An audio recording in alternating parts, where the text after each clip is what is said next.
This is Audible. A Lot Like Love by Julie James. Narrated by Karen White. Copyright 2011 by Julie James.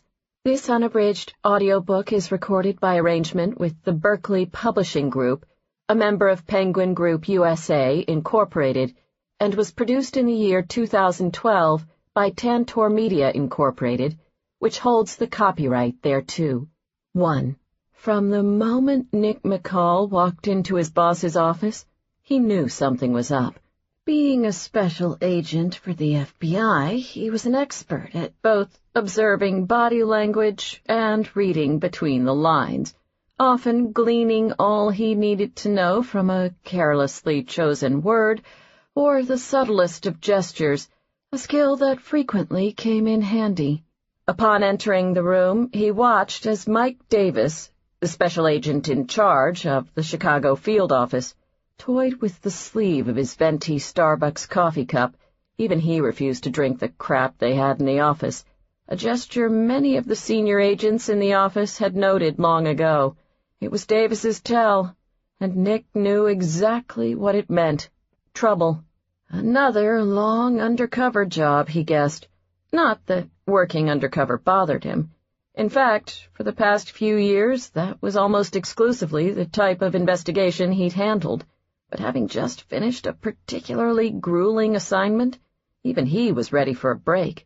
He took a seat in one of the chairs in front of Davis's desk, watching as his boss now twisted the sleeve around the base of the Starbucks cup. Shit, he was screwed. Everyone knew that twisting of the sleeve was even worse than sliding. Nick saw no point in beating around the bush. "All right, just lay it on me." Davis greeted him with a grin. "Good morning to you too, sunshine, and welcome back. How I missed our pleasant chats while you were working on 5-Star. Sorry. I'll start over. It's good to be back, sir. Thank you.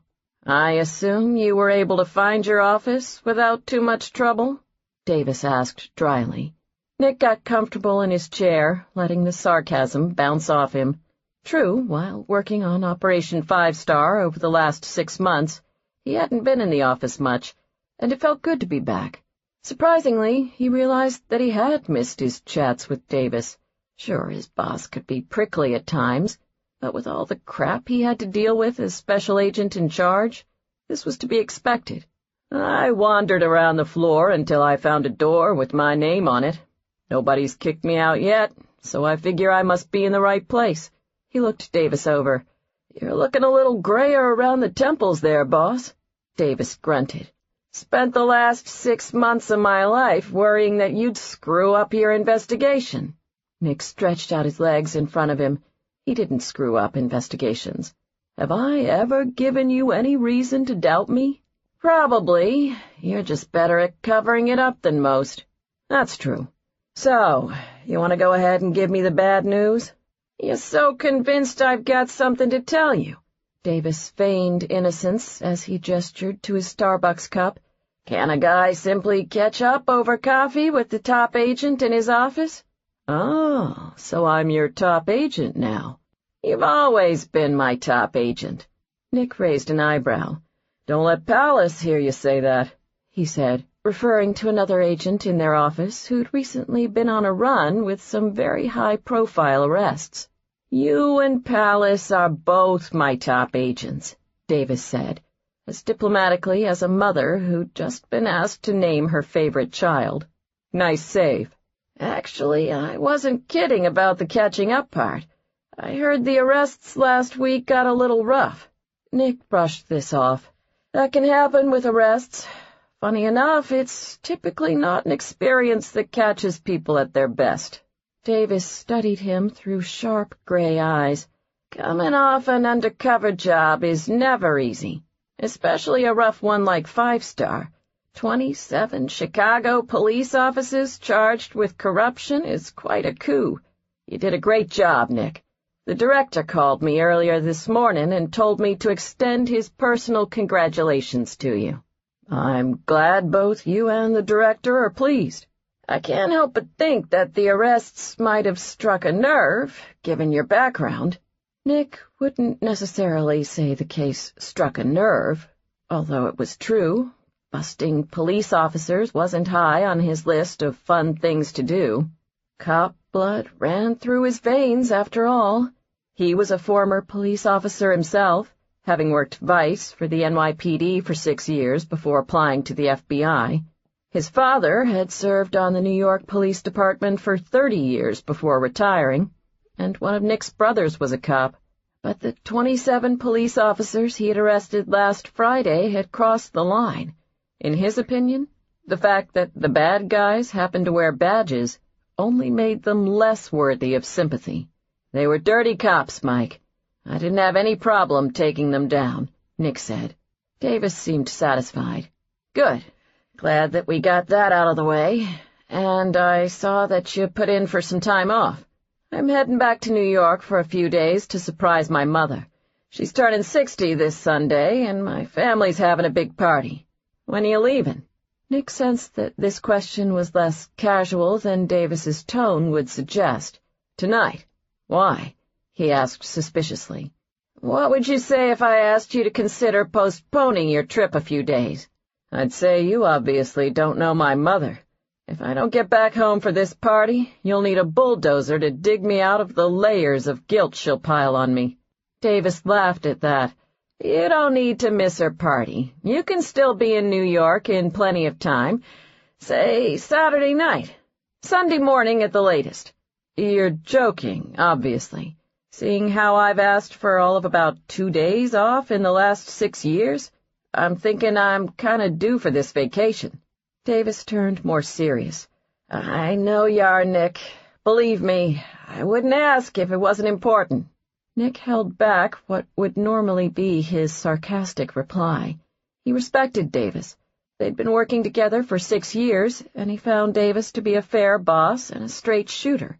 And the entire time Nick had worked in the Chicago field office, he'd never heard of Davis asking anyone for a favor, which made it virtually impossible to say no. He sighed. I'm not saying yes, but out of curiosity, what's the assignment? Davis sensed the beginnings of his capitulation and leaned forward in his chair. I'd call it a consulting job of sorts. There's been an unexpected development in an investigation being run jointly by the Financial Crimes and Organized Crimes divisions, and I need to bring on someone with your level of undercover experience. Things might get a little tricky. What kind of case is it? Nick asked. Money laundering. Who's in charge of the investigation? Seth Huxley. Nick had seen Huxley around the office, but probably had exchanged less than 10 words with him. His first and only impression had been that Huxley seemed very organized. If Nick remembered correctly, Huxley had come to the Bureau by way of the law program and had gone to some Ivy League school before joining the Financial Crimes Division. What do you need me to do? I'll let Huxley fill you in on the details of the case. We're meeting him in a minute, Davis said. I've assured him that you're not being brought on board to take over. He's been working on this case for a couple months now. Nick realized that his agreement had been somewhat of a formality the entire time. So why do you need me? To make sure Huxley isn't in over his head. It's his first undercover assignment. I don't like holding back an agent, and Huxley hasn't given me any reason to do that here. Everyone has to have his or her first undercover assignment sometime. But the U.S. Attorney has her eye on this case, and that means there's no room for error. Is there ever room for error in any of your cases? Davis acknowledged that with a grin. No. But this time, there's particularly no room for error. It's the way I classify things. Basically no room for error, and particularly no room for error. It's very technical. Nick thought about something Davis had just said. You mentioned that the U.S. Attorney is watching the case. Is it part of the Martino investigation? Davis nodded. Now you understand why there can't be any mistakes. He didn't need to say anything further. 3 months ago, a new U.S. Attorney, Cameron Lind, had been appointed after a scandal that resulted in the arrest and resignation of her predecessor. Ever since Lind had been appointed, she'd made the Martino investigation her top priority. As such, it was the top priority of the FBI's Chicago field office as well. For years, Roberto Martino had run the largest crime syndicate in Chicago. His organization was responsible for nearly 1/3 of all drug trafficking in the city, and his people extorted, bribed, threatened, and killed anyone who stood in their way. Over the course of the last few months, however, the FBI had arrested over 30 members of Martino's gang, including Roberto Martino himself. Both the Attorney General and the Director of the FBI had declared the arrests to be a major victory in the war on crime. Since he'd been working undercover on Operation 5 Star for the last 6 months, Nick hadn't been involved in any of the Martino arrests. Some of the other agents had received all the glory on that front, a fact that somewhat rankled his competitive ego. "Want to find out more?" Davis asked, a knowing gleam in his eyes. Hell, it was less than a week, Nick figured. Over the next few days, he could lend his much-learned undercover expertise to a junior agent, score brownie points with his boss, kick some gangster ass, and still be in New York by Sunday to sing happy birthday to his mother. From where he stood, it was a win-win situation all around. "All right," Nick nodded. "Let's go meet Huxley." Agent Huxley was already waiting for them in the conference room. Nick did a quick assessment of his new partner. Carefully groomed blonde hair, wire-rimmed glasses, and an expensive three-piece suit. His eyes held on the article of clothing Huxley wore underneath his suit jacket. A vest, and not the bulletproof kind, a sweater vest. As in, Huxley wasn't wearing just a suit.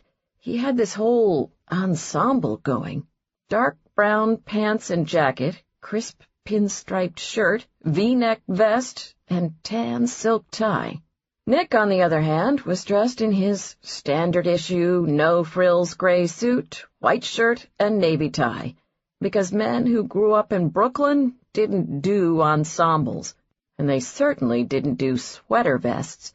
True, it was early February in Chicago and about 10 degrees outside, so he supposed the vest served some sort of functional purpose in keeping Huxley warm.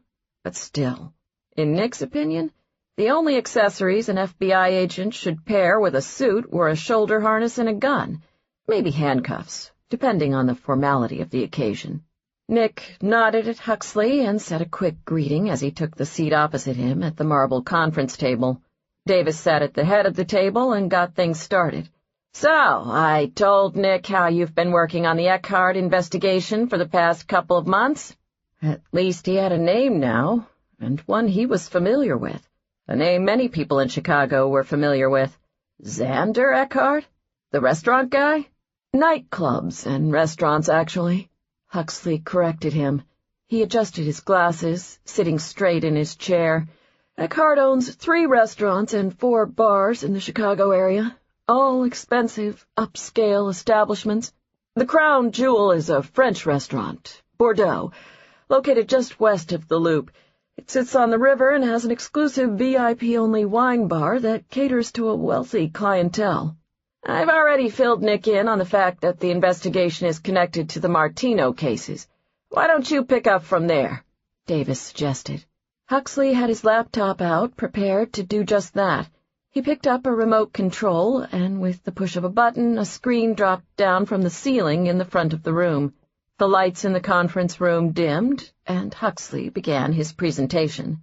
Subsequent to the arrests of Roberto Martino and other members of his criminal organization, we've begun to realize that the scope of Martino's illegal activity is far wider than we'd suspected, like his connections to this man here. On the screen before him, Nick found himself looking at a photograph of a man in his mid-30s who had medium-length brown hair stylishly swept back from his forehead.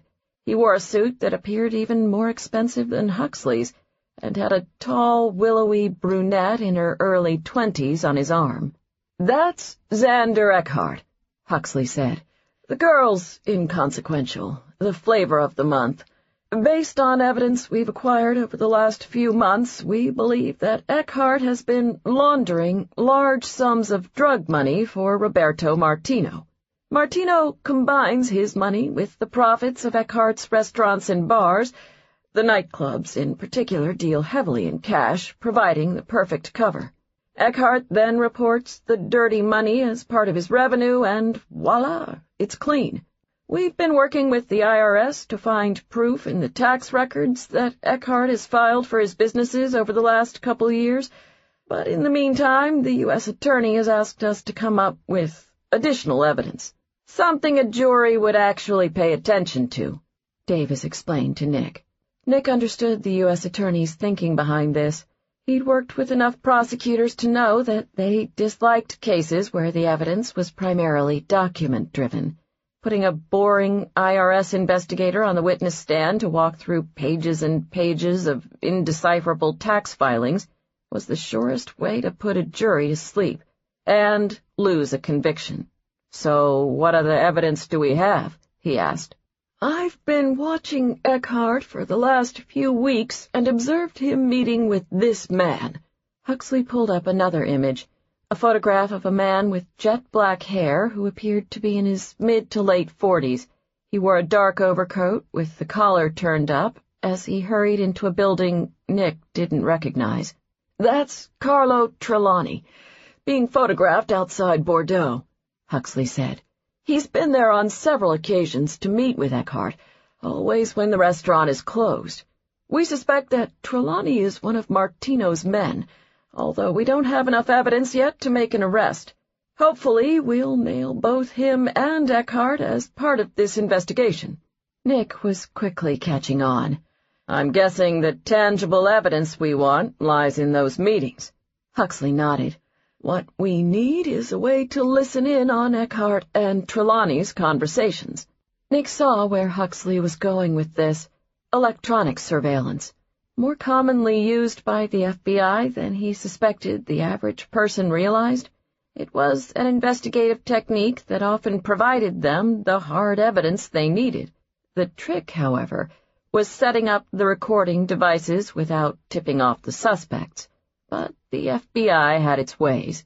"You said they meet at Bordeaux?" Nick asked. "I should have been more clear. They don't actually meet in the restaurant. Eckhart, or more likely Trelawney, is smarter than that." Huxley pulled up computer-generated blueprints of a building with 2 levels. "This is the layout of the building where Bordeaux is located." A progression of images flashed across the screen, with different areas on the blueprints highlighted in yellow as Huxley continued. "There's a restaurant on the main level, with an outdoor terrace overlooking the river. The VIP wine bar is located next to that, in this space right here.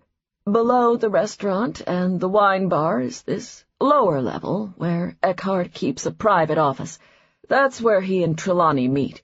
"Can you get into the lower level through the bar?" Nick asked. "Yes and no." Huxley zoomed in on the blueprints for the main level.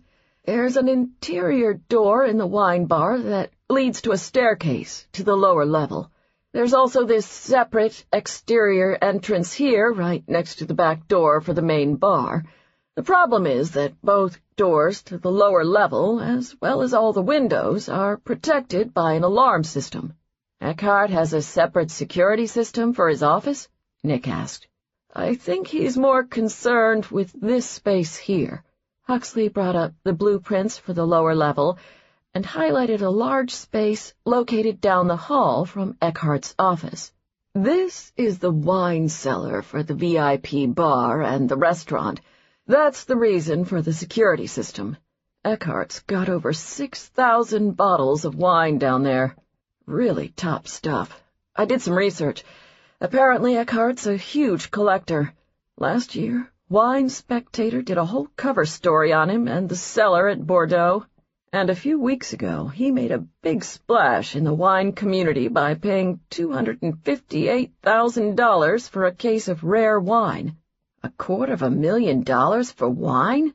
Nick shook his head in disbelief. The things rich people did with their money. And that's just one case out of 6,000 bottles, Huxley continued. By all accounts, between wine and champagne, Eckhart's got over $3 million in drinkable, easily transportable goods sitting underneath his restaurant. Davis whistled. Explains the security system. Nick scoffed at this, not so easily impressed. Sure, maybe Eckhart's collection was worth a ton of money, but it was still just wine. Call him unrefined, but he wasn't about to get all hot and bothered over a bunch of fermented grape juice. A man's drink should be strong, and burn a little on the way down, like bourbon. Who has access to the password for the security system? Only Eckhart and his 2 general managers, one of whom is required to be at Bordeaux whenever it's open, and according to our reports, they change the password every week. What reports? Nick asked. We've got a female agent working undercover as a bartender. We set her up in the position a few weeks ago, Huxley said. We'd planned to use her to get into the lower level of the restaurant, but Eckhart's security has proven to be more of a challenge than we'd expected. Nick shrugged. I don't see why we even need her. Our next step seems simple enough. We get a court order forcing the alarm company to turn over the password to Eckhart's security system, then go in and bug the place in the middle of the night. Unfortunately, that's not an option in this case, Huxley said. Eckhart uses a company called RLK Security. I checked them out. They do security for private homes and businesses, including, notably, Roberto Martino's home. Nick was impressed by Huxley's thoroughness. I doubt that's a coincidence. I'm guessing Martino hooked Eckhart up with his security team once they went into business together. Even with a gag order, it's too risky to let RLK Security in on the plan. Anyone Martino trusts is not a friend of the FBI, Huxley said. No disagreement there. So where does that leave us? Nick asked. Huxley looked over at Davis. Nick sensed that this next part was the reason he'd been brought in for consulting. It means we do this in plain sight, Huxley said. Every Valentine's Day, Eckhart hosts an exclusive charity event at Bordeaux. 100 people on the list, $5,000 per head. As part of the event, Eckhart offers tastings from some of the rare wines he owns. He keeps a security guard stationed in a private tasting room near the cellar as a precautionary measure, but guests have general access to the lower level, which means that an agent posing as a guest could slip away from the others during the party, break into Eckhart's office, and set the microphones in place. He cleared his throat. That will be me. Nick was missing something here. Why not just have this agent we've already got on the inside plant the recording devices? Why else do we have her pretending to be a bartender? Huxley conceded this with a nod. Originally, that was the plan, but Agent Sims has learned that employees don't have access to the lower level during the party. Eckhart has hired a private sommelier to pour the most expensive wines from his cellar for the guests. That was an unexpected development, but not a total loss. Sims can serve as backup upstairs while I plant the bugs in Eckhart's office. And how exactly do you plan to get into the party? Nick asked. I'm guessing the FBI isn't on Eckhart's invite list. True, so instead I'm going to pose as the date of one of the guests. Nick paused and eased back in his chair, taking that in. That means getting a civilian involved. Generally, he didn't like using civilians in undercover operations. They were unpredictable and, frankly, a liability. Sometimes, however, circumstances made it necessary. Huxley was quick to continue. It's a one-shot deal, and the risk of harm to the civilian is minimal. She doesn't have to do anything except get me into the party. Once inside, I can take it from there. Davis spoke for the first time since Huxley had begun outlining the parameters of the assignment. What do you think, Nick? Nick studied the blueprints on the screen before him. Without the ability to bypass the alarm system, he didn't see any other way. I'm not saying it can't work, but clearly this isn't the most typical way to plant recording devices. Good. The boys in Rockford can handle the typical stuff, Davis said. Nick smiled at that. True enough, but the trick will be to find Huxley here a date to this party. One who will be willing to play ball with us. Huxley turned back to his computer, efficient as always. Actually, I've already gone through the guest list. I've got the perfect candidate in mind. Just out of curiosity, how much longer is this presentation of yours? Nick asked. Only 18 more slides to go. We're gonna need more coffee, Nick muttered to Davis. Then he looked over and saw the photograph on the screen before him of the woman Huxley apparently wanted to bring into the Eckhart operation. Oh, hell. Nick recognized the woman instantly. Not because he knew her personally, but because everyone in Chicago, and probably half the country in light of certain recent events, would recognize her. Jordan Rhodes? He asked incredulously. She's the richest woman in Chicago. Huxley brushed this aside with a wave. Not quite. There's Oprah, of course. Nobody tops Oprah. Davis pointed, throwing in his 2 cents from the head of the table. And don't forget the Pritzkers. Good call. I think I'd put Jordan Rhodes more around 4th richest, Huxley mused. Nick leveled them both with a stare. Fine, let's just say top 5, whatever. And technically it's her father's money, not hers, Huxley noted. The Forbes list of the 400 richest Americans puts Gray Rhodes' net worth at $1.2 billion. $1.2 billion. And we want to drag this man's daughter into an undercover op? Nick asked. This is our best option? The list of people attending Eckhart's party is extremely exclusive, Huxley said, and we don't exactly have the luxury of interviewing candidates.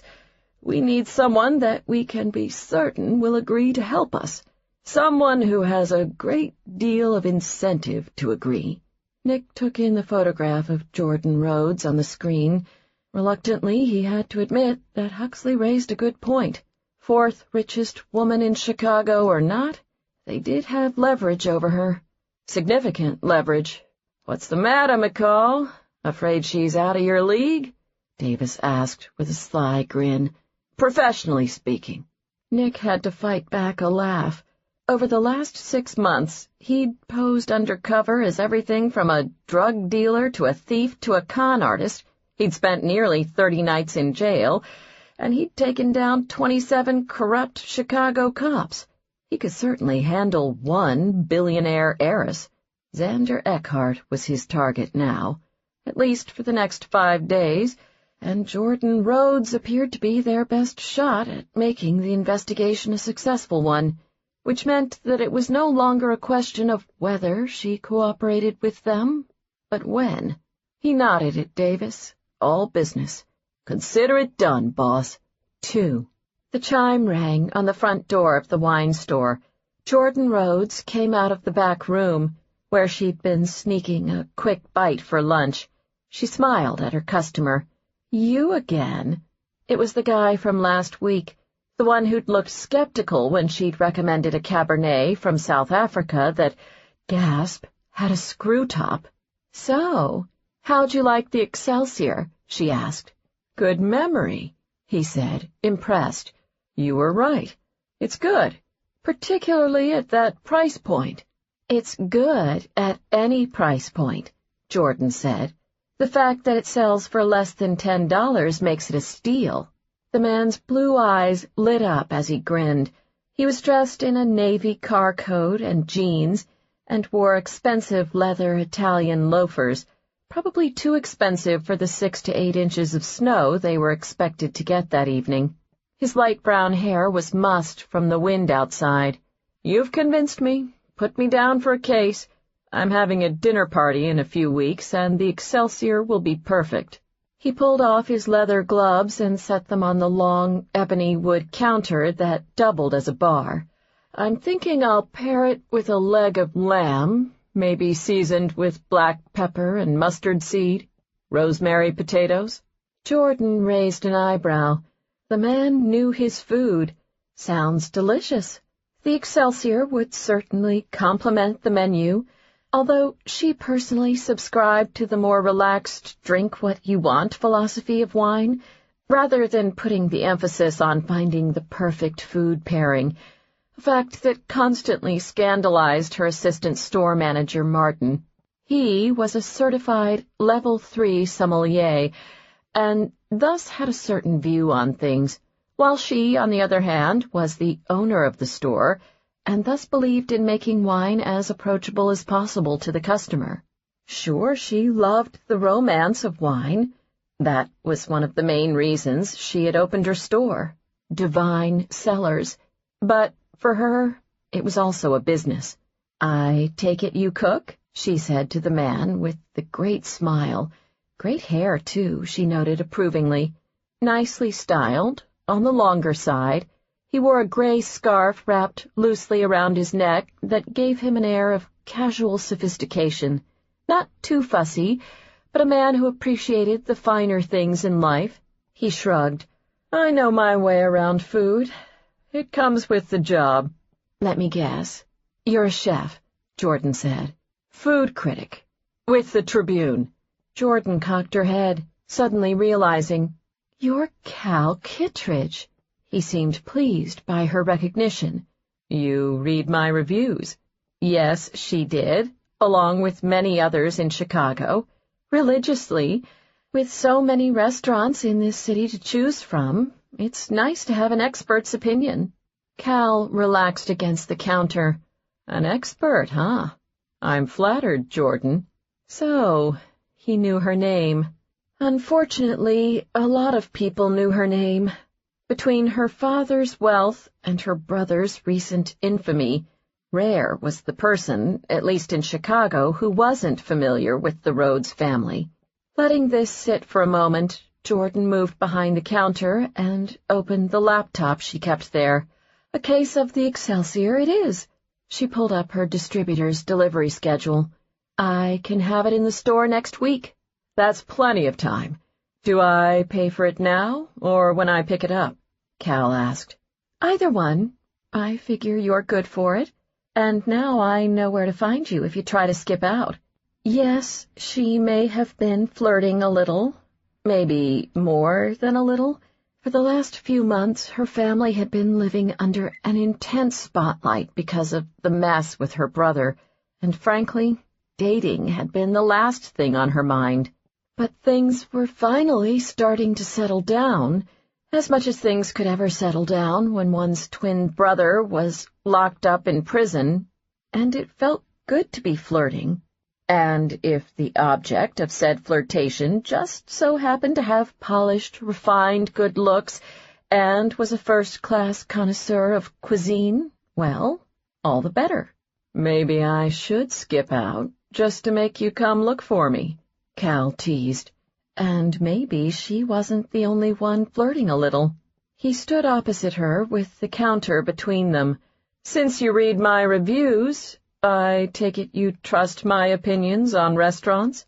Jordan shot Cal a look over the top of her computer as she finished entering his wine order. "As much as I'd trust a complete stranger about anything, I suppose." "Good, because there's this Thai restaurant that just opened on Clark that's fantastic." "Glad to hear it. I'll have to check it out sometime." For the first time since entering her wine shop, Cal looked uncertain. "Oh, I meant that I thought you might want to go there with me." Jordan smiled. Yes, she'd caught that. But a little warning alarm had gone off in her head as she wondered how many other women Cal Kittredge had used his "Do you trust my opinions on restaurants?" line on. There was no doubt he was charming and smooth. The question was whether he was too smooth. She straightened up from her computer and leaned one hip against the bar. "Let's say this. When you come back to pick up the Excelsior, you can tell me more about this new restaurant then." Cal seemed surprised by her non-acceptance, but not necessarily put off. Okay, it's a date. I'd call it more a continuation. Are you always this tough on your customers? He asked. Only the ones who want to take me to new Thai restaurants. Next time, then, I'll suggest Italian. With a wink, Cal grabbed his gloves off the counter and left the store. Jordan watched as he walked past the front windows and noticed that snow had begun to fall outside. Not for the first time, she was glad she lived only a 5-minute walk from the shop, and that she had a good pair of snow boots. "My God, I thought he'd never leave," said a voice from behind her. Jordan turned and saw her assistant, Martin, standing a few feet away, near the back hallway.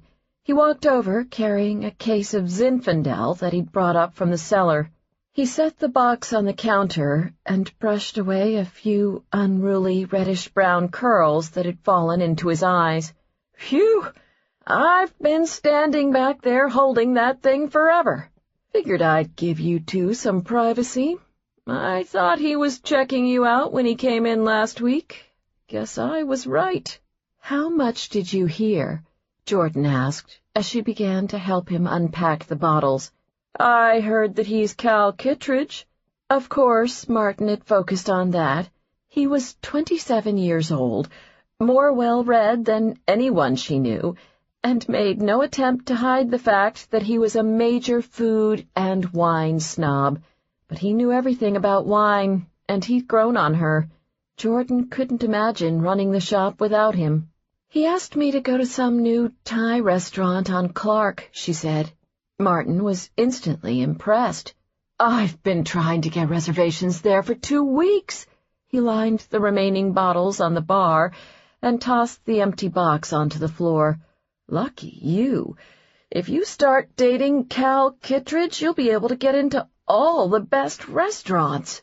For free." Jordan modestly remained silent as she grabbed 2 bottles of the Zin and carried them to a bin near the front of the store. "All right," Martin said. "I always forget that you have $1 billion. I'm guessing you don't need any help getting into restaurants." She threw him an eye as she grabbed 2 more bottles. "I don't have $1 billion. It was the same routine virtually every time the subject of money came up. Because she liked Martin, she put up with it. But with the exception of him and a small circle of her closest friends, she generally avoided discussing finances with others. It wasn't exactly a secret, however. Her father was rich. Okay, extremely rich. She hadn't grown up with money. It was something her family had stumbled into. Her father, basically a computer geek like her brother, was one of those success stories Forbes and Newsweek loved to put on their covers. After graduating from the University of Illinois with a master's degree in computer science, Gray Rhodes went on to Northwestern University's Kellogg Business School. He then started his own company in Chicago, where he developed an antiviral protection program that exploded worldwide. Within 2 years of its release to the public, Rhodes' antivirus protected 1 in every 3 computers in America, a statistic her father made sure to include in every interview. And then came the money, a lot of it. One might have certain impressions about her lifestyle, Jordan knew. Given her father's financial success, some of these impressions would be accurate, others would not. Her father had set up guidelines from the moment he'd made his first $1 million. The most fundamental being that Jordan and her brother Kyle earn their own way, just as he had. As adults, they were wholly financially independent from their father, and Jordan and Kyle wouldn't have it any other way. On the other hand, their father was known to be extravagant with gifts, particularly after their mother died 9 years ago. Take, for example, the Maserati Quattroporte Jordan had sitting in her garage. Probably not the typical present one received for graduating business school. "We've had this conversation before, Martin. That's my father's money, not mine." Jordan wiped her hands on a towel they kept under the counter, brushing off the dust from the wine bottles. She gestured to the store. "This is mine." There was obvious pride in her voice. She was the sole owner of Divine Cellars, and business was good. Really good, in fact. Certainly better than she'd ever projected at this point in her 10-year plan. Of course, she didn't make anywhere near the $1.2 billion her father may or may not have been worth. She never confirmed specifics about his money. But she did very well for herself on her own merit. She made enough to pay for a 4,000-plus square foot house in the upscale Lincoln Park neighborhood, to treat herself to fine hotels when she traveled, and she still had plenty of money left over for great shoes. A woman couldn't ask for much more.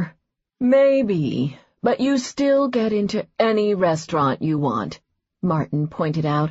"This is generally true, although I do have to pay, if that makes you feel any better." Martin sniffed. "A little." "So, are you going to say yes?" "Am I going to say yes to what?" Jordan asked. "To Cal Kittredge." "I'm thinking about it." True, there was the slight excess of smoothness to think about, but on the upside, he was into food and wine, and he cooked, practically a Renaissance man.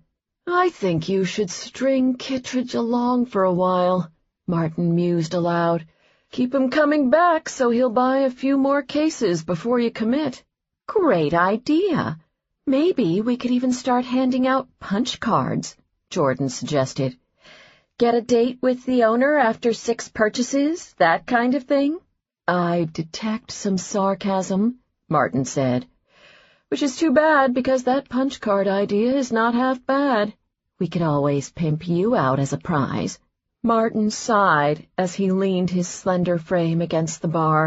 His bow tie of choice that day was red, which Jordan thought nicely complemented his dark brown tweed jacket. "Sadly, I'm underappreciated," he said, sounding resigned to his fate. "A light-bodied Pinot, unnoticed in a world dominated by big, bold cabs." Jordan rested her hand on his shoulder sympathetically. "Maybe you just haven't hit your drink-now date. Perhaps you're still sitting on the shelf, waiting to age to your fullest potential." Martin considered this. "So, what you're saying is, I'm like the Paul Sonoma Coast Pinot." Sure, exactly what she'd been thinking. "Yep, that's you." "They're expecting great things from the Paul, you know." Jordan smiled. "Then we all better look out." The thought seemed to perk Martin up. In good spirits once again, he headed off to the cellar for another case of the Zinfandel, while Jordan returned to the back room to finish her lunch. It was after 3 o'clock, which meant that if she didn't eat now, she wouldn't get another chance until the store closed at 9. Soon enough, they would have a steady stream of customers. Wine was hot, one of the few industries continuing to do well despite the economic downturn. But Jordan liked to think her store's success was based on more than just a trend. She'd searched for months for the perfect space, on a major street where there would be plenty of foot traffic, and large enough to fit several tables and chairs, in addition to the display space they would need for the wine. With its warm tones and exposed brick walls, the store had an intimate feel that drew customers in and invited them to stay a while. By far the smartest business decision she'd made had been to apply for an on-premise liquor license, which allowed them to pour and serve wine in the store. She'd set up highboy tables and chairs along the front windows and tucked a few additional tables into cozy nooks between the wine bins. Starting around 5 o'clock, on virtually every night they were open, the place was hopping with customers buying wines by the glass and taking note of the bottles they planned to purchase when leaving. Today, however, was not one of those days. Outside, the snow continued to fall steadily. By 7 o'clock, the weathermen amended their predictions and were now calling for a whopping 8 to 10 inches. In anticipation of the storm, people were staying inside. Jordan had an event booked at the store that evening, a wine tasting, but the party called to reschedule. Martin had a longer commute than she did, so she sent him home early. At 7:30, she began closing the store, thinking it highly unlikely she'd get any customers. When finished up front, Jordan went into the back room to turn off the sound system. The store felt eerily quiet and empty without the eclectic mix of Billie Holiday, The Shins, and Norah Jones she'd put together for the day's soundtrack. She grabbed her snow boots from behind the door and had just sat down at her desk to replace the black leather boots she wore when the chime rang against the front door. A customer. Surprising. She stood up and stepped out of the back room, thinking somebody had to be awfully desperate to come out for wine in this weather. "You're in luck. I was just about to close for the—" Her words trailed off as she stopped at the sight of the two men standing near the front of the store. For some reason, she felt tingles at the back of her neck. Perhaps it had something to do with the man closer to the door. Her eyes immediately fell upon him. He didn't look like her typical customer. He had chestnut brown hair and scruff along his angular jaw that gave him a dark, bad boy look. He was tall and wore a black wool coat over what appeared to be a well-built physique. This was no Italian loafer wearer. Unlike Cal Kittredge, this man was good-looking in a rugged, masculine way. There was something a bit rougher about him, except for his eyes, green as emeralds. They stood out brilliantly against his dark hair and 5 o'clock shadow. As he watched her intently, he took a step forward. Jordan took a step back. A slight grin played at the edges of his lips, as if he found this amusing. Jordan wondered how fast she could make it to the emergency panic button underneath the bar. The blond man, the one wearing glasses and a camel-colored trench coat, cleared his throat. "Are you Jordan Rhodes?" She debated whether to answer this, but the blond man seemed safer than the tall, dark one. "I am." He pulled a badge out of his jacket. "I'm Agent Seth Huxley. This is Agent Nick McCall. We're with the Federal Bureau of Investigation." This caught her off guard. The FBI. The last time she'd seen anyone from the FBI had been at Kyle's arraignment. "We'd like to discuss a matter concerning your brother," the blond man continued. He seemed very serious about whatever it was he needed to tell her. Jordan's stomach twisted in a knot, but she forced herself not to panic. Yet, "Has Kyle been hurt?" she asked. In the 4 months her brother had been in prison, there already had been several altercations. Apparently, some of the other inmates at Metropolitan Correctional Center figured a wealthy computer geek would be an easy mark.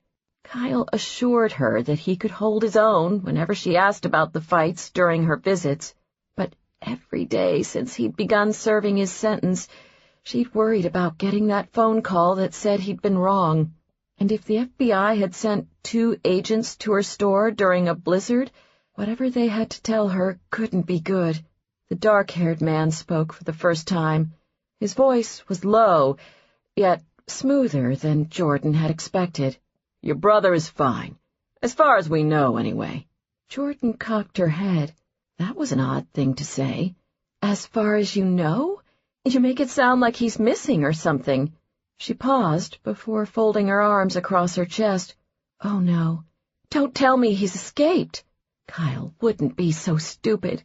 Well, okay, once he'd been that stupid, actions that had landed him in prison in the first place, but he wouldn't be that stupid again. That was why he'd pled guilty instead of going to trial. He wanted to own up to his mistakes and accept the consequences. She knew her brother better than anyone. True, he was a technology genius, and assuming there was a computer anywhere within reach of the inmates, he could probably upload some code or virus or whatever that would spring open the cell doors and release all the prisoners in a mad stampede. But Kyle wouldn't do that, she hoped. "Escaped? That's an interesting thing to say." Agent McCall looked her over. "Is there something you'd like to share with us, Miss Rhodes?" Something about this special agent rubbed Jordan the wrong way. She felt as though she were facing off against an opponent holding a royal flush in a game of poker she didn't realize she'd been playing. And she wasn't in the mood to play games with the FBI right then. Or ever.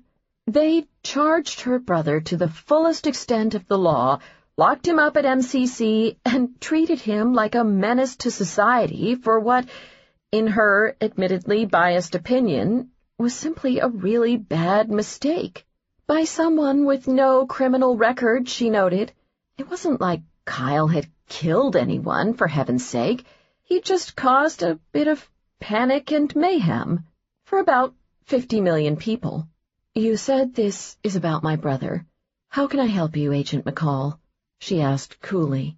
"Unfortunately, I'm not at liberty to fill you in on the details here. Agent Huxley and I would prefer to continue this conversation in private, at the FBI office."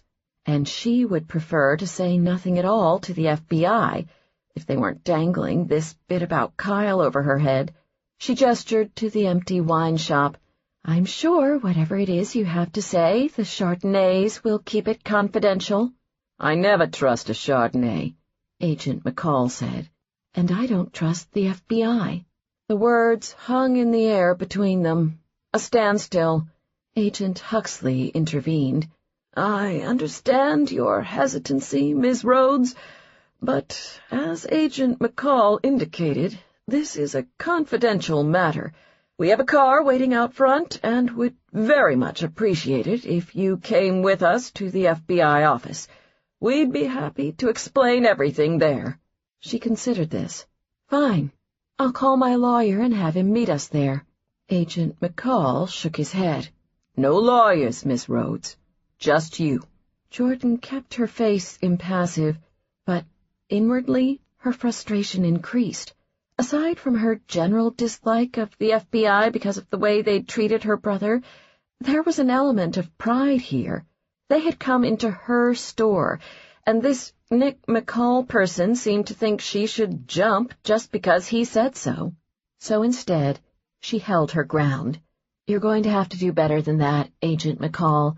You sought me out in the middle of a blizzard, which means you want something from me. Without giving me more, you're not going to get it." He appeared to consider his options. Jordan got the distinct impression that one of those options involved throwing her over his shoulder and hauling her ass right out of the store. He seemed the type. Instead, he pushed away from the bar and stepped closer to her, then closer again. He peered down at her, his brilliant, green-eyed gaze unwavering. "How would you like to see your brother released from prison, Miss Rhodes?" Stunned by the offer, Jordan searched his eyes cautiously. She looked for any signs of deceit or trickery, although she suspected she wouldn't see anything in Nick McCall's eyes that he didn't want her to. A leap of faith. She debated whether to believe him. "I'll grab my coat." 3. The drive to the FBI office took longer than expected, given the weather. The roads were terrible, but the SUV made the 8-mile journey without too much trouble. Comfortable behind the wheel despite the ice and snow, Nick took his eyes off the road long enough to steal a glance in the rearview mirror at the passenger in the back seat. Jordan Rhodes, a billionaire heiress riding in the back seat of his Chevy Tahoe. Not the way he typically capped off a workday. She stared silently out the window. Her blonde hair fell past the shoulders of her black coat, and she absent-mindedly brushed a stray lock out of her eyes. She wore a cream cashmere scarf around her neck, at least he guessed it was cashmere, and matching gloves. He'd seen photographs of her before, even beyond those Huxley had included in his highly thorough presentation. Given the wealth of her family and the public's general interest in her brother's case, nearly every paper, television, cable, and internet media outlet had extensively covered Kyle Rhodes's arrest and guilty plea. Nick recalled seeing several photos of Jordan and her father walking in and out of the courtroom at Kyle's side. Objectively speaking, Nick knew she was stunning. No doubt the long blonde hair, svelte figure, and Caribbean blue eyes would appeal to many a man. With her obviously expensive coat and wholly impractical for snow high-heeled boots, she reminded him of the ultra-chic, designer-clad Manhattanites he'd occasionally come across back in his New York days. Not his type. First of all, he preferred brunettes and curves, and women without direct relations locked up in a maximum security prison, or an inheritance that rivaled the gross national income of a small country. That kind of wealth had to make a person weird. Probably snobby and flashy, too. The impractical high-heeled boots seemed to be confirmation of this. From the tight set to her jaw, he could tell that she knew he was watching her. She didn't seem to like him very much. He was not particularly troubled by this. The beauty of this assignment was that Jordan Rhodes didn't have to like him.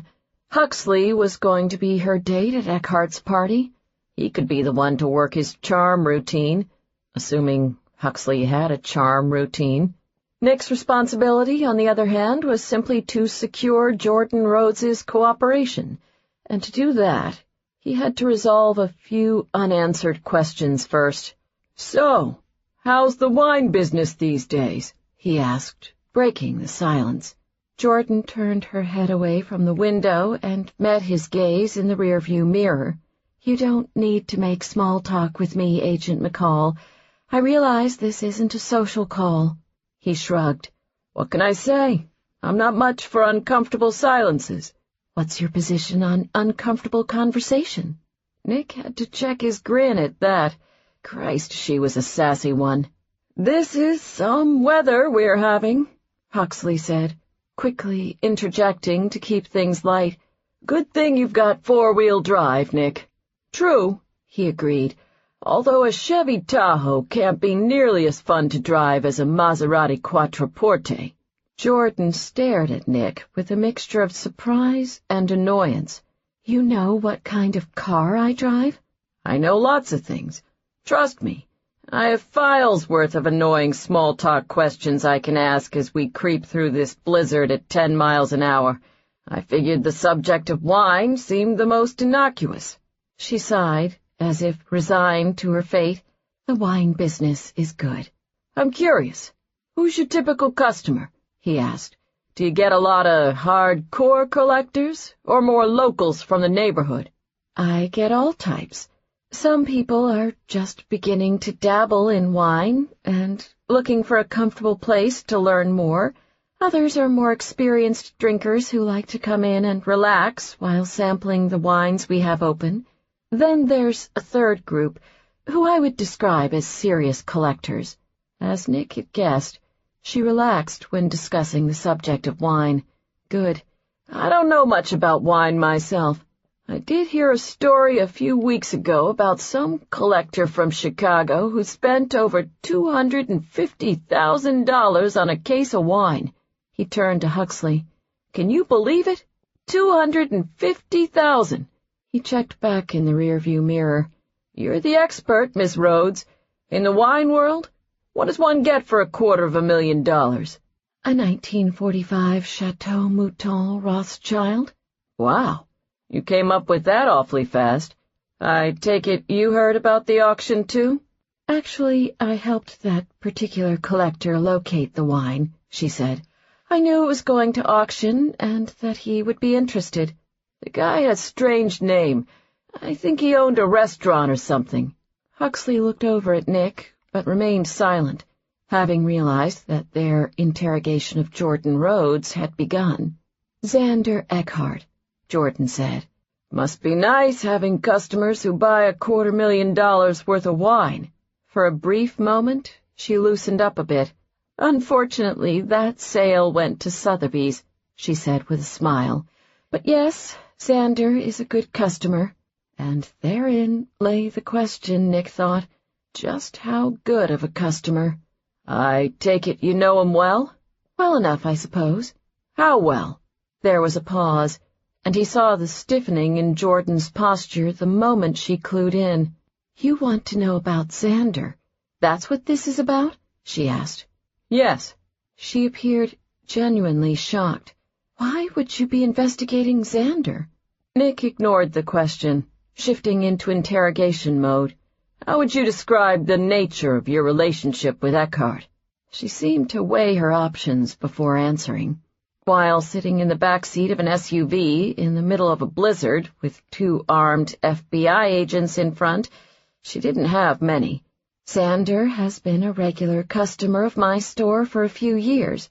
I often handle special orders for him, expensive or rare wines you can't get through a distributor. Have you had any interactions with him outside the store? Nick probed. Perhaps I really should call my lawyer. I'm suddenly finding myself very uncomfortable with this situation, Agent McCall. He caught her eye in the rearview mirror. Why would talking about Xander Eckhart make you uncomfortable? She adjusted her position in the back seat, crossing one leg over the other. Why don't you spare me the interrogation and just get to the point? Outside the store, do you see Eckhart socially? Occasionally.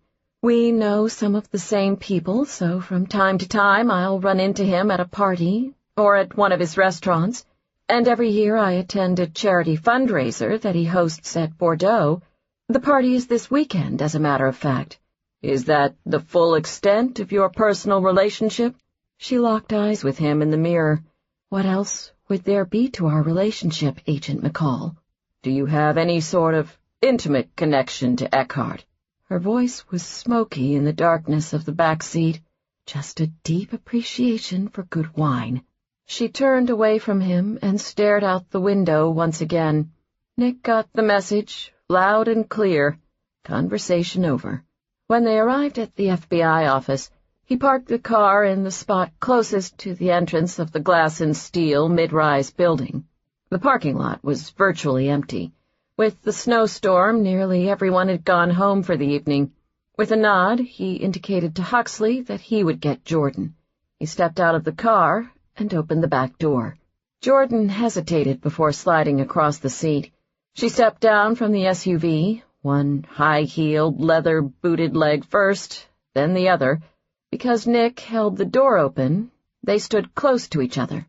Thick snowflakes fell around them and tangled in her hair. Her voice was low, her tone as cold as the air.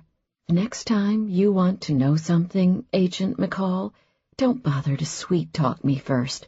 Just ask. I assure you, Ms. Rhodes, when I sweet-talk a woman, she knows it. He held out his hand, being polite. You're not going to get far in those boots. She ignored his hand. Watch me. She turned in her heels and walked away from the car, heading through the semi-plowed snow and ice-covered parking lot toward the entrance of division headquarters. So help him, she didn't slip once. Huxley stopped at Nick's side. You could have given me a sign that you planned to question her in the car. Why not wait to bring up Eckhart at the office? I wanted to catch her off guard. We needed to make sure she wasn't one of the flavors of the month. You think it's a good idea to piss her off like this? We're about to ask her to work with us. She'll cooperate. Of that, Nick had no doubt. He'd known it about 30 seconds after walking into her store, when he saw the anxious look on her face when they'd first mentioned her brother. Has Kyle been hurt? Jordan Rhodes may not have liked him very much, but she was obviously concerned about her brother. At the end of the day, that was all that mattered. The 2 agents led Jordan to a conference room on the 11th floor and told her to make herself comfortable while they retrieved a file. She suspected this was FBI code for something shady, but wasn't exactly sure what. All she knew was that after Agent McCall's not-so-innocent questioning during the car ride over, she had her eye on him. 2 of them, in fact. She removed her coat, scarf, and gloves, and brushed the snow off her boots. Yes, fine. As McCall had annoyingly pointed out, her Christian Louboutins weren't exactly hardy, all-weather footwear. And back at the store, when she grabbed her coat from the back room, she had thought momentarily about changing out of them. But the snow boots she'd bought last November, not having any idea she'd be in this predicament, were hardly business appropriate. The way she saw it, there were some matters of style that simply needed to take precedence over practicality. And right at the top had to be the rule that said one did not wear black dress pants and pink Uggs to a meeting with the FBI. Not anyone who didn't want to look like a jackass, anyway. Jordan took a seat at the conference table. She watched the blizzard that raged outside the floor-to-ceiling windows, dreading the snow she'd have to shovel when she got home. Perhaps she should look into getting one of those power snowblowers, she mused, or a man. Either could be quite handy in inclement weather. Then again, snowblowers took up a lot of garage space, and she generally liked to keep at least a 3-foot buffer around the Maserati. Not to mention, most of the men she met presumably had even less interest than she did in shoveling snow. They likely would hire someone else to do that kind of thing. The downside to dating Italian loafer types, she supposed. Maybe she needed to find more of a guy's guy, one of those men who could start a fire with 2 sticks, could change a flat tire with one hand tied behind his back, and wasn't afraid that a snow shovel would scuff his cashmere-lined leather Burberry gloves. The door flew open, and in walked Nick McCall. Someone, however, who at least knew what a razor was. "Sorry to keep you waiting, Miss Rhodes," he said. As Huxley followed Nick into the conference room, Jordan noticed that both men had shed their coats. She also saw that they were armed, catching glimpses of the shoulder harnesses and guns they wore underneath their suit jackets. "What happened to your file?" she asked. "Would you believe it? We couldn't find the darn thing," Nick said. "Guess we'll just have to march on without it." He gave Huxley a nod. "Everything we're about to tell you is extremely confidential, Miss Rhodes," Huxley began. "You can tell no one about the purpose of this meeting." Easy enough for her to do, since she didn't understand the purpose of the meeting.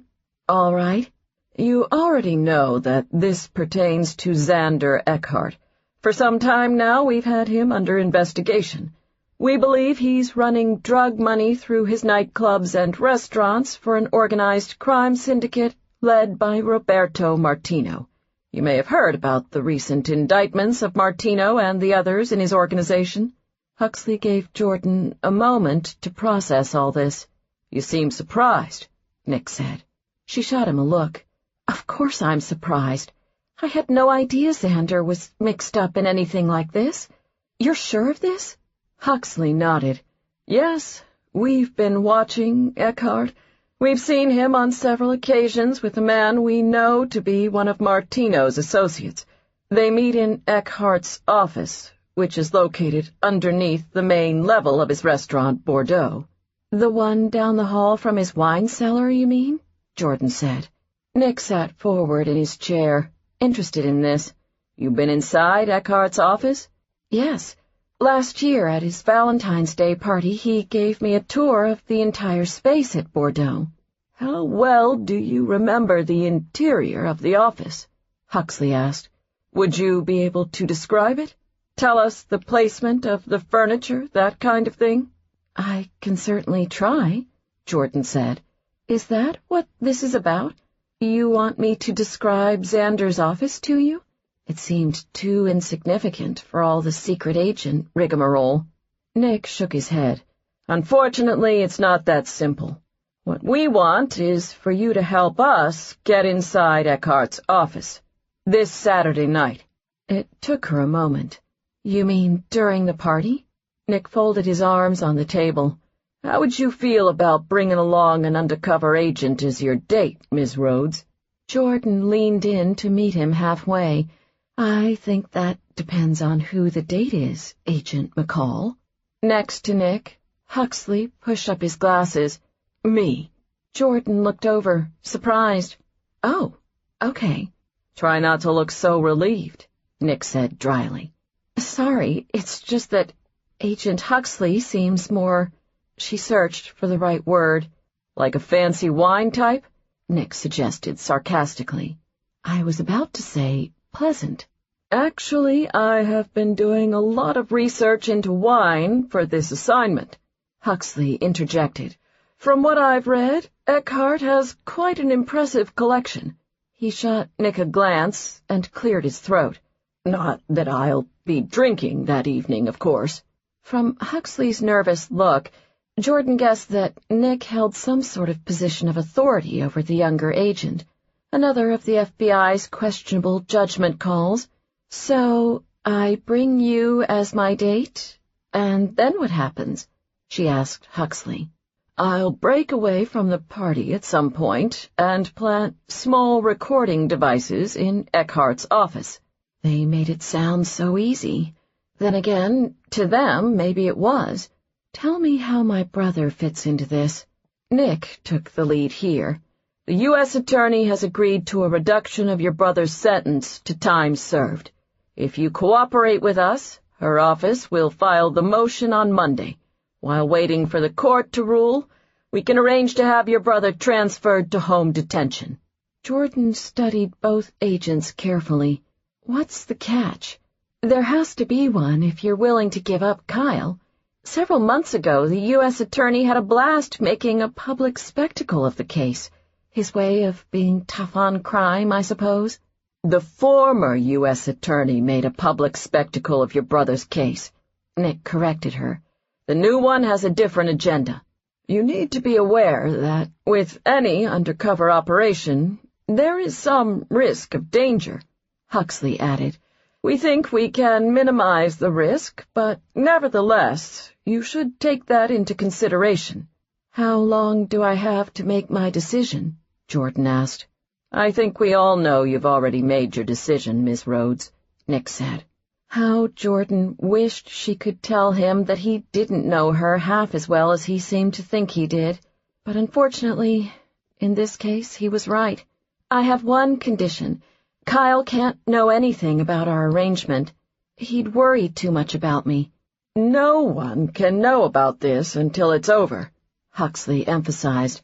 To maintain the cover, everyone has to think I'm actually your date that evening.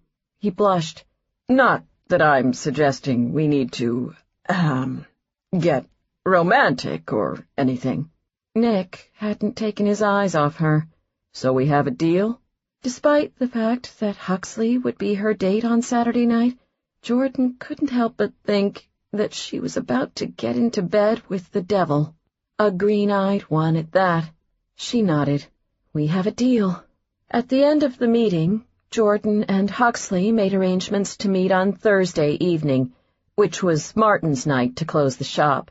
The plan was to go over the details for Saturday night then. After they escorted her down to the lobby, Huxley turned to Nick. Why don't I take Jordan home? He smiled at her. It'll give me time to learn more about my new date. He gestured to the snow falling steadily outside the windows. I'm not parked as close as Nick, so I'll pull the car around front. That decided, he slid on his gloves and hurried off, leaving Jordan and Nick alone. She eyed him warily, bracing herself for another irksome remark since those seemed to be his specialty. What he said instead surprised her. So I guess this is it. You won't be around for the big event Saturday night? She asked. Oh, I'll be there, he assured her. But I'll be parked a few blocks away from Bordeaux, in a van with our tech team, making sure the recording devices are working correctly. So if you do see me Saturday, that means something has gone very wrong with this undercover op. A silence fell between Jordan and Nick. She tried to ignore the weight of his gaze, but found this impossible. What? I was just thinking that your brother is lucky to have a sister who's willing to do something like this for him. Jordan brushed her bangs out of her eyes, not having expected an actual compliment from him. And yes, her screw-up of a twin was very lucky, but the truth of the matter was, she knew he'd do the same for her in a heartbeat. Kyle deserves a break. She saw the skeptical look on Nick's face and sighed. Go ahead, Agent McCall. Whatever it is you'd like to say about my brother, I've heard it all before. I have 2 brothers myself, Ms. Rhodes. I understand family loyalty. She waited for the rest. But your brother did break the law. About 10 of them, in fact. He hijacked a global communications network and created widespread panic by causing an outage that affected tens of millions of people. Jordan rolled her eyes. You can cut the dramatic lingo, Mr. FBI. My brother hacked into Twitter and shut down the site after his girlfriend posted a link to a video of her fooling around in a hot tub with another guy. He crashed the entire site for 2 days, in the most advanced denial-of-service attack anyone has ever seen. It was Twitter, not the Department of Defense's website or the NSA's. That guy who shut down Facebook last year only got a fine and community service. But in this case, the former U.S. attorney, argued to the judge that a fine wouldn't be harsh enough for Kyle because of my father's money. Too bad for Kyle that he and I don't live off my father's money. Nick pointed. Your ride's here. Jordan paused mid-rant and looked through the windows. She saw Huxley's car out front, another SUV, although this one was a Range Rover. She turned back to Nick. Tell me something. Are you trying to get a rise out of me, or does being this irritating come naturally to you? Nick's eyes flickered over her with amusement. I suppose I may be trying to annoy you a little. Why? Jordan asked in exasperation. He seemed to think about this. Maybe because I can. Quite easily, apparently. He took a step closer and studied her face. I bet you need a few more people in your life who annoy you, Ms. Rhodes. Actually, she had a twin brother in prison who handled the job just fine. And as for Nick McCall's assessment, she'd gotten used to people making quick assumptions about her because of her father's wealth, although they weren't typically so upfront about it. Seriously, who are you? She asked. He smiled. Good question. It changes every 6 to 9 months. Those were the last words he said before Jordan walked out of the FBI building and climbed into Huxley's car. When she looked back, she saw that Nick had already left the lobby. Ready to go? Huxley asked. Jordan turned toward the road ahead of her. Definitely. 4.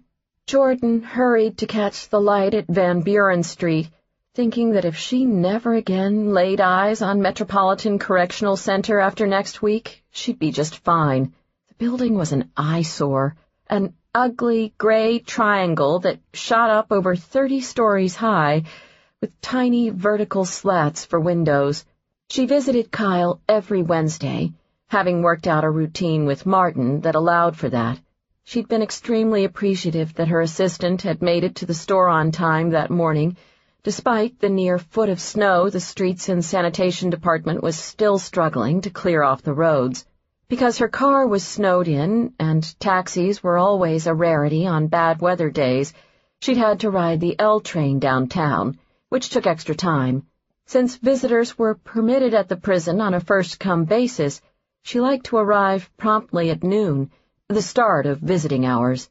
Jordan checked her watch as she approached the building and saw that she was right on time. She pushed through the doors and entered the lobby. At least it was warmer than the frigid 13 degrees outside. At a minimum, the prison had that going for it. At the front desk, she filled out a notification to visitors form and handed it over to Dominic, the lobby correctional officer, along with her driver's license. Having visited Kyle every Wednesday for the last 4 months, she was familiar with the routine. So I'm halfway through season 2 of Lost? Dominic told her. Other than getting to see Kyle, the lobby guard and their chats about television shows were pretty much the only things Jordan liked about MCC. Wow, you really flew through that first season, she said. What's up with the others? He asked. They're creepy. You'll find out in about another 100 episodes. Sort of. Don't tell me that. Dominic handed back her driver's license. "Are you and your brother sure you're not missing a triplet? Because the resemblance is uncanny." Jordan smiled. Ever since Lost had first aired, people had commented that her brother looked like a certain well-known character on the show, which Kyle hated. Probably for that reason, the prison staff and other inmates made sure to tease him about it as much as possible. Personally, she found the whole thing quite amusing. "I'm pretty sure there's no relation," she said. Either that or her father had some serious splaining to do. Dominic gestured to her neck. "Don't forget to leave your scarf behind when you check in your things. I'll see you next week, Jordan." Not if all goes as planned. She felt very covert, having secret knowledge of her deal with the FBI. She realized she needed to be careful not to show that around Kyle. Too often he could read her like a book. Per MCC rules, she checked her coat, purse, scarf, and gloves into one of the lockers behind the front desk. A second correctional officer escorted her and several other visitors into one of the elevators and rode with them to the centralized visiting room on the 8th floor. The elevators opened, and she and the other visitors were led into a security clearance area. She passed through the metal detectors, waited for a third guard to unlock a heavy set of doors made of steel and bulletproof glass, then stepped into the visiting room. She'd been surprised the first time she'd visited Kyle at MCC, perhaps the consequence of too much television. She'd thought they'd be separated by glass and would have to talk through telephones. She'd been pleased to discover that the inmates were allowed to meet their visitors in a large common room. Sure, the entire time they had 4 armed guards watching over them, but at least she could sit down with her brother face to face, ignoring the bitter sludge they called coffee, a mistake from her first visit, never again to be repeated. Jordan opted for bottled water from one of the vending machines. She chose a table in front of a window encased by metal bars and took a seat.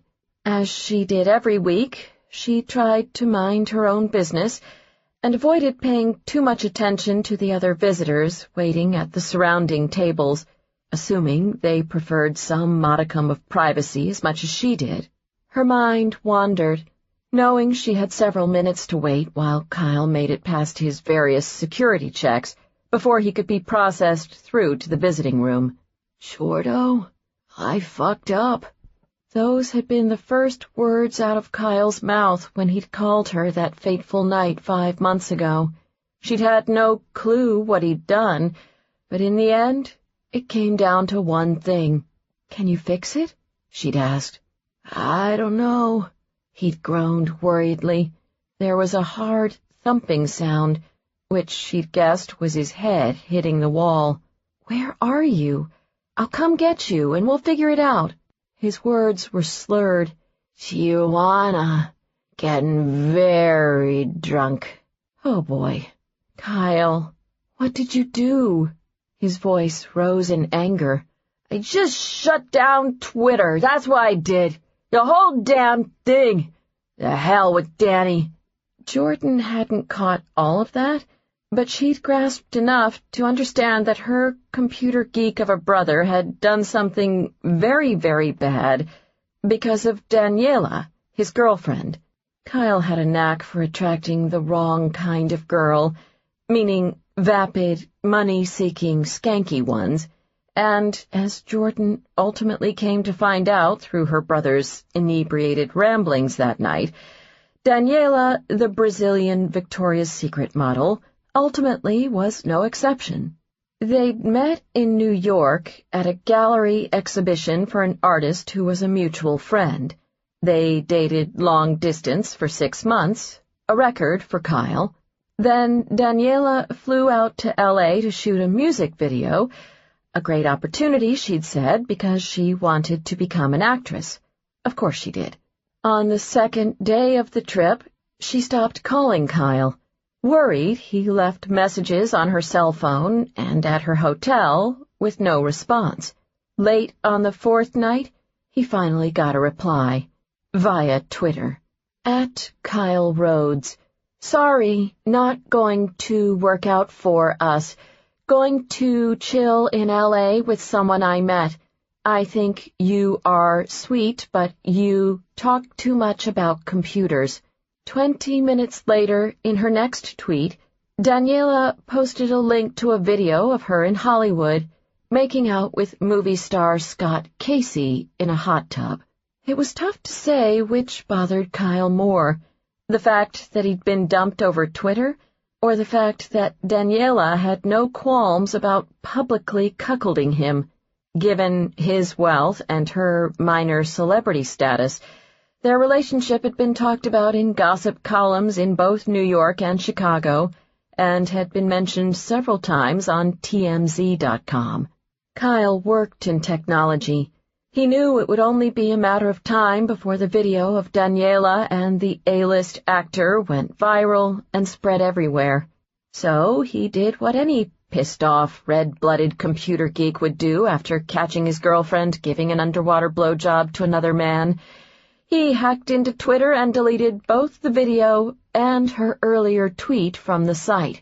Then, raging at the world that had devolved so much incivility that 140-character breakups had become acceptable, he shut down the entire network in a denial-of-service attack that lasted 2 days.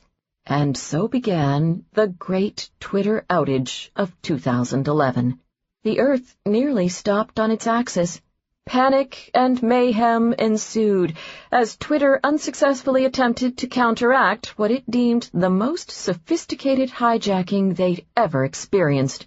Meanwhile, the FBI waited for either a ransom demand or political statement from the so-called Twitter terrorist.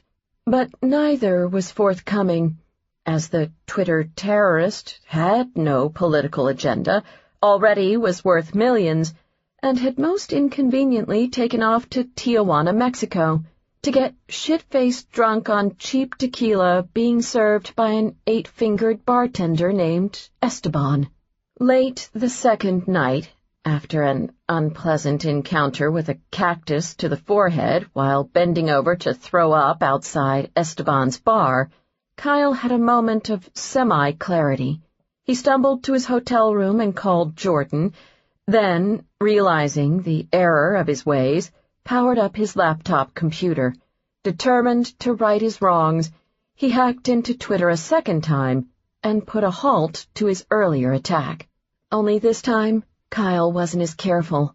Drinking cheap tequila served by an 8-fingered bartender came with its price, and the next day, when a sober and chagrined Kyle flew back to Chicago, he found the FBI waiting on his doorstep.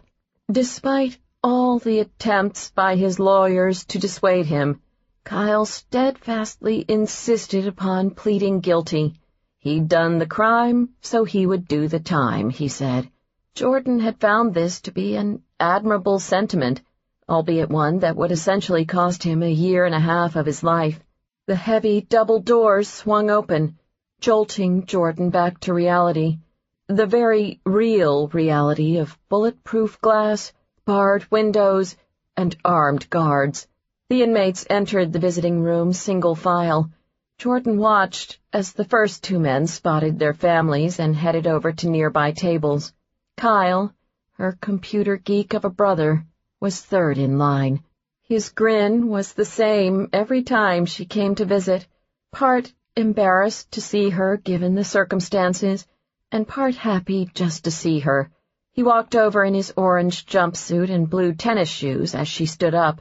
"Jordo," he said, his nickname for her ever since they'd been kids. Having obviously stolen all the tall genes from her upon conception, something she still hadn't forgiven him for, he leaned down to pull her into a hug. This and another brief embrace at the end of the visit were the only contact permitted. "I've decided that orange becomes you," Jordan said teasingly. He chucked her under the chin. "I've missed you too, sis." As they took a seat at the table, Jordan saw some of the female visitors not so subtly checking Kyle out. In 5th grade, her girlfriends had begun handing her notes to give her brother after school, and the attention hadn't waned since.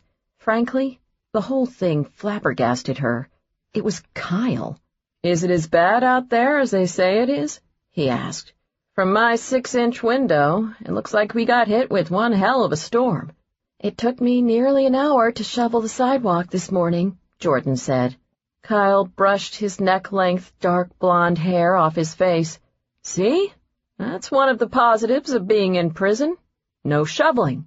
Her brother had long ago set the rules regarding their visits. Jokes about being in prison were expected and encouraged. Sympathy was not, which was good for both of them, considering her family had never done particularly well with the mushy and sentimental stuff. "You live in a penthouse condo and haven't shoveled snow for years," she pointed out. "A deliberate choice I made because of the trauma of my youth," Kyle said. "Remember how Dad used to make me shovel the whole block every time it snowed? I was 8 when he came up with that plan, barely taller than the shovel." "And I got to stay inside, making hot chocolate with Mom." Jordan waved off the retort she saw coming. "Hey, it was good for you. It built character." She paused for a moment, taking in their steel-barred surroundings. "Maybe Dad should have made you shovel the next block over, too." "That's cute." "I thought so." An inmate shouted at them from across the room. "Hey, Sawyer! Sawyer! When you gonna introduce me to your sister?" An annoyed look crossed Kyle's face as he ignored the voice. "Yo, Sawyer!" The inmate was quickly silenced by the approach of an armed guard. Jordan made no attempt to hide her grin. "I think someone's trying to get your attention." "I don't answer to that name," Kyle growled. "Maybe if you would just cut your hair?" she offered faux sympathetically. "Fuck Josh Holloway!" he nearly shouted in frustration. "I've worn my hair like this for years." "Getting a little loud over here, Sawyer," a guard warned as he passed by their table. Jordan watched, amused, as her brother simmered at a low boil. But the hair worked for Sawyer, because they were roughing it on the island, although I think there had to be some sort of salon or spa in the others' camp. I mean, they performed surgeries on people. I would assume they could have rustled up a decent pair of scissors for a haircut somewhere. "I swear, if you don't let this drop, I'll ban you from my visitation list." She laughed at the likelihood of that ever happening. "You've been stuck to me like gum on the bottom of my shoe since birth. What would you do without my charming wit to cheer you up every week?" She peered up as an inmate in his mid-30s stopped at their table. As soon as he spoke, she recognized the voice of the man who'd been yelling across the room. "So you're the sister." He looked over her appraisingly and smiled, managing to look harmless enough despite the black snake tattoo coiled around his right forearm. "Help me out with an introduction, Sawyer. Let's do this proper." A guard called over from across the room. "I'm not telling you again, Pachalski. No talking to the other guests." With a regretful look over his shoulder, the inmate shuffled off. Jordan turned back to Kyle. "I take it Dad was here on Monday?" Unless something urgent came up, her father was as regular a visitor to MCC as she was. "Sounds like business is better. I think the fallout is finally subsiding," Kyle said, referring to the fact that their father's company had not surprisingly taken a hit the previous financial quarter. Strange how people tended to get ticked off when the vice president of a computer software corporation and the CEO's son was indicted and imprisoned for hacking. Jordan was about to answer when Kyle turned in his chair to get more comfortable. She noticed something, a faded yellow bruise along the left side of his jaw. She looked down at the table and saw the telltale cuts on the knuckles of his right hand. "You got in another fight." "It's no big deal." "Doesn't look that way to me. Let me see that." She reached out and touched his chin to get a better look. "Jordan, you know you can't." Just like that, the guard stood beside their table. He frowned at Jordan. "Sorry, ma'am. No contact." She pulled back her hand. Sorry. She took a deep, steadying breath. Normally, she handled the whole prison routine as well as could be expected, but every once in a while it got to be a bit much, like when she couldn't even check to see if her brother was hurt. What happened this time? She asked Kyle after the guard left. Just some talk that got out of hand, he said dismissively. Some people have nothing better to do around here than run off at the mouth. Kyle, you're smarter than that. That's what Mom said to me when I came home after fighting Robbie Wilmer in the 6th grade. My first black eye. Well, since Mom's not here, you need to hear it from someone else. I'm not trying to get in trouble, Jordo. Kyle looked her in the eyes. But this isn't Jane Addams Elementary School. There are different rules here, and if I want to survive the next 14 months, I've got to play by them. How tempted she was right then to tell him about the deal she'd made with the FBI.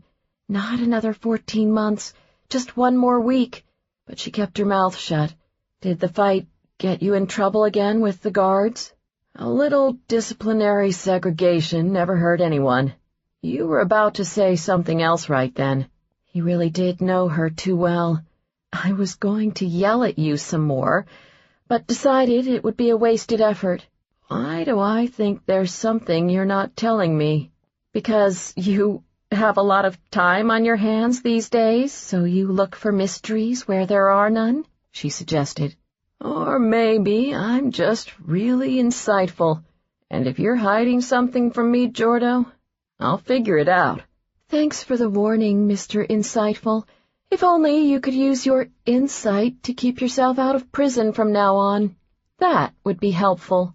Kyle squeezed her hand. I'm so glad you came, sis. You have no idea how much I enjoy these little visits of ours. Crap. The guard was back at their table. Kyle took his hand off hers. I know, no contact. Jordan peered up at the guard. What's with all the rules? You'd think we were in prison or something. The guard's stoic face remained unchanged as he turned and walked away. Jordan turned to Kyle. Seriously, I don't even get a smile for that? Tough crowd. Kyle looked around at the inmates in orange jumpsuits and armed guards. Really? I hadn't noticed. She caught his eye and smiled, but she was more careful this time not to let her thoughts show. Just one more week, Kyle. Hang in there. 5. So how's Kyle doing? Jordan poured 3 glasses of wine and handed one each to Melinda and Corinne. You know Kyle. He says he's fine. She set the wine bottle off to the side and picked up the 3rd glass for herself. But judging from the bruise on his face and the cuts on his hands, I'd say that his definition of fine differs from mine. She and her 2 friends had met at Divine Cellars after the store closed, and were seated at a table near the racks of sparkling wine and champagne. As per their usual routine, Jordan provided the wine, and Melinda and Corinne brought dinner and dessert. He got in another fight? Melinda asked. What's the deal with this prison? Don't they have any guards there, or are the inmates running the asylum? Corinne was a bit more tactful. Can't they separate Kyle from the guys giving him a hard time? Kyle says he doesn't want special treatment. He thinks it will go away if he doesn't back down, like it's some kind of rite of passage. He told me that if these guys were serious about hurting him, they'd use a weapon. Jordan swirled her glass, letting the wine open up. I can't believe the current upside of my 33-year-old brother's life is that his fights don't involve weapons. She saw the concern on Melinda and Corinne's faces. Sorry. Enough about me and my family problems. Let's talk about something else. What's going on with you guys? As they ate, the 3 of them chatted about work. Both Melinda and Corinne were teachers. Corinne worked at a public high school in one of the poorest districts in the city, and Melinda taught musical theater at Northwestern University, where the 3 of them had gone to undergrad. Melinda took another sip of her wine and tipped her glass to Jordan. This is really good. You said it's a Merlot? From South Australia. A 2008 Marquis Phillips.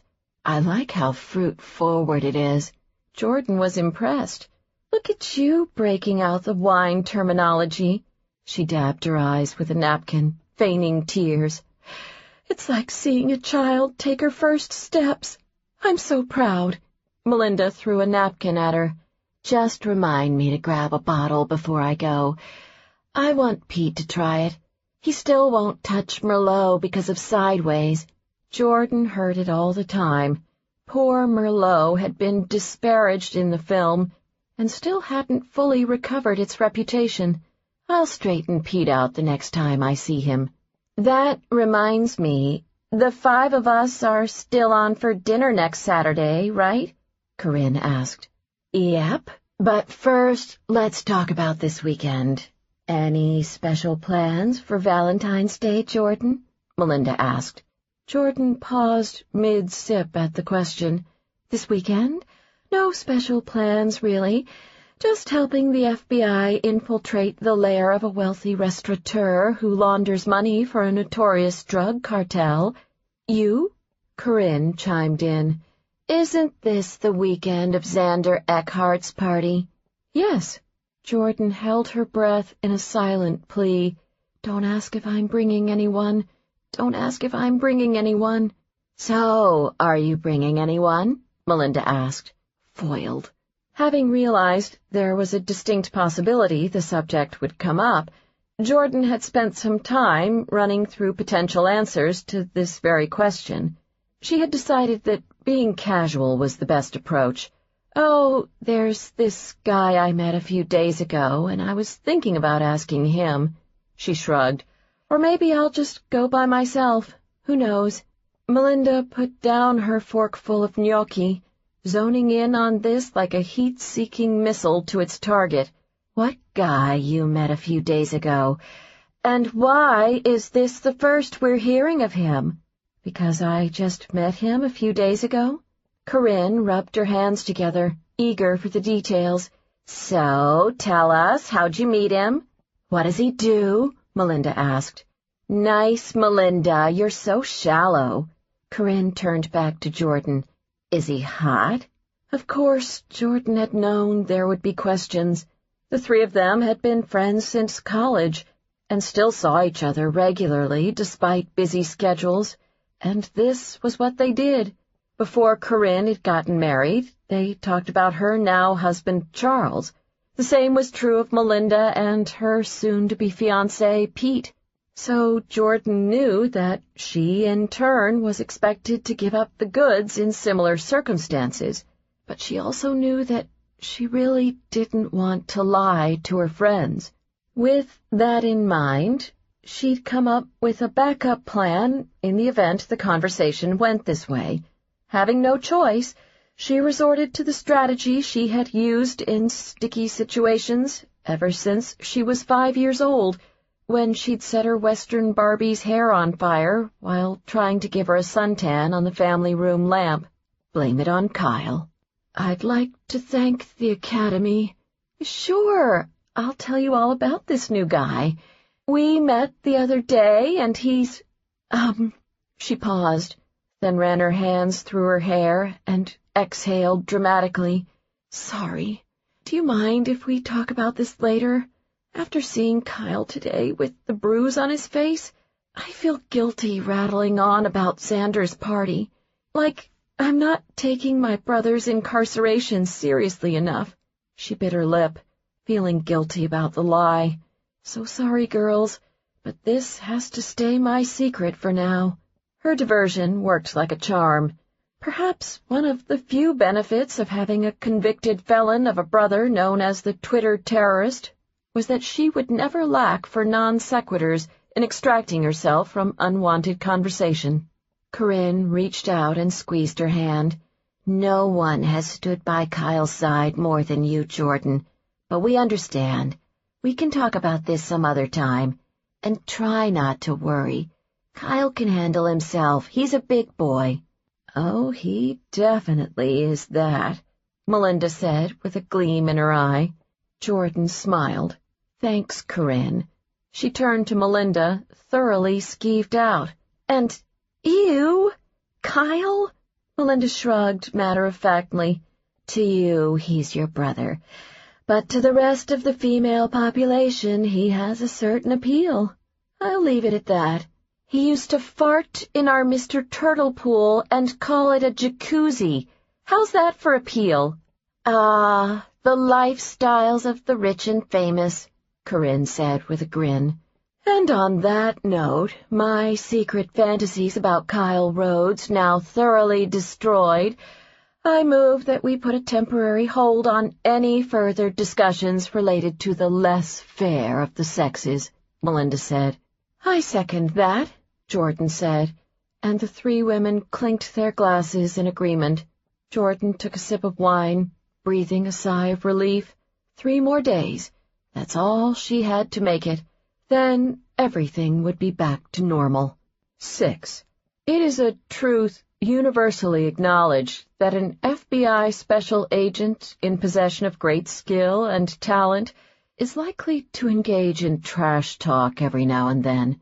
Nick, being possessed of said skill and talent, was, on that Thursday night, partaking in this practice, along with his co-worker Jack Pallas, Davis's supposed other top special agent. The two of them had just finished working out in the state-of-the-art gym located on the building's 2nd floor that was open 24/7. Some agents fell out of shape after graduating from the academy, but not in Davis's field office. He held his agents to high physical standards, and as he bluntly told everyone in their Welcome to Chicago speech, expected to see their asses in the gym. Sweaty in their T-shirts, Jack and Nick grabbed towels from the shelf as they entered the locker room. They'd completed a 7-mile run on the gym's indoor track only moments earlier. While subtly trying to outpace and outdistance each other, they'd caught up on various odds and ends that Nick had missed during the 6 months he'd worked undercover on 5-Star. Eventually, their conversation turned to the arrests of Roberto Martino and the other members of his organization, and the investigation into Xander Eckhart. I hear you're taking orders from Seth Huxley nowadays, Jack said as they edged their way through the crowded locker room. The end of the workday, not surprisingly, was the gym's busiest time, with most agents squeezing in a workout before heading home. How's that going? If by taking orders you mean providing my much-learned undercover expertise as a favor to our boss, then I'd say it's going great. Nick feigned confusion. What I've been trying to figure out is why Davis had to bring me in on this case in the first place. I could have sworn another agent was already running the Martino investigation. Oh, wait, that would be you, Jack. Jack took a seat on the bench in front of their lockers. I've been a little busy these days. 34 arrests in the last 4 months, McCall. That's a new record for me. Nick stripped off his damp T-shirt, baring his chest. Tried 27 arrests in the last week. That's a new record for the office. You're still 7 arrests behind me, buddy. Not for long, if Nick had anything to say about it. It'll only be 5 after Eckhart and Trelawney. Jack scoffed at this. Eckhart is a money laundering case. Anything from financial only gets you half a point. He stood up and peeled off his own T-shirt, revealing several scars, electrical burns, and a bullet wound on his chest. Having worked on and off with Jack for several years, and given how they were both regulars at the gym, Nick had seen the other agent's scars before, souvenirs of the 2 days Jack had been tortured by Roberto Martino's men. 2 days where he'd given them absolutely nothing in exchange. The scars were a quick reminder, not only of the pride Nick felt in being a special agent in one of the toughest FBI field offices in the country, but also of the grudging respect he had for Jack. All trash talk aside, they understood each other's commitment to the job. Davis wasn't getting any younger, and when he retired as special agent in charge, Either Nick or Jack likely would be asked to fill the position. Neither was entirely sure he wanted it, although the satisfaction that would be derived from beating out the other for the job provided strong motivation to at least consider the possibility. Nick ignored the scars on Jack's chest, as was expected. He stripped off the rest of his clothes and slung a towel around his hips. "You know, it's interesting what you said a moment ago about taking orders. From what I hear, you've been taking a lot of orders yourself these days, from the new U.S. Attorney." Actually, what he'd heard from several sources around the office was that Jack had been assigned to protect the new U.S. Attorney as part of a murder investigation, and had dived off a 3-story stairwell to save her life. Also, according to these sources, who had spoken only on condition of total anonymity, the two were now living together, and Jack had subsequently mellowed a bit from his former days. "We all take orders from the U.S. Attorney around here," Jack said. "She is something." The corners of his mouth turned up as he slid out of his running pants. Nick stared at him in astonishment. Was that actually a smile? "Shit, Palace. All these years we've been working together? I wasn't even sure you had teeth." "It's part of this whole softer side Jack is trying out," said a voice from around the corner. A younger, well-built African-American man strolled over from the showers. Like Jack and Nick, he was naked except for a towel knotted around his waist. "It's kinda nice, actually. He barely ever threatens to kill people anymore." The young agent reached over the bench in the center of the aisle and stuck out his hand to Nick. "I'm Jack's partner, the inimitable Sam Wilkins," he said by way of introduction. "I've seen you around the office the past few days." Nick shook his hand.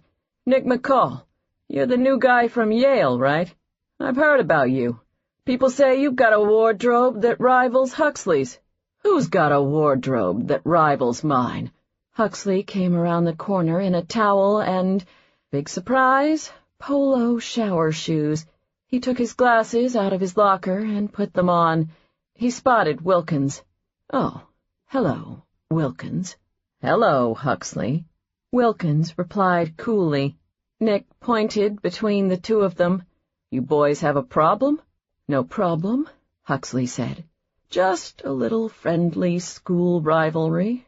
"Not so much a rivalry," Wilkins corrected.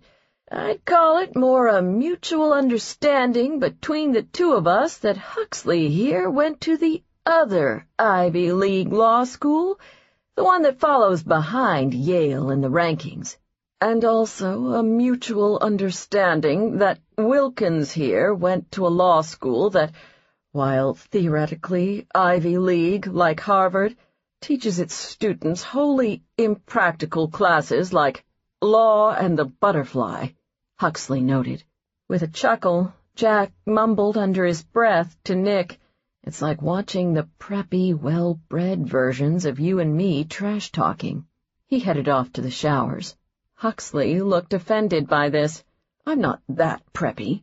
Naked except for his shower shoes, he took out a pair of neatly ironed boxer briefs from his duffel bag and pulled them on.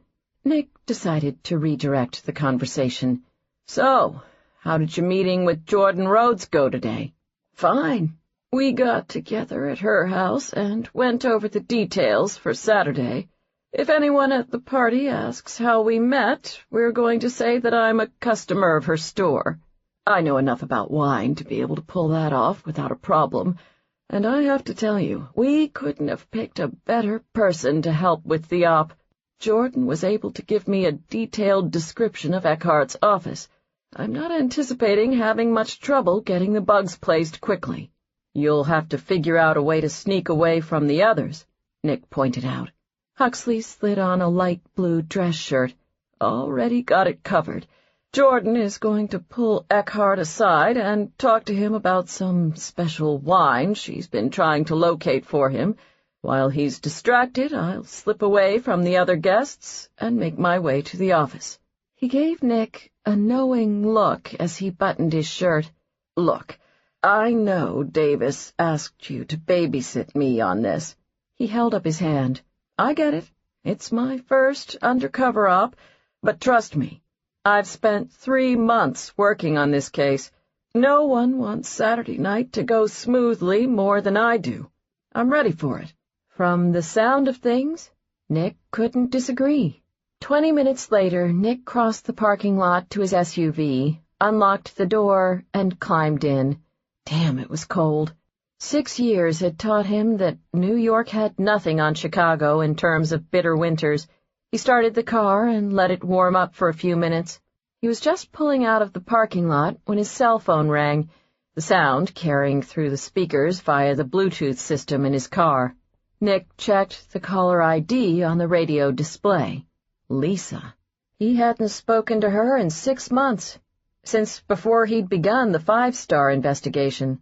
Frankly, he hadn't planned on speaking to her again. Sure, they'd had a couple of fun nights, but he'd made it clear from the beginning that there wasn't anything serious between them. Still, he didn't want to be rude and ignore her. He answered the phone. Lisa. Hello. A woman's earthy voice sounded through the speakers. I heard you were back in town. Got your spies out? Nick teased. Maya said you picked up carry-out from Schoolhouse Tavern the other night, Lisa said, referring to the waitress who'd rung up his order. Right. I forgot that she teaches part-time at your yoga studio. She says you look exactly the same. It hasn't been that long, Lisa. 6 months. Well, I told you it would be a while before you heard from me, if ever. But now you're back. Any chance you're free tonight? She asked invitingly. Nick sensed that this was the moment where he needed to politely but firmly make a clean break from Lisa. Actually, he thought he'd done that 6 months ago. From the start, he'd explained to Lisa the same thing he explained to every woman he got involved with. He didn't do relationships. Working undercover for months at a time virtually precluded the possibility. Right now, he was focused on his job, and he liked being focused on his job. He'd been working undercover jobs for 6 years now, and he was good at it. While he reported to Davis, he generally handled his cases the way he wanted, which suited him well. When he was a kid, Nick had seen the look of relief on his mother's face every time his father walked through the door after one of his police shifts. Unlike his father, however, there were many nights and weeks and months when he didn't come home at all. He may have been focused on his career, but at least he knew not to inflict his unpredictable lifestyle on someone else. Lisa, look, we talked about this before I went undercover. This was just a casual thing, he said. But I thought we had fun together. We did, but I've got a few things going on with work and some personal days I plan to use after that, so this isn't a good time for me. Lisa's voice turned suspicious. There's someone else, isn't there? You don't have to lie about it. There's no one else. I'm just not in a position to give you what you're looking for. The phone went silent for a moment. As much as Nick tried to be a stand-up guy about these things, sometimes women got a little pissed when they realized that, hot sex notwithstanding, he'd really meant it when he said that he wasn't looking for a relationship. Fine, but being by yourself all the time is going to get lonely, Nick, Lisa said. When that happens, you remember the good times we had together and give me a call. She hung up. Nick exhaled in relief and made sure the call had disconnected. That hadn't been too bad. When he didn't call Lisa back, she'd move on. After all, it had been just sex. No sweet nothings, no endearments, no promises of the future. Soon enough, she would realize that she could get a better deal elsewhere. He had just exited off the highway at Ohio Street when his cell phone rang again. He glanced over and checked the caller ID. Shit. He quickly backtracked, thinking about how long it had been since their last conversation, and realized he undoubtedly had another pissed-off woman on his hands, Perhaps this was one of the reasons he preferred to stay undercover. No accountability. Bracing himself, he clicked the button on the steering wheel to answer. "Ma, I was just about to call you." "Right? I could be dead and you wouldn't even know it." Nick grinned. Despite being perfectly healthy and fit at almost 60, his mother issued frequent proclamations about her death and the ways in which people would inevitably wrong her in it. "I think Dad, Matt, or Anthony would probably call me if that happened."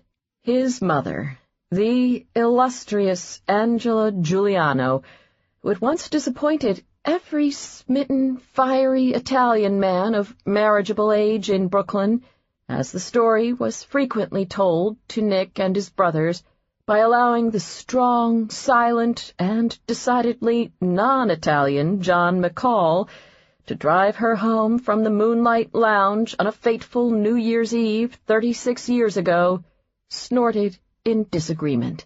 "What do your brothers know? They both live less than 15 miles from this house, and your father and I never see them." Nick happened to know that both of his brothers, as well as practically every living relative in New York on his mother's side of the family, had dinner at his parents' house at 3 o'clock every Sunday afternoon. No exceptions. His father had long ago accepted the weekly Italian invasion as the price one paid for marrying into the Giuliano family. As happened every time he spoke to his parents or his brothers, Nick felt a pang of guilt. He was more independent than his 2 younger brothers, and in that sense, the 1,000-mile separation from his parents wasn't entirely a bad thing. But still, he sometimes missed those Sunday dinners. You see Matt and Anthony every week. You see everyone every week. "Not everyone, Nick," his mother said pointedly. Then her voice changed and turned warmer. "Well, except for this upcoming weekend." Nick paused at this. It could have been a trap. Perhaps his mother suspected something was up with her birthday and was fishing for information. Although it was surprising that she'd come to him, she usually went after Anthony, who had the secret-keeping skills of a 4-year-old. "Why? What's happening this weekend?" he asked nonchalantly. "Oh, nothing much. I just heard something about a 60th birthday party your father and you boys are planning for me." Fucking Anthony. "And don't go blaming Anthony," his mother said, quick to protect her youngest. "I'd already heard about it from your Aunt Donna before he slipped." Nick knew what her next question would be before the words left her mouth. "So, are you bringing a date?" she asked. "Sorry, Ma. It'll just be me." "There's a surprise." He pulled into the driveway that led to the parking garage of his condo building. "Just a warning, I'm about to pull into the garage. I might lose you." "How convenient," his mother said, "because I had a really nice lecture planned for you." "Let me guess the highlights. It involved me needing to focus on something other than work, and you dying heartbroken and miserable without grandchildren. Am I close?" "Not bad, but I'll save the rest of the lecture for Sunday. There's going to be a lot of gesturing on my part, and the phone doesn't quite capture the spirit." Nick smiled. "Shockingly, I'm looking forward to it. I'll see you Sunday, Ma." Her voice softened. "I know how busy you are, Nick. It means a lot to me that you're coming home." He knew it did. "I wouldn't miss it for the world." Early Saturday morning, Nick received yet another call. He opened his eyes and saw that it was still dark outside. He rolled over in bed and peered at the clock on the nightstand. 5:38 a.m.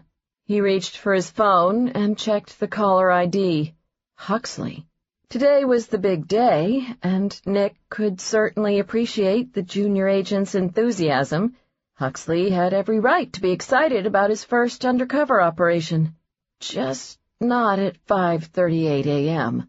He answered the phone, his voice low and rough with sleep. "At this hour? Somebody better be dead, Huxley. There was a tortured groan on the other end of the line. Nick sat up in bed. Huxley? A weak voice answered. No one's dead, but I think I might be close. 7. Nick rang the bell to Huxley's wood-frame duplex.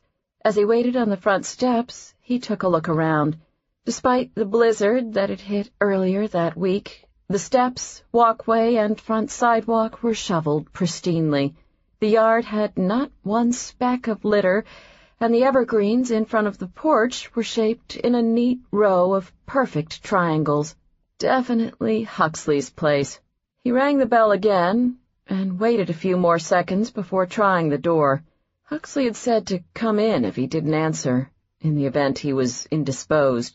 Nick pushed open the front door and entered the quiet house cautiously. He instinctively reached for the gun holstered in the shoulder harness underneath his jacket, then caught himself. From the sound of things, whatever had gotten a hold of Huxley could not be stopped by bullets. Nick paused in the entranceway. Huxley? You alive? There was a staircase to his left, leading upstairs, and a dark hallway in front of him.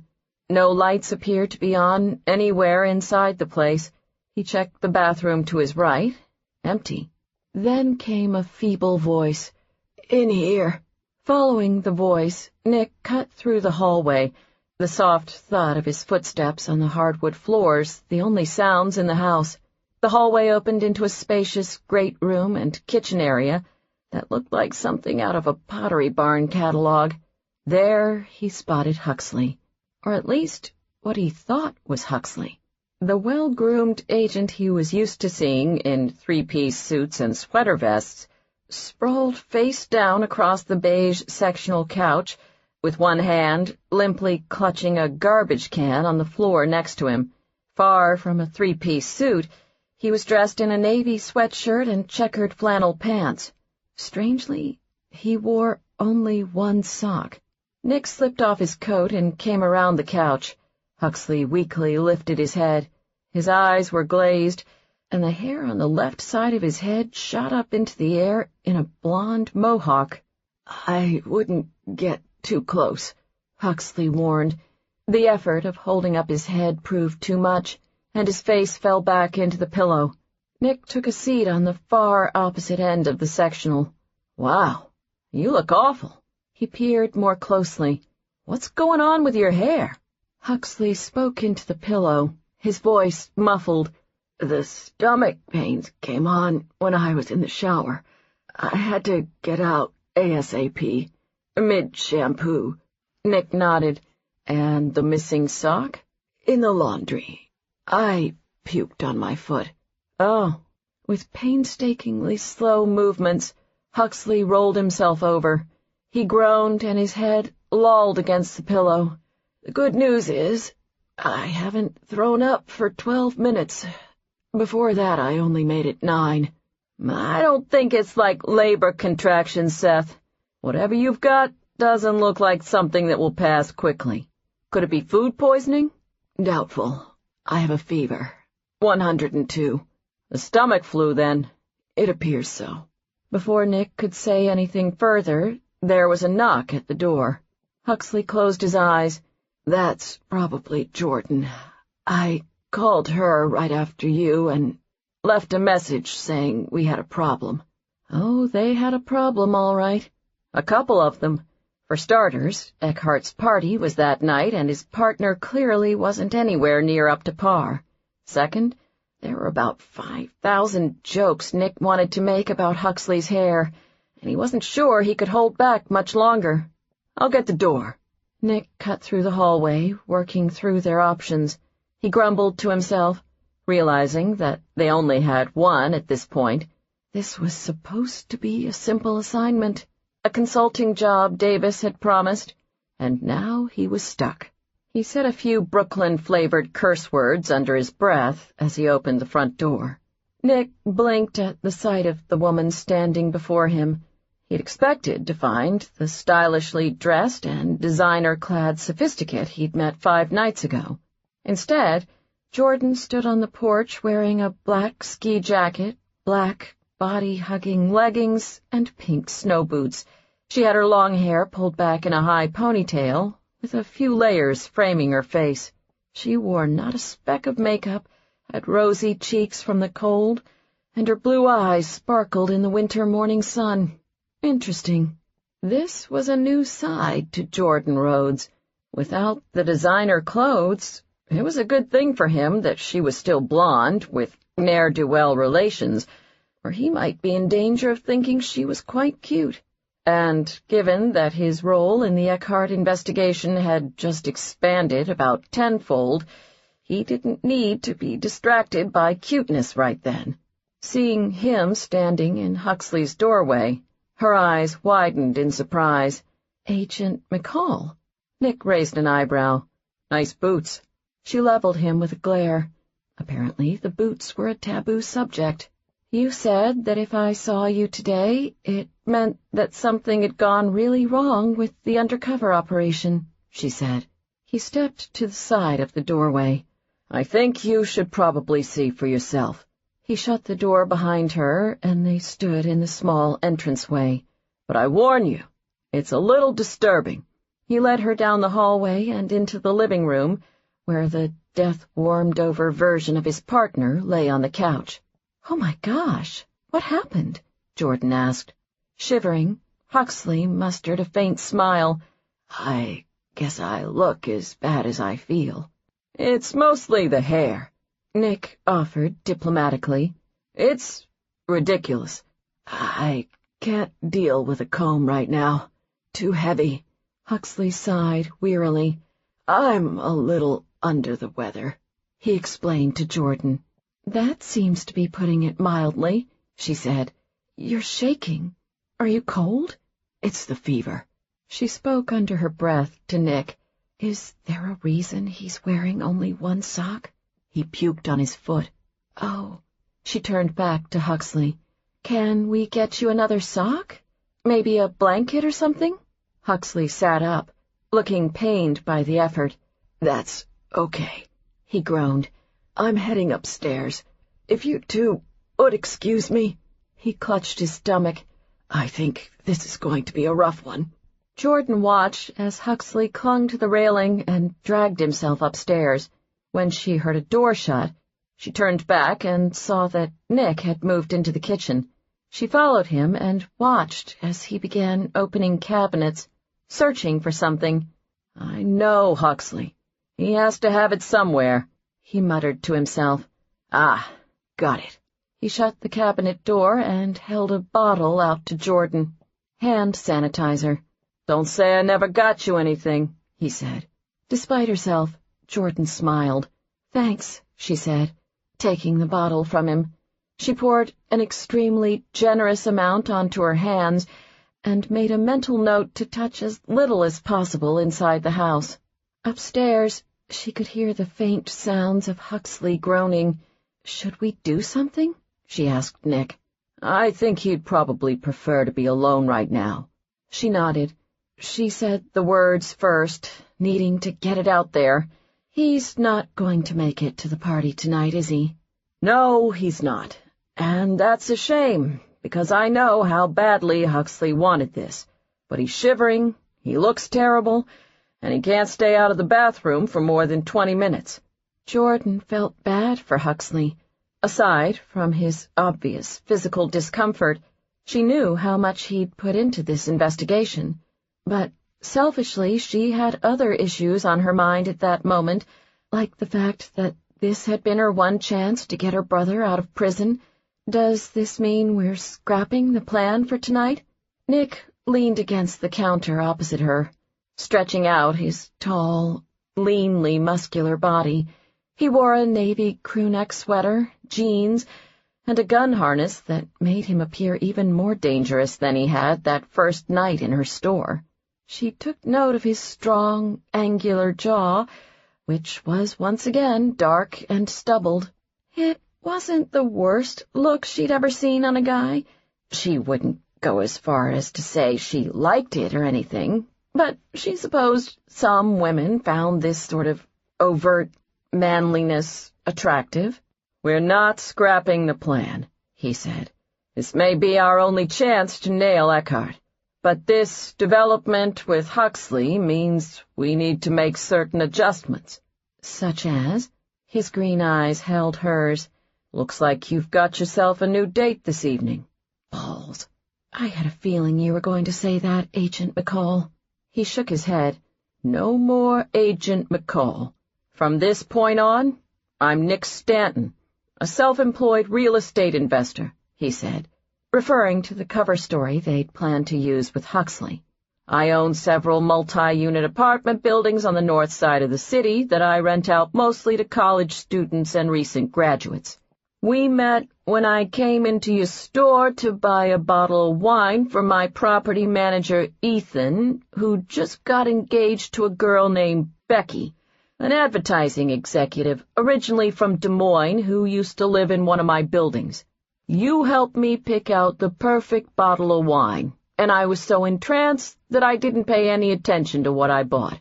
He scratched his jaw, putting on a show of trying to remember.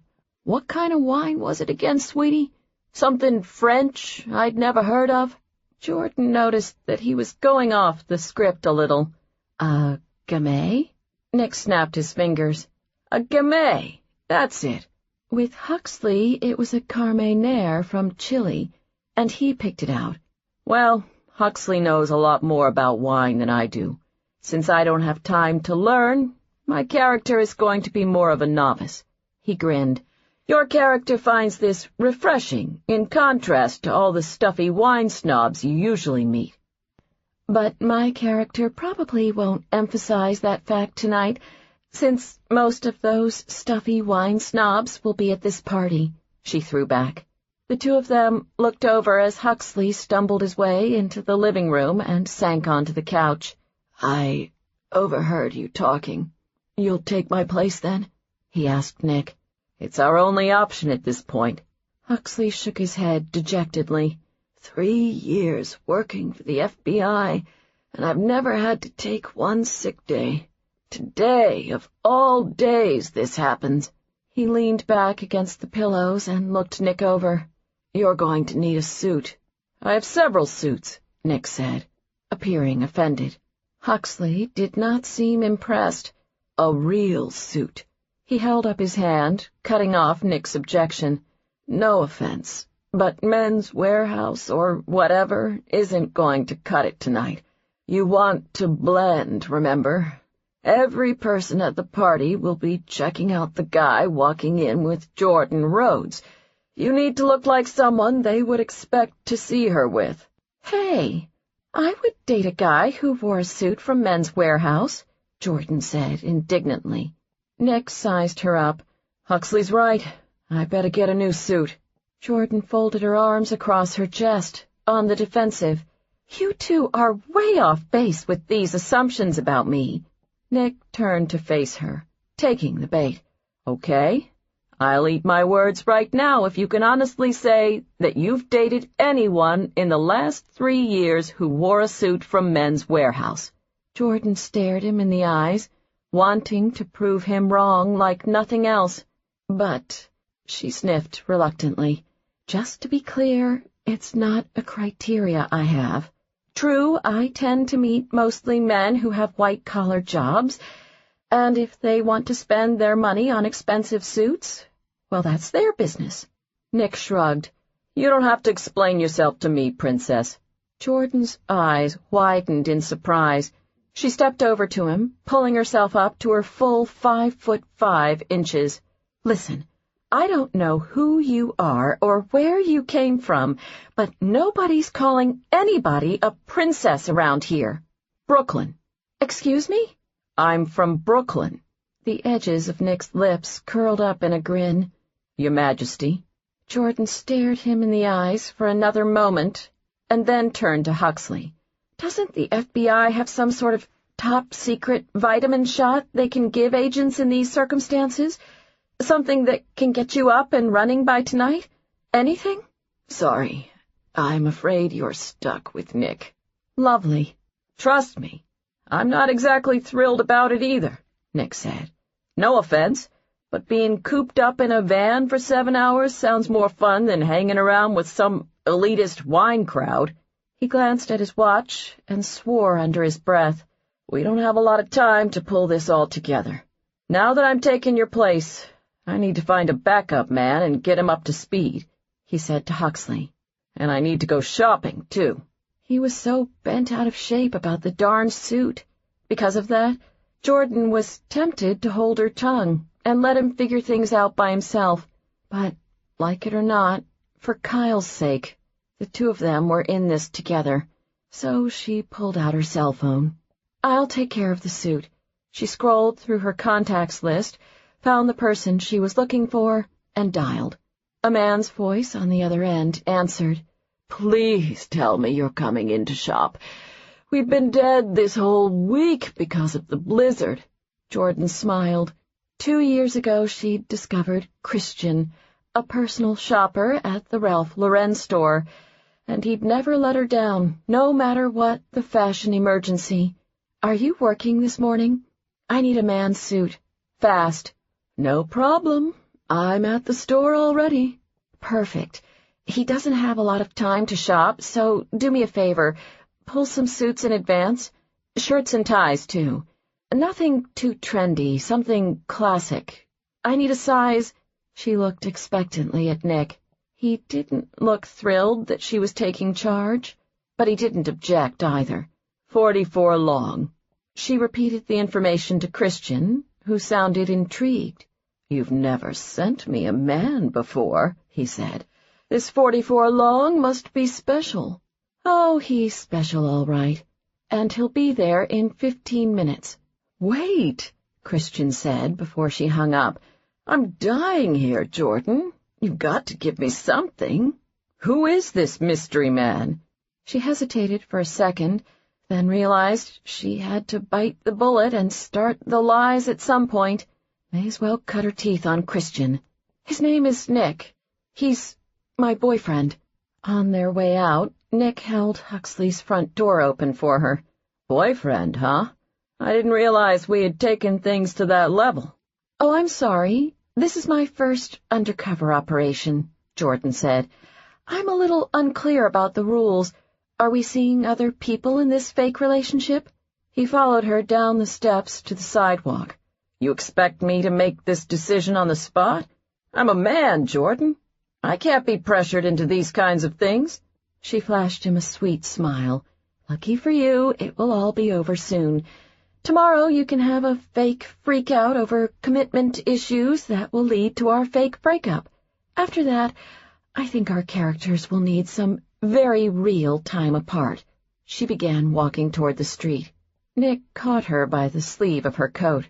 "I think we need to make sure we're clear on something. You may be used to ordering your personal assistants around or the minions at your wine store, but this is my investigation now, which means that I'm in charge here. Only me." She pulled out her cell phone and cocked her head innocently. "Should I cancel the suit, then?" When he glared at her but said nothing, she smiled. "I'll take that as a thank you, Jordan. I appreciate you helping me out in a pinch like this." She headed in the direction of her car, but Nick caught her by the sleeve again. "Where are you going? You're coming with me to the Ralph Lauren store." "Why would I go?" "Because I've got about 8 hours to make sure this undercover op is successful, and you need to fill me in on everything you told Huxley on Thursday, particularly the description of Eckhart's office." Jordan pushed up the sleeve of her coat and looked at her watch. "It's after 9. We'll be cutting it too close if I go downtown with you. I'm supposed to open my store at 10, and I need to go home and change first." "Can't you get someone to cover for you?" "Unfortunately, no," she said. Martin and Andrea, one of the 2 associates who worked at Divine Cellars, were both set to cover the store that evening while she was at Xander's party, and her other sales associate, Robert, was out of town that weekend. Plus, they were having a closeout sale on several wines her distributors were unloading at bargain prices, and she needed to get the shelf talkers in place before the store opened. "Is there another time we can talk?" Nick looked over at her car. Does that Maserati come with Bluetooth? For over $100,000. About the only things it didn't come with were ejector seats and a parachute. Yep. We'll do this by phone. I have your number. Of course he did. They separated at the street and climbed into their respective cars. Immediately after starting hers, Jordan pushed the button that warmed the tan leather seats. Like good wine and great shoes, heated seats on a February morning were at the top of her most prized list of luxuries. She let the car idle for a minute before easing it out of its tight parking spot. Heading in the same direction as Nick, she took the one-way side street toward Lakeshore Drive and caught up with him at a stop sign. She saw him glance at his rearview mirror, spotting her behind him. A few seconds later, her cell phone rang. When she answered, his whiskey-rich voice came through the car's speakers.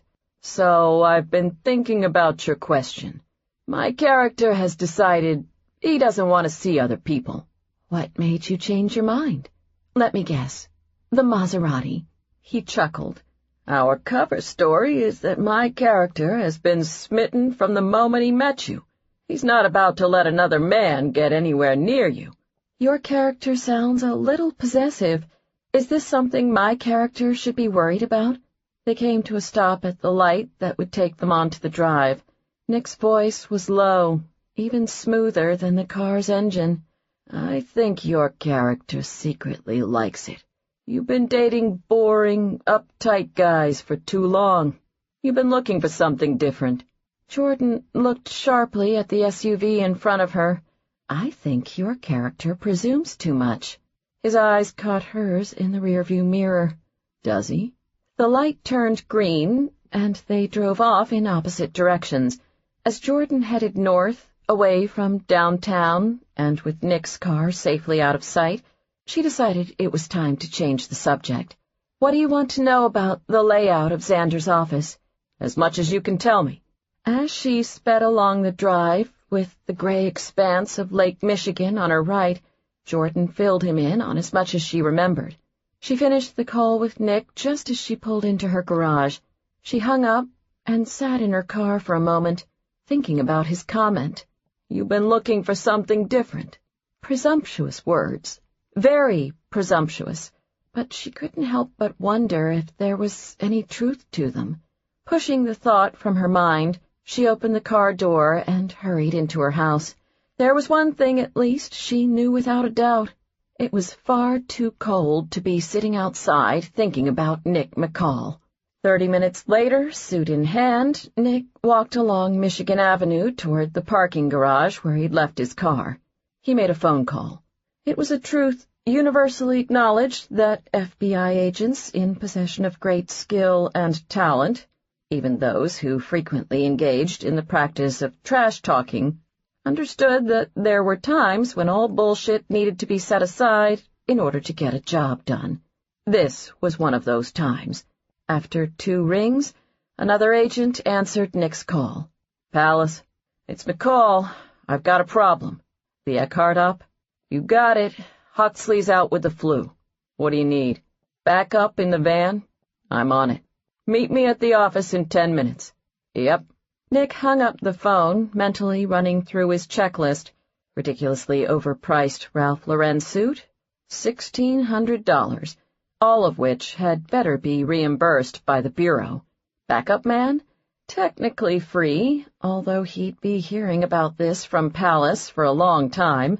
Nabbing the money man of the city's most notorious gangster while infiltrating an exclusive wine tasting? Priceless. 8. After a 10-minute pit stop at home to change her clothes and throw on some makeup, Jordan hurried out the door and walked the 3 blocks to Divine Cellars. The streets were relatively quiet since most stores and businesses hadn't opened yet. Her cell phone buzzed loudly in her purse. She saw that it was Christian and answered. "You couldn't at least send me a metrosexual to work with?" he asked. She grinned at that. "How did the shopping go with Nick?" "We survived. That's about all I can say. You should have seen his expression when he saw the colors of the ties I'd pulled to go with the suit. He told me that where he comes from, men don't do boysenberry. I shudder to think such a place exists. Boysenberry? You are lucky you survived. Thanks, Christian. I appreciate your help. Jordan made a mental note to send him a bottle of wine from the store. Feel free to send me all the suit-buying customers you want, and I think you'll be pleased with the results. His tone turned sly. Happy Valentine's Day, Jordan. I have a feeling it's going to be a good one for you. Right, she thought as she hung up the phone, because Nick was her date. And of course, any woman spending Valentine's Day with a date who looked like Nick was guaranteed a night of endless great sex. Hot, scruffy-jawed, throw-me-down-on-the-table, mind-blowing sex, probably with dirty words. Perhaps not a horrible way to spend Valentine's Day, she conceded, but it wasn't in the cards for her. Jordan let herself into the store and hung her coat in the back room. She changed out of her snow boots and turned on the lights and music. She loved opening the store. That time of day, more than any other, was when it truly felt like hers. Mornings were typically slow until about 11, so she had a good hour to put out the shelf talkers and signs for the closeout sale, do inventory, and clean up. She doubted, however, that much cleaning would be necessary. Martin had closed the night before, and he tended to be as much a neat freak as he was a wine snob, not an unwelcome quality in an assistant manager. She checked the sales receipts from the night before and saw that they'd had a good night. In addition to regular sales, they'd added 4 new customers to their wine club. The wine club was something she'd started 2 years ago. As often as customers asked for her and Martin's recommendations, it had seemed to be a worthwhile endeavor. Each month, she and Martin selected 2 wines with a combined value ranging from $100 to $150.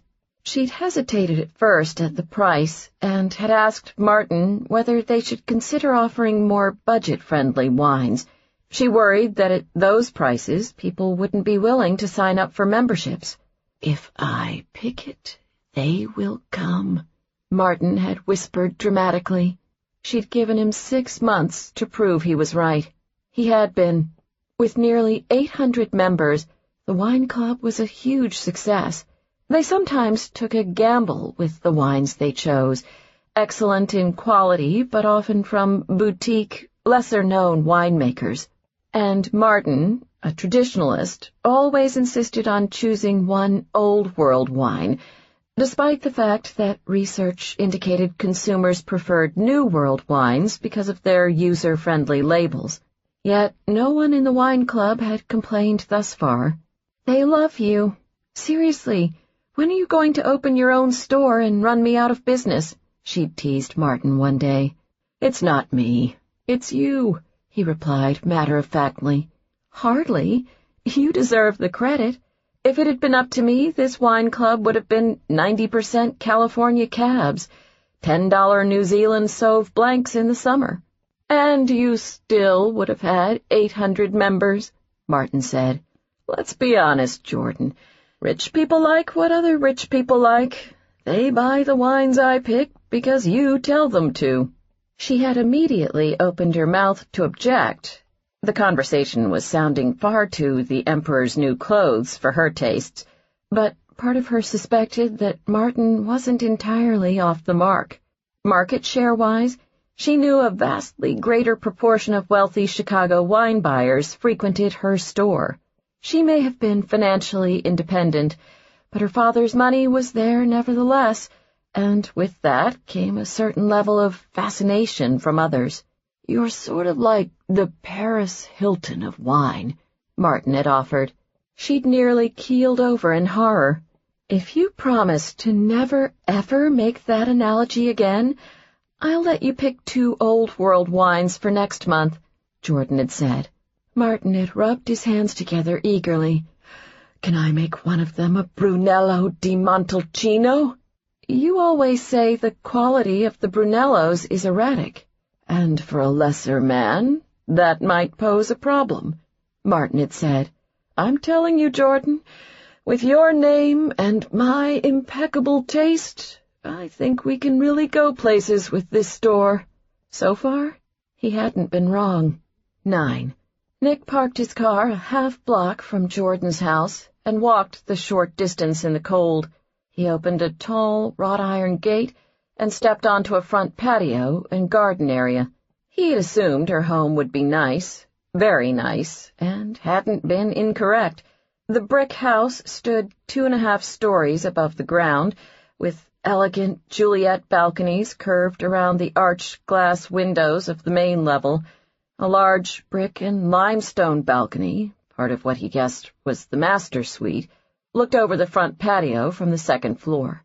As he climbed the stairs to the front door, he caught himself wondering if Jordan's father had bought the house, or if she made enough money to afford it on her own. Not that it was any of his business, he was just curious. He rang the doorbell and could hear its melodic chime through the door.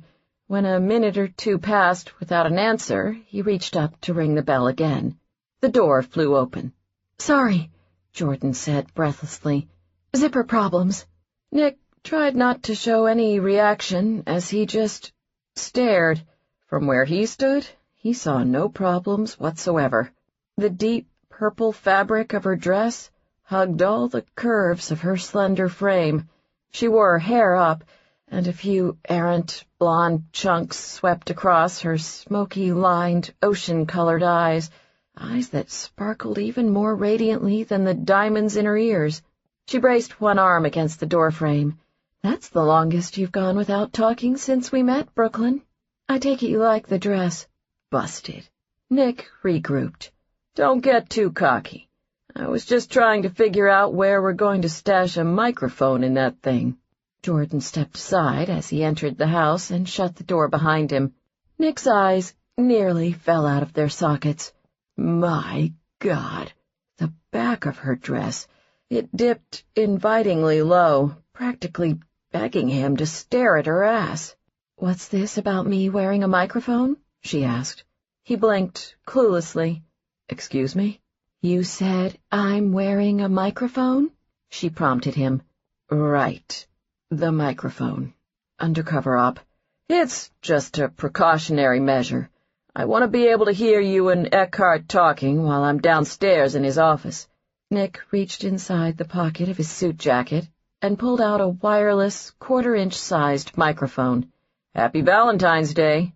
Jordan examined it curiously. "I can't believe how small it is." "It picks up voices from 50 feet away, even through clothing. All you need to do is tuck it inside your bra." His eyes went to the V of her neckline. "Assuming you're wearing a bra with that dress." "Nope, just Band-Aids over my nipples." 6 years working undercover for the FBI, another 5 years on NYPD Vice. But damn if Nick had a clue how to handle that predicament. Jordan grinned. "I'm kidding." She twirled her finger. "Turn around." He complied. "Don't think about her nipples. Don't think about her nipples." He was thinking about her nipples. "Are you done yet?" he asked brusquely. Perhaps things would go faster if he lent her some assistance. "I think I've got it," Jordan said from behind him. Nick turned around and watched as she adjusted her neckline, making sure her bra was hidden once again. She straightened up and faced him. "What do you think? Good?" His eyes roved over her.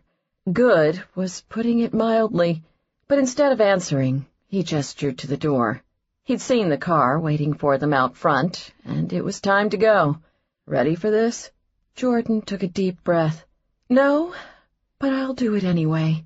Because of all the wine they'd be offered at Xander's party, Jordan had rented a town car for the evening.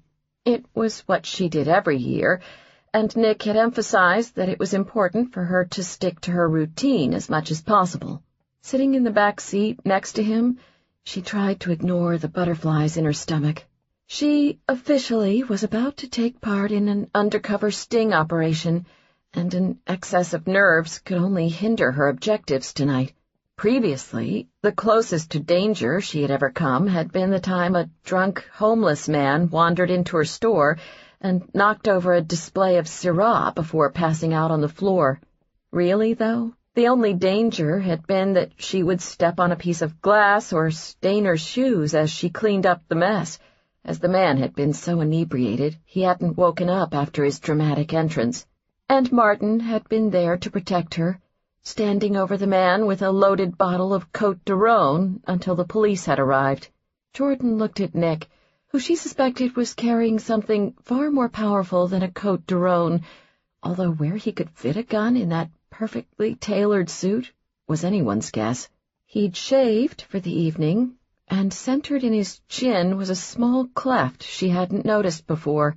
The back of his dark brown hair brushed against the collar of his coat. He'd gotten a haircut as well. When he had arrived at her house, there'd been a moment when she'd been struck by how refined and handsome he looked in his dress coat and suit. He would blend in at Xander's party without any problem. Interestingly, however, she thought she liked him better with the scruff and jeans. Thank God he annoyed her a good 95% of the time they were together, because she had absolutely no intention of being attracted to Nick McCall. Stanton, whoever the heck he was that night. He caught her looking at him just as the car pulled up in front of Bordeaux. The driver got out and walked around the car to Jordan's door.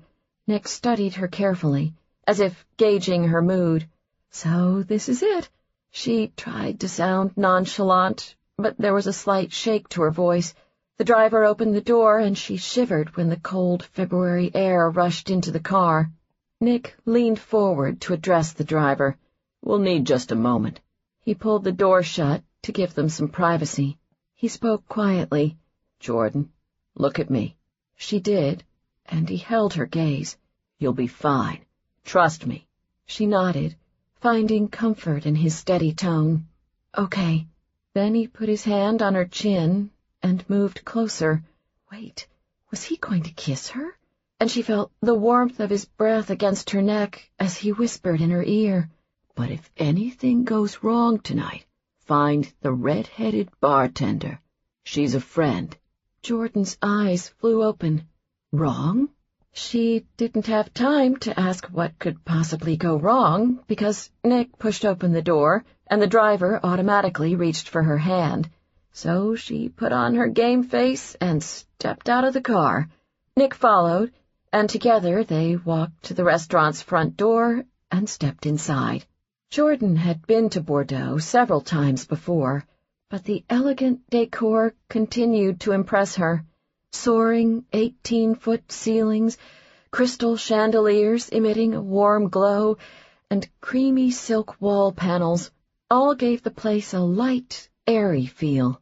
To their right, across the dining room, was a cream-lacquered arch that led to the VIP wine bar. On the opposite end of the dining room was an outdoor terrace that overlooked the river, and another bar, which Xander maintained at comfortable temperatures via heat lamps in the winter months. According to the plan, she would invite Xander to join her for a drink on the terrace to discuss a wine she'd located for him, and that was when Nick would make his move. She and Nick checked their coats with the hostess and made their way into the restaurant. Jordan immediately spotted several guests she knew, but hesitated before heading over. Just one more minute. That's all she wanted before she introduced her date to the world, and this game of theirs became very real. Nick seemed to read her mind. "Why don't we get a drink?" He caught the eye of a waiter passing by. "Cristal?" the waiter asked, offering them each a flute. Jordan took note of the bottle as he poured, a 2002 Louis Reuterer Cristal Rosé. As always, Xander had spared no expense. Focus on the wine, she told herself. Nick had the challenging part of this assignment, not her. Over the course of the next few hours, she didn't need to do much except smile her way through several glasses of the beverage she'd spent the last several years becoming a semi-expert on. Nick eyed his drink skeptically after the waiter left. "Conveniently, when you invited me tonight, you failed to mention there would be pink drinks." She felt some of the tension leave her. She hadn't known what to expect with the whole pretending to be dating routine, but so far it seemed to be business as usual between them. "It's a rosé." This appeared to register with him. "Ah, like white Zinfandel. My grandmother used to drink that." Thank God Jordan hadn't taken a sip of her champagne, or she would have just choked on it. First rule of the evening: never, ever mention white Zinfandel around this crowd, or things could get ugly very quickly. She lifted the champagne flute to her nose, and instinct took over. She closed her eyes and inhaled, smelling baked apples, almonds, and dried fruit. She took a small sip, letting the champagne dissipate in her mouth before swallowing. The flavors flirted in her mouth, light and coy. She opened her eyes and noticed that Nick was watching her closely. "Good?" he asked. That was an understatement. "Try it." "I don't do pink drinks." He cocked his head. "Think you're ready to take on the wine bar yet?" Jordan got the message. They needed to keep moving. "Sure. Let's see what Xander has in store for us tonight." Together they made their way to the private room. The wine tasting had begun, and the bar was loud as guests discussed their drinks. Nearly immediately, Jordan noticed the redhead bartender, presumably the friend Nick had alluded to earlier. She was attractive, and not at all what Jordan expected an FBI agent to look like. For a moment, she caught herself wondering just how good a friend the woman was to Nick. Then she remembered that it was none of her business. "Just starting?" the redhead asked as they approached the bar. She gave away no sign that she recognized them. Jordan noticed that the bartender's curly hair was styled in a way that covered her ears. To hide an earpiece, perhaps? Curious, she made a note to ask Nick about that later. "We'll take whatever's first." "So how does this work?" Nick asked, after the bartender set a glass in front of each of them. "This is my first tasting." A wine-tasting virgin," Jordan said. "There's so much I could teach you." "Just keep it simple, Rhodes. The basics." "Okay, here's my prediction for tonight. Unless Xander plans to break some rules, we'll start off with a couple light-bodied whites, move on to a Chardonnay, then switch glasses and start with the reds. That's where the fun really happens." Nick grabbed one of the tasting menus from the bar.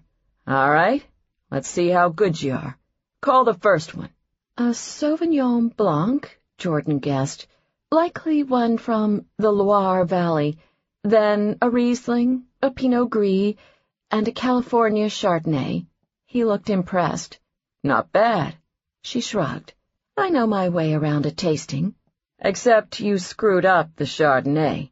Surprised, Jordan took a look at the menu. In the past, Xander had always picked a California Chardonnay, but this year's selection was from Burgundy, France. "Interesting, don't you think?" said a man to her left. Jordan turned and saw Rafe Velasquez, co-owner of a lucrative hedge fund based out of Chicago. Like her, he was a regular of the party. She greeted him with a smile. "Hello, Rafe." She looked around the room. "Where's Emily?" "She decided to stay home, most reluctantly. Our youngest has been fighting the flu all week, and she didn't feel comfortable leaving him with the nanny. I think something's going around. Everyone I talk to these days is sick." Jordan thought back to Huxley, sprawled across the couch with his blonde mohawk.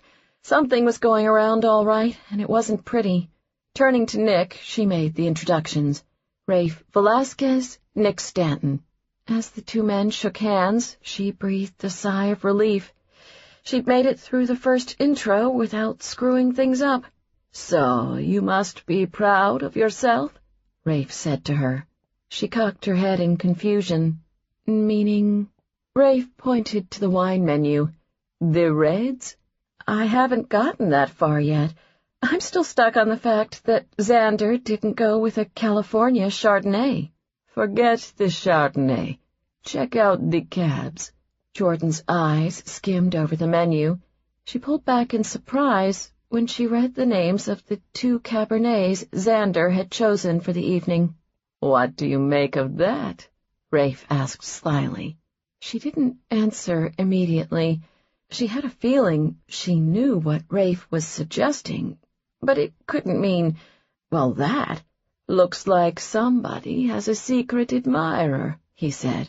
Nick frowned, suddenly very interested in their conversation. I think I'm missing something here, Rafe explained. At last year's party, Xander, Jordan, and I got into a discussion about his red selections. See, Xander always picks Screaming Eagle as his Cabernet, which is a fantastic wine, don't get me wrong. But Jordan jokingly said that if he ever wanted to shake things up, she'd be happy to give him some suggestions. So Xander asked what her favorite Cabernets are. Nick turned to Jordan. What'd you tell him? I may have mentioned the Vineyard 29 estate cab, she said. Nick checked out the tasting menu. That's on this list. Yes, it was. And she also said that she was a huge fan of the Quintessa Meritage, which I completely agree with, by the way, Rafe said. Nick checked again. That's also on this list. Yes, it was. Nick's eyes narrowed. So, to be clear, 2 of the 5 red wines on this highly exclusive list are ones that you said are your favorites? Well, when he put it that way. Now, on the defensive, Jordan felt the need to point something out.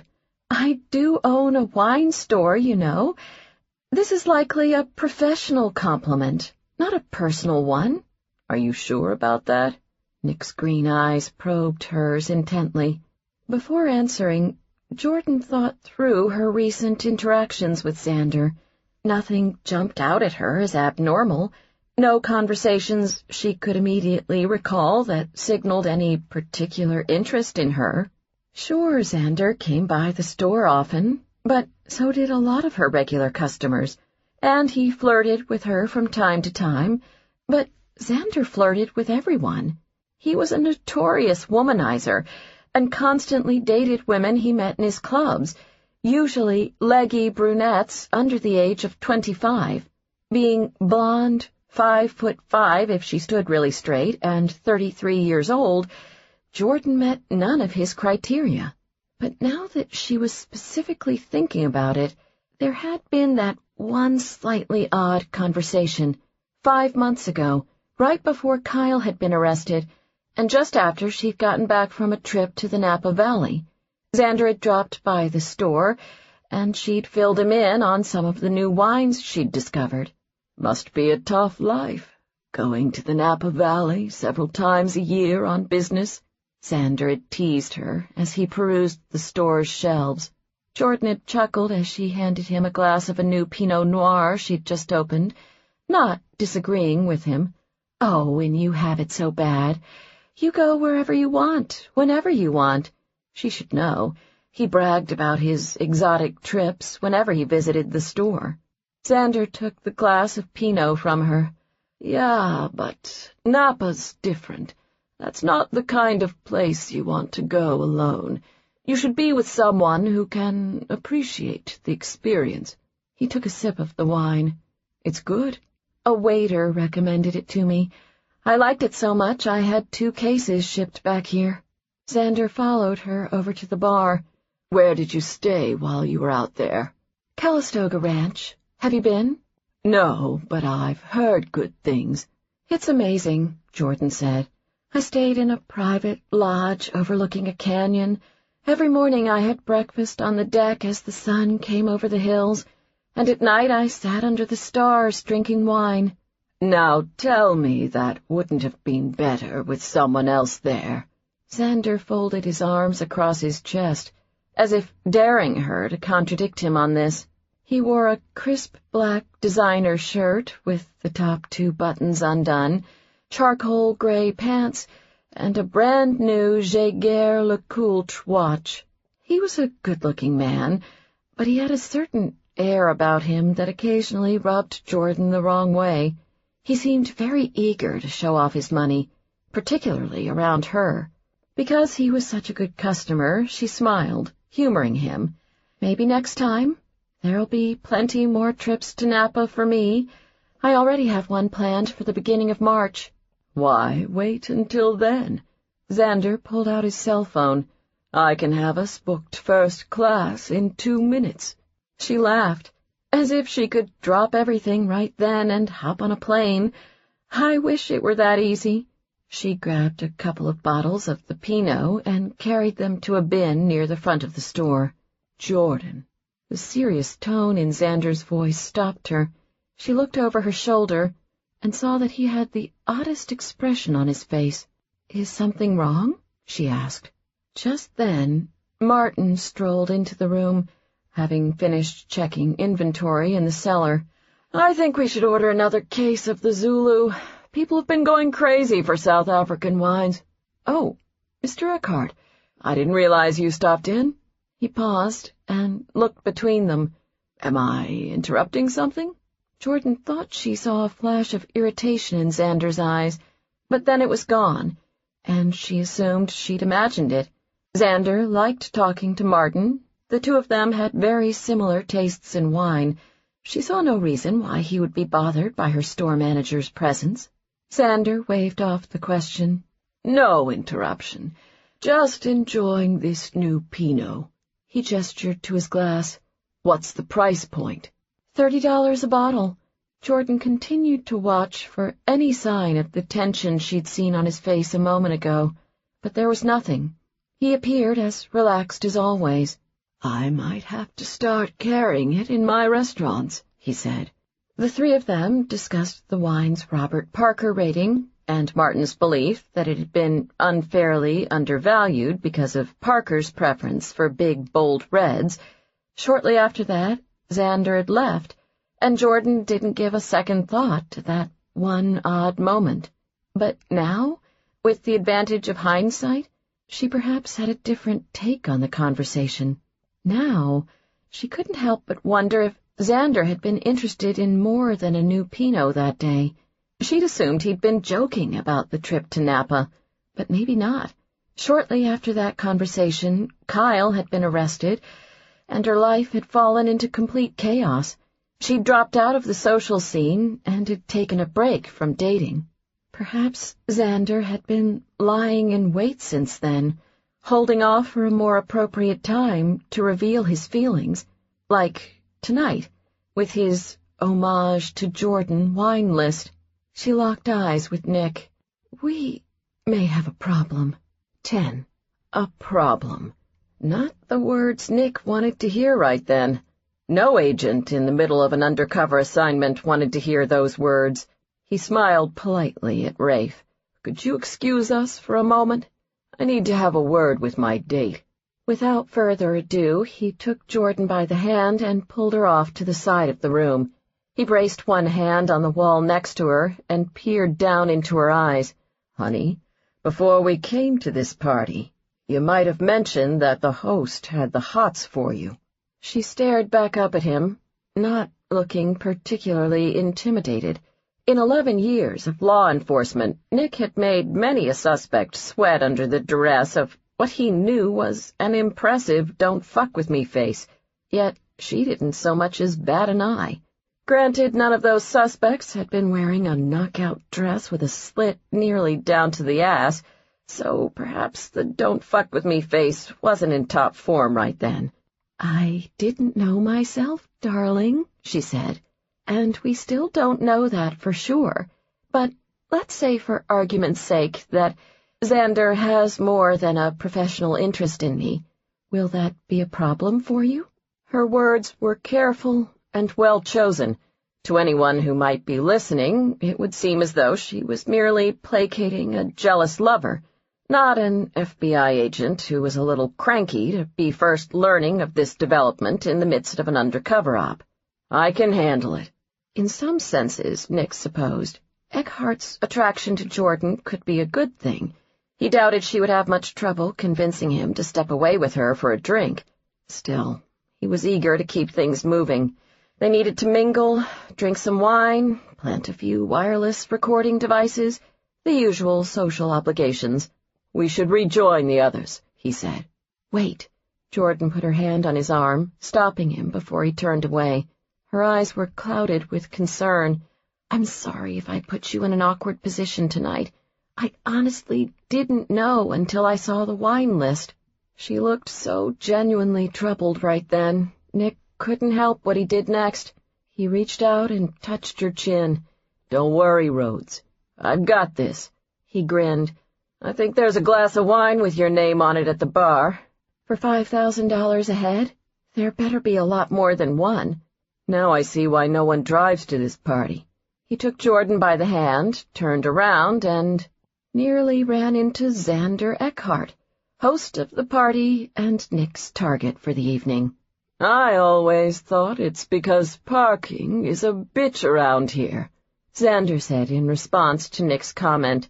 Despite his light tone, his eyes were cold as he stuck out his hand.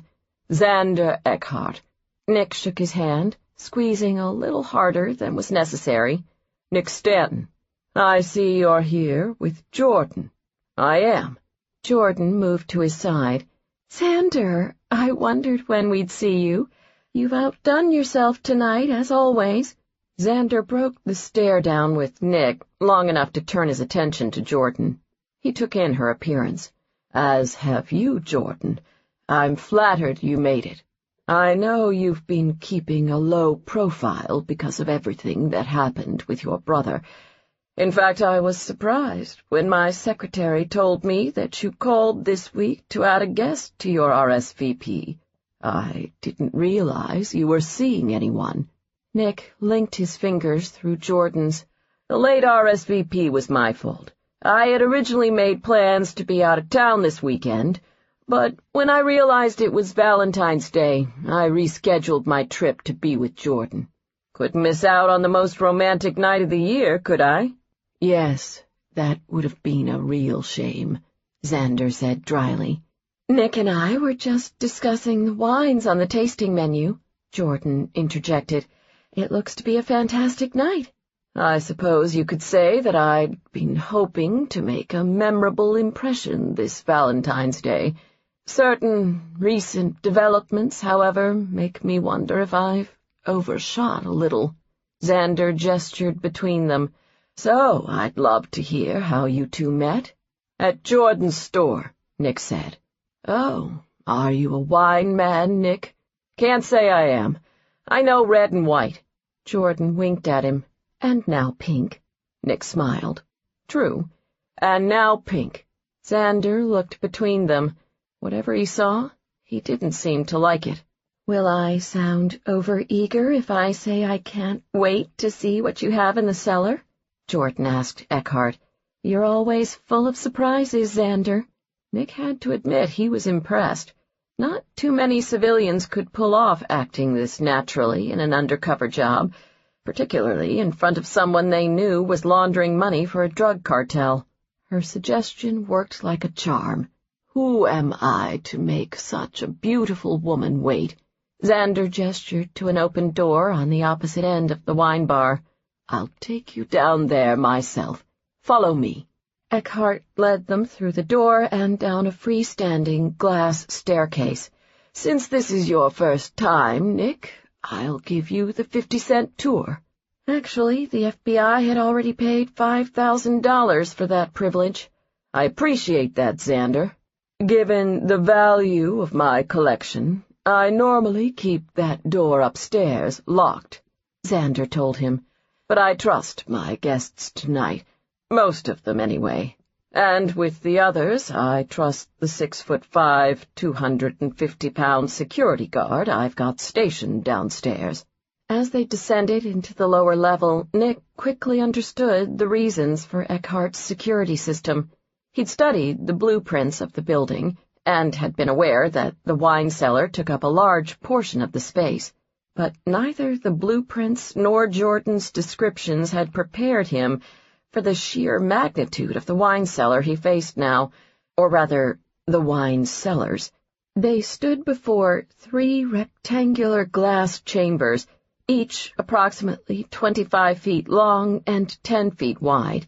Through the floor-to-ceiling glass panels, Nick saw rows upon rows of what he knew through Huxley's report to be over 6,000 bottles of wine, stacked horizontally on slotted ebony wood shelves. Glass doors, several inches thick and flanked by elaborate security panels, guarded each of the 3 chambers of the cellar. "Reds, whites, champagne and dessert wines," Xander said, pointing out the 3 chambers of the cellar. "Different storage temperatures for each, obviously." "Obviously." "Over $3 million in wine," Xander continued, making no attempt to disguise his pride. "Granted, a lot of that is for the restaurant. My own personal collection is worth roughly $1 million. Nick resisted the urge to ask how much of that collection had been bought with Roberto Martino's drug money. "It's certainly a lot of wine." A crowd of about 10 people mingled near a door to their right, which Nick knew from the blueprints led to a private tasting room. A robust man in his early 40s came over and greeted Jordan enthusiastically. "Jordan, perfect timing. I need you to settle something. True or false? 2 years ago at this party, you and I were talking right here when a drunk guy, somebody's date, came out of the bathroom with his fly open and his tweed blazer tucked into his pants like a shirt, and he spoke to us for 5 minutes without ever noticing." "Very true. He slurred something about how he'd never been drunk in his life because he had such a high tolerance for alcohol." The man proudly turned back to the group at the door. "See? I told you. Can I steal you away for a few minutes?" he asked Jordan. "I need you to convince these guys that I'm not making this up." With a glance in Nick's direction, she smiled politely. "Sure." Nick watched her walk away, as did Xander. Then the 2 men turned and faced each other. Xander didn't waste any time before launching the first salvo. "So, you didn't mention what you do for a living, Nick. Real estate. Are you a builder? An investor?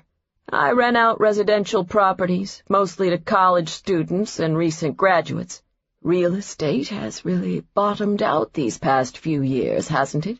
"Luckily not rental properties, Xander. With everyone staying in school these days because they can't find a job, I'm turning people away." Xander laughed haughtily. "Who would have thought the low-income housing market could be so lucrative?" "Me." A silence followed. "Mind if I give you a piece of advice, Nick?" About 100 not-so-polite responses came to Nick's mind, including one he favored about where exactly Eckhart could stick his advice, but for the sake of the undercover operation, he held his tongue. Causing a scene, or being tossed out by a 6'5", 250-pound security guard, was not in the FBI's best interests, so he kept his sarcasm in check. Mostly. "I'm all ears." Xander sounded smug. "Jordan may find you diverting for now, but how long do you think that's going to last? I see men like you all the time in my clubs and restaurants. You can put on the suit and look the part, but you and I both know that she's way out of your league. It's just a matter of time before she realizes it, too." Nick pretended to think about this. "Interesting advice, but from what I can tell, Jordan's been doing a pretty good job by herself of deciding who is and isn't in her league." He grabbed Eckhart's shoulder and squeezed. "Have a drink, Xander. You sound like you need it." He walked away, leaving Eckhart standing alone in the corner. "Everything okay?" Jordan asked as he approached. "Just getting acquainted with our gracious host," he said. "Now, what does a person have to do to get a drink around here?" She cocked her head. "Follow me." Jordan led Nick into a private tasting room adjacent to Xander's cellar that had a cozier feel than the rest of the lower level.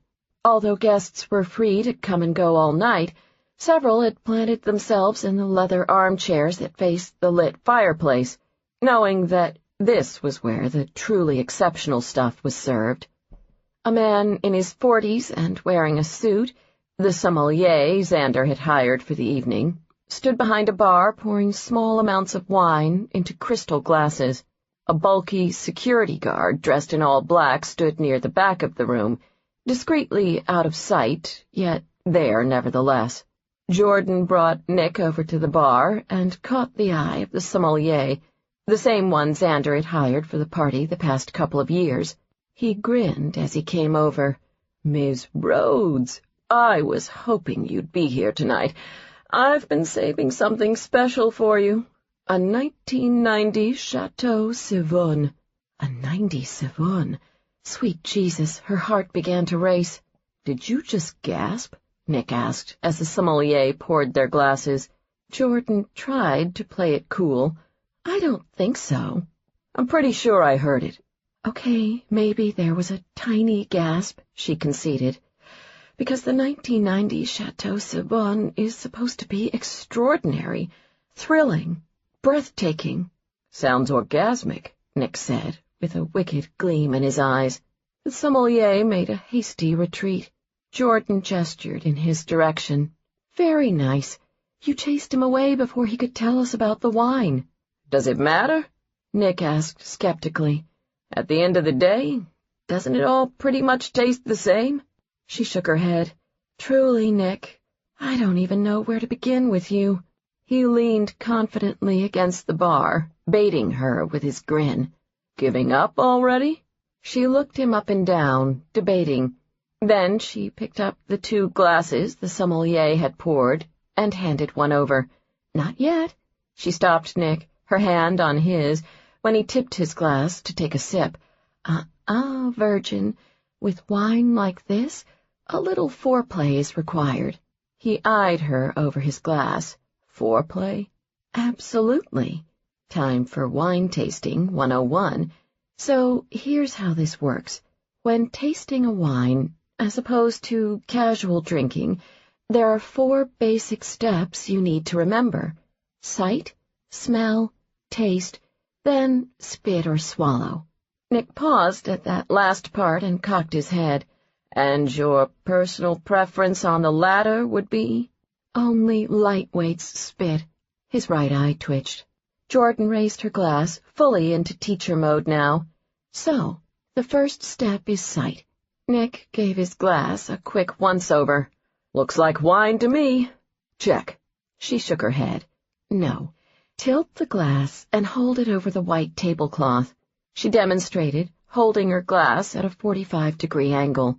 "You want to look at both the center of the wine to determine its intensity and the edge of the wine to check its hue."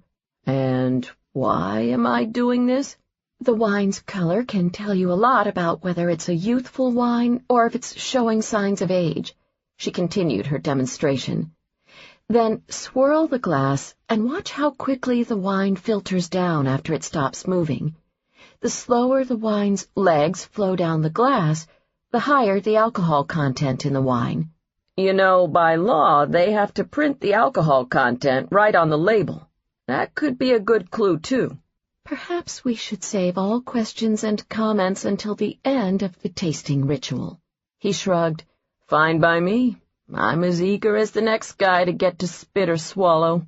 She so was going to regret giving him that as ammunition. Next up is smelling the wine. "It sure is a lot of foreplay." Nick peeked over the bar. "Don't they have any wines back there that are into quickies?" Jordan struggled with that one, the edges of her mouth twitching. "Don't laugh, it'll only encourage him." She marched on. "You want to swirl the glass to release the aromas of the wine, then bring it up to your nose and smell." She watched his technique and corrected, "Don't hold the glass to your nose for too long. Your olfactory senses will fatigue, and you won't be able to pick up the different aromas." Another skeptical look. "Olfactory fatigue?" "Just try it again," Jordan said. "And this time, tell me what you smell." Nick did as she asked. "I smell wine." Jordan smiled reassuringly.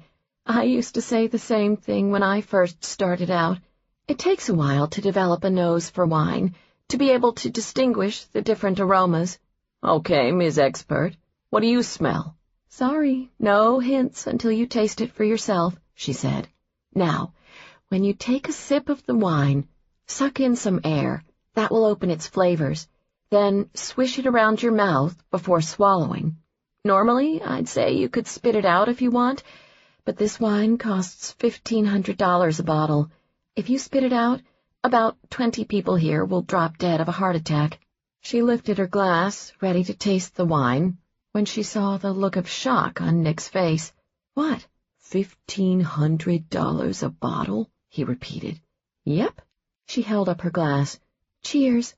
She took a sip of the wine and went through the whole routine, sucking, swishing, and swallowing. She felt the heady rush, the liquid warmth that flowed through her body, and the feeling of bliss that built and peaked and then slowly ebbed, and finally the light-headed, flushed feeling, the afterglow. Orgasmic, indeed. She opened her eyes and saw Nick staring at her. I feel like I need a cigarette and a shower after watching that. His eyes seemed warmer than usual. Tell me. Tell you what? Whatever it is you would normally say after drinking that wine. I'd talk about how it felt in my mouth and what it tastes like, she said. His gaze fell to her lips, and it felt large and smooth, a real mouthful. Are you kidding me with this? Jordan laughed at his expression. No, I'm serious. That's how I would describe the wine. I can't help it if one might read certain connotations into it. Wine is a very sensual thing. Rafe Velasquez approached them. What do you think of this Savon? He's a real mouthful, isn't it? Big and smooth. So everyone keeps telling me, Nick grumbled. He's new to wine, she explained. Rafe gestured to Jordan. Ah, well, you're certainly in the right hands tonight.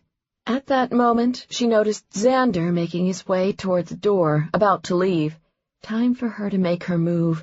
If you two would excuse me, I see Xander heading upstairs. I need to steal him away to discuss business. Will you be okay on your own? She asked Nick.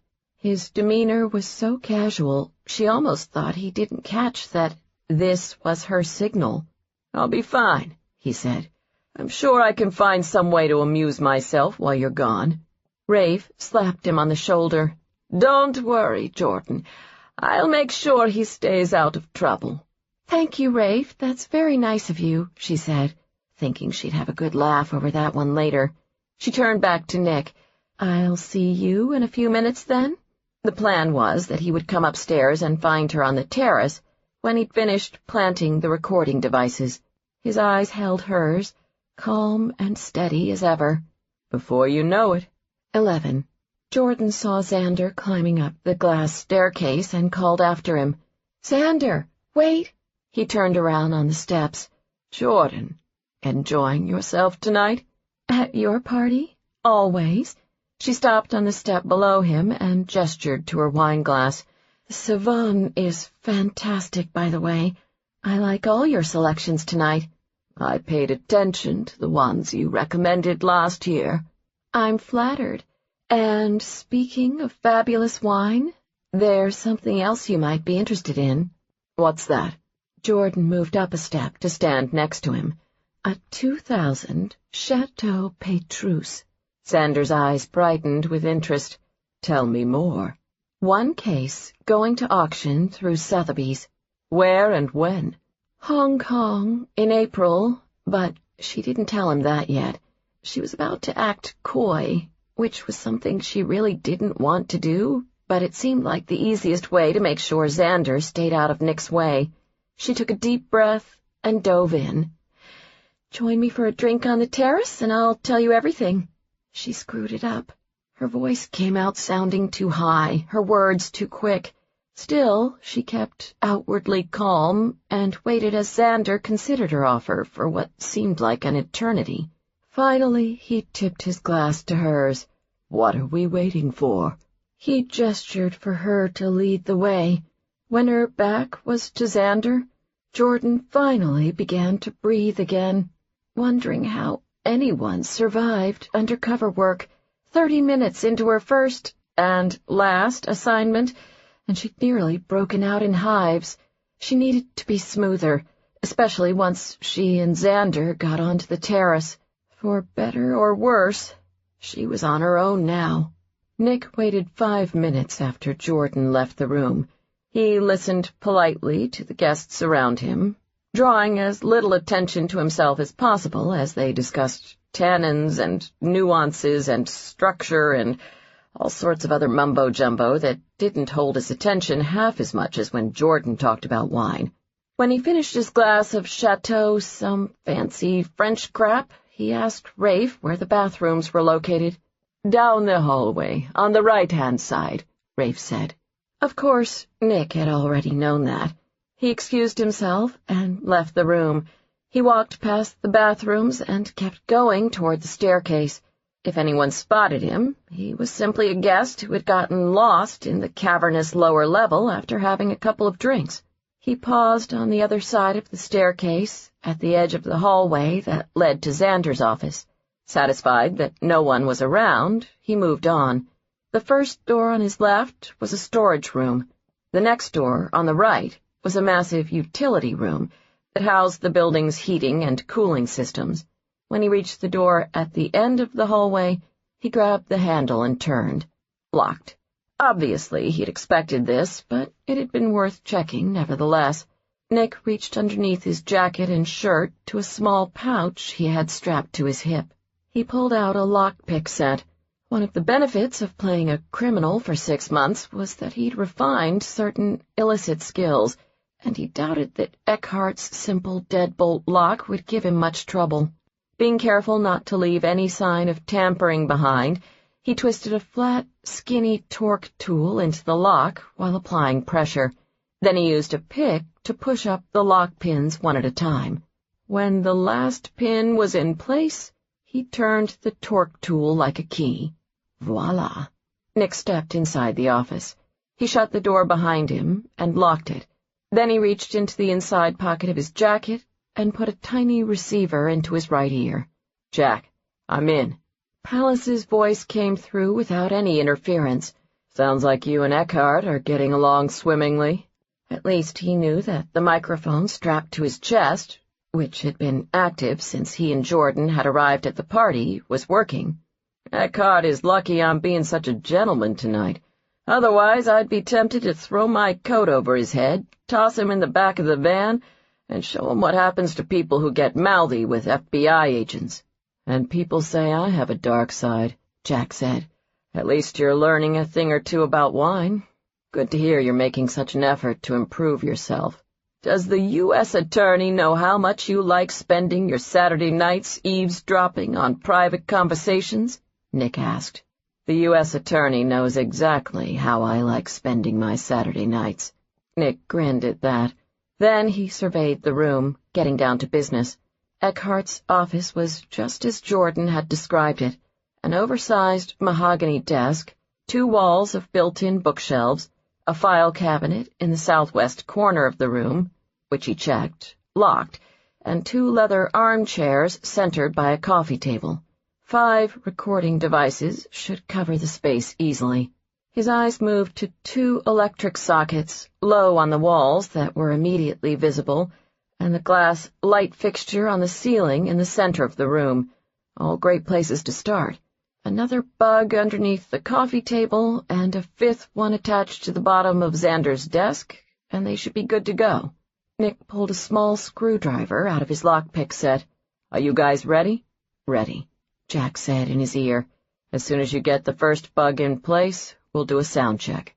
2 nights ago, after Bordeaux had closed, Reed and Jansen, the tech guys in the van with Jack, had attached a small receiver with an antenna to one of the air conditioning units outside the building.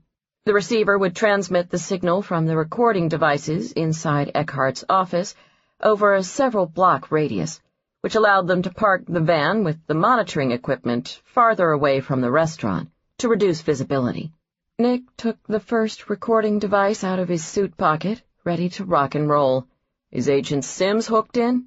"I'm here," whispered Agent Sims, the bartender working in the VIP room.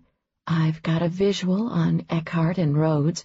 They just came up the stairs." "Why am I not linked into Jordan's mic, Jack? Nick asked impatiently. He wanted to be sure he could hear her conversation with Xander, both for the security of the assignment and just because. "We're working on it," Jack said. "We're dealing with 8 different frequencies between the microphones on you 3 and the bugs. All right, Reed says you should be able to hear Jordan and Eckhart now." "So how did you find out about the auction?" Xander asked as they cut through the VIP room. "I haven't heard anything about a case of 2,000 Petrus coming up for sale." "I have my ways," Jordan said with a hint of mystery. Actually, it wasn't so mysterious. A friend of hers from Northwestern worked in the wine department of Sotheby's and often gave her advance notice of big-ticket wines before they were entered into their catalog. She and Xander stopped at the bar for their drinks. "How can I help you, Mr. Eckhart?" asked the redhead bartender. Her eyes momentarily held on Jordan. Xander gestured for Jordan to go first. "What'll it be?" "Tough choice. You know I have a fondness for both the Vineyard 29 and the Quintessa." "Close your eyes. I'll surprise you," he said. Jordan wondered how she would handle this situation were she not involved in a covert sting operation with the FBI. Here she was, at the party with another man, yet Xander was obviously flirting with her. Ultimately, she realized, she didn't have the luxury of handling the situation as she might have normally. Keeping Xander preoccupied was her focus right then, so she obligingly closed her eyes. She heard Xander whisper something to the bartender. "This is going to be a trick, isn't it? You're going to pour me a glass of a $10 wine to see if I can tell the difference," Jordan said. "Like I would ever serve a $10 wine," Xander scoffed. "Okay, you can open your eyes now." She did, and saw Xander holding 2 glasses of red wine. "Shall we?" he asked, with a nod in the direction of the terrace. Several guests watched them curiously as they made their way out of the VIP room and through the main lounge. As soon as they stepped onto the terrace, Jordan felt the rush of cooler air as it swept over her bare shoulders. "Over here," Xander said, leading her to a heat lamp perched near the balcony that overlooked the Chicago River. All the other guests were inside, and Jordan suddenly wondered if anyone could see them. She took some comfort in the fact that Nick could at least hear her. Xander handed her one of the glasses. "Happy Valentine's Day." He clinked his glass to hers. "Thank you."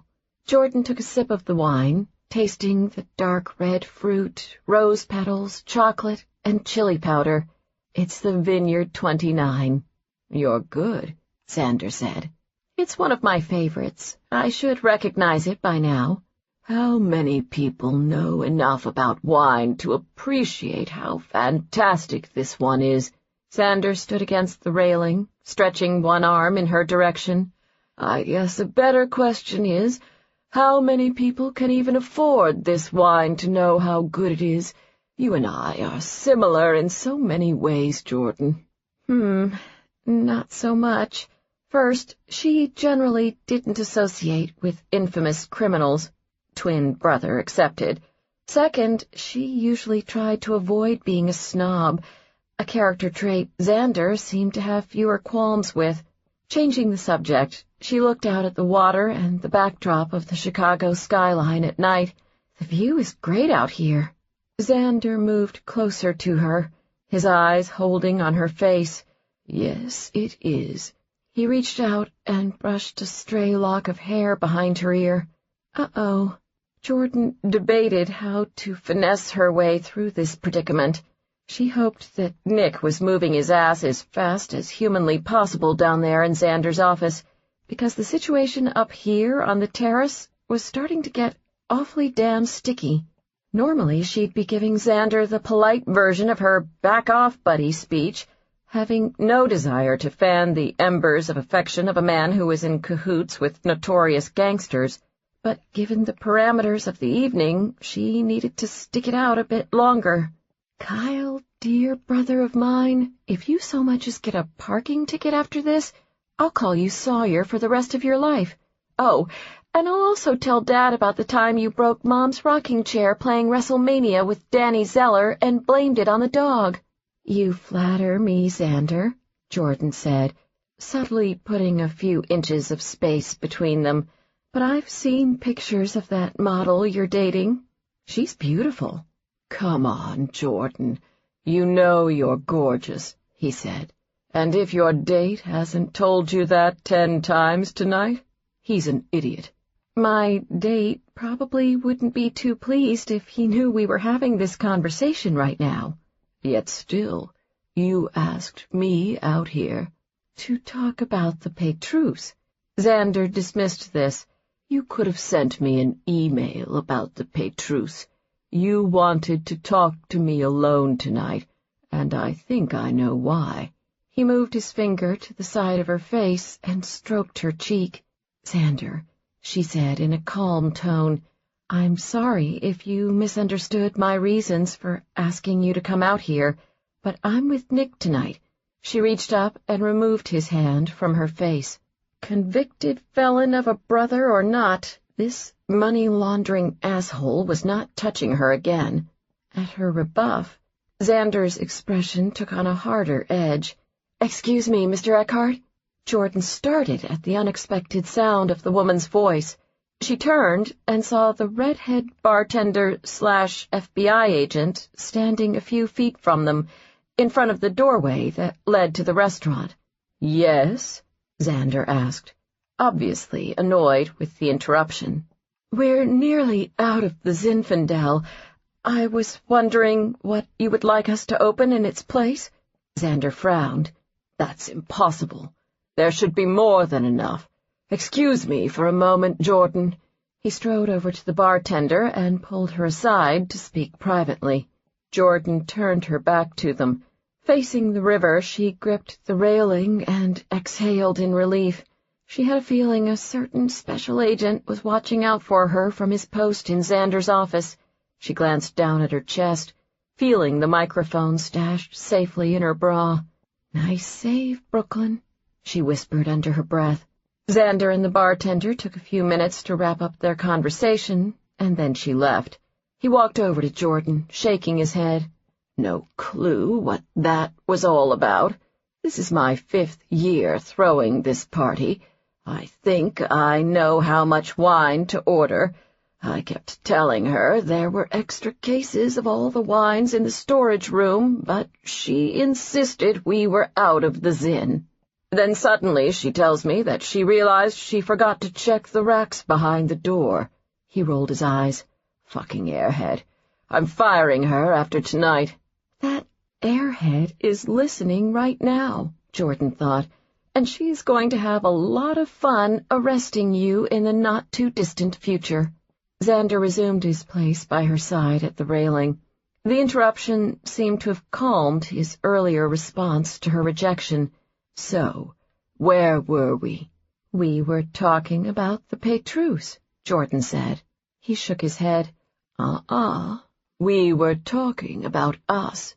"Xander, there is no us." "There should be. I've wanted to say that for a long time.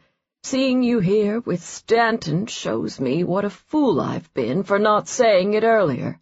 "But that's the problem, Xander. I am here with Nick." "It'll never last between you two." She pulled back.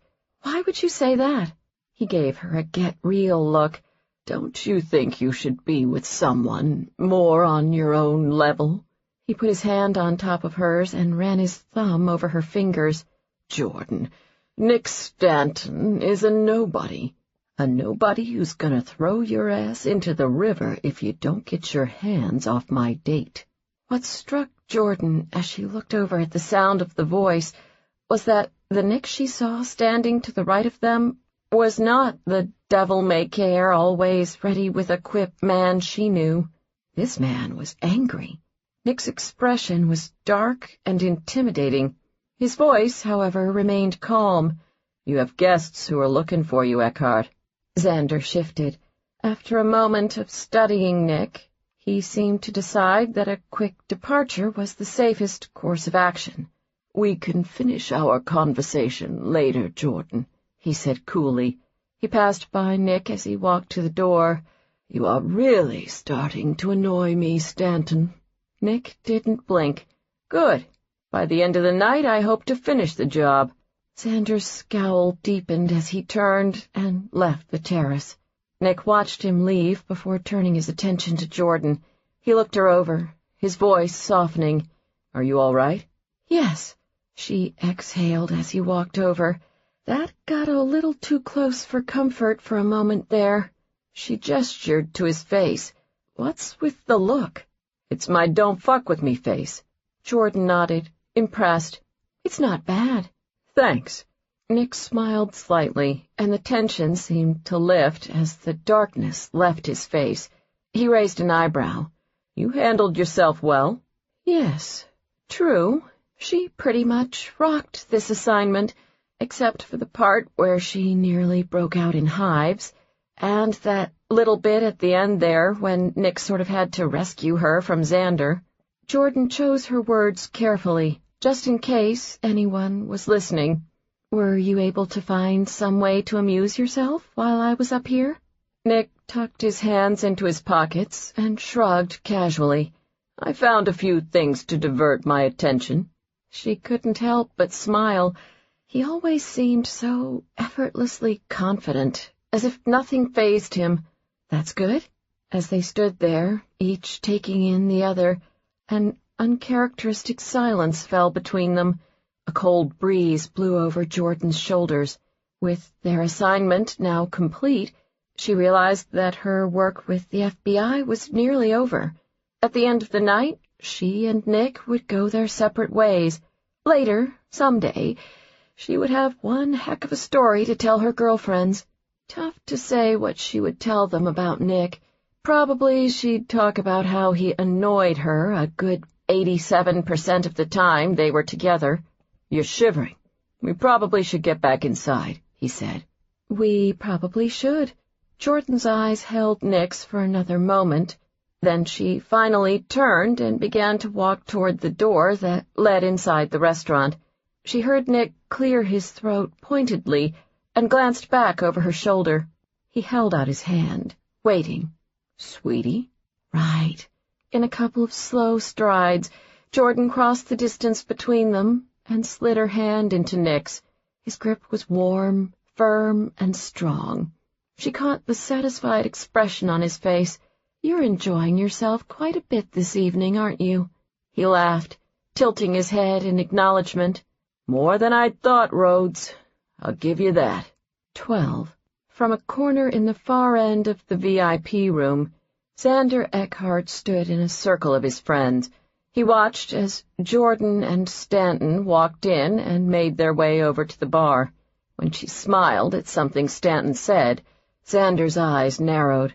Out of the corner of his eye, he spotted Will Parsons, one of Bordeaux's 2 managers. "Excuse me for a moment. I need to check on something." Xander stepped away from the group. "Seems like the night is going well so far," Will said when he approached. "Sure," Xander thought, except for the part where he had to watch some jerk-off who owned rental property and didn't know the first thing about wine get cozy with the woman who was supposed to be with him tonight. "I need you to call Gil Merks for me," he said, referring to the man they often used for what one might consider sticky situations. "Tell him I need to see him immediately. He should go round to the back door and call me on my cell phone when he gets here. It's important the guests don't see him." Will sounded surprised. "You need Merks tonight? Is there a security issue? I just checked the cellar and spoke to the guard. He wasn't aware of any problem." If there was one thing Xander didn't like, it was people who asked too many questions. "It's a personal matter. Just call Merks and tell him to get here as soon as possible." Xander waited downstairs in his office.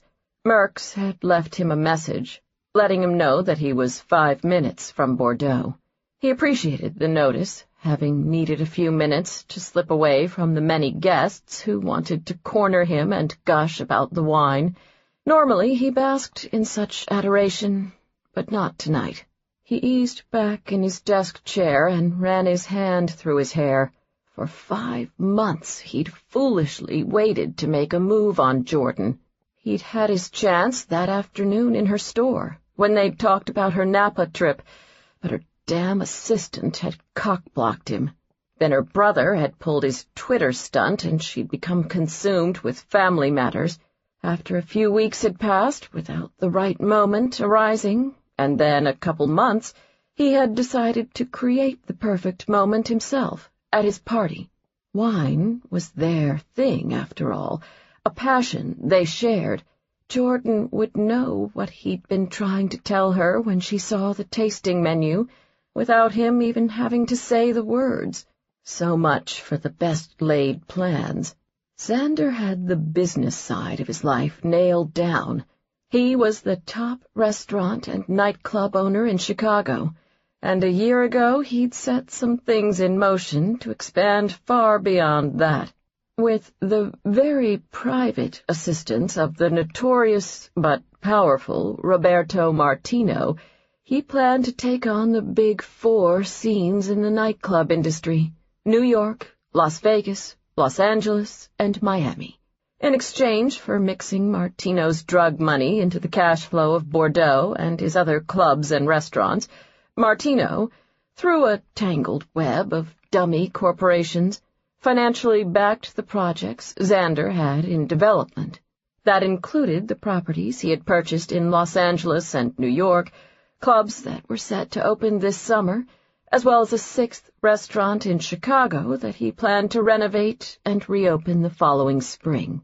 Sure, in exchange he had to deal with Trelawney and the annoying cash drop-offs and accountings for all money running through his various clubs. And, of course, there was the small problem that what he was doing for Martino was illegal. But Xander had never been afraid to bend the rules when it came to business.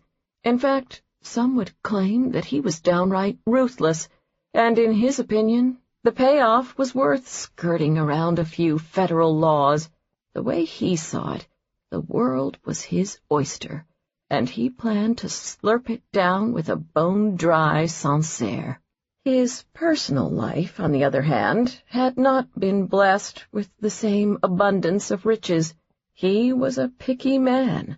Sure, he'd fucked plenty of the gorgeous women who came to his clubs and restaurants, but that was just mindless sex. To date, he'd only come across one woman who he considered his equal, both with her business savvy and her love of wine, and that was Jordan Rhodes. And the $500 million she stood to inherit one day sure as hell sweetened the pot. With that kind of money at his fingertips, he wouldn't need Roberto Martino's financial backing, an arrangement he certainly didn't plan to continue indefinitely, which meant that Jordan Rhodes and that beautiful, incredible inheritance of hers was definitely a cause worth fighting for, and the first step in any battle was to know one's enemy. Xander's cell phone rang, interrupting his thoughts. "You're outside?" he answered. "At the back door," Merck said. "I'll be right there." Xander left his office, being careful to make sure no one was around. He could hear the voices of his guests carrying over from the other side of the staircase. Luckily, the back door was at the far end of the hallway, in the opposite direction of his wine cellar and tasting room, which meant that nobody should see him with Merck's. He punched the code into the security panel next to the back door, silently deactivating the alarm. When he opened the door, Merck's stepped inside. He was an average-looking man with glasses and nondescript thinning brown hair. He wore a gray overcoat and appeared entirely innocuous. Xander supposed that was the point. "This is a little unusual, Eckhart," Merck said. His glasses fogged from the warm air. He took them off and wiped them with the edge of his scarf. Xander gestured for Merck's to follow him. "This couldn't wait. Follow me, and I'll explain. Inside his office, he gestured for the private investigator to have a seat in one of the leather chairs next to the coffee table. Parsons said this was some kind of personal matter. Merks let in. Yes. Needing to return to the party before he was missed, Xander got straight to the point. There's a man here who has become a problem. His name is Nick Stanton. What kind of problem? Merks asked. He's with the woman I was supposed to be with tonight. Merks nodded. Ah, and what can I do to help? I want you to follow him. I want to know everything there is to know about him.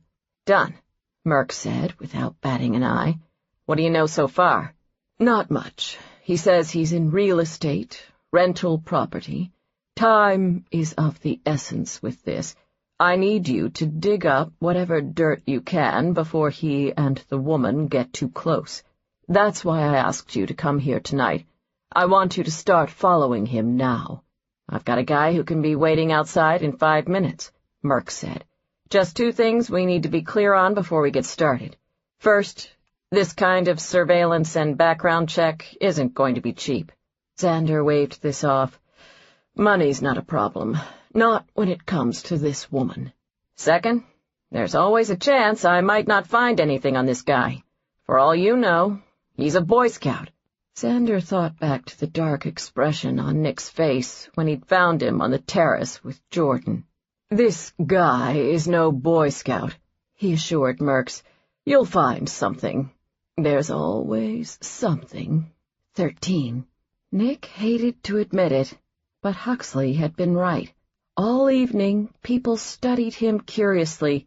They went out of their way to engage him in conversation and, with the exception of Eckhart, made polite inquiries about him and Jordan, without crossing the line into being intrusive or rude.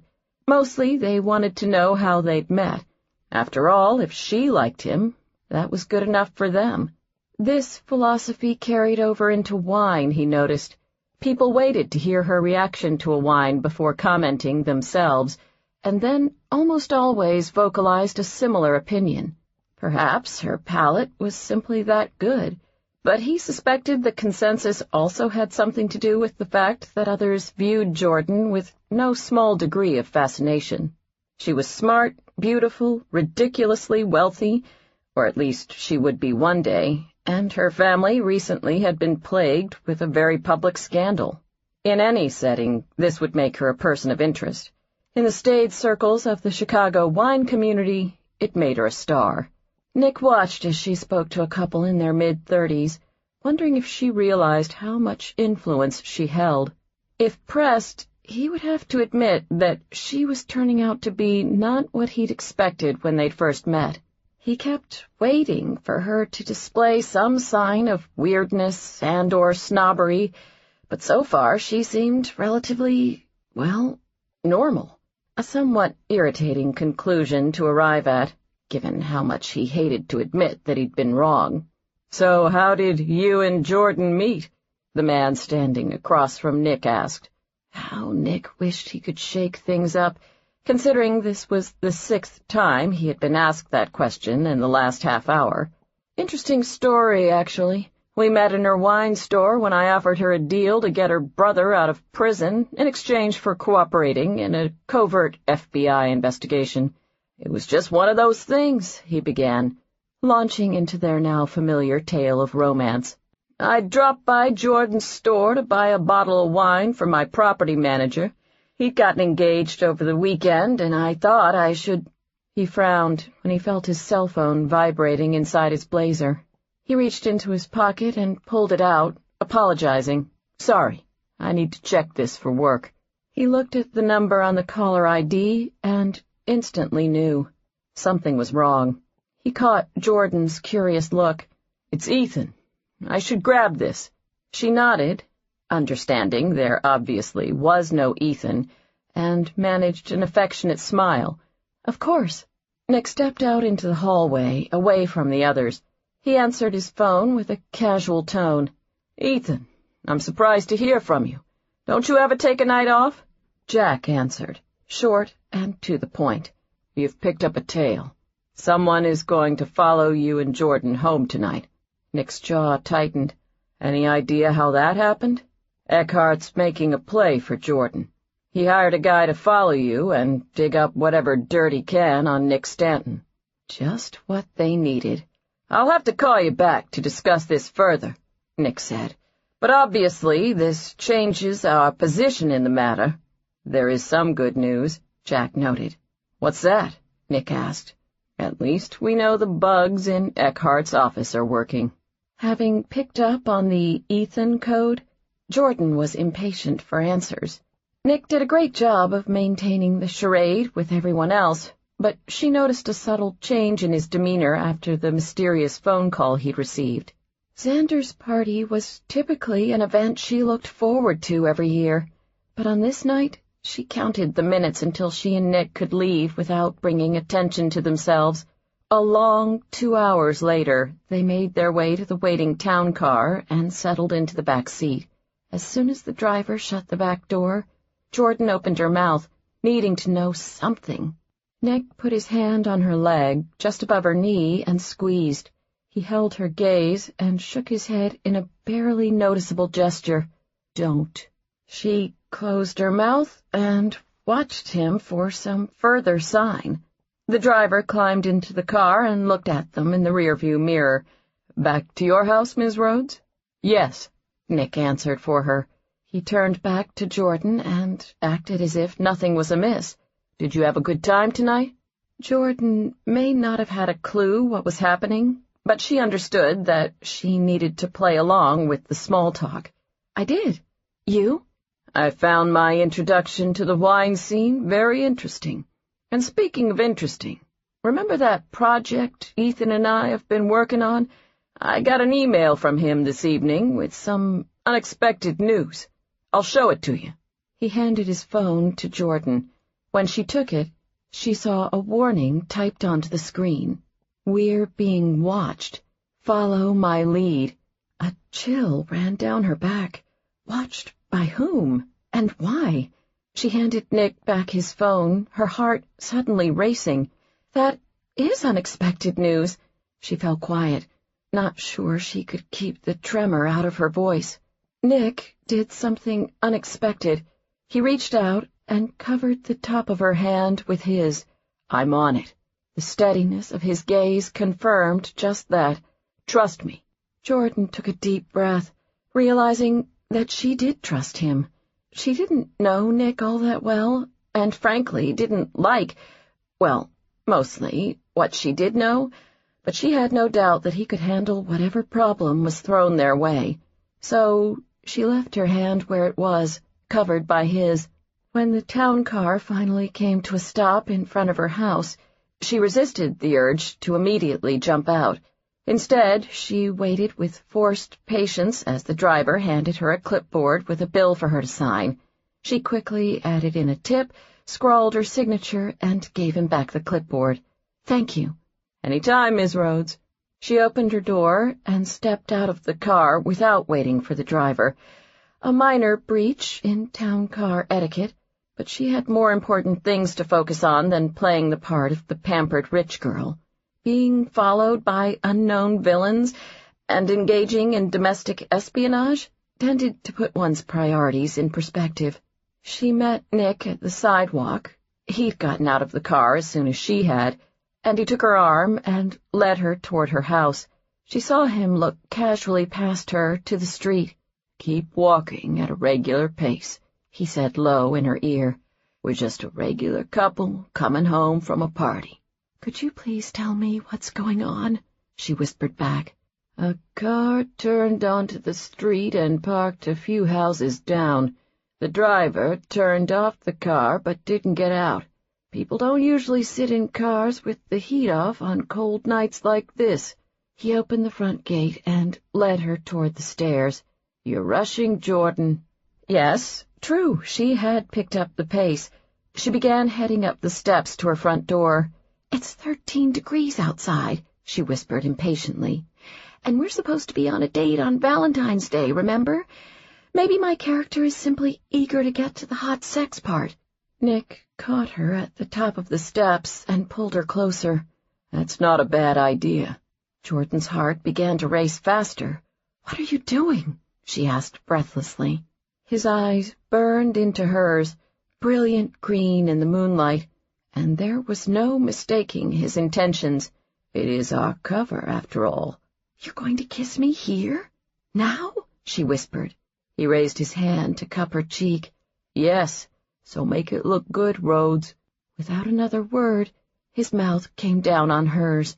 At first, the kiss was light and teasing, as his lips gently brushed against hers. It took Jordan a half-second to respond, but then she realized something. He was playing with her, trying to take control with his whole "I'm in charge, Mr. FBI agent" routine. To hell with that, she thought. If there was going to be kissing involved in this undercover operation, she was going to do it right. She slid her arms around Nick's neck and pressed closer. She parted her lips and kissed him back, softly melding their mouths together. She felt him freeze. Ha, he hadn't been expecting that. Then suddenly, he was kissing her, really kissing her, and, wow, with his hand still holding her cheek, his tongue circled around hers in hot sweeps that made her breath catch. They kissed until the cold February air turned warm around them and crackled with electricity. She sank her fingers into Nick's hair and had to fight back a gasp when he moved her backward and pinned her firmly against the front door. Without breaking the kiss, he grabbed for the small silver purse that dangled from her wrist and rummaged inside. He pulled her keys out, reached past her hip, and fumbled with the lock. She felt the door give, and in a breathless bundle they stumbled inside the house. Nick slammed the door behind them, and neither of them moved. He trapped her between his arms, his lips barely an inch from hers as he stared down into her eyes. "Do you kiss all your fake boyfriends like that?" he asked raggedly. "Considering you're the only fake boyfriend I've ever had, yes," she panted. When he waited for her to say more, she put on her best innocent face and tried to sound nonchalant. "What? You told me to make it look good, so I did." Nick's phone rang from inside his coat, interrupting them. With the distraction of the ringing phone, Jordan slid out from under Nick's arms and walked into the kitchen. He watched her leave, noticing that she touched her fingers to her lips as she turned the corner. He could still feel his own lips there, could still taste the intoxicating flavor of her. He might have known zilch about Cabernet, Pinot, and all the other wine varietals, but her kiss was something he'd have no problem describing. Luscious, rich, and tantalizing. His phone rang again. Right. He had work to do. A minor undercover assignment he was supposed to be focusing on. He pulled his phone out and saw that it was Palace calling. "We're back at Jordan's house," he answered. Thank God the microphone taped to his chest was well out of range of the receiver, or the guys in the van would have gotten an earful moments ago. "Tell me everything." As Palace filled him in on the details of the conversation they'd intercepted between Eckhart and Merks, Nick slid off his coat, loosened his tie, and unbuttoned his shirt. He ripped the microphone and tape off his chest. "We were followed here by a black sedan," he said after Jack finished. "I wasn't able to get a look at the driver. Are you still in the van? I left Reed and Jansen there. I just arrived at the office, and we're working up a full profile for you as we speak," Jack said. "Davis is on his way. He wants you to call in." 30 seconds later, Nick had his boss on the line. "Palace filled me in on everything," Davis said. "I'm still trying to decide who's going on my shit list for this mess." "Xander Eckhart is at the top of mine," Nick said. "Well, I can't yell at him," Davis grumbled. "How about Huxley? He's been working this up for months. He's the one who picked Jordan Rhodes. A heads up that there's a romantic connection between her and Eckhart would have been appreciated." "There's no romantic connection," Nick said. "Don't blame it on Huxley. We had no way of knowing this was going to happen. You know what it means now that Eckhart has someone following you." Yes, he did. Nick had known what it meant the moment Palace had called him at Eckhart's party, It means that I'll be playing the part of Nick Stanton longer than expected." Davis paused. "Obviously, you can't go to New York tomorrow." Nick pinched between his eyes. "I know. I'm really sorry, Nick. I roped you into this, and now you won't be able to make your mother's party. It comes with a job. You know that, Mike. You did this for years." "I did, and I also know that after a while it takes its toll. 6 years of nearly back-to-back undercover assignments is a long time. If you weren't so good at it, I would have reassigned you already." But he was good at it. Nick changed the subject. "What do we know about this Merckx guy Eckhart has following us?" "We ran a background check and cross-referenced him in our database. He owns a private investigation firm in the Loop. Seems to have a lot of wealthy clientele. Any connections to Roberto Martino?" "None that we've found. He might be nosy and highly inconvenient, but I don't think he poses any threat." Nick was relieved to hear that. The last thing he'd wanted was anyone connected to Roberto Martino camped outside Jordan's house. "There's one final matter we need to discuss," Davis said. "Jordan, you understand what this development with Eckhart means in terms of her continued involvement in the investigation?" Davis asked. "Yes. Does she?" "Not yet," Nick said. "I'll explain everything to her as soon as we hang up. She's not going to like it." No, she isn't. And it wasn't exactly a conversation Nick looked forward to, but he had a job to do, and this was part of it. He and Davis discussed a few outstanding matters related to the investigation, his boss wanting to be certain they were on the same page. Then Nick hung up and went into the kitchen, ready to be the bearer of bad news. 14. Jordan stood at the counter while she waited, checking her email on her iPhone. She did this more out of habit than interest, since the only person she wanted to hear anything from right then was Nick. She set the phone off to the side when he walked into the kitchen. Her eyes lingered momentarily on the shirt buttons he'd undone at his throat. He'd loosened his tie, too, and wore the shirt casually open-necked, giving her a peek of smooth, tan skin. She refocused. Bad guys outside her house. Not good. "Now can you tell me what's going on?" "Your friend Xander is causing all sorts of problems."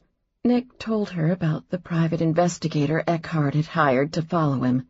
Jordan sank into one of the bar stools. "I just assumed Xander was flirting with me like he does with everyone else. I didn't think he was actually serious. In my defense, the entire time I've known him, he's never dated any woman over the age of 25. I assumed that was some kind of rule of his." "Apparently he's willing to break the rules in your case," Nick said. "And now we deal with it. Which brings me to my next point. Since I'm being followed, I can't go back to my place tonight.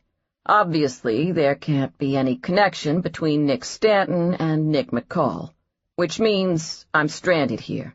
Jordan raised an eyebrow. "I see." "Just for tonight," he told her. "By tomorrow morning, my office will have worked out alternate arrangements." She checked her watch. "It's after midnight already. You FBI guys move fast." "We have to, given our predicament. That is, unless our characters were thinking about moving in together." He grinned. "I didn't think we were ready for that step yet." "I think that's good thinking on your part. What happens after tomorrow?" "Well, see, that's where things get a little interesting," Nick said. "Now that I'm being followed, we can't give Eckhart a reason to suspect that anything is off, which means that until we get the evidence we need through the electronic surveillance, I have to remain undercover. So, for the time being, I'll continue to be Nick Stanton, a real estate investor who rents properties to college kids and people in their early 20s, and who also is dating you." It took a moment for this to sink in. "We have to pretend to be dating?" Jordan asked. "As in, for more than just tonight?" "Yes."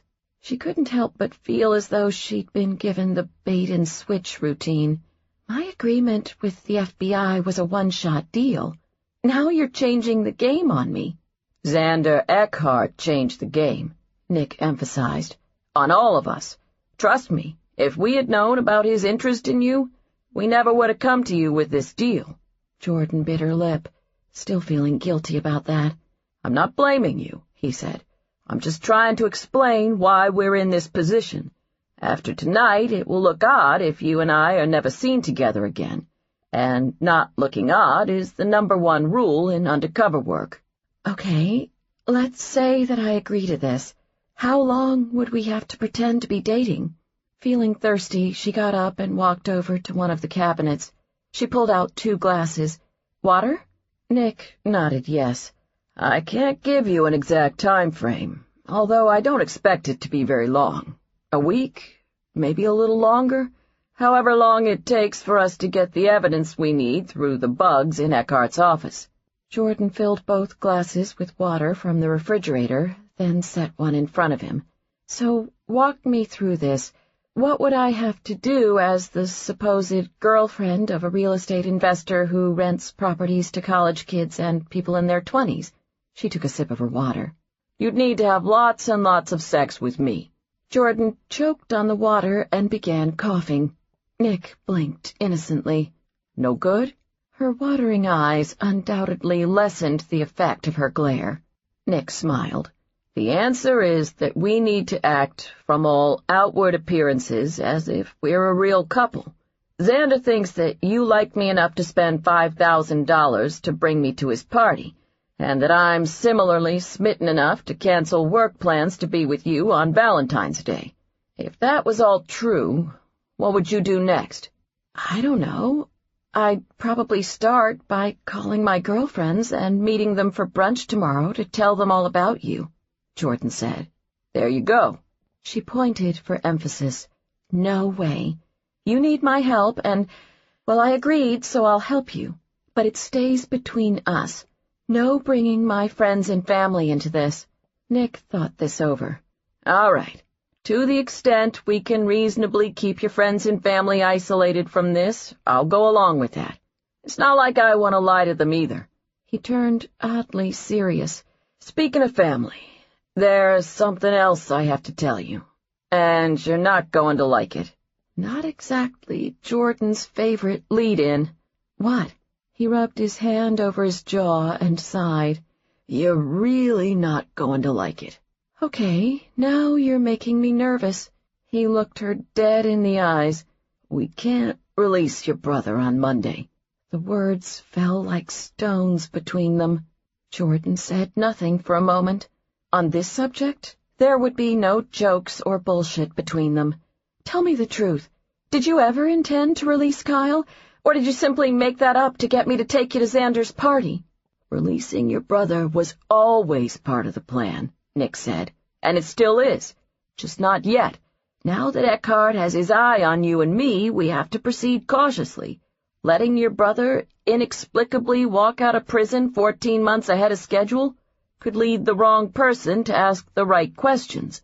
"You didn't worry about letting Kyle out early before?" "Before, you didn't have a man sitting in a car outside your house watching us and running background checks on me." Jordan folded her arms across her chest. "Maybe so, but my brother and I are getting the raw end of this deal. Kyle is the reason I agreed to help you. I've done everything you asked. I've even agreed to continue to pretend to be your girlfriend, which goes well beyond the original plan. And now that it's time for the FBI to uphold its end of the deal, conveniently there's a problem." "I understand your frustration, Jordan," Nick said quietly. "Trust me, this is not an ideal situation for anyone." His subdued tone took the fight right out of her, and knowing Nick, that had been his intent.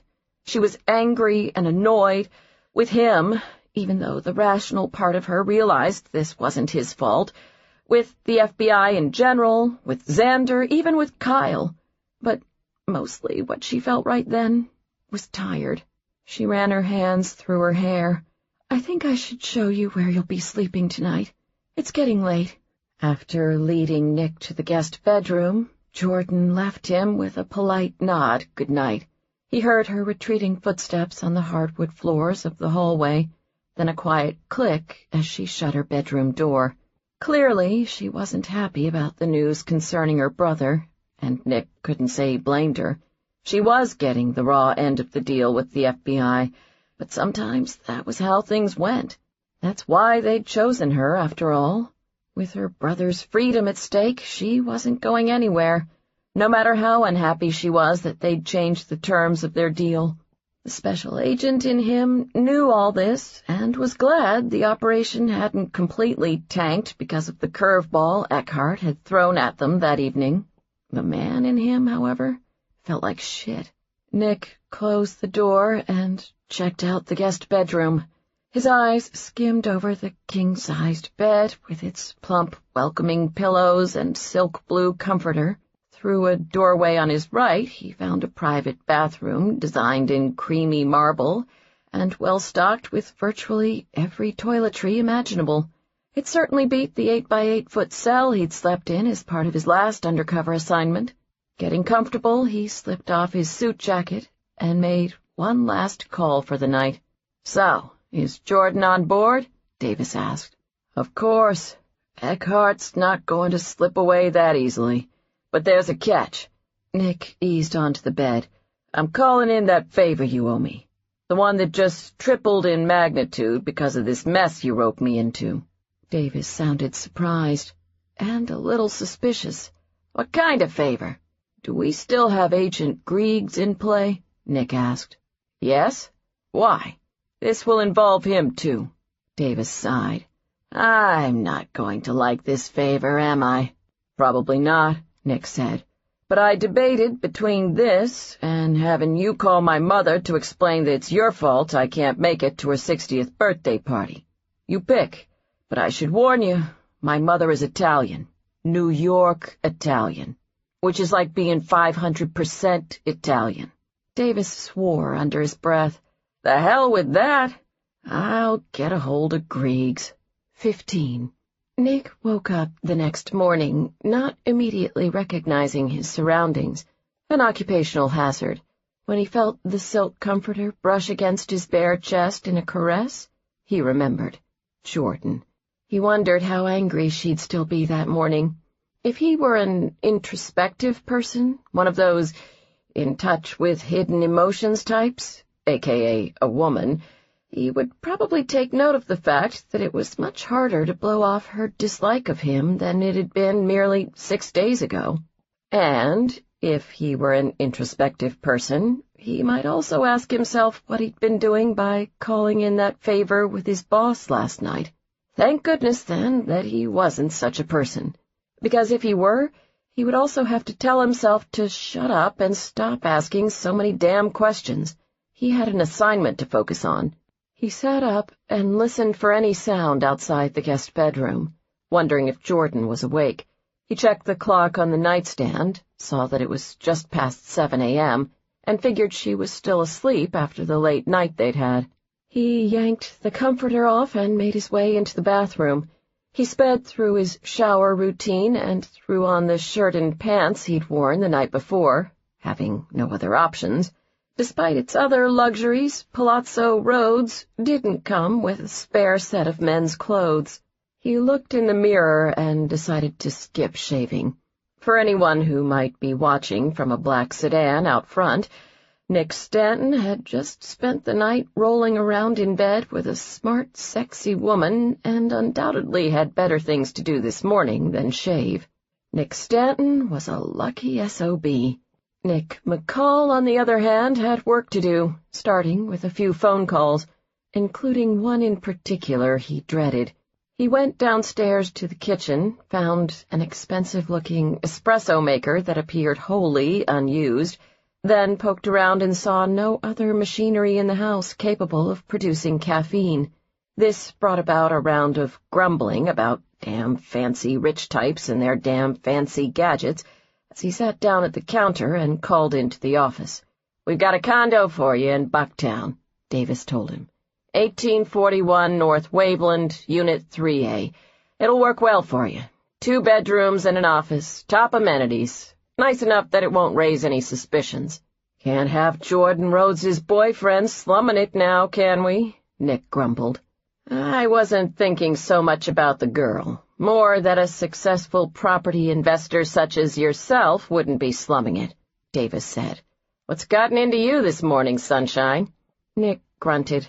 Damn pesky questions. Just haven't had my morning coffee, boss. Perfect, because you and your girlfriend are going to make a run over to Starbucks so we can drop off your new house keys. There's one located a couple blocks from Jordan's house, at the corner of Barry and Greenview. Palace will meet you there at 10. You know the drill. Got car keys for you, too. You'll find a Lexus waiting in the parking spot of your new condo. Sounds like I'm moving up in the world. As they say, you are the company you keep, Davis quipped. When Nick hung up with his boss, he checked his watch. It was nearly 9 a.m. in New York, which meant he had only a short window to catch his mother before she left for church. He steeled himself and dialed the phone number. Heck, he already had one woman mad at him that morning because of his job.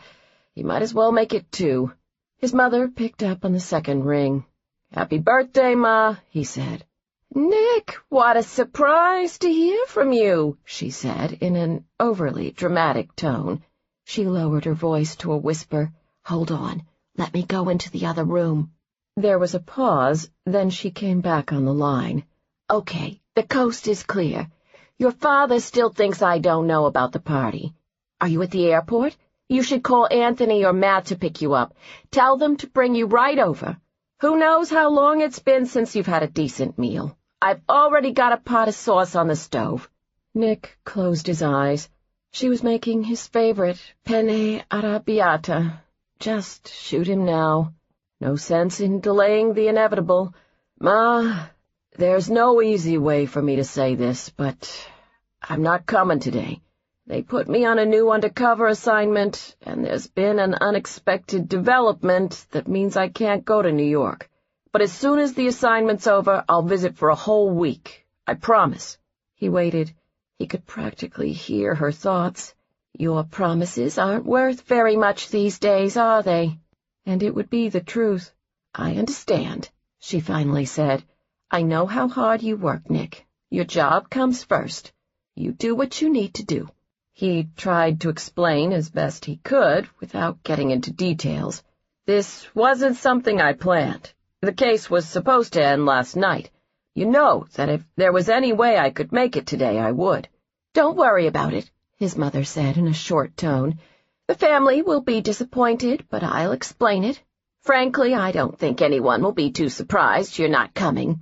She made some quick excuse about needing to finish getting ready for Mass, told him to call soon, and hung up. Nick set his cell phone down on the counter and blew out a ragged breath. Plain and simple, that sucked. He would have preferred she'd just yelled at him. That he could handle. But hearing the disappointment in her voice was tough.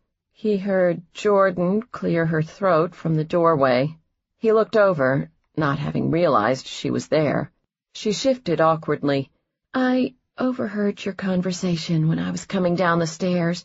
She walked over and took a seat in the stool next to his.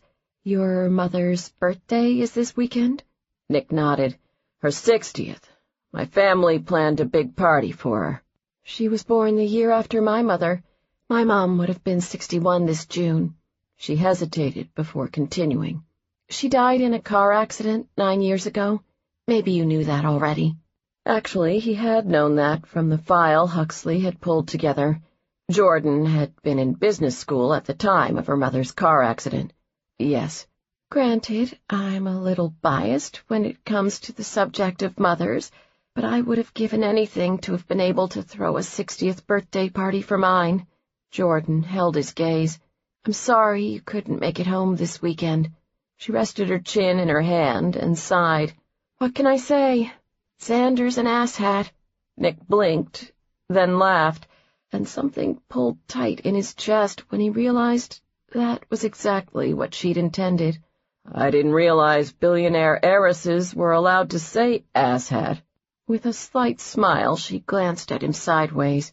"You don't know a lot about billionaire heiresses, do you?" "Nope," although he did know one in particular who looked awfully cute in her jeans and long-sleeve navy t-shirt that made her eyes seem impossibly more blue. Suddenly uncomfortable, Nick looked away and cleared his throat.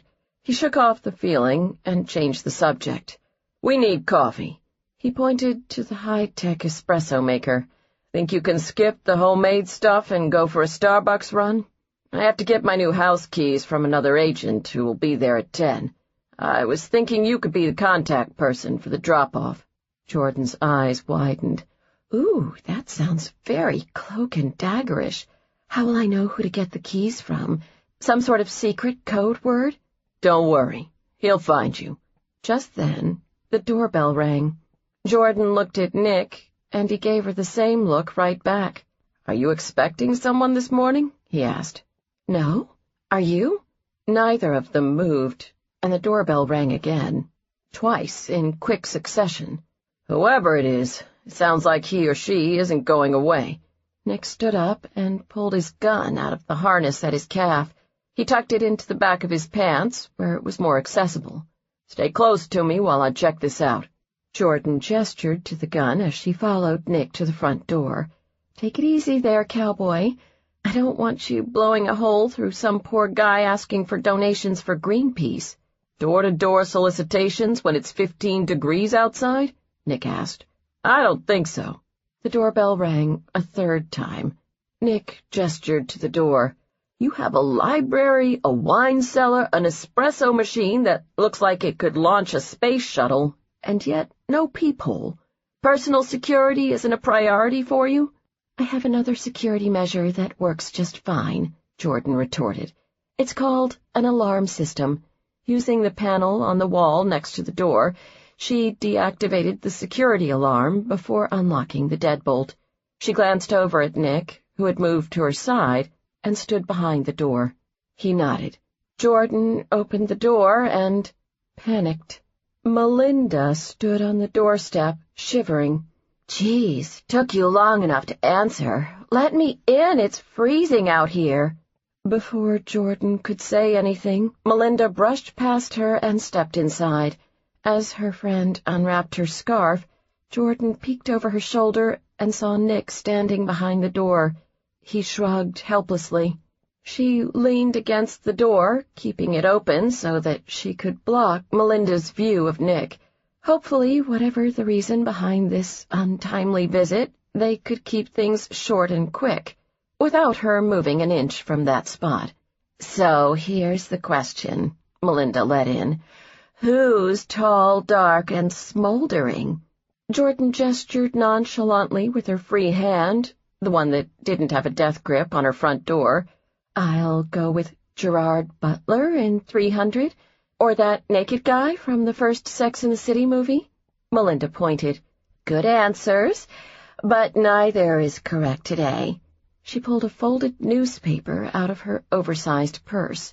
"This just in from Ann Welch's Seen and Heard column in the Sun-Times, the weekend roundup." She read aloud from the newspaper.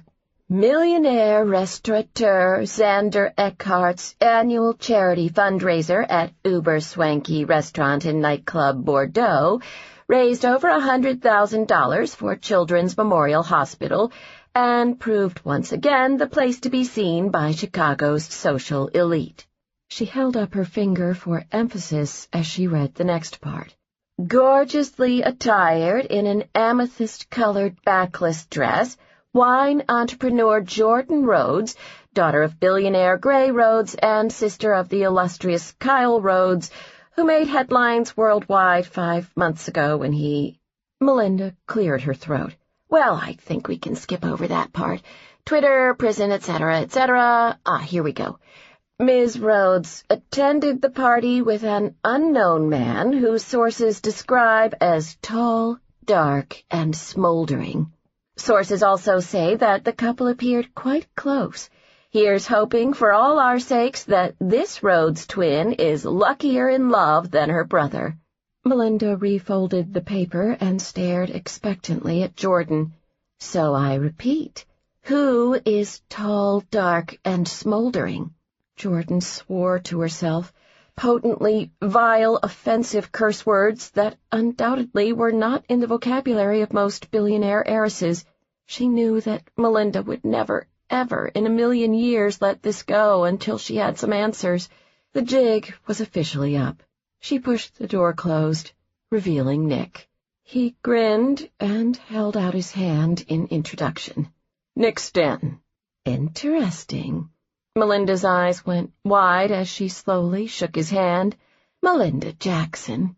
Coming in at a flat 5 feet tall, she let her gaze travel up and up before she got to Nick's face. She seemed to take particular note of his unshaven jaw and casually untucked dress shirt. She turned to Jordan with a grin that spoke volumes. Somebody got laid. Now I know why it took you so long to get to the door. Nice, Mel. We were simply— Jordan looked at Nick for help. Trying to start her espresso machine, he offered. Melinda raised an eyebrow. Is that what you kids call it nowadays? Did you come here this morning solely to harass me about my date? Jordan asked. Actually, after reading the paper, I came over to drag you out to brunch. I didn't realize the date was still going. So tell me all about yourself, Nick. I'm eager for the details, since Jordan is being so circumspect these days. Nick opened his mouth, but Jordan promptly cut him off. She had to set some rules here. No lies, or as few as possible, to her friends and family. Actually, Mel, we'll have to take a rain check on the meet and greet. Nick and I were just about to run out. Can I call you later? Melinda studied her suspiciously. You're acting awfully odd. What's going on here? Nick came to her rescue. It's my fault.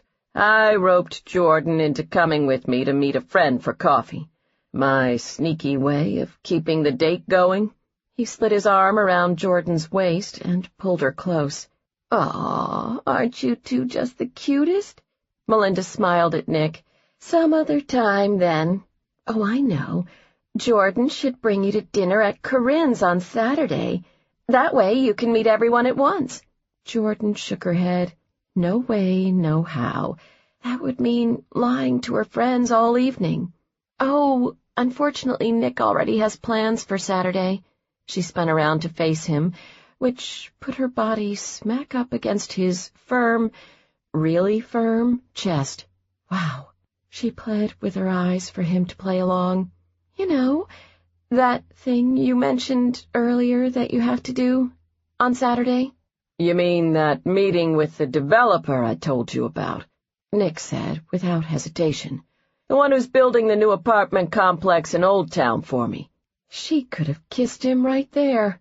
Handy, these undercover FBI agents, when one needed a lie on the spot. Jordan turned back to Melinda with a reluctant shrug. Darn developer. She patted Nick affectionately on his cheek. Doesn't he know how much I want to show off this tall, dark, and smoldering guy to all my friends? Nick threw her a look that said she needed to shut up. Fast. Jordan clapped her hands together, not disagreeing with that. So, I don't mean to rush you out, Mel. Of course she did. But Nick and I really should get going. She somehow managed to get her friend out without any more deceit or trickery, and shut the door behind Melinda with a groan. I hate that I had to lie to her like that. Thanks for helping me out when she invited you to dinner on Saturday. This secret agent stuff is not my thing. Just hang in for 20 more minutes, and then you can be free of all secret agent responsibilities for the rest of the day. Nick pointed in the direction of the door. Starbucks. My treat. Are you sure I don't need a code word or something? Jordan asked. Maybe we should have one just in case. You'll be fine, Rhodes. Trust me. On their way to Starbucks, Jordan noticed that Nick kept a watchful eye out as they walked the few blocks from her house, presumably checking to see if they were being followed. How surreal that this was her life now, she thought, making up a fake boyfriend, lying to her best friend, and looking out for shady private investigators who had been hired by a money launderer. To go back to simpler times, when she was merely the sister of the world's most infamous internet terrorist and daughter of a billionaire. Nick held the door open for her when they arrived at Starbucks. She hurried into the coffee shop, savoring the warmth inside and the anticipation of getting her much-needed caffeine fix. She checked out the other customers, looking for anyone who might be their FBI contact. She shivered, a combination of nerves and excitement, and decided that she'd become quite the badass these days. She had an FBI contact. Nick hadn't told her anything about how this drop-off would go down, so she followed standard protocol and acted normal. She ordered her drink at the counter. "I'll take a tall, one-pump, sugar-free vanilla soy latte, please." Nick seemed to find her order amusing. Of course he did. "Just a grande coffee for me," he said. Jordan stepped to the side to wait for her drink to be called, when someone bumped her from behind. A firm hand on her shoulder steadied her. "Sorry, my bad," said a man's voice. "No worries." She glanced up at the man with nearly black hair, who smiled apologetically as he left the coffee shop. She pulled her cell phone out of the pocket of her coat. Not unexpectedly, she had a text message from Melinda. "Call me later. I want all the details about Nick. BTW, he's sex on a fucking stick." Subtlety always had been one of Melinda's strengths. Jordan tucked the phone away when her drink was called. Nick walked over with his coffee. "Ready?" he asked. She cocked her head, confused. "Don't we have that thing you need to take care of?" "Already done." Nick took her gloved hand in his and leisurely led her out of the store. To anyone watching, they were just an average, everyday couple getting coffee on a Sunday morning. Jordan studied him as they stopped at the street corner outside Starbucks. Finally, she caught on. "The guy who bumped me." "Yep. The keys are in your left coat pocket." "Son of a bitch, that's good." Nick grinned confidently. "I told you, Rhodes. This is what we do." Nick dropped Jordan off at her house and told her that he'd call her later. Not seeing the black sedan that had followed them the night before, nor anyone else who looked suspicious, he decided they could forego the "aren't we the loving couple" goodbye kiss. As he strode down her front steps, he caught himself momentarily wishing they had been followed. The introspective side of him, which luckily didn't exist, would have had a field day with that one. Halfway down the block, he spotted his car, still parked on the street where it had been all night. He kept right on walking. He couldn't risk that someone would see him driving it and trace the license plate. He headed to the nearest intersection to hail a cab, making a mental note to arrange to have someone from the office pick up his car and bring it back to his condo. His real condo. He found a cab easily and gave the driver the address that would be his home for the next week or two. He checked his phone and listened to 2 messages from Huxley, who apologized profusely for forcing him into the assignment and screwing up his plans to fly to New York. Although Nick appreciated the messages, they weren't necessary. No one had forced him into anything, and he had no doubt that every other agent in the Chicago office would have made the same decision he had. It was part of the job they'd all signed up for. If he'd expected to be pampered and coddled through his undercover assignments, he would have gone to work for the CIA. His phone rang just as he was tucking it back into his coat. He saw that it was his brother Matt, and answered. "I had a feeling you'd call. Anyone ever tell you that you're a douchebag?" Nick grinned at the inside joke. Back when he and his brothers were younger, they'd once gotten carried away and accidentally tossed 3 footballs through Tommy Angelini's second-floor apartment windows after he'd claimed during recess that Scottish douchebags couldn't throw for shit. Tommy had been wrong on 2 counts. First, in not knowing that they were only half Scottish douchebags, and second, in doubting the athletic prowess of the McCall brothers. Not surprisingly, that bit of good-natured fun had put an end to any trash talk from Tommy Angelini, but also had royally pissed off their father. A sergeant on the NYPD at the time, he had rounded up Nick and his brothers, brought them down to the 63rd Precinct, and locked them up in an empty jail cell for 6 hours. Needless to say, after that, the McCall brothers had all developed a healthy appreciation for the benefits of being law-abiding 10, 9, and 7-year-olds. The only person more traumatized by the lockup had been their mother. who'd spent the 6 hours crying, refusing to speak to their father, and making lasagna and cannoli, 3 helpings of which she'd practically force-fed each of her sons immediately upon their homecoming from the big house. "The last person who called me that watched while 3 footballs crashed through his living room windows," Nick said. "Seeing how you can't seem to find your way to New York to save your life, I'm not too worried," Matt shot back. "You better be saving the world from a biological weapons attack or foiling a plot to assassinate the president. Nope, that's next week's agenda. Seriously, Nick, you couldn't even make it to Ma's party?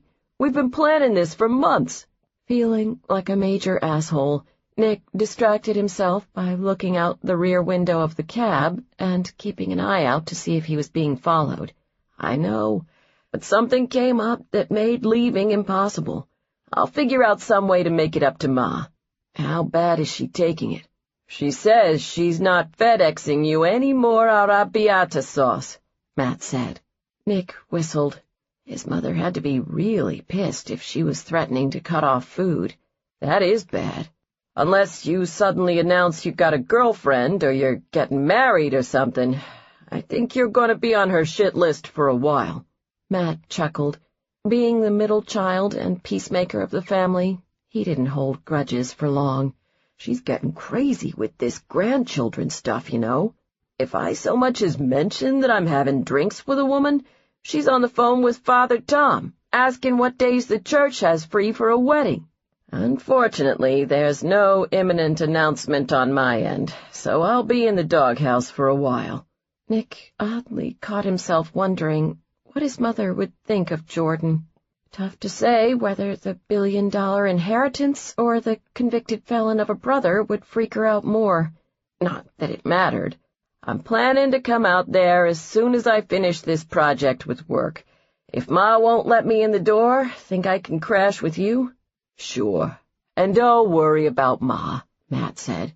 "I'll tell her there's a new cute assistant DA that I ran into at the station. That should distract her for a while from your sorry-ass excuse for a son." "Thanks. And out of curiosity, did you actually run into a new cute assistant DA?" His brother sounded sly. "Better than cute. You know I'm a sucker for a woman in high heels and a power suit. Hey, Anthony wants to talk to you next. Here he is." Nick heard muffled sounds as Matt handed the phone over. Then his youngest brother came onto the line. "Hey, anyone ever tell you that you're a douchebag?" And so it went. 16. After the excitement of the weekend, it felt strange for Jordan to return to her normal routine on Monday. All day at the store she was on edge, waiting for something to happen, some problematic development in the case. Xander had discovered the recording devices in his office. Merks had clued in to Nick's real identity.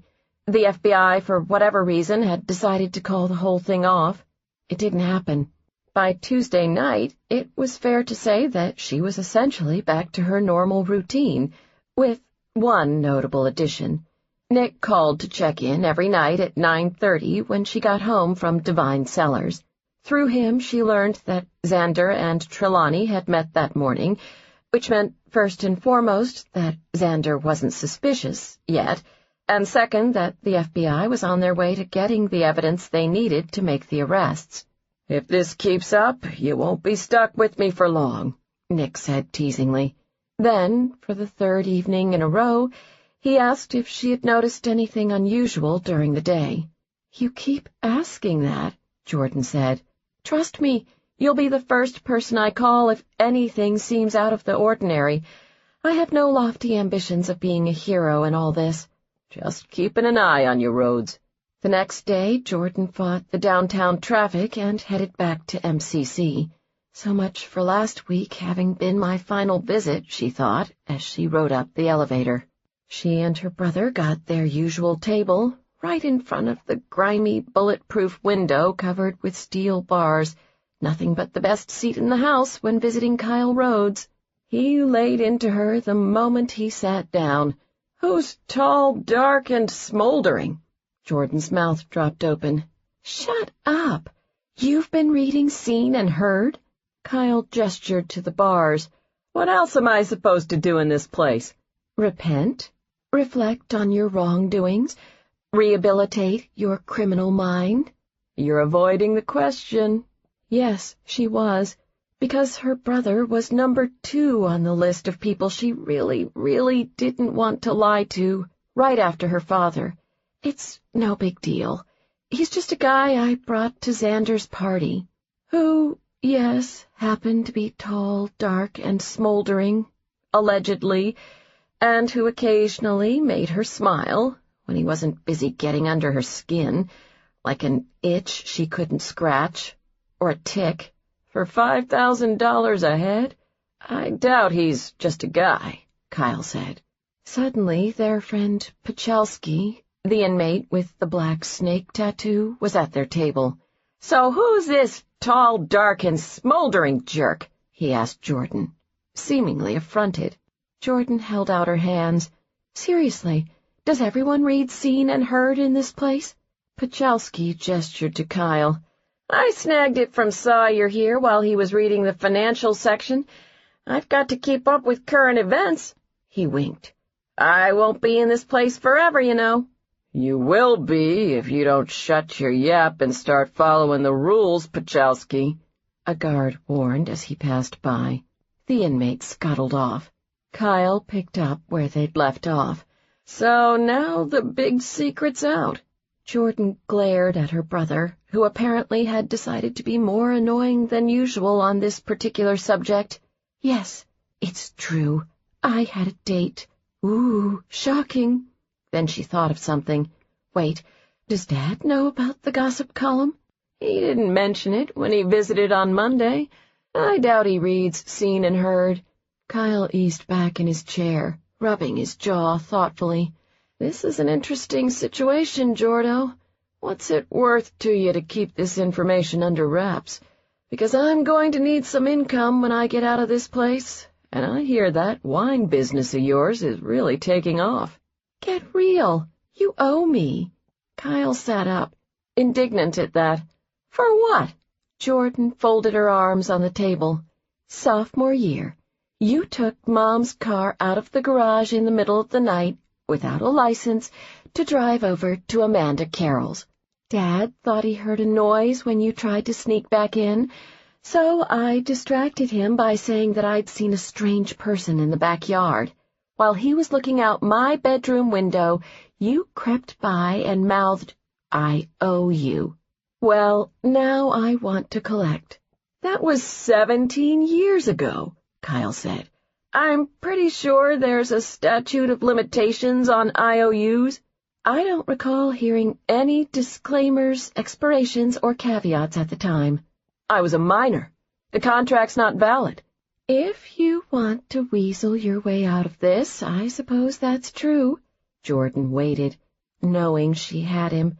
Despite the impression one might get from the orange jumpsuit, her brother was quite honorable, and he always kept his word. Fine, he grumbled.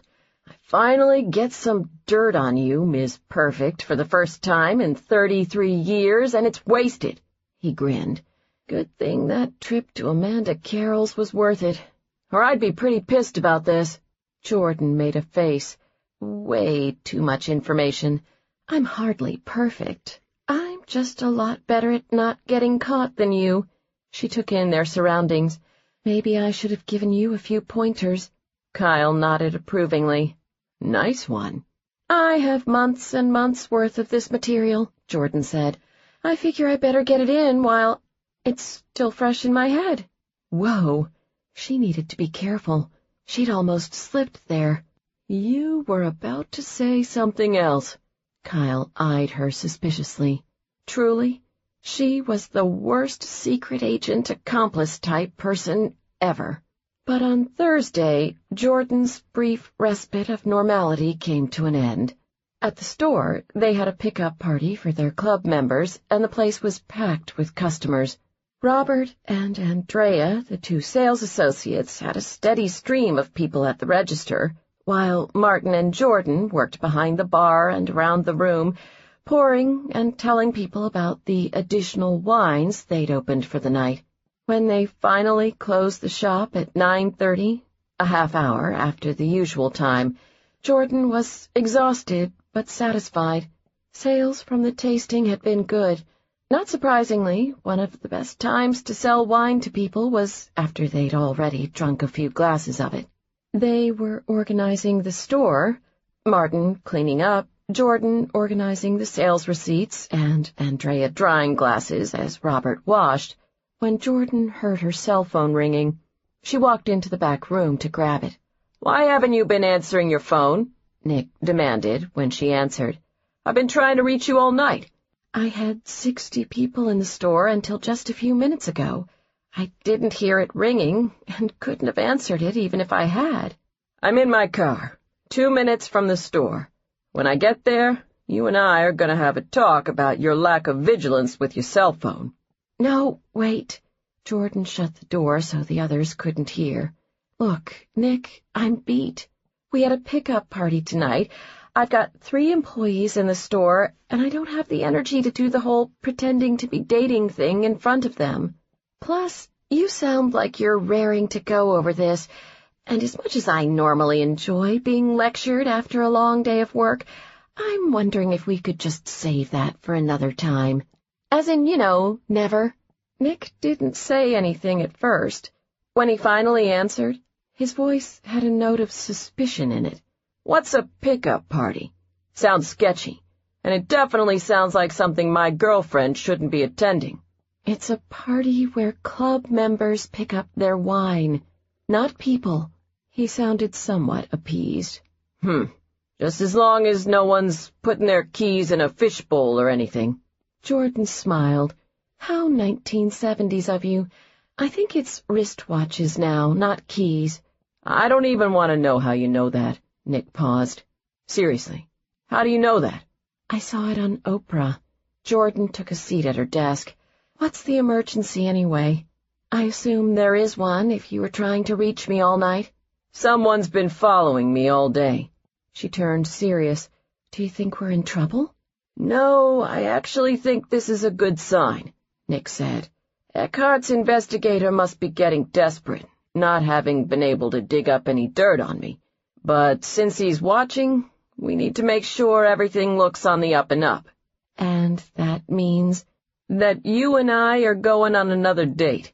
The weekend starts tomorrow. With as much as Nick Stanton likes you, he'd want to see you again. Soon." "Nick Stanton doesn't play the usual relationship games. I think I like this guy. Hold on a second and I'll see what I can do." Jordan checked the calendar on her phone. "How about lunch on Sunday? I usually take a half-hour break once Martin gets in." Nick sounded insulted. "You trying to push me off to a Sunday day date? That's the lowliest of all weekend dates, where you slot the scrubs who barely beat out doing laundry. I want a Friday or Saturday night date. Period." The great Oz had spoken. "Sorry, but this Friday I'm having dinner with my father, and as you already know, on Saturday I have plans with my friends," Jordan said. "But if it'll make you feel better, I could bump you up to Sunday evening after the store closes." "There's a man who's been watching my every move for the last 8 hours, Jordan. He's gonna wonder what's going on when Nick Stanton, who supposedly has a girlfriend and a regular life, sits at home alone on a Friday and Saturday night. The FBI didn't magically produce friends for me as part of this cover. Other than my fake house and my fake office, there aren't too many places I can go because I can't risk anyone recognizing me. You are the part of this assignment that makes everything look normal. So, it's either dinner with your father on Friday or Saturday with your friends. You pick." Jordan bit her tongue, knowing he was at least partially right. Still, for a fake boyfriend, he was awfully bossy. "Fine. You can pick me up on Saturday night and I'll take you to dinner with my friends. I'll tell them your work meeting was canceled or something." "See? Was that so hard?" "Yes, because now she had to lie to 3 more people she cared about, but she'd worry about that later. Just be at my house at 7. While driving back to his condo, with a guy on his tail, Nick's cell phone rang a few minutes after he finished talking to Jordan. He saw that it was Huxley, who Davis had assigned to be the liaison on the favor Nick had called in. Finally, Nick had been expecting this call all day. "I was thinking you might have forgotten my number," he said as he answered. "Sorry for the delay," Huxley said. "Griggs isn't easily accessible, given the circumstances." "True. So what's his assessment of the situation?" Nick asked. "That Kyle Rhodes isn't exactly Mr. Popularity with some of the inmates at MCC. He's already been involved in several altercations. It doesn't sound like he's the instigator, but the guards have started putting him in disciplinary segregation nevertheless, probably hoping that will pacify anyone who thinks he's getting special treatment because of his money." For the first time, Nick sympathized with Kyle Rhodes. Being sentenced to prison for a crime he'd willingly committed was one thing, but being thrown in disciplinary segregation merely for defending himself was another. "But Griggs will keep an eye on him?" "He says he'll try, but he told me to warn you that there's probably not much he can do. Apparently Rhodes isn't exactly helping the situation. He defends himself when threatened. Griggs says it's just as likely that Rhodes will end up injuring somebody else during a fight. Either way, it's not a good situation." "No, it's not." That wasn't the report Nick had been hoping for. "Kyle Rhodes sounds like a ticking time bomb. And if he explodes, Jordan Rhodes will pull out of this deal," Huxley said. "You got any ideas how to keep her brother under control?" "I always have ideas, Huxley. We'll talk soon." 17. "So tell me about your friends." Jordan looked over at Nick. He'd insisted upon driving, even though she had wanted to take a cab. Given the circumstances, meaning that the evening counted as a work night for him, he said he didn't plan to drink much, which was a shame because she'd brought along some great wines and had been planning to take another shot at making Nick a non-scoffer. She might not get another chance after all. Things seemed to be progressing well with the surveillance of Xander, which meant that their dating charade wouldn't last much longer. "Well, you already met Melinda," she said. "She'll be there with her boyfriend, Pete." "What does he do for a living?" Nick asked. "He writes operas. That's how he and Melinda met. They're both in musical theater." Nick eyed her skeptically. "They're not gonna burst into song or anything during dinner, are they?" "That depends on how many bottles of wine we've gone through." Nick muttered something about men from Brooklyn not doing musical theater. "What about the other couple?" "Corinne is a high school teacher, and her husband Charles is a lawyer." This at least seemed to meet with his approval. "Sounds more my speed." "Do try to get along with everyone, sweetie," Jordan said. "Remember that we're in that stage of our relationship where you're trying to impress me by getting to know my friends." "I've never been very good at that stage." Nick thought about this. "Actually, I've never been at that stage." "I'm sure you can handle one night of it. Just do whatever it is you normally do on a date." Nick looked over with a devious sparkle in his eyes. "Other than that," Jordan said, "Charles and Corinne lived with their son in a 3-bedroom bungalow in Andersonville, a quaint, charming neighborhood a few miles north of downtown Chicago." As they climbed up the steps to the front porch, Jordan saw Nick look over to their right. She heard a car approaching down the block. At the same moment, she felt his hand move to her waist. She waited until they were at the front door and spoke quietly. "Are we being followed again?" "Yes."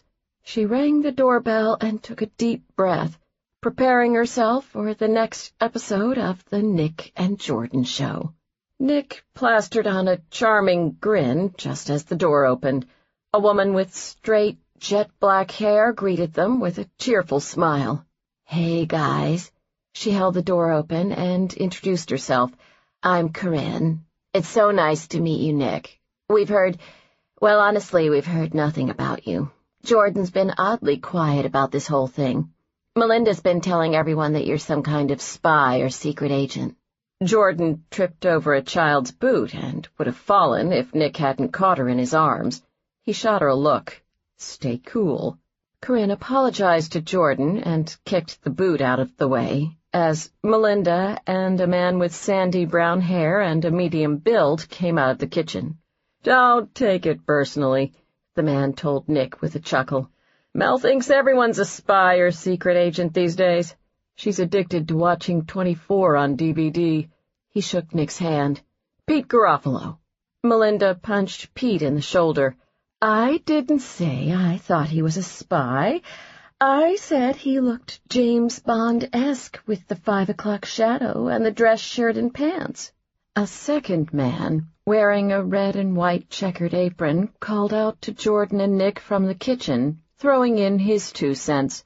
"From what we heard, it sounds like Melinda caught you two at an inopportune time on Sunday morning. Something about how long it took you to answer the door?" He grinned cheekily as he held up a pair of salad tongs, greeting Nick. "I'm Charles, by the way." Corinne scolded her husband from the doorway. "Charles Kim, what kind of host are you? At least let the new guest take off his coat before we begin embarrassing him." Melinda was still stuck on the 24 thing. "And I don't see you grabbing the remote away from me when that countdown clock starts chiming," she said to Pete. "Unless it's to get a quick check of the scores on Monday nights." Nick's ears perked up at the mention of scores. Sports. Now there was a topic upon which he could wax poetic. "Too bad Monday Night Football is over," he lamented to Pete. "But there's always basketball. Who are you eyeing for the Final Four?" Pete looked mildly embarrassed as he gestured to Melinda. "She's, referring to the scores on Dancing with the Stars?" "He likes it when they do the Paso Doble," Melinda threw in. "The dance symbolizes the drama, artistry, and passion of a bullfight. It's quite masculine," Pete said. "Except for the sequins and spray tans," Melinda added. Pete clapped his hands together, ignoring this. "How about you, Nick? Are you a fan of the reality television performing arts?" Nick threw Jordan a look, trying to decide if his character was so smitten that he needed to feign an interest in any topic that involved sequins and spray tans that did not also involve cheerleaders. She stood up on her toes and whispered in his ear, "Don't worry. It's like a bottle of wine that needs to breathe. They mellow out after about an hour or so." Dinner went smoothly enough, particularly because Jordan's friends turned out to be a warm, welcoming group. Nick felt satisfied that to an outside eye, or 8 of them, he and Jordan appeared to be simply a normal guy and girl on a date on Saturday night. From time to time throughout dinner he studied Jordan curiously. He was having a hard time sizing up what exactly was normal for her. A week ago, she'd been entirely in her element at Eckhart's fundraiser, chatting it up with the creme de la creme of Chicago society, while wearing a designer dress and drinking wine that cost more than what many people earned in a week. On the other hand, she seemed just as comfortable with her friends, wearing jeans and a sweater and eating homemade pizza in a house that looked like a Toys R Us had exploded inside it. She surprised him. He could handle anything Xander Eckhart threw at him, was unfazed by money laundering, undercover ops, fake identities, fake condos, offices, and cars, and private investigators who followed him around the clock and watched his every move. But Jordan had managed to throw him off guard more than once already, and Nick knew that could be a dangerous thing. A prime example was that kiss neither of them acknowledged. Despite being much shorter in duration and objectively far more pleasant than any other assignment he had been given, this was one undercover investigation he looked forward to wrapping up quickly, before anything got messy. Shifting his attention away from Jordan, Nick turned to Charles, the lawyer, who sat on his right.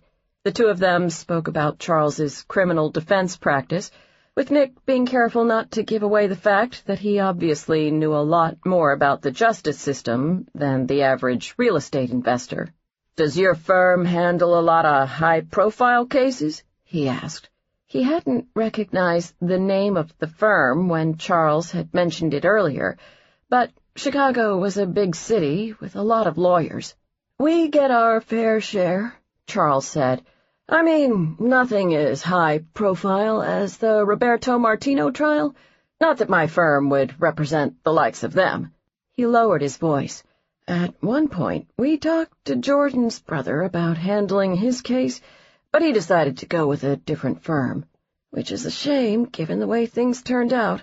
I mean, Kyle gets 18 months over at MCC for a crime that hurt no one, yet it took years for the FBI and U.S. Attorney's Office to get their acts together and arrest one of the most notorious crime lords in the country.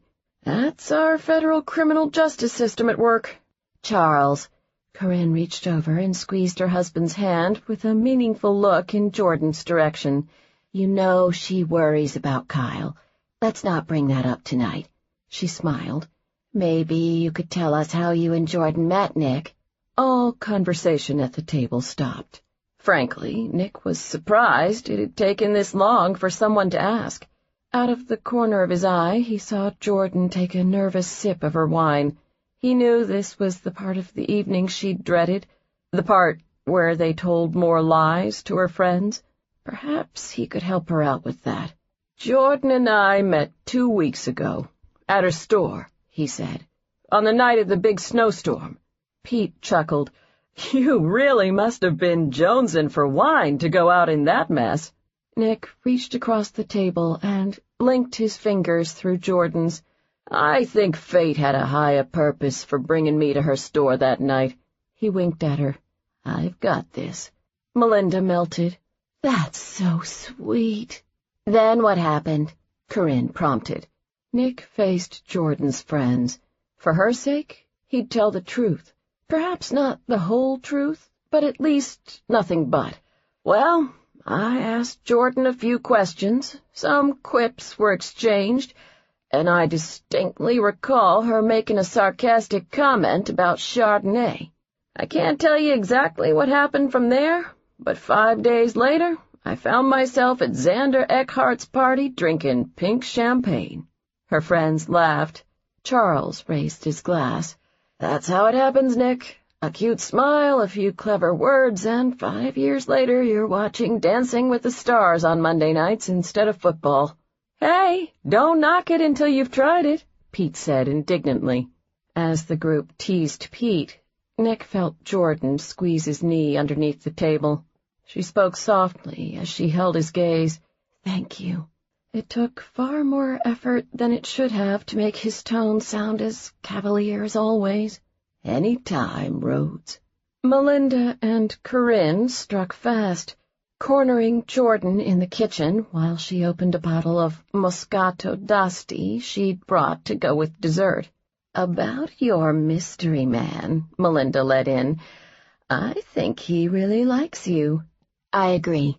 This one has the legs to be around a while," Corinne said. "And I like him, which of course is the most important thing." "We like him," Melinda emphasized. Jordan set the corkscrew on the counter, their enthusiasm making her feel like an even bigger jerk than before. Of course, they had to go and like Nick, although she couldn't say she blamed them. He was laying on the charm a little thicker than usual tonight. "I hope it seems like he likes me," she said, trying to walk a fine line of truth with her words. "Isn't that what's supposed to happen when people date?" She reached into the cabinet behind her and grabbed 6 champagne flutes. "It's funny, though. It almost seems like he's trying to hide it, like how he kept sneaking looks at you during dinner," Melinda said. Corinne pointed. "I saw that, too." Jordan turned around. "I didn't notice any unusual amount of looks." She thought about this for a moment. If Nick had been looking at her, she supposed it was just part of the role he was playing that night. "I like how he calls you Rhodes," Corinne said. "It is my name." Yeah, but it sounds affectionate when he says it. Playful. Flirty, Melinda agreed. Naughty, Corinne said. The two of them burst into giggles. Oh, boy. Jordan took a sip of the Moscato, thinking she was going to need a second round pronto if Melinda and Corinne continued the post-dinner debriefing much longer. She tried to diffuse their interest without giving anything away. Look, Nick is a complicated person. Perhaps we should let this one simmer for a while before we read too much into his every move. Melinda leveled her with a stare. Jordan, you don't have to pretend around us. It's okay to admit that you like this guy. She shifted uncomfortably. Well, I brought him here tonight. That speaks for itself, doesn't it? Both Corinne and Mel waited expectantly. Jordan caved and gave them what they wanted, sensing there would be no moving on and no peace for the rest of the evening until she did so. All right, sheesh. I like the guy, okay? She waited for the sinking feeling that would come with the knowledge that she just told her friends another lie. It didn't happen. She must have been getting better at this secret agent accomplice thing than she'd realized. This audiobook has been broken into multiple parts to make the download faster. You have reached the end of a part, but not the end of the complete audiobook. So please check your library for the next part of this audiobook. Audible hopes you have enjoyed this program. This is Audible. A Lot Like Love by Julie James. Narrated by Karen White. 18. What do you mean you haven't found anything on Stanton? Xander demanded to know. You must not be looking hard enough. If Merks thought he was paying $400 an hour for piss-poor surveillance, he had another think coming. It was Sunday morning, over a week since Merks had begun his assignment. They were back in Xander's office, where he conducted all of his business. With the security system he'd installed to protect his cellar, it was the one place he always felt secure. Trust me, we've been looking. Merks was seated in one of the chairs in front of Xander's desk. First, we started with the basics. Nick Stanton has no criminal history, good credit, and a clean driving record. He owns a condo in Bucktown valued at just under $500,000 and pays his mortgage on time. Between checking and savings accounts, stocks, mutual funds, convertible securities, and bonds, he's worth about another $1 million. No outstanding debts, no unusual draws from his bank accounts. Next, we moved on to personal information. He's an only child, both parents are deceased, no ex-wives or kids, at least none that we could find. He grew up in a mid-sized town just outside of Philadelphia and went to Penn State. Majored in management through the College of Business. Nothing remarkable in his academic records. Came to Chicago about a year after he graduated and has lived here since. What about his job? Xander asked. This real estate business or whatever that he owns. Merks nodded. Stanton is the sole owner of a real estate investment company that owns rental properties. He's got a small office in Lakeview that appears to be staffed with 2 other employees, at least from what we've seen. Stanton gets to work every morning by 8:30, leaves at 6, takes a half-hour lunch around 1, seems to favor Jimmy John's. Not sure if he likes turkey or roast beef. That didn't seem necessary to the report. Xander scowled, not appreciating the humor. And his relationship with Jordan? We've been tailing him ever since your party, just like you asked. He spent that night at her house, and then they went for coffee in the morning. He saw her again yesterday evening. They had dinner with some of her friends who live in Andersonville. He brought her back to her house around midnight and spent about 20 minutes inside before he left. He didn't spend the night? Xander asked. Maybe she had a headache. Maybe she's getting bored with him. Merks shrugged. You can decide for yourself. We've taken photos of the 2 of them together. He tossed a manila envelope onto the desk. They're chronological." Xander pulled out the photographs. The first one in the stack was of Stanton and Jordan on the night of his party.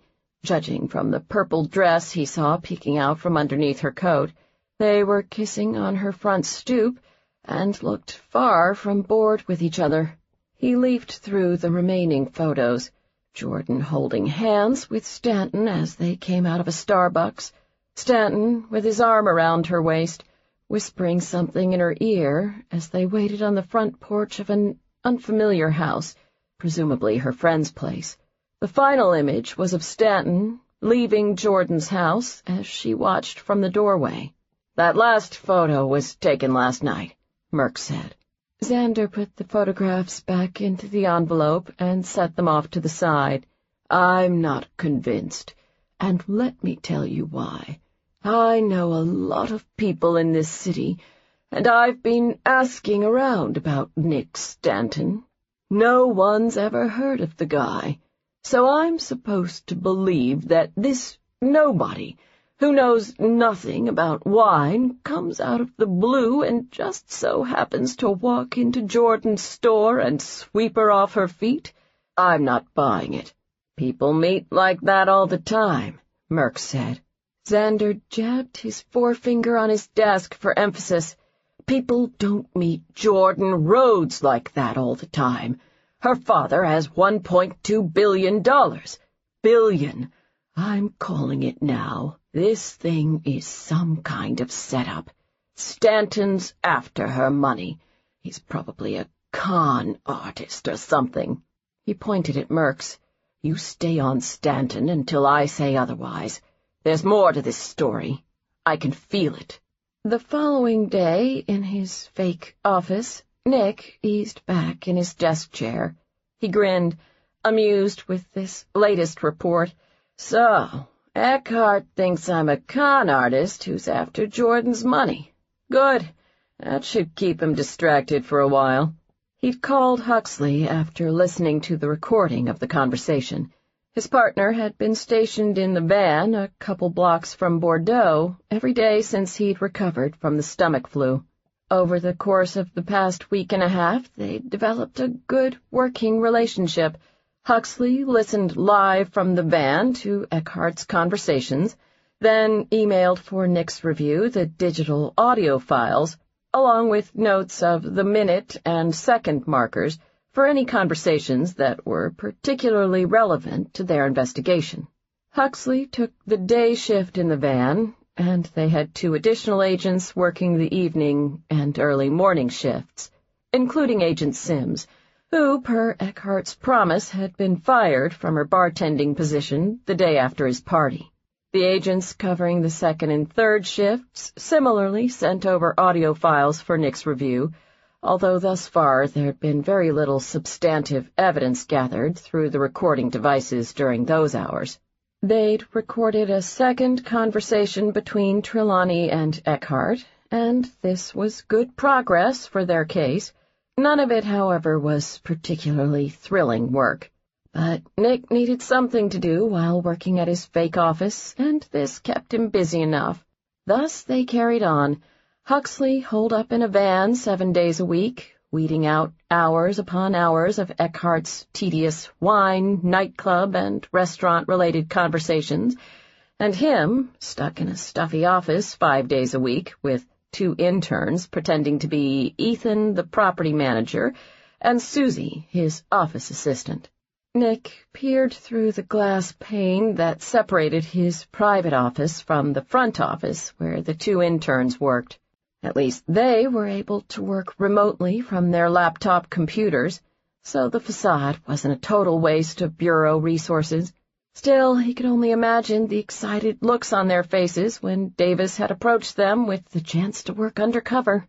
A boring office job probably had not been what they'd had in mind.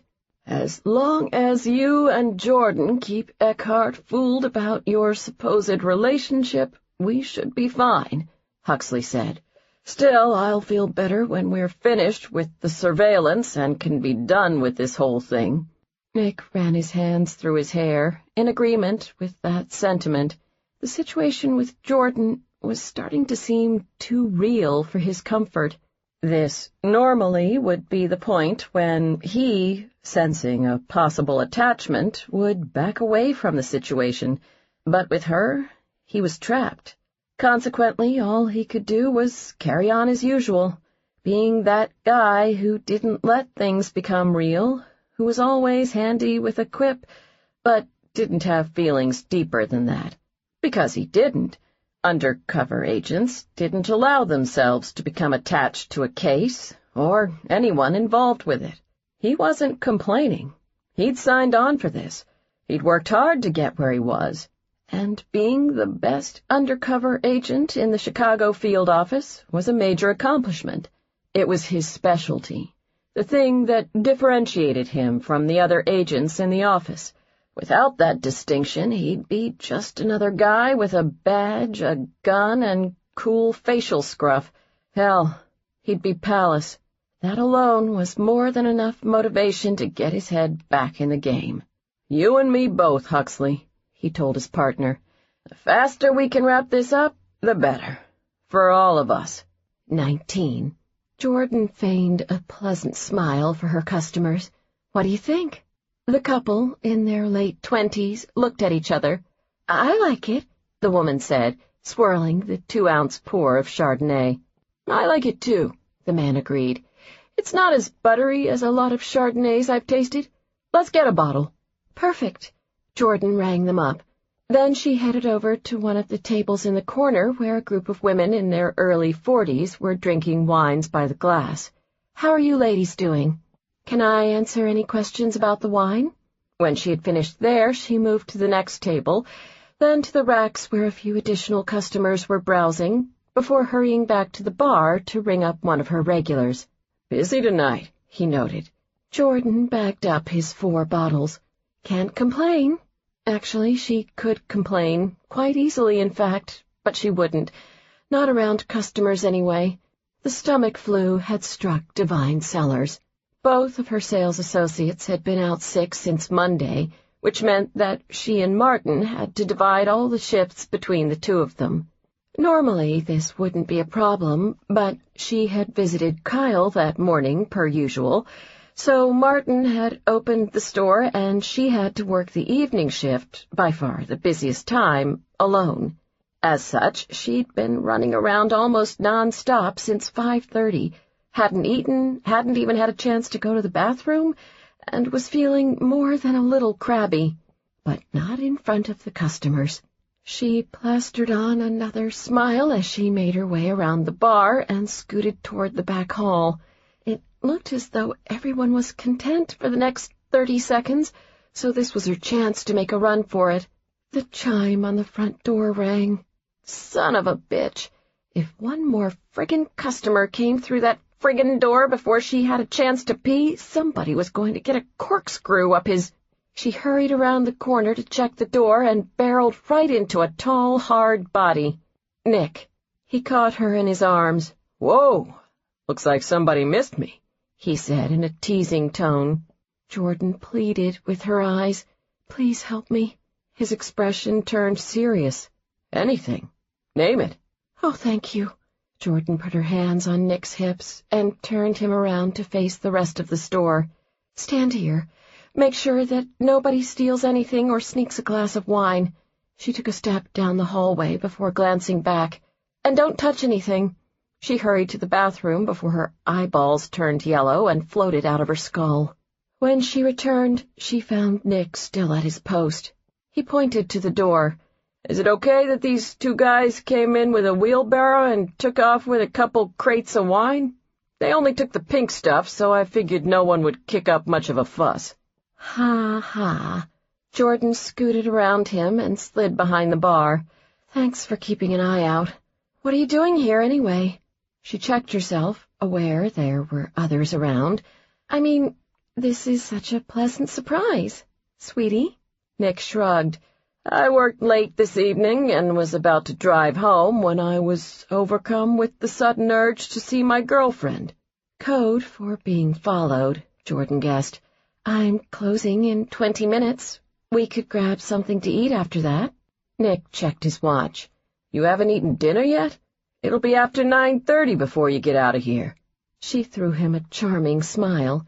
9:20 if I have help cleaning up the store from my sweetheart of a boyfriend. She saw a customer approach the bar on the opposite end and left Nick grumbling to himself. A few minutes later, when she came up for air, she noticed that he was gone. She looked around the store, not seeing him anywhere, but didn't have time to focus on that until after the last customer had left the store. Jordan shut the door and locked it with a flourish. She'd survived. No offense to all her wonderful customers, whose business she appreciated so much, but she thought they'd never get the hell out. She drew the shades on the front windows and looked around the store. Crap. It was a disaster. She heard a knock on the door. She walked over, ready to tell whoever it was that the store was closed for the day. Instead, she saw Nick through the glass. She unlocked the door and let him in. He was still grumbling. "You're already too skinny," he said gruffly. "If my mother saw you, she would handcuff you to the kitchen table and make you eat lasagna for a week." He held up 2 bags from Portillo's. "I didn't know if billionaire heiresses preferred hot dogs, burgers, or Italian beef. I'll skip the obvious joke there, so I got one of each." Jordan went weak in the knees at the sight of the red and white striped bags. Chicago dining at its finest. "Please tell me you have cheese fries in there," she whispered. "Yep." She nearly ripped the bags out of his hands. "You're a god." They chose a table nestled between the wine racks. As Nick unpacked the food, Jordan grabbed an open bottle of Zinfandel and poured herself a glass. "You?" she asked. He raised an eyebrow. "Wine with cheese fries? No thanks." "Wine with everything. Because wine means the responsible part of the day is over." After finishing her pour with a flourish, Jordan checked out her options and decided that billionaire heiresses liked burgers best with their cheese fries. She sighed happily as she took a seat, getting off her feet for the first time in hours. She took a bite of her burger and actually moaned. Nick gestured with his Italian beef sandwich. "That tops your reaction to the wine we had at Eckhart's party. The Chateau Seville or whatever." "Sevon. And nothing beats burgers like this. When I was a kid, we used to get Portillo's almost every Saturday night." She took another bite and closed her eyes. "God, I haven't had this in years." When she opened her eyes, she saw Nick watching her intently. "What?" "It's just, when you eat and drink, you make these faces that are—" He stopped himself and exhaled. "Never mind. What were we talking about?" Jordan pointed to her burger. "Food, wine." He nodded. "Right. So wine means the responsible part of the day is over, huh? That's catchy. You should put that on a bumper sticker and slap it on the Maserati." She smiled. "I'll keep that in mind." Nick took a sip of his soft drink. "What got you interested in wine, anyway?" Jordan dipped a French fry into the cheese sauce. "My mom. She was really into wine. When I was in high school, my dad had a skybox at the United Center, and during the summer he and Kyle would go to Bulls games on weekday nights. He offered to take me too, but sports—" She made a face. "Not really my thing." "A travesty." "I'd say the same thing about you always passing up good wine." Nick didn't look convinced. She continued on with her story. "So, on those nights, my mom and I would go out to dinner. She called them our girls' nights out. She'd let me have a glass of wine with dinner, which, of course, made me feel extremely grown up. I wasn't allowed to tell my dad or Kyle about that part. The wine was our secret, something just my mom and I shared." She smiled at the memory before taking another sip of wine. "I'm sorry she never got to see this place," Nick said gently. "I'm sure she would have been very proud." Jordan nodded and felt her eyes sting. She cleared her throat and kept things light. "It's just because I look so good in comparison to Kyle. He's currently setting the bar very, very low for the Rhodes twins." Nick laughed. I think you look pretty good in comparison to anyone." Jordan pulled back in surprise. Wow, was that actually a compliment? He paused mid-chew, as if just having realized what he'd said. He took a moment, finished chewing, then shrugged. "Sure. Even I can give my fake girlfriend a compliment when the role requires it." He winked. "And you should hear me when I whisper sweet nothings." "I'm sure it's a real treat." Jordan reached for another fry and dipped it into the tub of melted, cheesy goodness. "What about you? How did you end up at the FBI?" "Well, that goes back to the time I was 10 years old and thrown in jail," Nick said. She laughed. 10? Oh, Nick, you little troublemaker. What did you do? "My brothers and I broke a couple of windows after this kid called us douchebags. My father, who was an NYPD sergeant at the time, brought us down to the station house and locked us in a cell for 6 hours. Scared the crap out of us." "I bet," Jordan said with a smile. "Sorry. I'm sure it was quite a traumatic experience." Nick stole the cheese fry out of her hand. "Keep mocking me, and I'll eat every one of these." She put on a serious face. "I'm listening." "When we got home that night, my dad set my brothers and me down and told us that his actions reflected on the New York Police Department, and that our actions reflected on him, and that he hoped from that point on that we would conduct ourselves in a manner that honored the badge he wore." He paused. "I remember thinking that someday I wanted to have a job that I was just as proud of, and that stuck with me. So I joined the NYPD straight out of college. I liked it enough, but after 5 years, I felt like I wanted more, which brought me to the FBI. After I graduated from the academy, they transferred me to Chicago. That was only supposed to be for 3 years, but I like it here. Having a little bit of distance from my family is not entirely a bad thing." Jordan swirled the wine in her glass. "What do they think about you working all these undercover assignments?" Nick chuckled. "You should hear my mother go on about it." He adopted a thick New York accent. "My son, the FBI agent, you think he has time to call with all those big important cases they assign him to? I could be dead and he wouldn't know it." Jordan laughed, enjoying these rare insights into the real world of Nick McCall. Until now, he'd been somewhat of a mystery. "I bet you miss them all." He shrugged. "Sure, although I try to keep that fact from my brothers. Our relationship is more of the sarcastic, annoy the crap out of each other type." "Oh, I think I know the kind," Jordan said.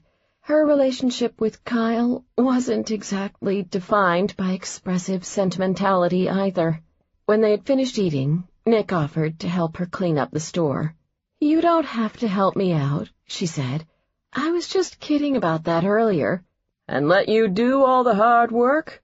If anyone's watching, my character needs to look like a helpful and supportive boyfriend." She tossed him a dish towel.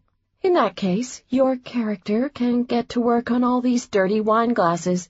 Between the two of them, they cleaned up the store quickly.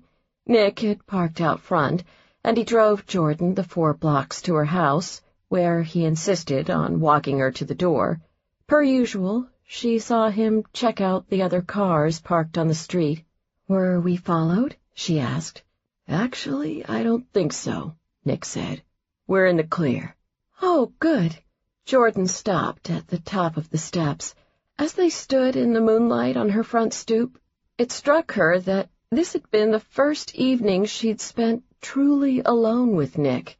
No private investigators watching them, no friends, no Xander Eckhart and company. Just them. Almost like an actual date. "Thanks for dinner and for helping me out tonight." She paused, struck by the truth of what she was about to say next. "I had a really good time." Nick seemed amused by her surprise. He moved up another step, joining her at the top of the stairs. "You don't have to sound so shocked. I'm not all bad, you know." "Maybe just mostly bad," Jordan teased. Nick cocked his head, considering this. Mostly bad. I guess that's progress. They stood very close, Jordan noticed, as in, end of the date, do I invite him inside, close, which made no sense, considering this arrangement between her and Nick was all a charade. They both fell silent for a few seconds. The night, the street, and everything else suddenly felt very still. Finally, Jordan gestured to her house. I should probably get going inside. Sub-zero temperatures out here and all. Nick pointed to his car. Right, and I need to get home.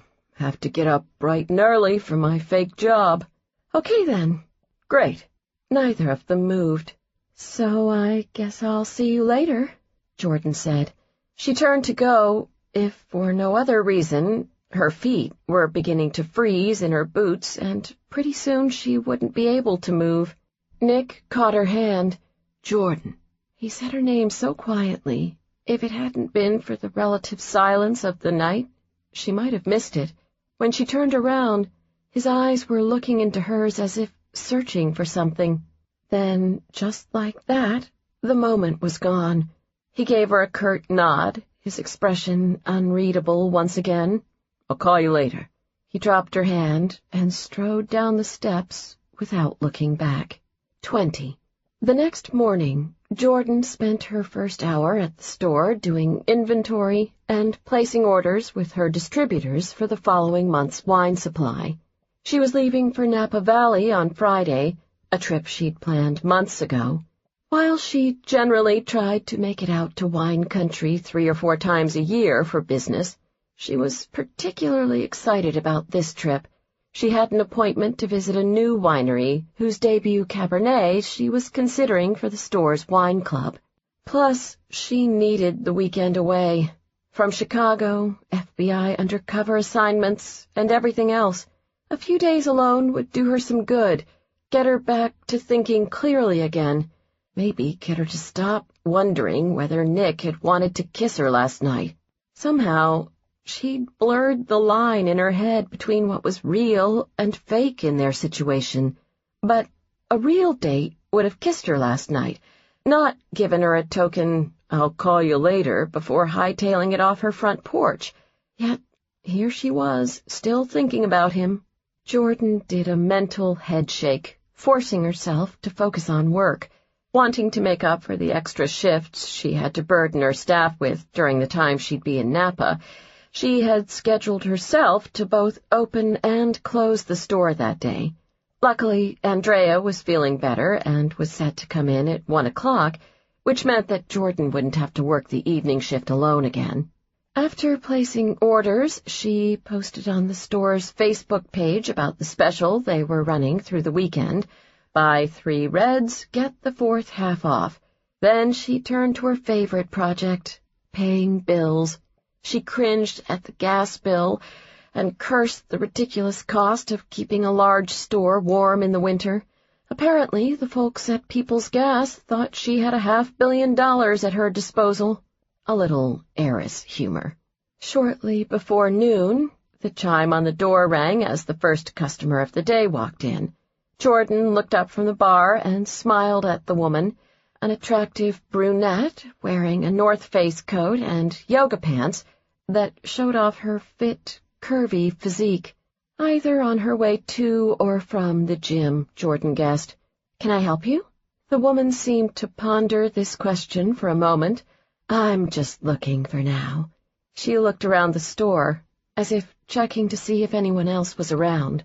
Jordan wondered if Martin had finally found a woman who appreciated a light-bodied, bow-tie-wearing Pinot. Take your time. If you have any questions, let me know. The woman paused. Actually, the hell with it. I do have a question. She stalked over to the bar. Is it serious between you and Nick? The question, completely unexpected, caught Jordan off guard. I'm sorry? Nick McCall. Is it serious between the two of you?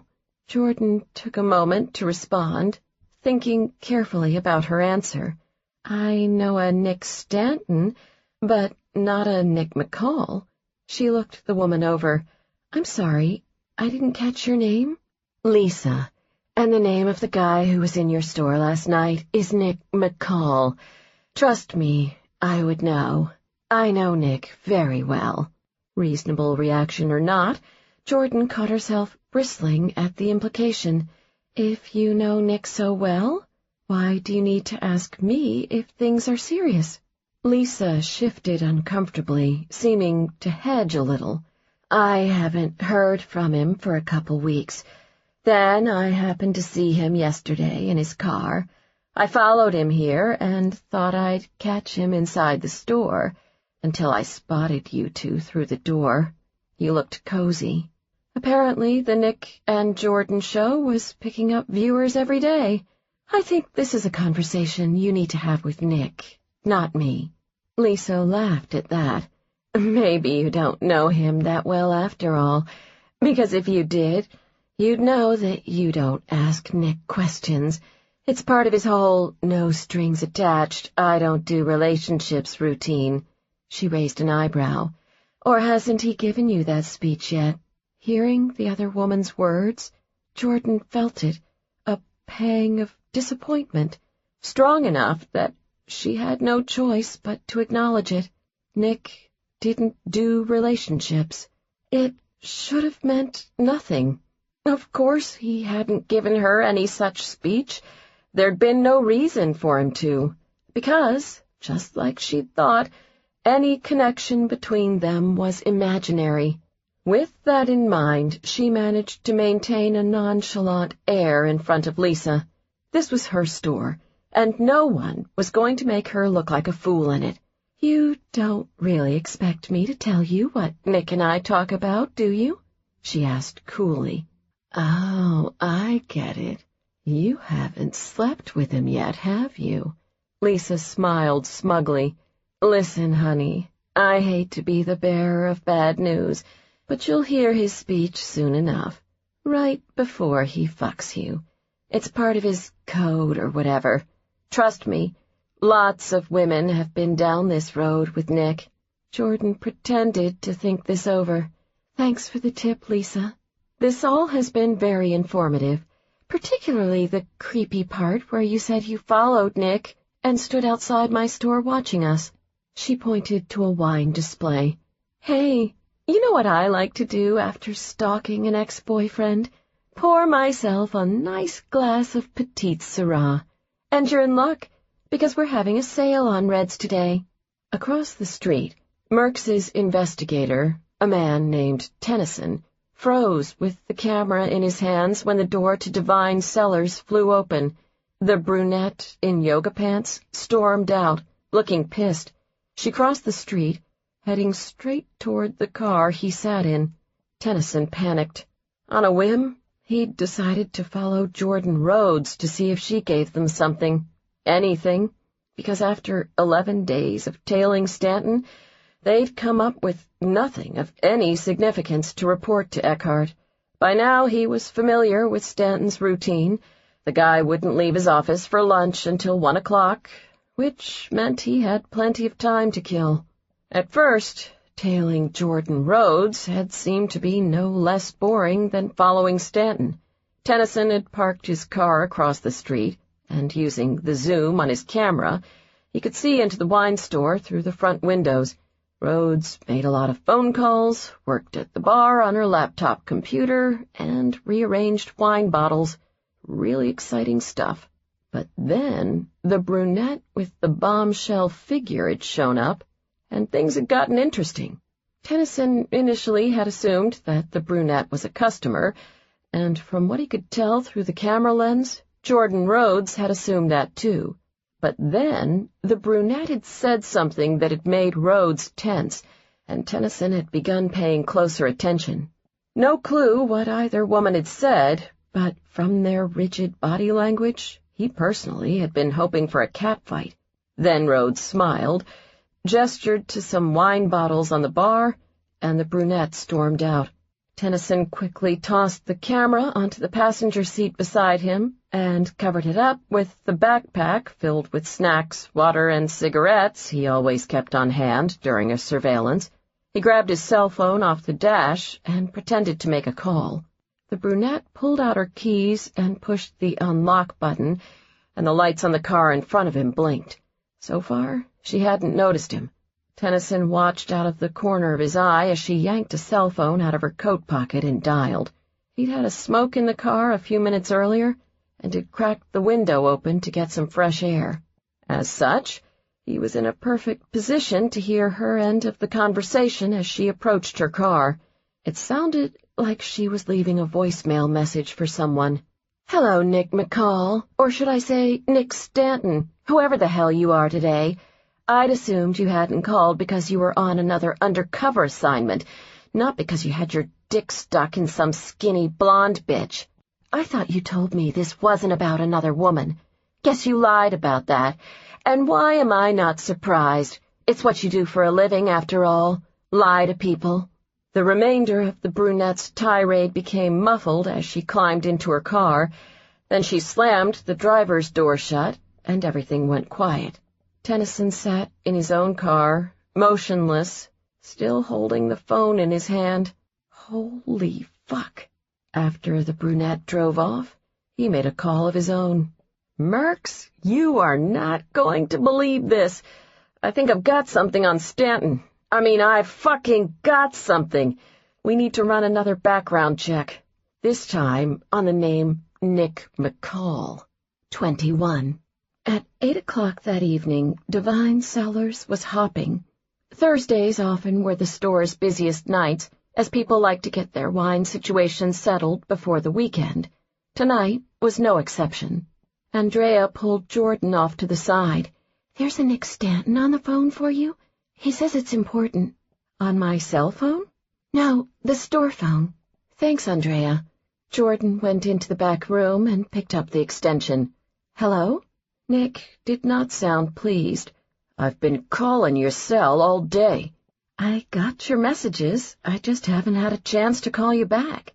"We need to talk about Lisa," he said. "There's not much to say other than what I already told you in my message. She'd called Nick after Lisa had exited the store in a snit, no clue why that might be, and left a message saying that he might want to keep his eye out for semi-psycho yoga pant-wearing ex-girlfriends. I'm sorry she approached you at your store. That was way out of line." He paused. "What did she say to you exactly?" "Well, she asked some questions about us," Jordan said. "Then there was some talk about your no-relationship policy, how you always tell the women you get involved with that you don't date anyone seriously." There was a long silence on the other end of the line. "Oh, so it's true," Jordan thought. Nick exhaled raggedly. "Look, Jordan, I can't leave the office right now because I'm working on something that'll take another hour. But we need to talk. I'll come by the store as soon as I'm free." She tried to sound flip. "There's really nothing to talk about. After all, it's not like you owe me any explanations, although my character was somewhat surprised to learn that you're one of those guys with lame commitment issues." So much for flip. Nick paused. "I have a good reason for being one of those guys, you know." "Please. Those guys always have their reasons." Jordan could hear the noise from all the customers outside. "I need to get going. I've got a store full of customers." "No, Jordan, we have to—" There was a knock on the door, and Andrea stuck her head in. "Sorry, there's a customer out front asking to speak with you." "Unfortunately, sweetie, I really have to go now," she said to Nick. "I'll call you back later." She hung up the phone before she said anything else she'd regret. With a deep breath, she plastered on her best smile, determined to focus on work. She turned back to Andrea. "Thanks. Did this customer say what he or she wants to speak to me about?" "He. A very good-looking he," Andrea said with a grin. Jordan tiredly rose from her chair. "Please tell me it's not Xander Eckhart." She definitely was not in the mood to deal with that situation right then. "It's not Xander. This guy says you owe him a case of wine?" Curious, Jordan followed Andrea out of the back room. The store was crowded, and nearly all the tables were filled with customers drinking wine. She spotted the mystery man, sitting by himself at a table near the dessert wine and champagne section. He eyed her appraisingly as she walked over. "Jordan Rhodes. Good to see you again." She stopped before him and smiled. "Cal Kittredge. It's been a while." An hour later, Nick swore under his breath, cursing the lack of parking spots in front of Divine Cellars. He found one a block away, parked the car, and climbed out. He was a man on a mission tonight, and his target was Jordan Rhodes. Whether she wanted to or not, they needed to talk. He strode up to Divine Cellars just after 9 o'clock. He peered through the front window, knowing he'd likely see her closing the store. Bingo. His eyes followed as she walked over to the bar in her black silk shirt, slim-fit skirt, and high heels. Before going inside, he allowed himself a few seconds to watch her as she grabbed a bottle of wine and carried it over to a table in the corner. She really was gorgeous. Any man would be lucky to— Nick stopped mid-thought, suddenly catching sight of the guy she was with. Medium to tall build, model perfect brown hair, with a scarf wrapped around his neck, despite the fact that it was 70 degrees inside the store. Obviously a douchebag. Jordan poured wine into 2 glasses sitting on the table. She set the bottle down and took a seat in the chair opposite the douchebag. He said something she apparently found amusing, and then he picked up the bottle and filled her glass even more. Nick watched as Jordan sipped her wine and made the face. The seductive, "the hell with wine, you should see what I look like having sex" face. At least, that was how he interpreted it. Watching her with a predatory gaze, the douchebag grinned. Apparently he had a similar interpretation of the face. Something inside Nick snapped. That was his fake girlfriend in there, sitting at the table where they had just shared cheese fries the night before. And if she thought she could throw scorching hot sex looks to any pansy-ass scarf boy who wandered into her shop, she had another think coming. He had a look of his own to show the douchebag. It was time to break out the "don't fuck with me" face. Jordan set down her glass and closed her eyes as the flavors of the wine enveloped her. I needed that. "Long day?" Cal asked. "Very." She glanced around the store. She'd let Andrea leave a few minutes ago, as amends for the extra shift she would have to put in over the weekend. She was relieved to see that things appeared to be in relatively decent shape. Cal seemed to read her mind. "What if I stuck around and helped you close the store? Then we could check out that new Thai place I was telling you about. It's BYOB, so pick any wine you want." With a grin, he gestured to the wines on the shelves behind them. "It's on the house." "How generous of you." Jordan swirled her wine.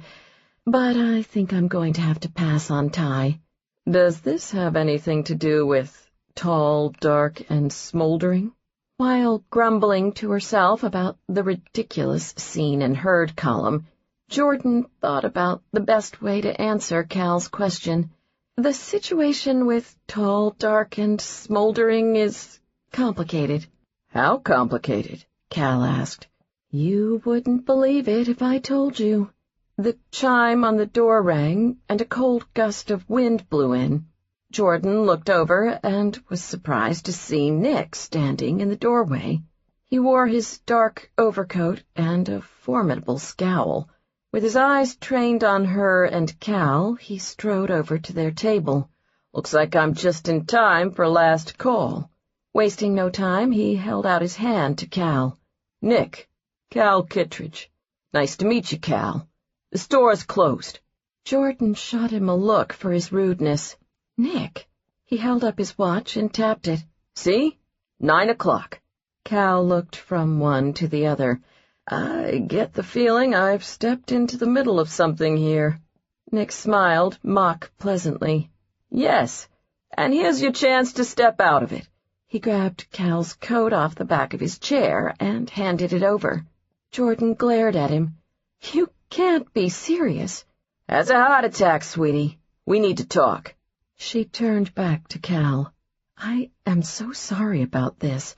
You really don't need to leave. Cal held up his hand and stood up. No worries, Jordan. It's probably better that I go. We can talk later when I come back for the wine. Nick's scowl deepened at that. Jordan stood up from the table, brushed past Nick, and followed Cal to the door. She went for a joke, trying to cover her embarrassment. Not the way Divine Cellars usually treats its customers. I guess I should have warned you that it's take a tall, dark, and scowly guy to work day. Remind me about that day next year. I think I'll stay home, Cal said. After a quick goodbye, he was gone. Needing a moment to calm down, Jordan locked the door and pulled down the shades on the front windows. No need to let any random passer-by see that she was about to have a very real argument with her jackass of a fake boyfriend. When she'd composed herself, she turned around to face Nick. I cannot believe you just did that. He had taken off his coat and set it over a chair, an indication that he planned on going nowhere. He leaned back against the table and folded his arms, his light gray sweater pulling tight across his broad chest. Oh, I'm sorry. Did I interrupt something between you and your customer? Yes, you did interrupt something. It's called a conversation. And aside from being a customer, that was Cal Kittredge from the food and wine section of the Tribune. People in my business don't usually piss him off by throwing him out on his ear. I didn't realize he was so important to you, Nick said sarcastically. Jordan glared at him. What has gotten into you tonight? Nick pushed away from the bar and closed in on her. I'll tell you what's gotten into me. How do you think it would look if anyone was watching you tonight? They'd see my supposed girlfriend having drinks with another guy. Of course, Jordan thought. The investigation, the only thing he cared about. Why was he here, anyway? Nick asked. Are you interested in this guy? She stalked away from him. I don't have to answer that. He followed her. Yes, you do. It could be relevant to the undercover op.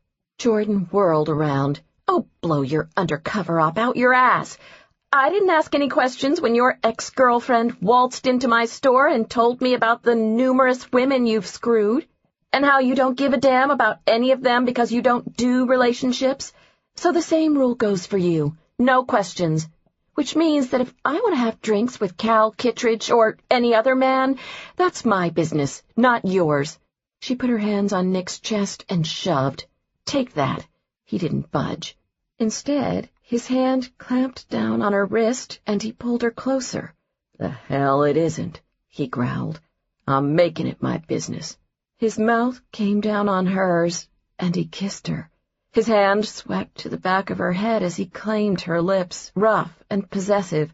Jordan was pissed off and fired up, and she grabbed his sweater to push him away, but, God, yes. Instead of pushing, she clutched his sweater and pulled him close. He kissed her until she was breathless, then pulled back and peered down at her with blazing green eyes. There, see if the douchebag can kiss you like that, he rasped, his tone both angry and satisfied. Jordan's cheeks flushed hot, flamed by fury. I bet there are plenty of douchebags around who can kiss me like that. Then I'll have to work harder to stand out from the crowd. Nick grabbed her again. They slammed against the brick wall next to a shelf of wine bins. Nick's mouth slid down to her neck, and Jordan felt as though her legs melted right there. She had to stifle a moan when his stubbled jaw scraped against her skin. Rough, just like she'd imagined it. I shouldn't be doing this, she murmured against his ear. I don't even like you 75% of the time. His voice was a silky, hot caress. But what do you think about the other 25%? Not waiting for an answer, his hands slid up the front of her shirt and gripped the collar. He pulled impatiently, and the first button popped open. Then the second. He pushed back and took in her now exposed bra. His eyes moved to her face, and he heatedly held her gaze. He popped open the third button while she watched. You could tell me to stop, he said huskily. Yes, she could. When she remained silent, he yanked harder and popped open the fourth and last buttons at the same time. She felt the rush of cool air against her heated skin as he captured her mouth with his. While his tongue swirled around hers, he pulled down one of the cups of her bra, groaning deep in his chest when her breast spilled free. "Nick," she breathed. He lowered his head and teased one of her nipples with his tongue. She threaded her fingers through his hair, loving the feel of the thick, soft layers. He yanked down the other cup of her bra so that both of her breasts were pushed up for his mouth. He groaned when she arched forward eagerly against the brick wall. "God, Jordan, you are so fucking hot." "For you?" she nearly blurted out. She bit her lower lip and closed her eyes when his tongue twirled around the peaked tip of her other breast. He slid one of his hands up her thigh, underneath her skirt, and her body trembled with anticipation. He nipped the tight butt of her nipple at the same moment he slid his hand into her panties and cupped her. She gasped, overloaded by the sensation.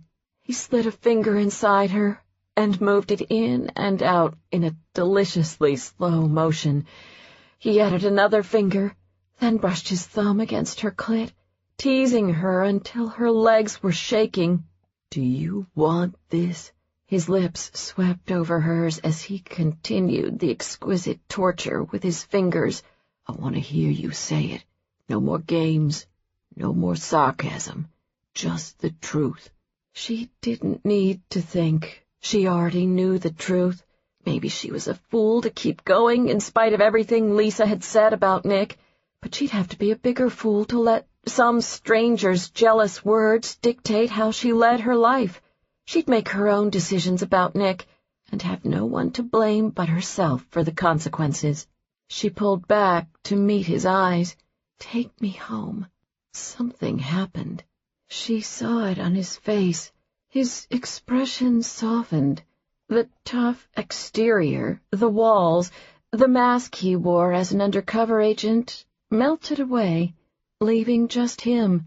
He said her name and kissed her again, and she met his mouth eagerly. No holding back now. They peeled away from the wall and made their way to the back room. Nick held her face in his hands, his gaze hot and possessive. "If I take you home, I'm staying. All night." Jordan nodded. "And I expect lots of dirty words." He laughed, then stroked her cheek with his thumb. "Seriously, Rhodes, they broke the mold with you."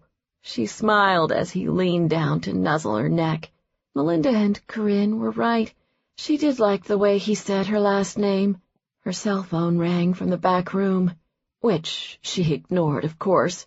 But when the store phone rang next, she felt Nick go still. "Ignore it," Jordan said in a throaty voice. "Let me grab my coat and we'll be out of here." The store phone stopped ringing. Her cell phone started up again. Nick swore, shaking his head furiously. "I can't believe I did this. I cannot believe I fucking did this." He peered down at her, suddenly very serious. "You need to answer your phone, Jordan." She reached for him. "Whoever it is can wait. I'm busy right now." "Actually, it can't wait. It's probably someone calling to tell you that your brother was just stabbed in prison." Jordan's heart stopped. She pulled her hand back. "Why would someone be calling to tell me that?" Nick checked his watch. "Because about 10 minutes ago, your brother was stabbed in prison." He held up his hand when he saw the look on her face. "He's fine, I promise, but you should take this call. If it's your father, I don't want him to panic. I can only imagine what they're saying on the news." "The news?" She pushed him away from her. "What the hell did you do to my brother?" She quickly adjusted her bra and pulled at her shirt, holding it closed with one hand as she headed for the back room to answer her ringing cell phone. Nick caught up with her in the hallway. "I know you're freaked out, but right now you need to trust me. If it's your father on the phone, tell him that you spoke to an ER intake nurse at Northwestern Memorial who said that Kyle is okay." She swallowed. "Kyle's in the emergency room?" Green eyes held her steadily. "Just tell your dad that he's okay." Another leap of faith. She pulled her wrist out of Nick's grasp, hurried to the back room, and yanked her cell phone out of her purse. She glanced down and saw her shirt gaping open, bra exposed. Lovely. She answered her phone. "Dad?" "Jordan, have you seen the news?" "No, sorry. Been busy making out with my fake boyfriend against a brick wall. About Kyle. I know. I was just about to call you." Her father exhaled, as if relieved he didn't need to break the news to her. "All I know is what they're saying on TV, that he was stabbed during some kind of fight. They took him out of MCC in an ambulance and brought him to Northwestern Memorial. I've been trying to get a hold of somebody who knows something. Anybody." Jordan held Nick's eyes while answering her father. "I just got off the phone with an intake nurse in the emergency room. She told me that Kyle is going to be okay." "Oh, thank God. Then why did they take him out of MCC?" he demanded to know. "A little improvisation was required here. The nurse said she couldn't give me any details over the phone." She propped the phone against her shoulder, freeing her hand so she could button up her shirt. "I'm getting in the car now, Dad. I'll meet you at the hospital, but everything's going to be okay." "I believe it when you say it, kiddo. I think you would know if something was wrong with Kyle. You two always know." He cleared his throat. "I'm on my way to the hospital, too. I was having dinner at a friend's in Evanston, but I'll be there as fast as I can." After Jordan hung up the phone, she stared at it for a moment. "I just lied to my father. That was the one line I hadn't crossed in all of this." Nick came up behind her and rested his hands on her shoulders. "You weren't lying when you told him your brother is okay. He is okay." She shrugged away from him. "Tell me what's going on. Why is Kyle in the emergency room?" "The story being run in the media, which they believe to be true, is that Kyle was stabbed by another inmate during a fight that broke out at lockdown," Nick said. Jordan fought back the panic that rose in her throat. "And the truth? The truth is that your brother was barely nicked by an undercover agent in a carefully orchestrated operation that now provides us with a plausible excuse to remove him from MCC." Her head was swimming. "Wait, is Kyle in on this?" "Of course not," Nick said matter-of-factly. "That hasn't changed. No one can know about our arrangement until the Eckhart investigation is over." "Our arrangement. Right. You should have told me." Nick held up his hands. "I know. I fucked up. Big time. I saw you with the douchebag, and then you and I started arguing, and then we were doing a lot more than that. I just forgot about everything else. I'm sorry." Jordan exhaled, not able to process the everything else part right then. Making sure her brother was okay was priority number one. "I need to get to the hospital." Nick held her eyes. "Can I come with you?" She shook her head. "My dad will be there. He'll want to know who you are, and I'm not ready to have that conversation." Frankly, she didn't know what was happening between her and Nick. She certainly couldn't explain it to her father. In response to her answer, Nick's expression turned more businesslike. He nodded. "Of course. You should be with your family." He left after that, and Jordan stayed in the back room until she heard the chime ring against the door. She took a moment to collect herself, then grabbed her coat and headed to the hospital. 22. Xander surveyed the dark, seedy interior of the bar, thinking he definitely wasn't going to find a decent glass of wine in this place. Why Merks had suggested they meet at this shithole was beyond him. Then again, everything about the text message he'd received earlier that day from Merks had been odd. We need to talk. Not your office. Lincoln Tavern on Roscoe at 10 p.m. Don't speak to anyone about this." First, it was strange that Merks had sent him a text message. They'd never communicated by that method before. Second, why couldn't they meet at his office? They always met in his office. The place was a fortress. Xander found a table near the back of the bar and took a seat, hoping to go as unnoticed as possible. God forbid he was recognized and anyone found out he'd set foot in this place. The mortification would kill him, if whatever skeevy brew they had on tap didn't kill him first. "No wine list?" he asked sarcastically when a middle-aged waitress with bleached hair approached his table. A far cry from the sleek, pretty young things who waited tables and tended bar at his clubs and restaurants. "I'll take a gin and tonic. Clean glass, please." He ignored the waitress's look as she headed back to the bar. He shrugged out of his coat, set it carefully over the back of the chair next to him, and glanced at his watch. He frowned when he saw that Merks was late. He'd hoped to make this a quick meeting, whatever it was about. He wanted to make it back to Bordeaux before the 11 o'clock crowd rushed in.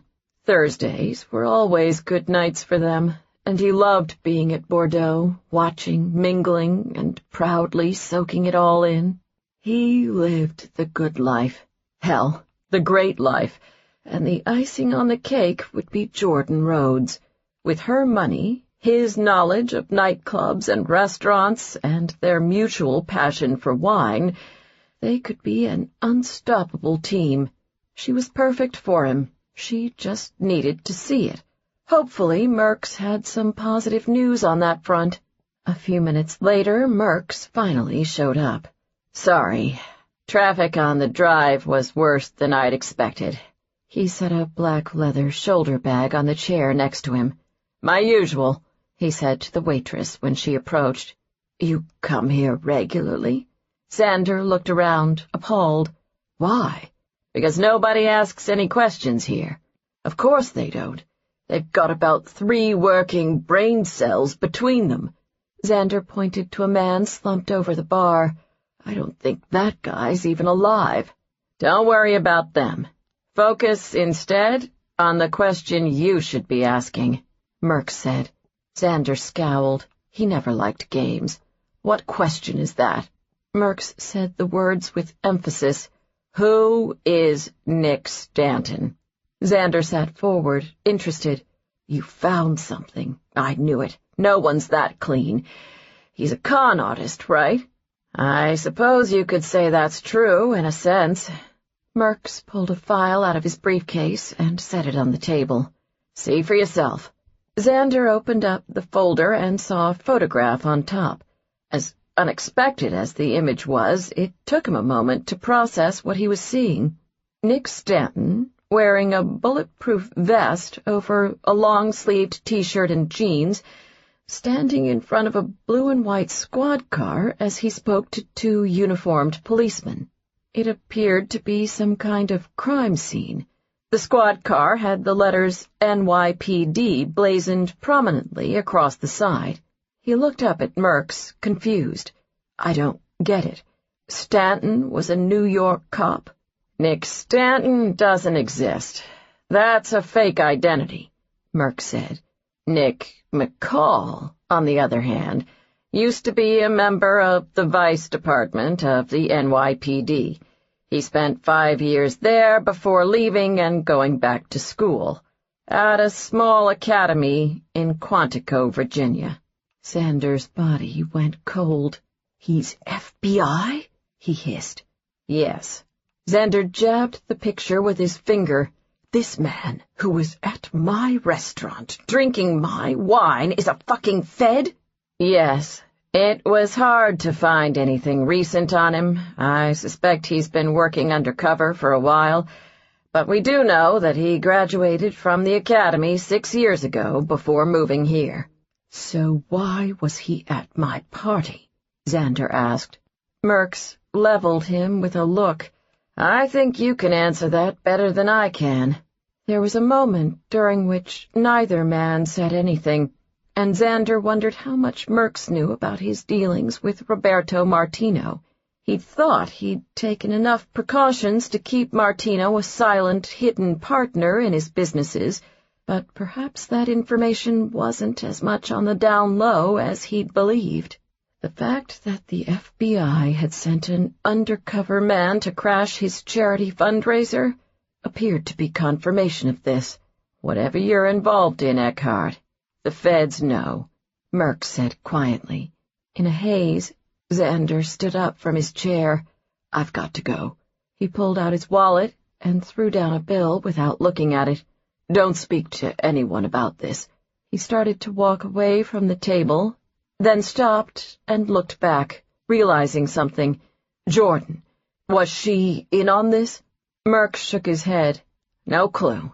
The guy I had following McCall caught the aftermath of some catfight she had with another woman. Jordan must have used the name Nick Stanton because the other woman seemed confused by this.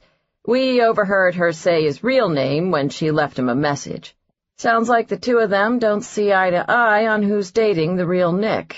So it's possible that Jordan has no idea what's going on and that McCall has been playing her all along." Xander's words dripped with ice. "Find out. I want to know if she's the one who did this to me." 23. On the drive to the hospital, Jordan caught a news report on a local radio station that informed her, in matter-of-fact terms, that Kyle Rhodes, son of billionaire computer software magnate Gray Rhodes and infamous cyber terrorist, it was Twitter people, had been stabbed by another inmate and transferred to Northwestern Memorial Hospital. According to the report, unnamed sources at Metropolitan Correctional Center had released a statement confirming only that the prison had taken certain measures deemed necessary to ensure the safety of one of its inmates who had been the target of violence on multiple occasions. Hearing that, Jordan curled her fingers around the steering wheel. She reminded herself of Nick's promise that her brother was fine. When she arrived at the hospital, she stopped in front of the valet stand, not wasting time with the parking garage. The valet, in his early 20s, eyed the Maserati in awe as she stepped out of the driver's seat. "Nice," he told her. She quickly handed him the keys. "Just keep it under 80. She hurried through the sliding doors of the emergency room, trying not to think of the last time she'd rushed there after getting a frantic call from her father. That call had been about her mother's car accident, and by the time she had arrived at the hospital, it had been too late. Jordan pushed the memory from her mind. Not this time. She walked to the front desk, where a young receptionist greeted her with a polite smile. "I'm here to see my brother, Kyle Rhodes.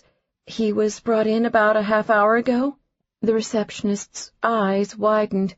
"Oh, yes, he passed right by here. He was kind of hard to miss with the orange jumpsuit and the 2 prison guards following the stretcher." "Stretcher?" Jordan inhaled unsteadily. "Did he seem, okay?" The receptionist's face brightened as she got that look women often got around Kyle. "He seemed angry about the stretcher, but other than that, he looked fine. Although he did have the top part of his jumpsuit pushed down, with a bandage on his left arm. He was wearing only a T-shirt, but I didn't see blood on it or anything. Just that tight, white T-shirt. Very tight. Muscle-hugging, I'd say." Her voice trailed away as she stared off dreamily. Jordan rolled her eyes. "He used to stick Skittles up his nose and shoot them into our mother's flower pots. He called it target practice." She snapped her fingers, trying to bring the woman back to reality. "So come on, where is he?" The receptionist came out of her daze. "Right, sorry." She punched something into the computer. "They moved him up to room 360A, she pointed. "Elevators are down the hall and to the left." It would be hard to miss Kyle's room, considering it was the one with 2 armed prison guards standing out front. Jordan recognized one of them as her buddy from her visits to MCC, Mr. Cranky with all the rules. He raised an eyebrow as she approached. Girl Sawyer, we were wondering when you were going to show up. Jordan stopped before him. Does this mean we're friends now? He gestured to their surroundings. Different setting, different rules. How's my brother? A little riled up, mostly pissed about the stretcher. He pointed to the door behind him. The doctor is checking him out now. You can go in if you want, he said, with a kinder tone than usual. Thank you. Jordan paused, thinking she saw a spark of knowing in Mr. Cranky's eyes.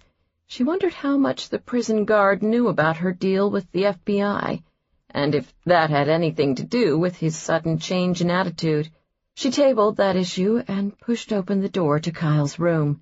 Her brother was sitting upright on an examination bed, with the orange jumpsuit pushed down around his waist and a bandage on his forearm. His other hand was handcuffed to the side of the bed. He argued with the doctor, who hovered over him with a needle. A tetanus shot? You guys carried me in here like an invalid for a tetanus shot? He scowled. Ignore him. He's always been a baby about shots, Jordan said from the doorway. Kyle looked over and grinned. Jordo! The doctor seized on the distraction and promptly stuck him in the shoulder with the needle. Son of a... Kyle half shouted in surprise. That hurt more than the damn fork. You'll probably have some soreness at the injection site for a couple days, the doctor said, not looking sorry at all. He stuck a Band-Aid on Kyle's shoulder. Jordan smiled when she saw that it had Elmo faces on it. Such a tough guy, her brother. She walked over to the table, thinking she must have heard him wrong. Did you just say that you were stabbed with a fork? Yes, I was stabbed with a fork, Kyle grumbled. The corners of Jordan's mouth twitched. I see. Kyle beckoned with his hand. All right, let's just get it over with. Salad or regular? You know, I didn't stop to measure it as it was going into my arm, Kyle said sarcastically. Fucking Pachowski. Jordan's mouth dropped open, and she barely noticed as the doctor left the room. Pachowski? The harmless bald guy with the snake tattoo? He was the undercover agent on the inside? Inconceivable. Kyle threw out his free hand in exasperation. I know. He and I always got along fine. Then tonight, during lockdown, we were in line heading back to our cells, and he starts up again with the Sawyer crap. So I told him to drop it, like I've told him 100 times before, and he just loses it. Grabs me by the collar, tackles me to the ground, and starts yelling that he can call me whatever the hell he wants. Then he pulls a fork out of his shoe and does this. He shifted and lifted the bandage with his handcuffed hand, revealing 4 red and pretty damn tiny puncture wounds. Jordan squinted. Is there something I'm supposed to be looking at there? Kyle made a face. Very funny. It stung like a bitch, for at least 2 or 3 minutes. He saw her staring at him and cocked his head. What? Jordan said nothing. Instead, she reached out and did something she hadn't been able to do in 4 months. She hugged her brother hard and held on for as long as she wanted. I'm just glad to see you're okay. Don't be getting all mushy on me now.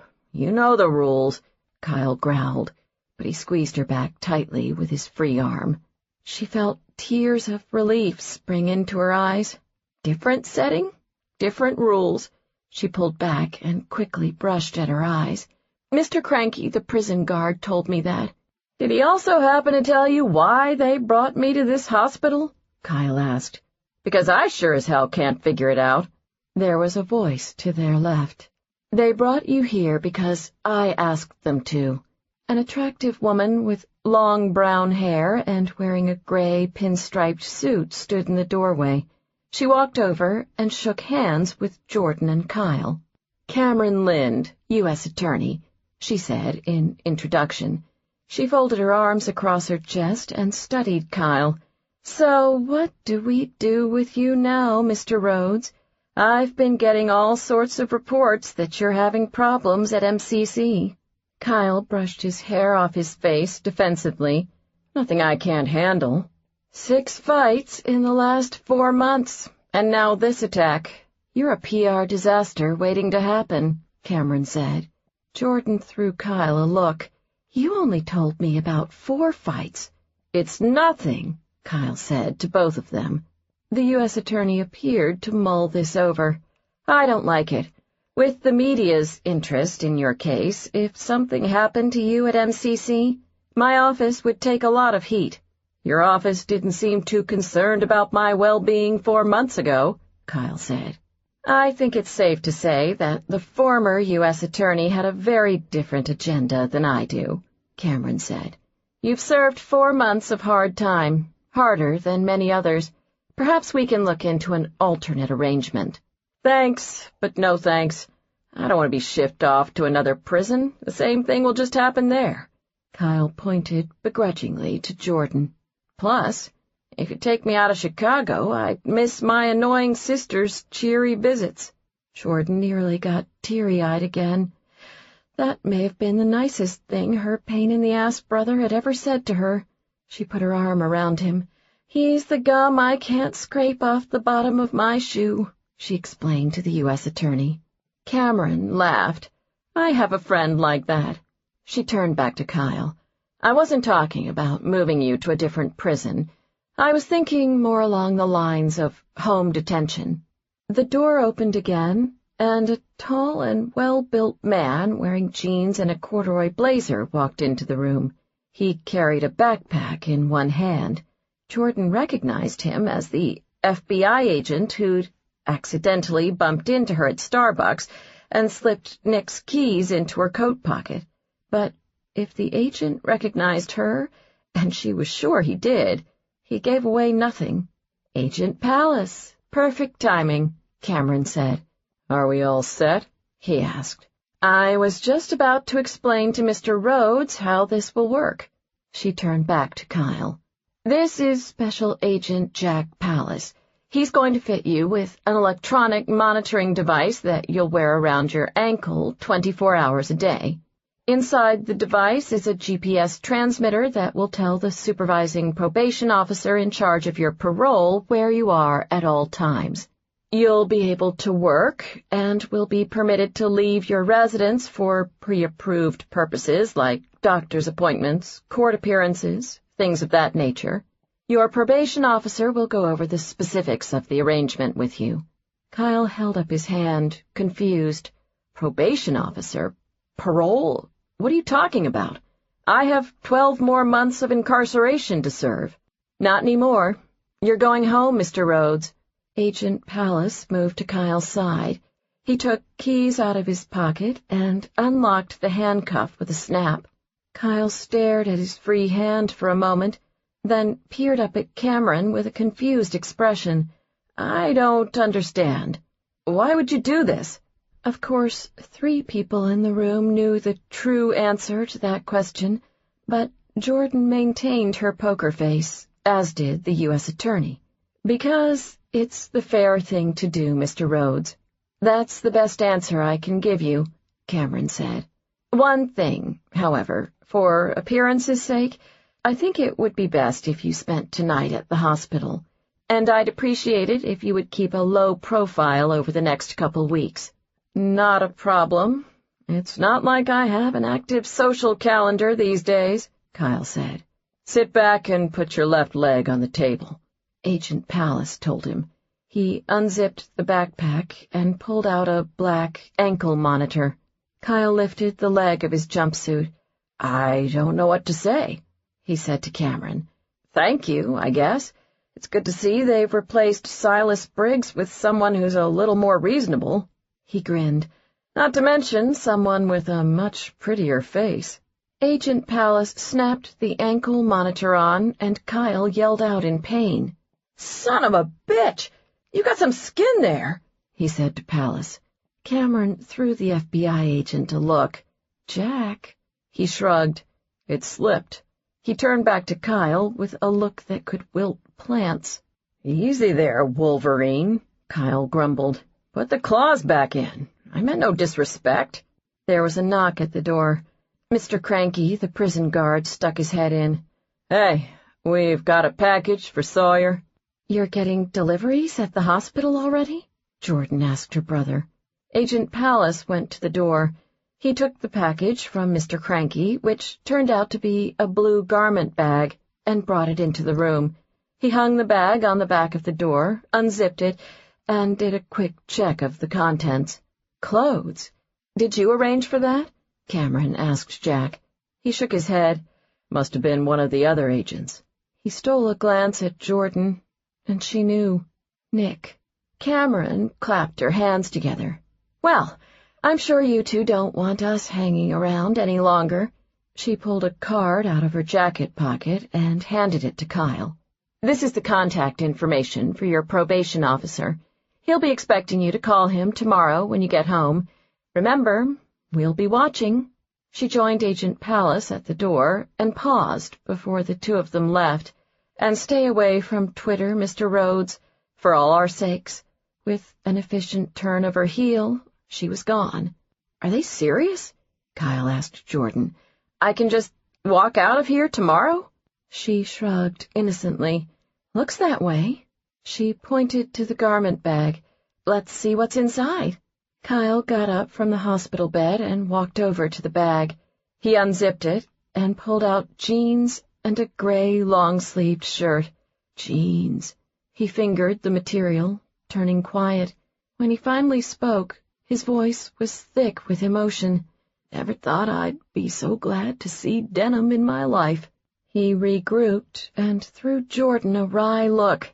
Who'd have thought the FBI could be so thoughtful? She came over and rested her head against her brother's shoulder. Or one agent in particular, at least. I think there's more to some of these FBI guys than meets the eye. The door flew open and Gray Rhodes rushed in, looking harried despite his tailored sport coat and dark pants.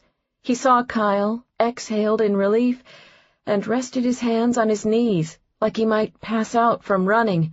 You're here. Not for long. Kyle threw his arms out with a grin. Starting tomorrow, I'm a free man. Gray looked over at Jordan. They didn't say he had a head injury. Jordan smiled. No, it's true, Dad. Kyle's been released from prison, and he was stabbed with a fork. Her brother stared at the ceiling. I'm going to be hearing about this for years, aren't I? Kyle, dear brother of mine, you have no idea. Everything okay, Xander? The question came from Will Parsons, who was once again on duty as general manager that night. Bordeaux was packed, as expected. Xander stood in the doorway between the main lounge and wine bar, a position from which he could see virtually the entire club. He wanted to watch for a few minutes, soak it all in. I'm fine, he told Will. Of course, that wasn't true. He was fucked.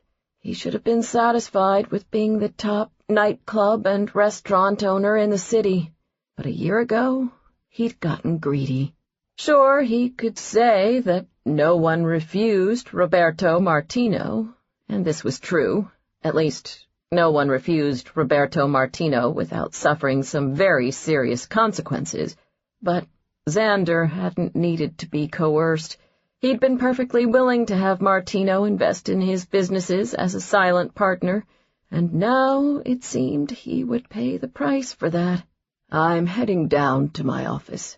I don't want to be disturbed, he told Will. Will nodded. Of course.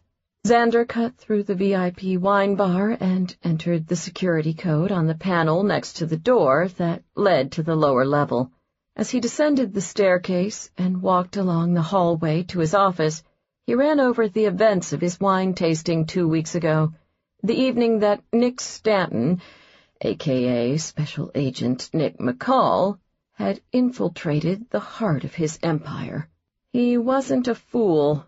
He had a pretty good idea what McCall had been after that night, access to his meetings with Trelawney.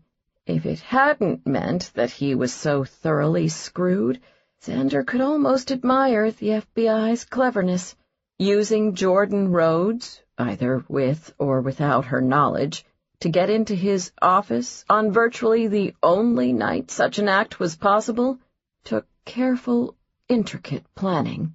And now he was a dead man. Roberto Martino would kill him for letting the FBI in, inadvertently or not. That was the price one paid for doing business with Martino. Mistakes were not tolerated, particularly where money was concerned. Xander foolishly had assumed he was above any such mistakes. He entered his office and took a seat at his desk. As he sat there, knowing that the room was undoubtedly bugged, the weight of the situation pressed down on him like an anvil. He had the FBI coming in from the front, gearing up to launch a full-fledged attack, and Roberto Martino behind him, ready to slit his throat at the first sign of trouble. He pulled his cell phone out of his jacket and called Trelawney, knowing he would get his voicemail. He heard the beep. "Carlo," he said in a strained, weak voice, "we can't meet tomorrow. I've got the stomach flu, whatever that thing is that's been going around. Trust me, you don't want to get close to this. I should be fine by next week. Let's meet Tuesday instead." Xander hung up. "Got all that, you FBI pricks?" Unable to resist, he quietly ran his hand underneath the desk, searching for the bugs. He found nothing. He got up and walked over to the bookshelves on the other side of his office and gave them a thorough once-over. Again, nothing. He moved next to the coffee table and chairs in the corner of the room and felt around. He came up empty-handed yet again. Nick McCall apparently knew a thing or two about planting bugs in well-hidden places. Then there was the issue of Jordan. Xander remembered all too well how she'd pulled him away from the crowd and asked to have a drink with him on the terrace, allegedly to discuss the case of Petrus going to auction. He didn't want to believe she had deliberately betrayed him. Maybe there was a part of him that simply didn't want to accept the fact that he so naively could have feelings for someone who had no problem stabbing him in the back. As he'd told Merks, he wanted to know what Jordan knew, and if it turned out that she had been involved with the FBI, she would pay for her betrayal. That, at least, was the one part of this messed-up situation he could control. 24.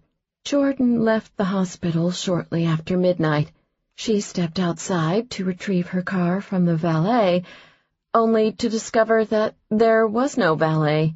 A sign informed her that parking attendants were available until 11 p.m., information that would have been helpful an hour ago. She went back inside the hospital, handed her ticket over at the first-floor customer service desk, and retrieved her car key. The clerk directed her to the parking garage across the street. "The valet leaves the unclaimed cars on level 2, he said. Braving the icy wind coming in off Lake Michigan, Jordan trudged dutifully across the street. At the elevator bank, she saw that each level had been assigned a famous singer and a song to help people remember where they'd parked. Level 2, her stop, was Frank Sinatra. Chicago, naturally. Inside the elevator, she leaned her head against the wall tiredly. Long day. Crazy day. First, the unexpected visit from Lisa, then her angry argument with Nick, then the not-so-angry moments with Nick, then her brother had been stabbed, sort of, and released from prison. She definitely was ready for Napa. When the elevator arrived at her floor, she stepped out and spotted her car. She stopped in surprise when she saw Nick leaning against the Maserati, waiting for her. Her heart skipped a beat. An interesting fact, because she wasn't typically a heartbeat-skipping kind of girl. "I didn't expect to see you here," she said. He watched her approach. "I couldn't leave things the way they were between us. Hopefully you don't think I'm that big of an asshole." Actually, she didn't think he was an asshole at all. She stepped closer. "You must be freezing from standing out here," she said softly. He gestured to his car. "I've only been here for about a minute. I got out of my car when I saw the elevator coming up. Can we talk?" Jordan pushed the unlock button on her key, and the Maserati's headlights blinked. "Have a seat." She walked around and slid into the driver's side of the car. Nick climbed into the passenger seat, his long legs and tall frame filling the space next to her. She started the car and turned on the seat warmers, his first, then hers. He appeared both amused and touched by the gesture. "Thank you." Warm air blasted all around them as the heat kicked in. Jordan angled herself in the seat and, without a word, leaned forward to kiss him, a long, deep kiss. "That was for what you did for my brother," she said when she pulled back. His eyes shone like emeralds. "I told you I'd get him out of prison. It just took some creativity." "But you didn't have to send him the clothes. That meant a lot to Kyle." Nick ran a finger along her cheek, his voice husky. "We both know I didn't do it for Kyle." She did know that. She slid her hands inside his coat and shifted closer to the warmth that radiated from him. "So tell me this, Nick McCall. Where do we go from here?" Nick had been asking himself that very question all night. He went with the truth. "I have no idea." He tilted her chin up, wanting to look her in the eyes when he said this. "You know that my job makes things complicated. You've seen it firsthand. I go from identity to identity, gone on assignment for weeks and months at a time." Jordan paused. "And?" He cocked his head, not following her. "And that's what makes things so complicated." "No, I get that part. I'm just waiting for the rest. According to Lisa, you're supposed to give me this whole long speech. I've been feeling a little left out." He chucked her under the chin. "Smart ass. You're not getting the same speech everyone else does." "Oh." She smiled, looking extremely pleased. "Good." "That still doesn't tell us where we go from here." Jordan sat back and stared at him for a long moment, as if debating something. "I'm going to Napa tomorrow, for the weekend. You could come with me." She raised an eyebrow. "It even works with your character. Nick Stanton would never let his girlfriend go to such a romantic place alone." Now it was Nick's turn to fall silent. Not because he wasn't tempted as hell by the offer, but there was something else. "I don't know what you're really asking me here," he said candidly. She considered this. "For now, I'm just asking if you want to spend the weekend with me in Napa." An entire weekend alone with her, in a hotel room. Christ, he got hard just thinking about it.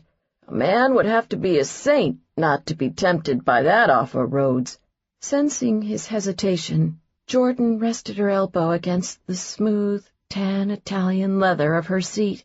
"I'm a big girl, Nick, and I've been fully briefed on your issues with relationships, so you can consider me duly warned." She grinned mischievously. "Frankly, I don't think it'll matter. There's at least a 50% chance you'll annoy me so much on this trip that I'll be glad to see you go afterward." Nick laughed at that and hooked his finger into her coat. He pulled her closer.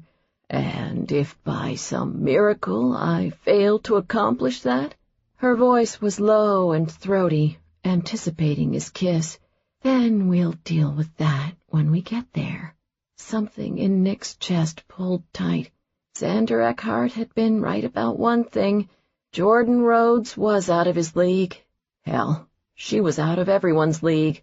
The aforementioned saint would probably walk away, knowing that a man with a job like his had no business getting in deeper with a woman like her, because a saint would also know that whatever he could give Jordan, she would always deserve more. So call him a devil, because walking away from her right then was not something he could do.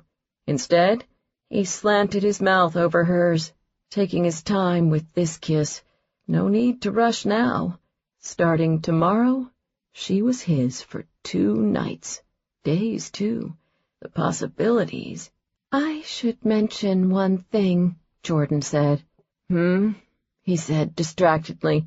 His mouth broke away from hers to trail a path along her throat. The hell with wine. She reminded him instead of the smoothest, richest bourbon he'd ever tasted, and she was definitely making him burn. "This is a business trip for me," she continued, "so you'll have to go to some wine tastings." Nick swore, his mouth going still at her neck. I knew there'd be a catch. She laughed. "You'll live." She pulled back and cocked her head. "Can I ask you something? It's been bothering me all night." "Fire away." "Puchalski is a federal agent? That's some cover." "We placed him inside MCC 2 months ago. His cellmate is one of the leaders of a South Side gang, somebody we think is responsible for a string of murders. We're hoping the cellmate will get chatty and start bragging about his so-called accomplishments." "How'd you convince him to go along with stabbing my brother? Poor Puchalski. He's probably in disciplinary segregation because of all this." Nick snorted. "To get him into the right cell, we had to coordinate with MCC. The guards know who he is. Your friend Puchalski will be just fine. He's probably hanging out in the warden's office right now, drinking beer and watching TV while pretending to be in disciplinary segregation." "Well, I'm very impressed that you pulled it all off." Jordan smiled slyly. "You know, this special agent thing is kind of sexy at times." Nick grinned to himself. Good. Let the douchebag try to top that. 25. Xander had begun to panic. He was trapped in his home under the guise that he was recovering from the stomach flu. Granted, his home was a 3-bedroom, 4,000-square-foot condo in the luxurious Trump International Hotel and Tower, so being trapped there wasn't exactly a hardship. But all that alone time had given him hours upon hours to reflect on the gigantic, steaming pile of shit the FBI had just dumped on his doorstep. His first thought had been to shred every account statement, financial record, and tax document connected to Bordeaux and his other clubs and restaurants. Then he realized this would be a worthless endeavor. His accountants, the banks, and the IRS all had their own copies and records of everything he'd ever filed. Not to mention he kept most of that information in his office at Bordeaux, and he certainly didn't want the FBI hearing him cleaning out his files. The one and only advantage he had right then was that no one except for Merks knew he was onto them. His second thought had been to turn himself over to the feds and try to work out some kind of deal to testify against Martino. There was one problem with this. There was 100% chance that Martino would try to have him killed before he ever got to testify, and about a 95% chance that he would succeed, even if the feds placed him under protective custody. Not good odds. Simply put, Xander didn't want to die. It seemed strange to be thinking in those terms. Of course he didn't want to die. No one wanted to die. But in the last 24 hours it had occurred to him that this was a very real, imminent possibility. And if Roberto Martino ever discovered that he had practically handed over the evidence of their money laundering to the FBI, for fuck's sake, he'd given Nick McCall a tour of the lower level. That death was not only going to be imminent, but extremely painful. Just days ago, he thought he'd been on his way to being king of the world. His biggest concern had been a woman, what he wouldn't give to go back and freeze his life right there. Xander stood in the kitchen, staring inside the massive sub-zero refrigerator that was stocked twice a week by his housekeeper, who he'd given the weekend off, using the flu excuse. At this point, he didn't trust anyone. He needed to force himself to eat, despite the constant gnawing, queasy feeling in his stomach. He had to keep his energy up so he could think. His cell phone rang. He reached into his pants pocket, pulled it out, and saw it was Merck's. "What did you find out?" "You mean, other than what they're saying on TV?" Merck's asked. Xander's mouth went dry.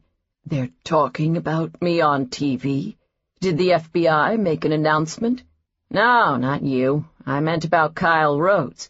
It's everywhere. In the papers, on TV, on the Internet. How have you missed this?" Xander headed for his library.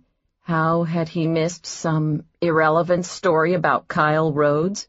Because television sucked nowadays, that's how.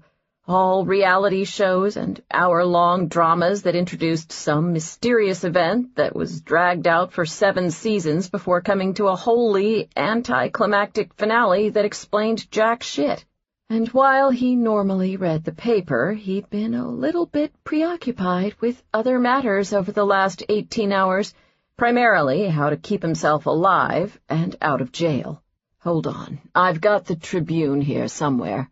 Sure enough, he found it on the desk in his library, where he'd tossed it with his mail earlier that morning, tucked under the new Wine Spectator. He pulled the newspaper out and read the headline, "Twitter terrorist released after stabbing." "Rhodes is free?" he asked Merck's. "Apparently he was attacked in prison.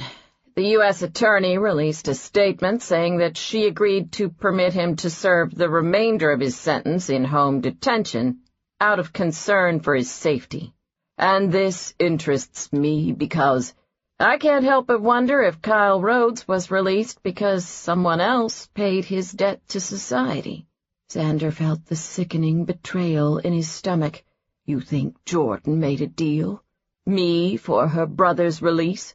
"I think that's certainly a possibility." Xander fell silent for a moment. "Where is she now?" "She drove to the airport this morning with McCall. Tennyson followed them inside the terminal and overheard them checking in. They caught a flight to San Francisco." Xander knew Jordan. She and McCall weren't staying in San Francisco. He'd bet $500 million they were in the Napa Valley instead. "I think you've told me everything I need to know." His mouth pulled tight. "I see no reason to follow her and McCall any longer."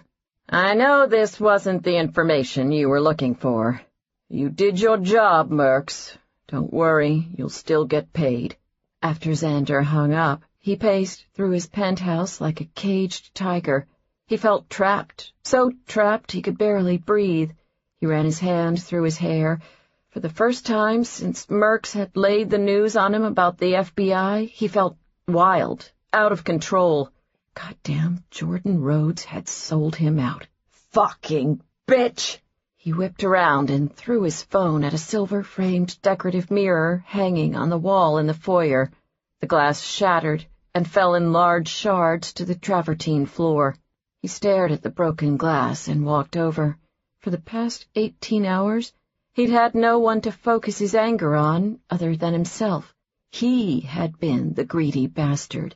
He, like many people, had naively assumed that Martino and his organization were untouchable and beyond the reach of the law. Apparently, the new U.S. attorney, with her so-called war on crime, had not received the memo. This was Chicago. Corruption was expected. And while he loathed the FBI, he wasn't surprised by their actions. They were pigs. This is what they did. He was no one to them, just a name on a case file, a target. But Jordan knew him well enough to be able to tease him about his favorite kinds of wine, well enough to score an invitation every year to his exclusive party, well enough to make him have feelings for her. Xander picked the largest shard of glass off the tile. He ran his finger along the jagged edge and winced when it pierced his skin. A drop of blood popped through, Cabernet red, and he stared at it, suddenly feeling more grounded and clear-headed than he had in days. 26. "Maybe I should drive the rest of the way, so you can take a break." Jordan took her eyes off the road to look over at Nick. "We're 5 miles from the resort. I'm pretty sure I can make it." "But these roads are very hilly, winding. Wouldn't you feel more comfortable with me driving?" "I've been doing just fine for the last 3.5 hours. Actually, Nick had been doing just fine, too. He'd rather enjoyed being chauffeured by Jordan during their drive from the airport. It had given him plenty of time to enjoy the gorgeous view, the long blonde hair pulled back in a sophisticated knot, the crisp white summer dress, the silk scarf wrapped elegantly around her neck, and the many inches of sleek, slender legs, and the picturesque rolling hills dotted with white and pink blossoming flowers weren't half bad either. "But perhaps I would be more comfortable if I drove the rest of the way," he said. Clearly, she wasn't picking up on his subtle message. Jordan pulled the car to a stop in the left turn lane of the divided highway, about to take them onto a side street that led into a canyon. She turned to face him. "Okay, what's going on? Why would you suddenly be more comfortable driving?" "We're not supposed to stand out, remember? We're still undercover, and I suspect that ritzy places like this are accustomed to seeing the man driving the car. People are going to think I'm your assistant or something." She pointed. "Now that would be a fun cover. Let's do that one for a change. I get to be in charge, and you have to call me Ms. Rhodes all weekend?" "No."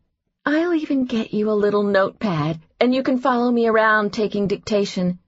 And I'll make you drive 10 miles to the nearest Starbucks to get me a latte, which I'll send back 3 times until you get it just right, because that's what all the rich women do." "You're joking about this." "Of course I'm joking," Jordan said. "Otherwise, I'd have to take your comments seriously about the man needing to drive the car. And I'm in far too good of a mood to lecture you on the fact that sexual politics have changed somewhat since the 1950s. "Speaking of the 1950s, has anyone ever told you that you look like Grace Kelly?" Jordan relaxed, smoothing back her hair. "Actually, my grandfather used to say that. You're trying to change the subject, aren't you?" "Definitely. In hindsight, that assistant comment probably wasn't so slick. I should warn you, I may have these momentary Cro-Magnon lapses from time to time. Bygones?" Jordan opened her mouth to say something, then shut it. She threw her hands into the air. "How do you always do that? You tiptoe right to the edge of thoroughly pissing me off, then somehow you sweet-talk your way out of it." Nick grinned. "Aha! I told you when we met that you'd know if I was sweet-talking you." Jordan stared out the front windshield, shaking her head. "Seriously, I must have killed somebody's prized goat or something in a former life, and this is my penance." He laughed. "Oh, admit it. You love it." "That's the penance part, my slow descent into madness." Seeing the grin curling at the edges of her lips, Nick leaned forward in his seat to kiss her. "Aw, you say the sweetest things," and he wouldn't have it any other way. They continued their drive, and as the trees grew even thicker, he began to wonder about this resort she was taking him to. They turned a corner, and she veered the car onto a 1-lane street that took them over a narrow bridge. "What's the name of this place we're staying at?"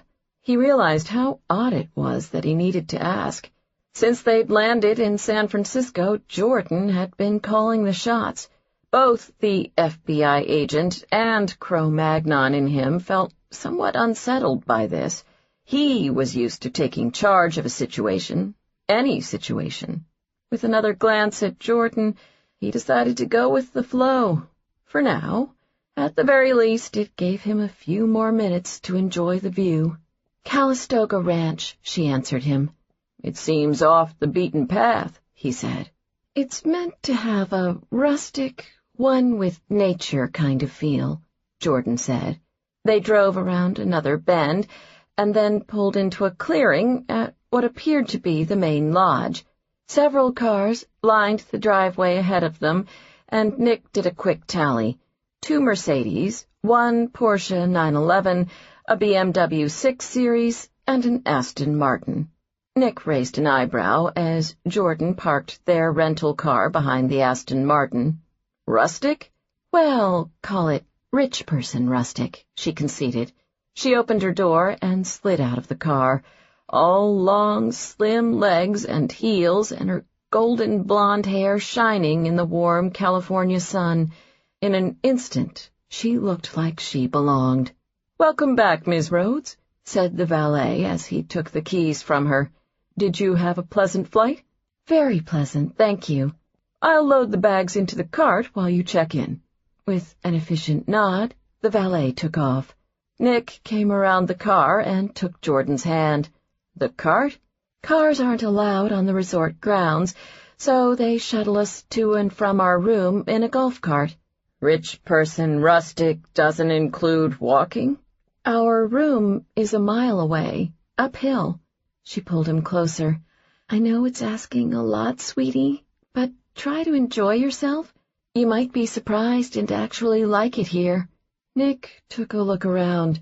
His first thought was that it was a good thing he hadn't taken a vacation in a while, because he definitely was going to need the extra cash to pay for his half of the trip.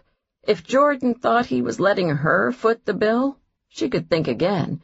Where he came from, men did not mooch off their girlfriends, even their obscenely wealthy heiress girlfriends. Girlfriend. His left eye began to twitch. Jordan looked over. "You okay?" "Just a little pollen or something." He rubbed his eye for emphasis. They entered a large, Western-style main lodge where a front desk clerk greeted them. She seemed to recognize Jordan immediately, confirmed her reservation for a one-bedroom hillside lodge, and produced an actual set of keys. Apparently, rich person rustic didn't include key cards either. Within minutes, they were in a golf cart, cruising along a small paved road with a thickly forested cliff on one side of them and a lake on the other. Along the way, they passed by several bungalow-style guest lodges, set a good distance apart for privacy. From behind his sunglasses, Nick studied the valet in the front seat of the golf cart. No more than 23 years old, the blond, tanned guy looked like he should be sitting on the beach in a lifeguard chair. Instead, he chatted animatedly with Jordan about a winery he'd recently discovered. After a several-minute drive, the valet parked the cart at the edge of a walkway that led up a hill. "You know the drill, Jordan. Gotta hoof it from here. I'll grab the bags." "I'll grab the bags." Nick gave the valet a tip and a look that said that no further assistance, questions, comments, or wine chit-chat was necessary. Jordan looked on with amusement, but said nothing as she led him up a path with stairs that led to a bungalow on a hill. She unlocked a gate, and they stepped into a large covered patio complete with a fireplace, an outdoor living area, and an incredible view of the canyon below them. She used a second key to unlock a glass door that took them inside the lodge and into a living room with a marble surround fireplace and state-of-the-art entertainment center. "So this is rich person rustic." Nick set the bags down and looked around. Through the windows he could see that the master suite was an entirely separate space on the opposite end of the patio. He walked back outside, cut across the deck, and opened the door to the bedroom. He took in the king bed covered with plush pillows and the dark cherry dressers and nightstands. Adjacent to the bedroom was a large stone and granite bathroom complete with 2 vanities, an oversized tub, and a combination steam/rain shower. French doors along one side of the bathroom led to a private outdoor shower. "Think it'll do?" Jordan asked from behind him. Nick turned around, slightly embarrassed to have been caught gawking at their surroundings. He shrugged, taking on a nonchalant tone. "Sure. I've just never known anyone who could afford all this." He reached down and unstrapped the gun harness from his calf. He set it down on the nightstand next to the bed, along with his wallet. Jordan gestured to the gun. "Well, I've never known anyone who walked around with one of those strapped to his leg, so I guess this is something new for both of us." Nick straightened up, the reality of the situation hitting him. Here he was, an FBI agent from Brooklyn, spending the weekend in wine country with a woman who would one day inherit $500 million. He walked over to her. "What are we doing?" She smiled slightly, as if she'd been wondering this herself. "I have no clue." Nick peered down at her, standing close to, but not yet past, the point of no return. Jordan didn't move, just looked at him through half-lowered eyes, waiting. Without a word, he reached up and tugged her hair out of its knot. He watched as it spilled over her shoulders in blonde waves, a wild contrast to the sophisticated dress, scarf, and designer high-heeled shoes she wore. He stepped across the remaining space that divided them. "So, what do billionaire heiresses like to do in the Napa Valley?" She held his gaze. "Right now? Probably the same thing as FBI agents from Brooklyn." Enough said. Jordan knew from the look in Nick's eyes when he scooped her up in his arms and plunked her down on top of the covers that the time for jokes was over. He pinned her hands in one of his against the comforter, then leaned down and kissed her, hot and demanding. She swirled her tongue around his, no playing around this time, and no teasing. When she arched against him, he released his grip and slid his hands down her arms. Then he continued over the swell of her breasts. He grabbed hold of the V-neck collar and ripped her dress open. She gasped against his mouth. "My, somebody is impatient." His voice had a rough edge. "It's your fault. I've been thinking about getting you naked since the first time I saw you drink wine." He ran his thumb along her lower lip. "I've thought about a lot of things." While holding his gaze, Jordan licked the tip of his thumb and watched as his eyes turned dark and smoldering. He pushed the dress down her arms and tossed it onto the floor, and the scarf around her neck quickly followed. Then he pulled back and looked at her. Normally, she would have felt self-conscious, lying in her bra and panties with the bright light of the afternoon sun streaming into the bedroom. But then Nick ran one of his hands along her body, from her throat to her hip, and the undisguised wanting she saw in his face made her feel quite bold instead. She kicked off her shoes and reached for his shirt. "Your turn." He watched as she undid the buttons of his shirt. After she pushed it off him, he grabbed the bottom edge of his white T-shirt and pulled it over his head. He knelt above her, shirtless and stunning, his chest, arms, and stomach as toned and chiseled as a Roman god's. He was gorgeous, perfect. Jordan had known Nick had been hiding the goods underneath his clothes, but this went even beyond what she'd imagined.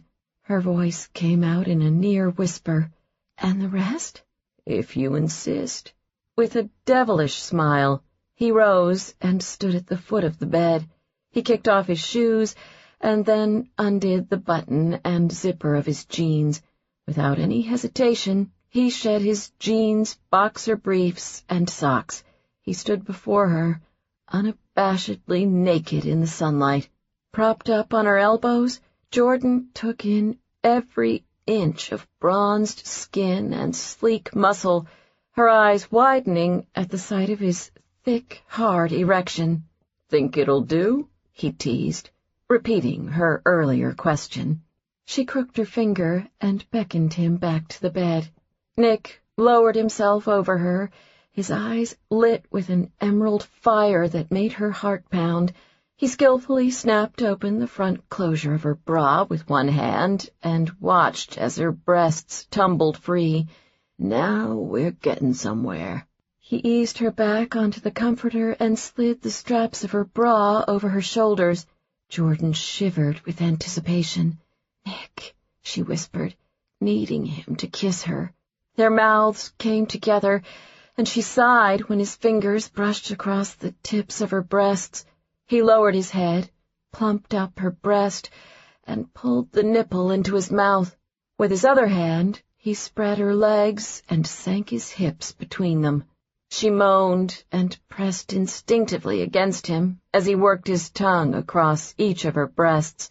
She curled her fingers through his dark hair as hot flames licked at her stomach, and lifted her hips eagerly when he moved his hands to her hips and slid her panties off. "I should slow down," he said huskily, as he pulled one of her nipples into his mouth and sucked gently. "Slow down? Not a chance, Brooklyn." He smiled, and the stubble along his jaw scraped against her breast. "Now I'm definitely going to slow down." He used his fingers to part the soft, wet folds between her legs, spreading her open. Then he teased her with his forefinger for what felt like an eternity. As her tongue tangled with his, she gasped when he slid a finger into her and began to move it in and out in a slow, smooth rhythm. He whispered wickedly in her ear, "I love seeing the look on your face when I touch you. Maybe I should watch you come just like this." Dirty words. Oh, he so did not play fair. But the Nick and Jordan show was a two-person show. She slid her hands over his well-muscled chest, her fingers brushing against the sprinkling of dark hair. She had 2 words for him. "Flip over." His eyes flashed. Apparently he liked that idea. He grabbed her hips and rolled them over in one smooth move. She straddled him, settling his rock-hard erection between her legs, skin against skin. She heard the low rumble in his chest. He definitely liked this idea. Nick closed his eyes when Jordan bent down to kiss him. First his neck and throat, then she traced a path along his chest. Letting her take control had seemed like a fine idea 30 seconds ago, but now he wasn't so sure he could take too much more of her mouth on his... Christ, she was going lower. She shifted her position, and she burned her way along his stomach with her tauntingly soft lips. He exhaled unsteadily when her tongue licked the trail of hair that started below his navel, and his cock throbbed in anticipation. Go lower. She wrapped her fingers around his engorged shaft and began to stroke. As she worked him with her hand, she kissed his hip, his inner thigh, and he opened his eyes to watch. Go lower. She gently licked the head of his erection. She slid her tongue around the ridge, taking her time. She was tasting him, he realized, just like a wine. He groaned and tangled his fingers in her hair. "Jordan, put me in your mouth." With a coy smile, she did just that. He growled deep in his chest as she wrapped her lips around his cock. When she brought her tongue into the mix as well, his eyes nearly rolled back in his head. He gently palmed her head, to steady himself more than anything, and watched as she slid him deeper into her mouth. She wrapped her hand around the base, stroking him in a silky, fluid motion until he was pulsing with need. He stopped her with his hand and pinned her with his eyes when she looked up. "Come here." He saw the answer in the devious sparkle of her blue eyes. No. While holding his gaze, she teased the head of his cock with her tongue, then slid him all the way back into her warm, wet mouth. He nearly came right there. Unable to resist, he watched as she continued with the delicious torture for several moments, and something about their eye-to-eye connection and the fact that it was her made it absolutely the hottest moment of his life. His tone was low and guttural. "Jordan." Hearing the edge to his voice, she released him from her mouth and sat up, straddling him with his cock settled right between her legs. He slid his hands up and cupped her breasts, gliding his thumbs over her nipples. "Are you ready?" he asked. "Yes." She whispered, "Yes." He slid his tongue around her base, stroking her, thinking he might spontaneously combust if he didn't get inside her right then. "So ready," she said in a throaty voice. Nick grabbed his wallet off the nightstand and pulled out a condom. He unwrapped it, placed it at the head of his cock, and took her hand, wanting her to do it. He cupped her ass as she rolled it over him. Then she leaned forward and rested her hands on his chest as he moved himself into position. He kissed her as she lowered herself onto him, capturing her moan with his mouth as she stretched to accommodate him. When he was fully inside her, he clenched his jaw, straining against the overload of sensation. She felt so warm, so wet, and so fucking good that his mouth just started talking. "Ride me, Jordan," he groaned. "Oh, God, baby, love me." She sat back and began sliding up and down on him. He held her hips, guiding her, moving her in a smooth, sensual rhythm, fighting the urge to go off at the sight of her naked above him in the bright light of day.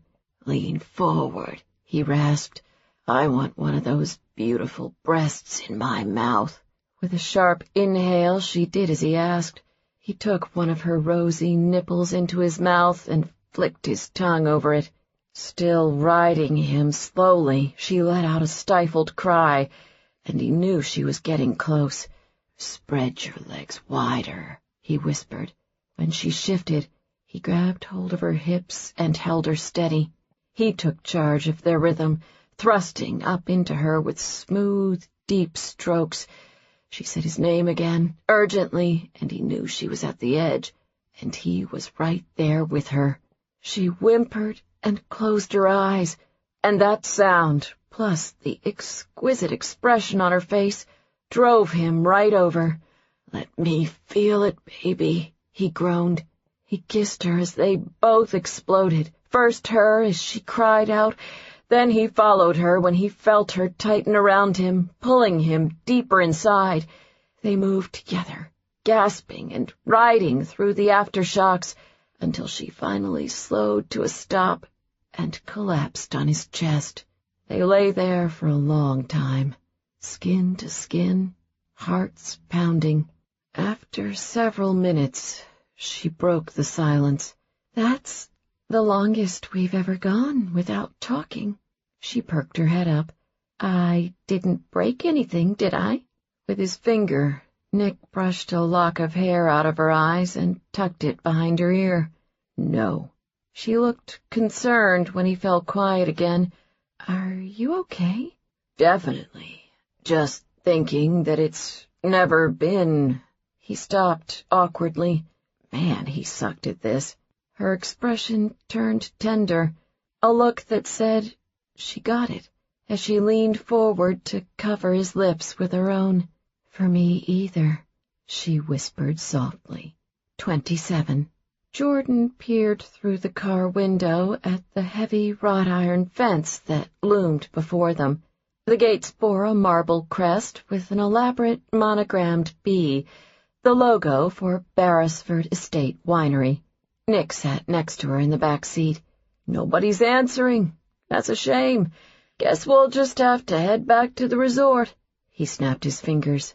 "Damn.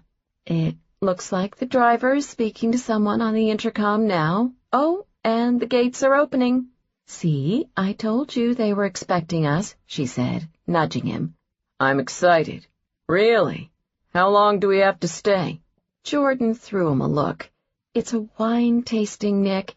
You're not exactly being tortured here." "Anything that keeps me from being alone with you is torture, Rhodes." She shook her head. "Ha!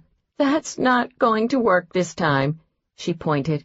"Behind those gates is what's rumored to be a new Cabernet that rivals some of the best in all of Napa and Sonoma. I love Cabernet. I've been in the Napa Valley for," she checked her watch, 2 hours and 38 minutes, and I haven't had a drop of wine yet. Don't get me wrong. I love earth-shattering sex as much as the next girl, but right now we are going inside and trying that wine." "What happens if I say no?" You can pretty much kiss, spit, or swallow goodbye." Nick was out of the car in a flash. Jordan watched with amusement as he walked around the car, opened her door, and held out his hand, all gentlemanly. "Ms. Rhodes." "Mr. Stanton." She slipped her hand into his, looking forward to the day when he was once again simply Nick McCall. Their driver nodded at them as they passed through the gates. "Enjoy the wine. I've heard good things." Jordan checked her watch. She and Nick were scheduled for a 4:00 appointment, the last tasting of the day. "Will probably be about an hour and a half." "Take your time," the driver said, with the easy grin of a man who was paid well by the hour. With her hand in Nick's, they strolled through a beautifully landscaped Mediterranean-style courtyard with a fountain. "Okay, tell me what I need to know about this place," he said. "They're new. Their first vintage will release next month. They're not a large vineyard, only about 40 acres. They produce exclusively Cabernet Sauvignon. They're very eager to compete with the top wineries in the market, and at only $100 per bottle have priced themselves well to do that." Nick shot her a look. "Only $100 a bottle?" "For the big boys of Cabernet, that's not a bad price. If I can get them to lower their bulk rate, I plan to make them one of our May Wine Club wines, assuming I like what I taste." At the end of the courtyard, they came to a set of enormous oak doors, at least 15 feet tall, that led into a 2-story winemaking facility. The doors were open, and a professionally dressed woman in her late 20s greeted them warmly. "Welcome to Beresford Estates, Ms. Rhodes," she said. Jordan smiled and shook her hand. "Call me Jordan. This is Nick Stanton." "I'm Claire," she said, shaking Nick's hand next. "Follow me." They made small talk, and Claire asked them about their trip while leading them through the wine production facilities. In sharp contrast to the warm Mediterranean style of the outside grounds, everything inside was modern and pristine stainless steel, except for the 12 massive French oak fermentation tanks that were roughly 15 feet high by 10 feet wide. "Explains the size of the doors," Nick noted. Claire nodded. "Moving those tanks in here was quite an adventure, I can tell you." The tour of the facilities was shorter than many Jordan had been on at other wineries, and she wondered about that until Claire explained. "We do things a little different here," she said. "We like people to see all stages of our winemaking process as it's actually happening, so we'll be showing you a short documentary film that covers everything from harvest to bottling." She led them into a large conference room with one wall of floor-to-ceiling windows that captured a view of the valley and the Mayacamas mountain range. Claire invited them to have a seat at the marble-covered table and opened a bottle of wine. She explained as she poured 2 glasses. "So this is our estate Cabernet, which will make its debut this coming May. The grapes were harvested 2.5 years ago. Then the wine was aged for 18 months in oak barrels." She handed Jordan and Nick each a glass. "Enjoy the wine while you watch our film. I'll be back in 15 minutes and would be happy to answer any questions you might have." After Claire left, Jordan swirled her glass, releasing the aromas of the dark red, fragrant wine. "This is more formal than I'd expected," Nick said. "Are all wine tastings like this?" "It varies. Some take you on a tour of the facilities or bring you out to the vineyards. Others are more casual and you just pull up a chair and drink. Beresford Estate apparently has a movie." She took a sip. The wine was lush and full, exactly what she liked in a Cabernet. "Now that's a mouthful." She winked at Nick as the lights in the room dimmed and a screen dropped down from the front of the room. After the film ended, Claire came back and asked what they thought of the wine. Jordan had explained who she was when she'd made the tasting appointment, so they knew she was there on business. She praised the wine and raised the idea of introducing it to her store's club members. Your cab would be slightly outside my usual price point, but I'm hopeful we can work something out given the size of the order I would place, she said to Claire. I don't have the authority to handle any sort of negotiations with respect to price, Claire said apologetically. Of course. Jordan pulled a business card out of her purse. That's all my information, if you wouldn't mind passing my card along to your sales director. You can tell her that my store's wine club has over 800 members who would be introduced to your wine with a recommendation from both my manager and myself. Between the two of us, I think we can get much of the Chicago wine community very excited about Beresford Estates' upcoming release. What distributor do you use in the Chicago area? By law, she wasn't permitted to buy wine for retail use directly from the winery, but if Beresford used one of her regular distributors, they should have no problem brokering a deal. Midwest Wine and Spirits, I believe, Claire said. Jordan nodded. I work with them all the time. She pointed to the card. I plan to finalize my May wine club picks during this trip, so ask your sales director to give me a call before the weekend is over, if she's interested. A few minutes later, Nick and Jordan were seated at a table on the winery's open-air terrace. Several other groups, mostly couples, sat at nearby tables, and the atmosphere felt more casual and welcoming than the other parts of the tour. Sitting across the bistro table with his dark sunglasses, facial scruff, jeans, and black button-down shirt, Nick looked decidedly bad boyish for a wine tasting. Not that Jordan particularly minded. No offense to the guys she typically dated, but Nick blew them all out of the water. You drive a hard bargain, he said, in reference to her negotiations with Claire. She waved this off. What I proposed is a good arrangement for everyone. A light breeze blew her bangs into her eyes, so she smoothed them back into the bun she'd pulled her hair into after getting dressed at the hotel. Do you think the sales director will contact you before Monday? He asked. I think the sales director will contact me before we leave here today, she said confidently. Nick studied her through his sunglasses. That's a bold call. I guess we'll find out how good you really are. Claire returned with a tray filled with 6 glasses of wine and a basket of crackers. First, she set down the 2 biggest glasses, one in front of each of them. I brought you each another glass of our Cabernet. As a comparison, I thought you might also like to try some barrel tastings from next year's vintage. She set 2 smaller tasting glasses in front of each of them.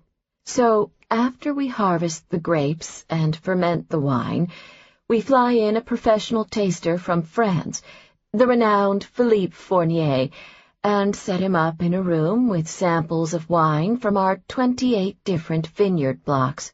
For 3 days, he tastes the wine and gives us recommendations on the percentage each of the samples should contribute to our final estate cab. She smiled.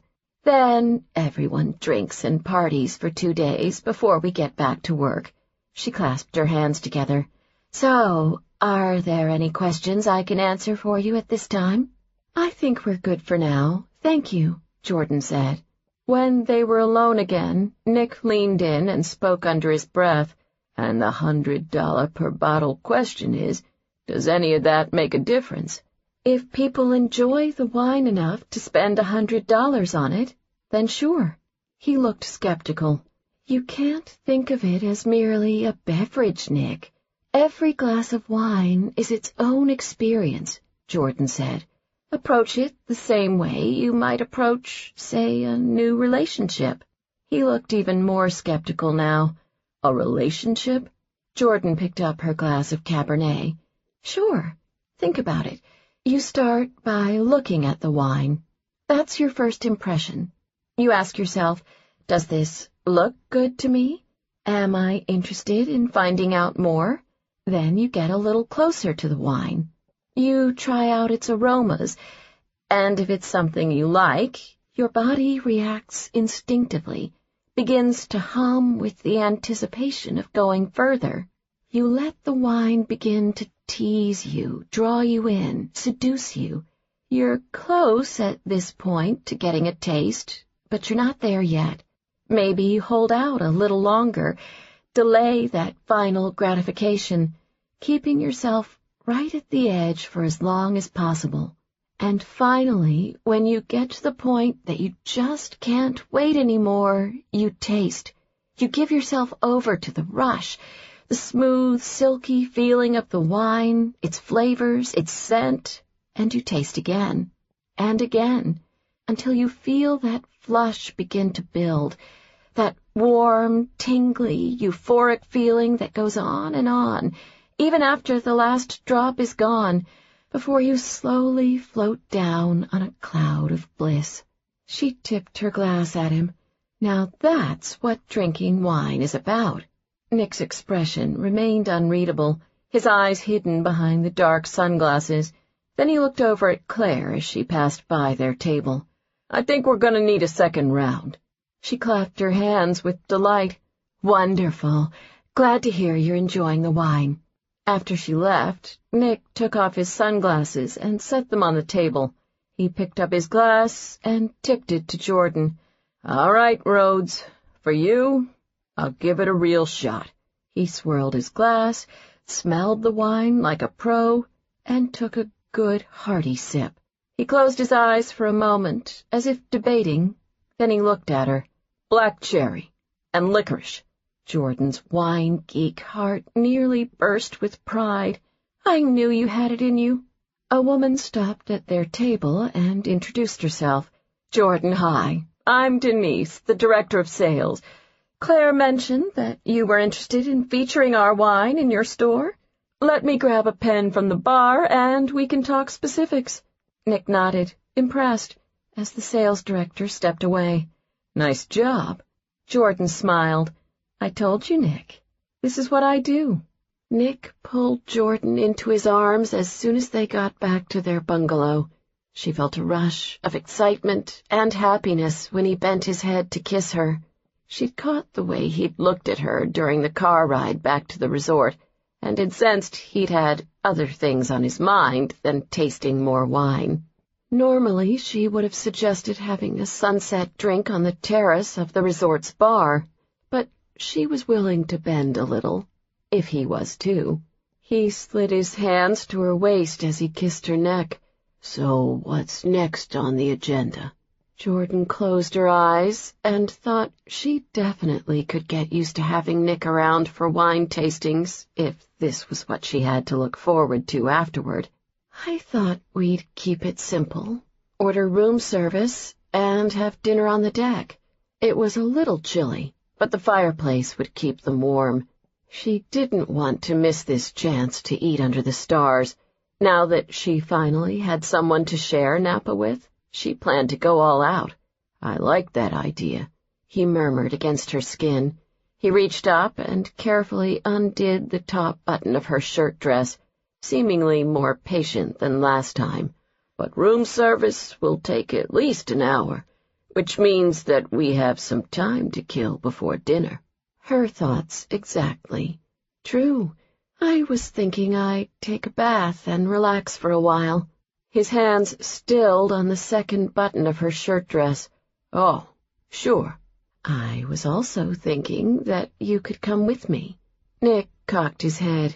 Yeah, I'm not exactly a bath kind of guy. He got a wicked look in his eyes. But there's always that outdoor shower.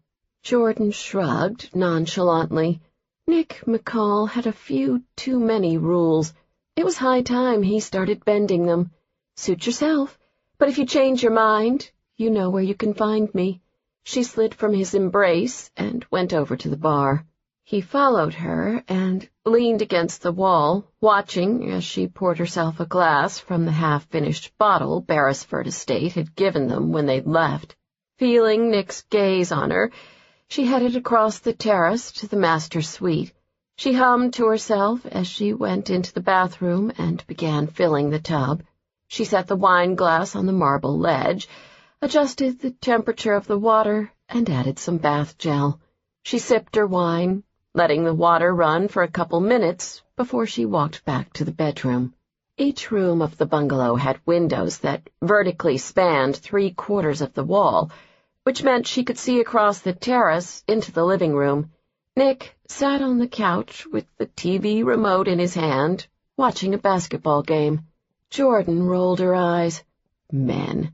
He looked over and saw her watching him.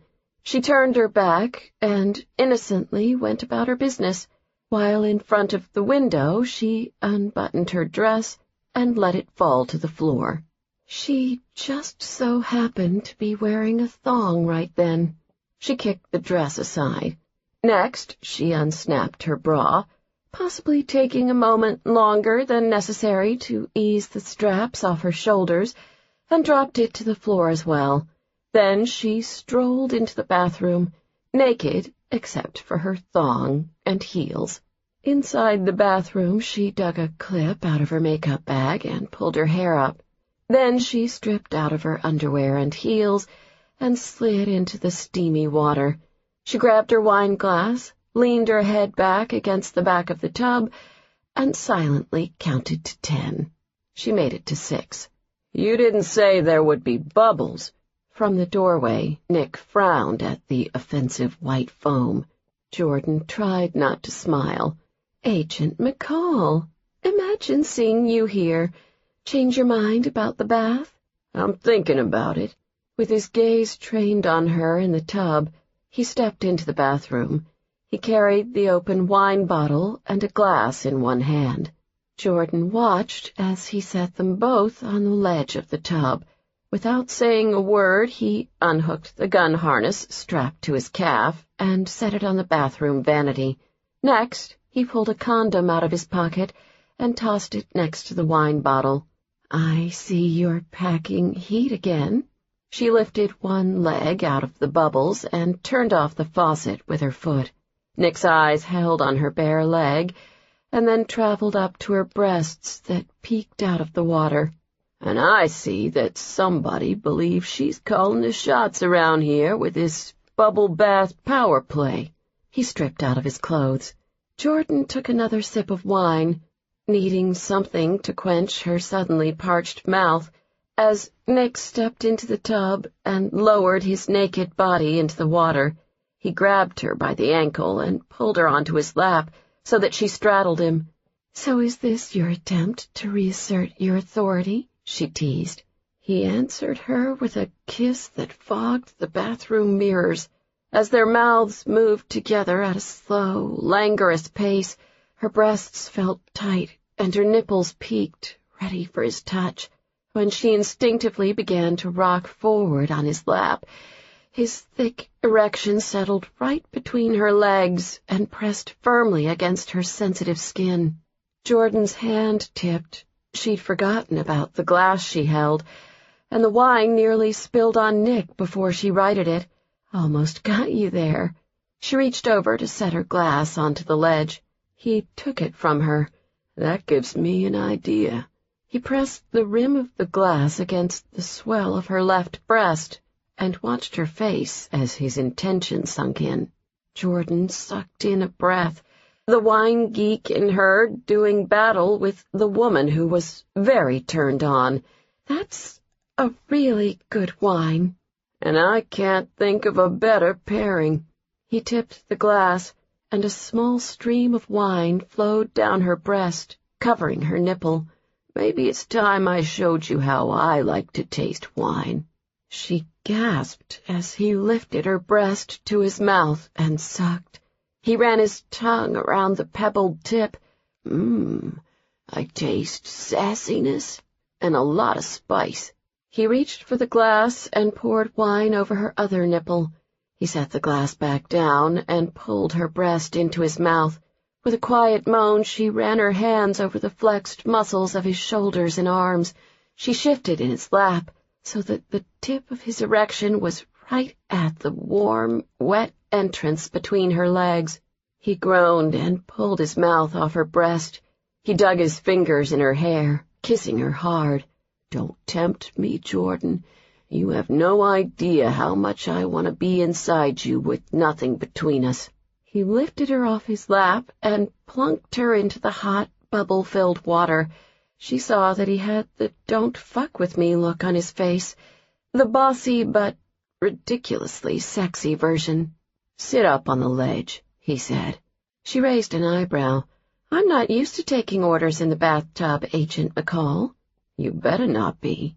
Smiling to herself over the possessive tone to his voice, Jordan moved to the edge of the tub. Perhaps, she decided, even a strong woman could acquiesce in interesting situations like these. She lifted herself out of the water and sat on the ledge. The cool air gave her goosebumps as water dripped down her body and into the tub. "Another order. Spread your legs." Her body turned to jelly. "What happens if I say no?" A confident grin played at his lips. "You won't." Damn, so true. As her body buzzed with anticipation, she slowly did as he asked. Nick rose out of the water onto his knees, his white-hot gaze taking in her spread legs. The water streamed down his toned abs and muscular thighs, and his thick, engorged shaft jutted out from his body. Jordan swallowed hard. He grabbed the glass again, moved toward her, and tilted the rim to her navel. As she watched, he poured a small amount of wine down her abdomen. His voice was gentler this time. "Lean back." Propped up on her elbows, Jordan closed her eyes and moaned when she felt his warm breath against her inner thighs. When his tongue parted her folds, her legs went limp, and she just gave in. She felt his firm grip on each of her thighs, holding her open for him. She'd never felt so exposed, yet also unbelievably sexy, as he tormented her with his mouth until she was shaking. He brought her right to the peak, right to the point where she was saying his name nearly non-stop, when he stopped. "No," she gasped. His voice had a strained edge. "With you moaning my name like that, I'm gonna fucking explode if I don't get inside you." He grabbed the condom off the ledge. "Turn around." Clearly, they needed to have a talk about his dominant tendencies in sexual situations. Later, much later. Jordan lowered herself into the water and bent over the ledge, her elbows on the marble. She looked over her shoulder. Like this? She watched him rip open the wrapper and roll the condom on. Then he moved behind her and gripped her hips to guide her bottom up so that she was on her knees. Like this. Who's making the power play now? She just barely had enough wits for one last sassy comment before she felt his hard, hot shaft nudging her open. She closed her eyes and moaned, her fingers splaying over the marble ledge as he slowly entered her from behind. He leaned forward and kissed the nape of her neck. "Me, and you love it." 28. The next day, Nick found himself on yet another winding, tree-lined road heading to yet another winery. Culetto Estate Winery, Jordan had said, which, of course, meant nothing to him. So, in response, he'd made his usual grumpy noises of protest, although some of that was for show more than anything else. After last night, he'd mellowed, just a touch, on the subject of wine. It wasn't the worst thing a man could drink, he supposed. No doubt he still preferred a good stiff bourbon, but he'd begun to think that wine held a certain appeal under the right circumstances. His mind flashed back to the image of Jordan lying on the bathtub ledge, moaning his name as she arched against his mouth. And now he had a hard-on. He looked over at the cause of his problem, sitting next to him in the back seat of the limousine she'd hired to drive them around for the day. Quickly, he realized that looking at Jordan wasn't going to help anything. She was all put together again, polished and stylish in her navy dress and heels, and all he could think about was mussing her up. In fact, if it were up to him, this particular billionaire heiress would stay good and mussed all weekend. Of course, whenever it came to Jordan, things were not entirely up to him. "How long will this tasting last?" he asked her. "Hours. It includes lunch." He grunted his displeasure. She smiled in amusement, and the gesture was inconveniently contagious. He'd planned to act cranky for at least 5 more minutes. Nick noticed then that the road had narrowed as it wound up the mountain. When the drop-offs on the car's right turned steep, he saw Jordan clutch the edge of her seat. He slid his hand over hers. "You okay?" "I hate this part of the drive." "Then why are we doing it?" "You'll see when we get there." 20 minutes later, the car pulled to a stop at the top of the mountain. The driver parked the car, stepped out, and opened Jordan's door. "I'll grab the basket out of the trunk and bring it into the winery, Miss Rhodes. I'll make sure they put it in the refrigerator." Nick followed her out of the car. "What basket?" His FBI antenna went up. The limo had been waiting when he and Jordan arrived at the main lodge after being driven from their room in the golf cart, so he had no clue what might be inside the trunk. "I had the resort put together a picnic lunch for us," she said. "After the wine tasting, I figured we could grab a spot to eat. Well, anywhere." She gestured to the view all around them. He took his first good look at the place. While he might not have been the type to ooh and ah easily over scenery, even he could appreciate the sight before him. The winery overlooked sweeping views of vineyards, emerald green rolling hills, the valley, and a sparkling blue lake below. Down a short path stood an idyllic Tuscan-style villa surrounded by flowers, gardens, and lush, shady trees. "What do you think?" Jordan asked. While taking in the view, it occurred to Nick that the downside of always being in charge and setting the rules of his relationships, and he used that term very loosely, was that no one ever surprised him with things like this. Actually, no woman had ever surprised him before, period. He normally didn't give them a chance to. Yet here he was, unexpectedly standing on a hilltop in the Napa Valley with a woman who pretty much knocked him off his feet every time they were together. He'd be pissed about that if she didn't somehow manage to do it while putting a smile on his face. Very sneaky. The incredible view made him think of something he'd wanted to say to Jordan ever since they'd arrived in Napa. He put his hands on her waist and pulled her close, holding her gaze. "I think this whole weekend is amazing, but you know that I don't need any of these things, right? I'm here because of you, not for fancy resorts or fireside dinners or picnic lunches on a California hilltop." She smiled and touched his face. "I know. That's what makes it even better." A voice called out from behind them, "Jordan Rhodes!" Nick turned and saw a man with sandy brown hair walking over to them. "Mike, so good to see you again," Jordan said. "Look at you, gorgeous as usual," he said. "I saw your name on today's appointment list. With a +1, huh? About time." He shook Nick's hand. "You must be the +1. Nick returned the handshake. "Nick Stanton." The +1 was getting tired of using that name. Mike gestured toward the villa. "Come on in. We're a little crowded this afternoon, but I think we can make some room at the bar." They followed him inside the winery and walked into a noisy, cozy room.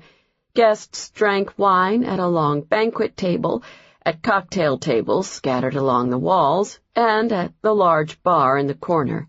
A friendly black Labrador mingled among the guests, quite content to be fed brie cheese and crackers under the tables. Nick relaxed as he and Jordan settled into the last 2 open chairs at the bar. This kind of wine tasting was much more his style. Mike slid 2 empty glasses in front of them. "Where do you guys want to start?" Nick thought about this. "Do you have anything in a pink?" Mike eagerly grabbed a bottle from the back bar. "Actually, we have a gorgeous rosato, predominantly made from Cabernet and Sangiovese grapes, fermented in stainless steel, then briefly in French oak. It's a lush, aromatic blend of wild strawberries and blood oranges, full in the mouth without being too heavy. Perfect for a sunny spring day like this. Sounds delicious, Nick said. I'll take everything but that one. Later that night, Nick lay on his side, listening to Jordan's steady breaths as she slept next to him. After spending a large part of the afternoon at Coletto Winery, and then another hour at a smaller winery she'd wanted to check out for her summer wine club selections, they'd stumbled back to the bungalow and finally explored the outdoor shower. For dinner, they'd made their way to the resort's restaurant, a Pacific Northwestern-style lodge that sat on a lake nestled against tall pine trees and mountains. They'd scored a table on the deck and had talked as the sun set, about his family, her family, about lots of things. There was one topic they hadn't broached, however, the subject of them. In the morning, they would leave Napa and return to Chicago, and then Nick wasn't sure what would happen. For a guy who typically kept his relationships with women easy and breezy, this was an odd position to be in. He usually didn't think about the next step because usually there was none. But Jordan Rhodes had walked into his life, and now here he was, staring at her in the dark, watching her sleep. That was the type of thing a sentimental, introspective man did. Not him. He, on the other hand, was a rational, logical kind of guy, and there were a few cold, hard facts staring him in the face. First, he'd known Jordan for 3 weeks. 3 weeks. And they'd officially been together for only the last 48 hours of that. Second, taking the next step with her would mean one of two things. Either they would spend long periods of time apart while he was on an undercover assignment, or he needed to consider a major change in his career. The fact that he was even considering such a thing seemed crazy. One simply did not make that kind of decision after dating a woman for 48 hours. But the alternative meant saying goodbye to Jordan as soon as the Eckhart investigation was over, and that just felt wrong. He liked seeing her lying in bed next to him, and wanted to see her there more often. A lot more often. In other words, he wanted it all, and that simply couldn't happen, so he had a tough decision to make. There was another problem complicating this decision. He had no clue what Jordan was thinking. Sure, he knew she liked him, but not once had she talked about what would happen back in Chicago. Perhaps she didn't want to address the issue yet, or perhaps she simply didn't have any answers herself. Maybe she was just as confused as he was. He'd always been a straight shooter with women, but this conversation with this particular woman unnerved him, because, if he was being honest with himself, he knew that there was a part of him, a good part of him, that wanted her to ask the questions he'd always tried to avoid, wanted to hear her say the things he'd never given another woman a chance to say, like that this weekend meant something more than just a weekend. Jordan stirred and stretched out in her sleep. She rolled even closer, attempting to edge him out to a measly 1/3 of the king-sized bed. He couldn't help but smile while firmly holding his ground. Even in her sleep she tried to take control. She was smart and beautiful and successful, and probably the most remarkable woman he'd ever met.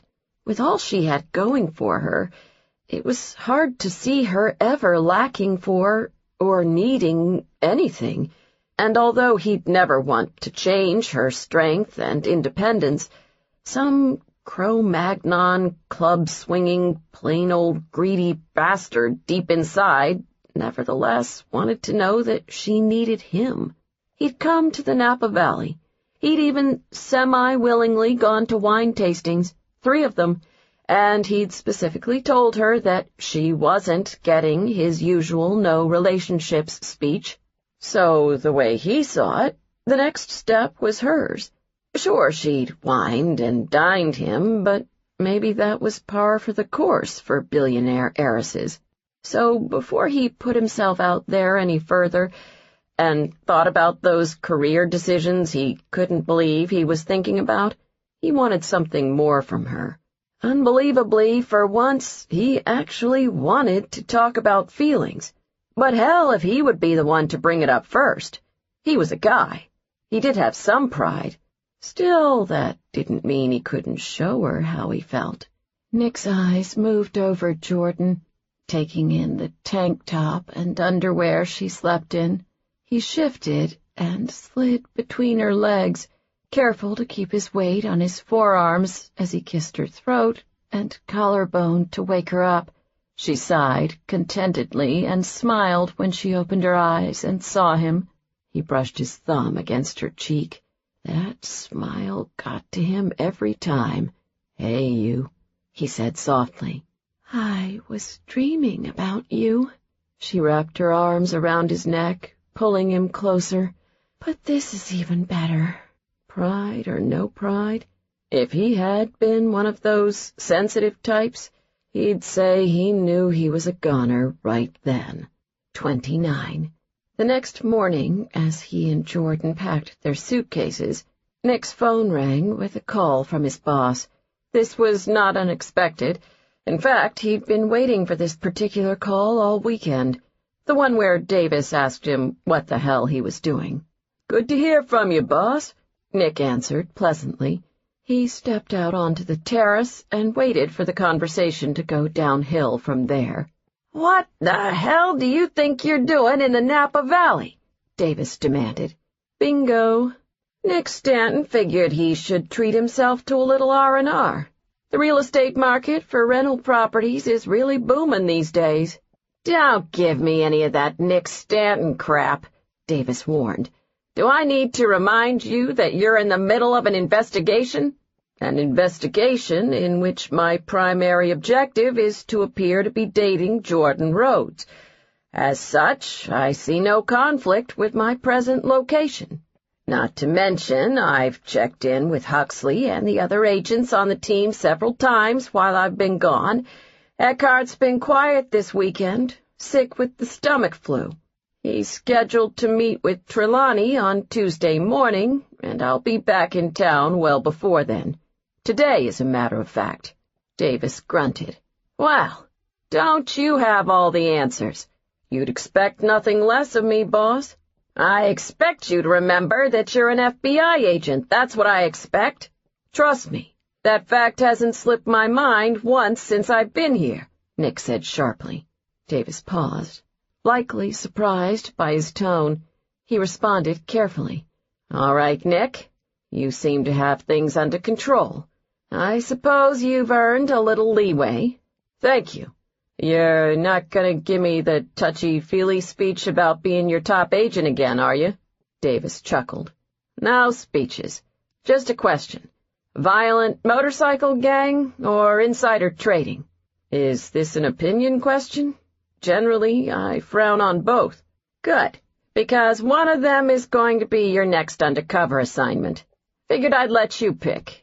Personally, I'd go for the insider trading just for the cushy lifestyle. You'd be pretending to be a hedge fund trader, so we can probably get you something even better than the Lexus. Although Pallas made me promise that he gets to teach you how to ride a bike if you pick the motorcycle gang." Despite the teasing, Nick remained silent. Another assignment. It was all happening so quickly.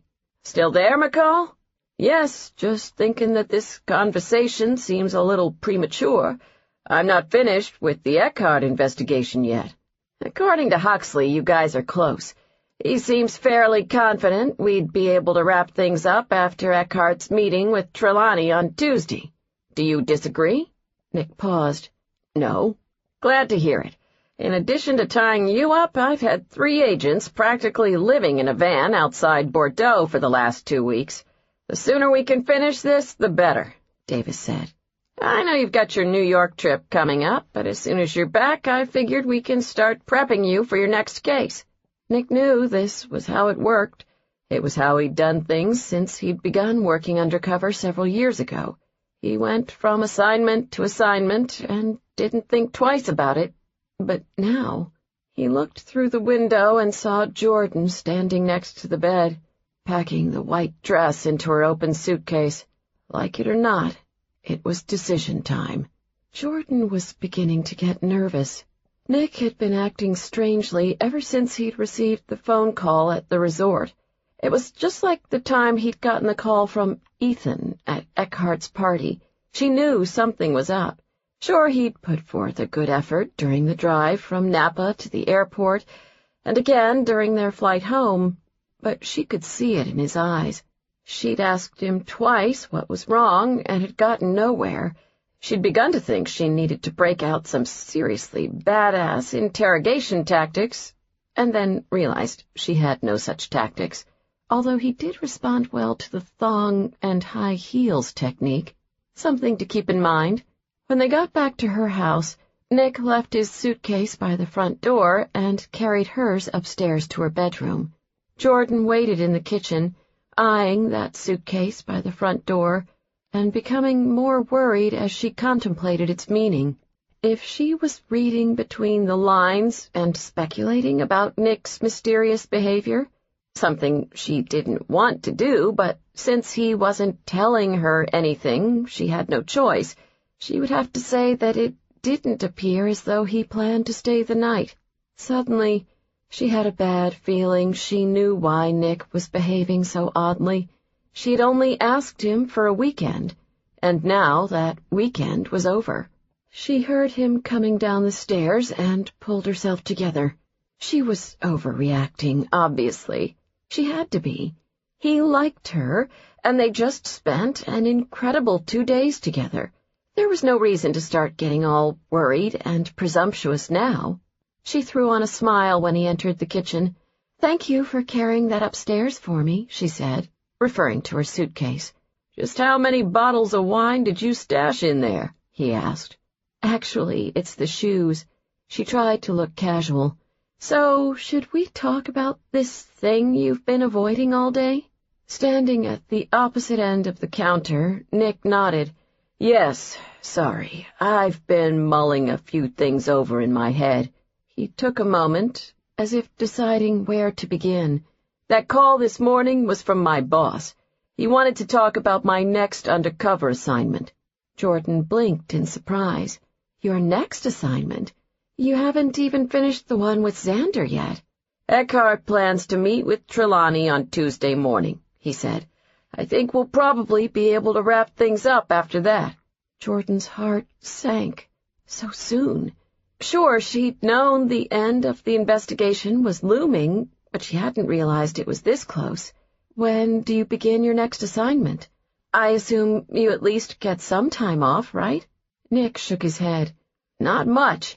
I plan to go to New York to spend a few days with my family, and when I come back, my boss wants me to start getting up to speed on the next assignment." "What about us?" Jordan caught the words just before they spilled out of her mouth. Nick's expression was unreadable, and it occurred to her, perhaps she hadn't been overreacting to the suitcase by the door. Perhaps, despite all the sweet words and the really, really fantastic sex and her gut instinct, she'd been wrong to think that her weekend with him had become something more than just a weekend. In other words, perhaps she'd just become Elisa. Nick hadn't made a single promise to her over the weekend. In fact, he hadn't once brought up the subject of what might happen once they got back to Chicago. For her part, she deliberately avoided the issue, not wanting to look too pushy or needy. Besides, she figured she was the one who'd taken the first step and asked him to go to Napa with her, which meant the next move was his, and now he seemed to be making that move, backward, right out her front door. Still, she wasn't ready to give up just yet. She kept her cool. resolved to hear whatever it was Nick had to say, assuming he had something to say. "What kind of assignment is it?" she asked. There, she'd even managed to pull off sounding casual. He shifted uneasily. Not a good sign. "I could choose either a motorcycle gang or insider trading," he said. You could choose neither, she thought, but she didn't say it. Instead, she decided to try a different tactic. The hell with beating around the bush. "So where does that leave us?" Nick hesitated, then dodged the question.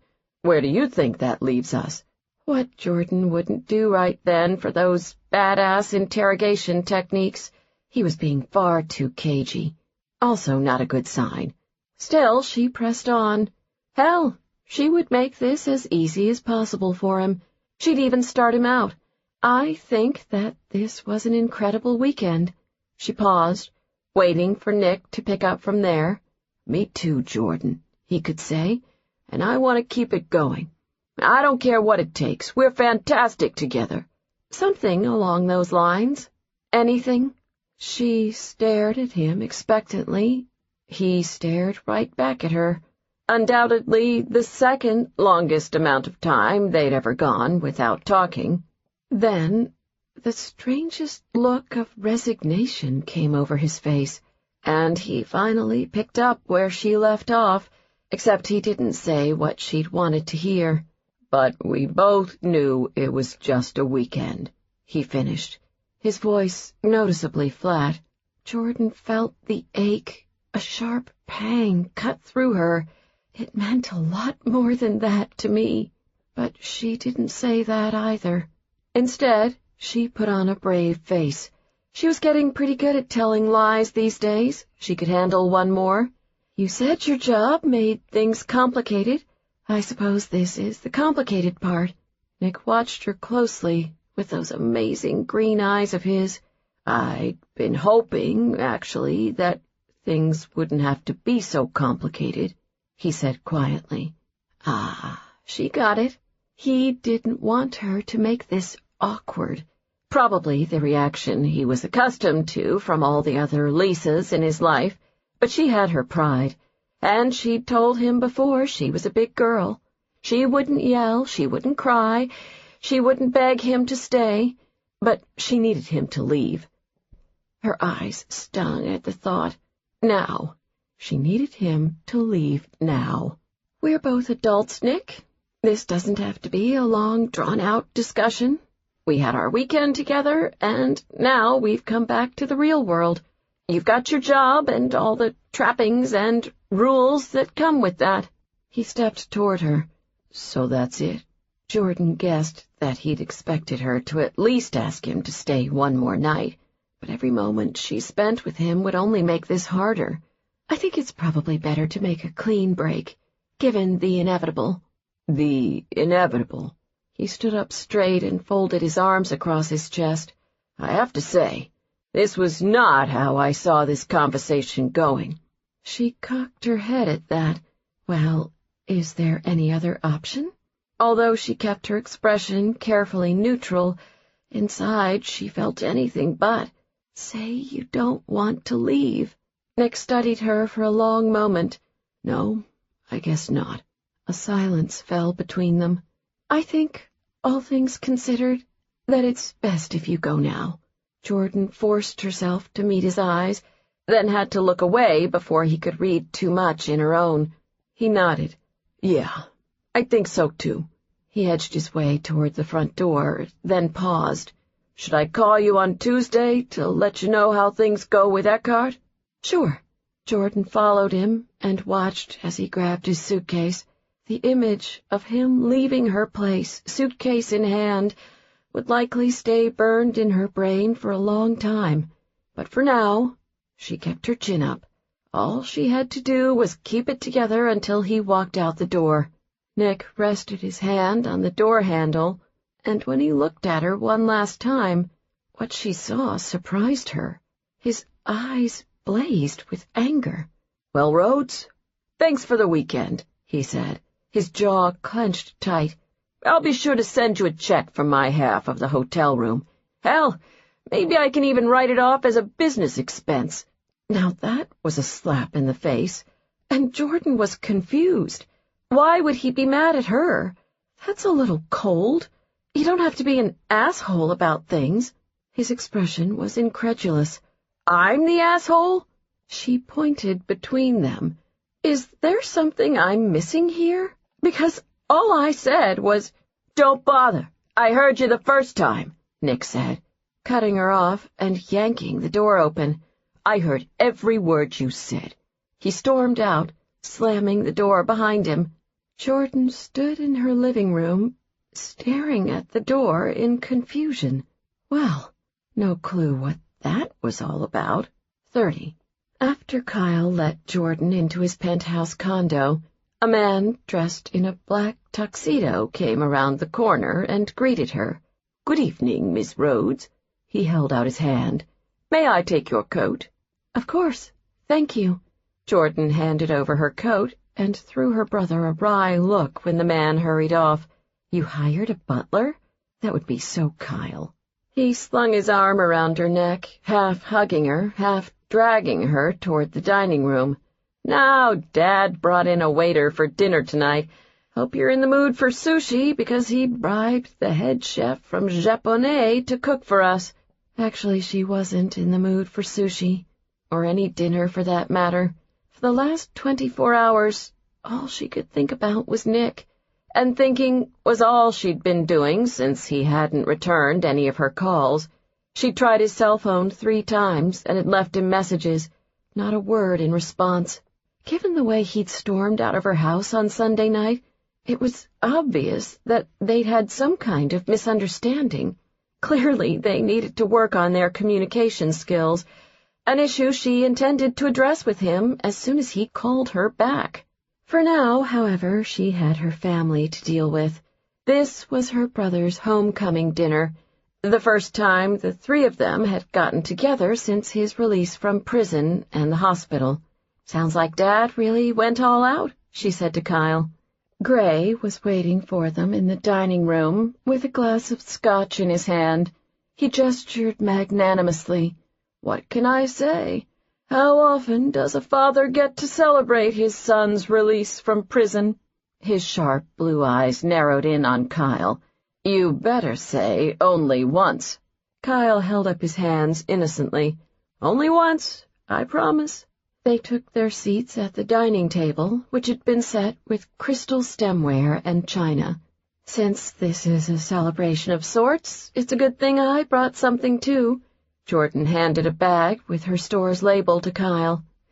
"I figured it's been a while since you've had a decent glass of wine, so I thought long and hard about the perfect bottle for you." Kyle looked touched. "Ah, Jordo, you shouldn't have. But I will gladly drink it regardless." He pulled out the wine bottle and checked out the label. He threw her a look. "Very funny." Gray leaned forward. "What is it?" Kyle set the bottle on the table to show him the label. "Orrin Swift, the prisoner." Her father laughed, and Jordan smiled innocently. "It actually is one of my favorites." As the waiter began to serve them sashimi and ahi tuna ceviche, Jordan and her father let Kyle guide them on how much or little he wanted to discuss his incarceration at MCC. Mostly he talked about how he still couldn't believe he was out. "Such a shame that I didn't get to say goodbye to my fellow inmates," he said sarcastically. "Actually, Pachalski was the only guy I liked. I still can't figure out what got into him." As Jordan used her chopsticks to pick up a piece of hamachi, she decided it was best to get her brother off that topic as fast as possible. "Sounds like he just snapped." "But why would he have a fork in his shoe?" Kyle mused. "That makes me think he was planning the attack, which doesn't make sense." "Let it go, Kyle." She shrugged. "Maybe he always keeps a fork in his shoe. Who understands why any of these felon types do what they do?" "Hey, I am one of those felon types." Gray tipped his glass of wine. "And who would have thought you would do what you did?" "It was Twitter," Kyle mumbled under his breath. "Maybe we should change the subject," Jordan suggested. sensing the conversation could only spiral downward from there. "Okay, let's talk about you instead," Gray said. "I never asked. How did Xander's party go?" Now there was a potential landmine of a topic. It went fine. Pretty much the same party as usual, except for a little domestic espionage. She threw Kyle a look, needing help. Changed the subject. Fast. He stared back, cluelessly. Why? She glared. Just do it. He made a face. All right. Speaking of wine, Jordo, how was your trip to Napa? Great. Leave it to her genius of a brother to pick the other topic she wanted to avoid. I visited that new winery I told you about. We should have a deal this week so that my store will be the first to carry their wine in the Chicago area. Gray's tone was casual. Did you bring Tall, Dark, and Smoldering with you on the trip? Jordan set down her chopsticks and looked over at her father. He smiled cheekily as he took a sip of his wine. You read Seen and Heard, too? She asked. Gray scoffed at that. Of course not. I have people read it for me. Half the time, it's the only way I know what's going on with you two. And don't avoid the question. Tell us about this new guy you're seeing. I find it very odd that you've never mentioned him. He fixed his gaze on her like the eye of Sauron. Jordan took a deep breath, suddenly very tired of the lies and the secret agent games. Besides, she had to face the truth at some point. Well, Dad, I don't know if you have to worry about Tall, Dark, and Smoldering anymore. He's not talking to me right now. Kyle's face darkened. Tall, Dark, and Smoldering sounds like a moron to me. Gray nodded, his expression disapproving. I agree. You can do a lot better than a moron, kiddo. Thanks, but it's not that simple. His job presents some challenges. That was definitely the wrong thing to say. Why? What kind of work does he do? Her father asked immediately. Jordan stalled. Maybe she'd overshot a little with the no more lies promise. She threw Kyle another desperate look. Do something. Again. Kyle nodded. I'm on it. He eased back in his chair and stretched out his intertwined hands, limbering up his fingers. Who cares what this jerk does? Send me his email address, Jordo. I'll take care of it. I can wreak all sorts of havoc on Tall, Dark, and Smoldering's life in less than 2 minutes. With an evil grin, he mimed typing at a keyboard. Their father looked ready to blow a gasket. Oh, no, you do not get to make the jokes, he told Kyle. Jordan and I make the jokes. You've been out of prison for 4 days, and I seriously hope you've learned your lesson, young man. As their father's lecture continued, Jordan smiled gratefully to her brother from across the table. Kyle winked in reply. No problem. She should have realized, however, that she wasn't entirely off the hook. Do you want to tell me what that was all about? Kyle asked, as soon as their father left. Jordan sighed. I wouldn't know where to start. Something had been nagging her all evening.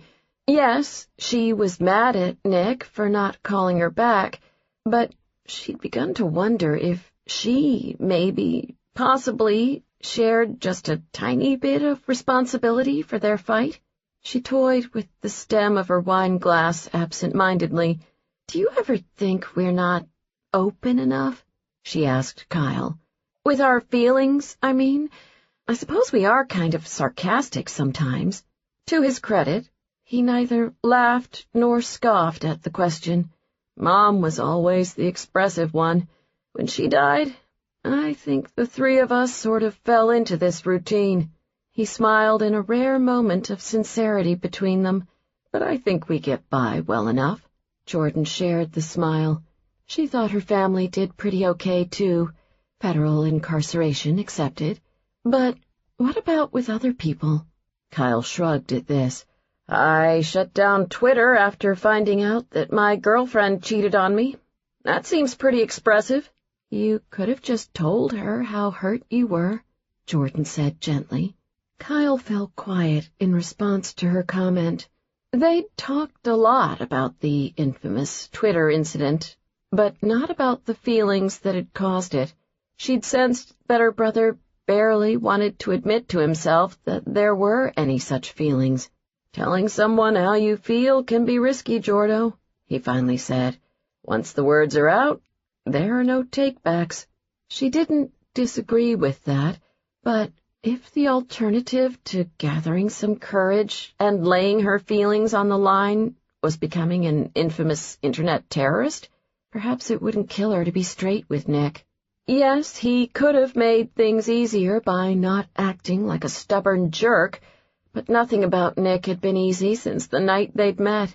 It was one of the things she liked about him, 82% of the time. She took a deep breath, ready to start by being honest with herself. "Kyle, I think I screwed up."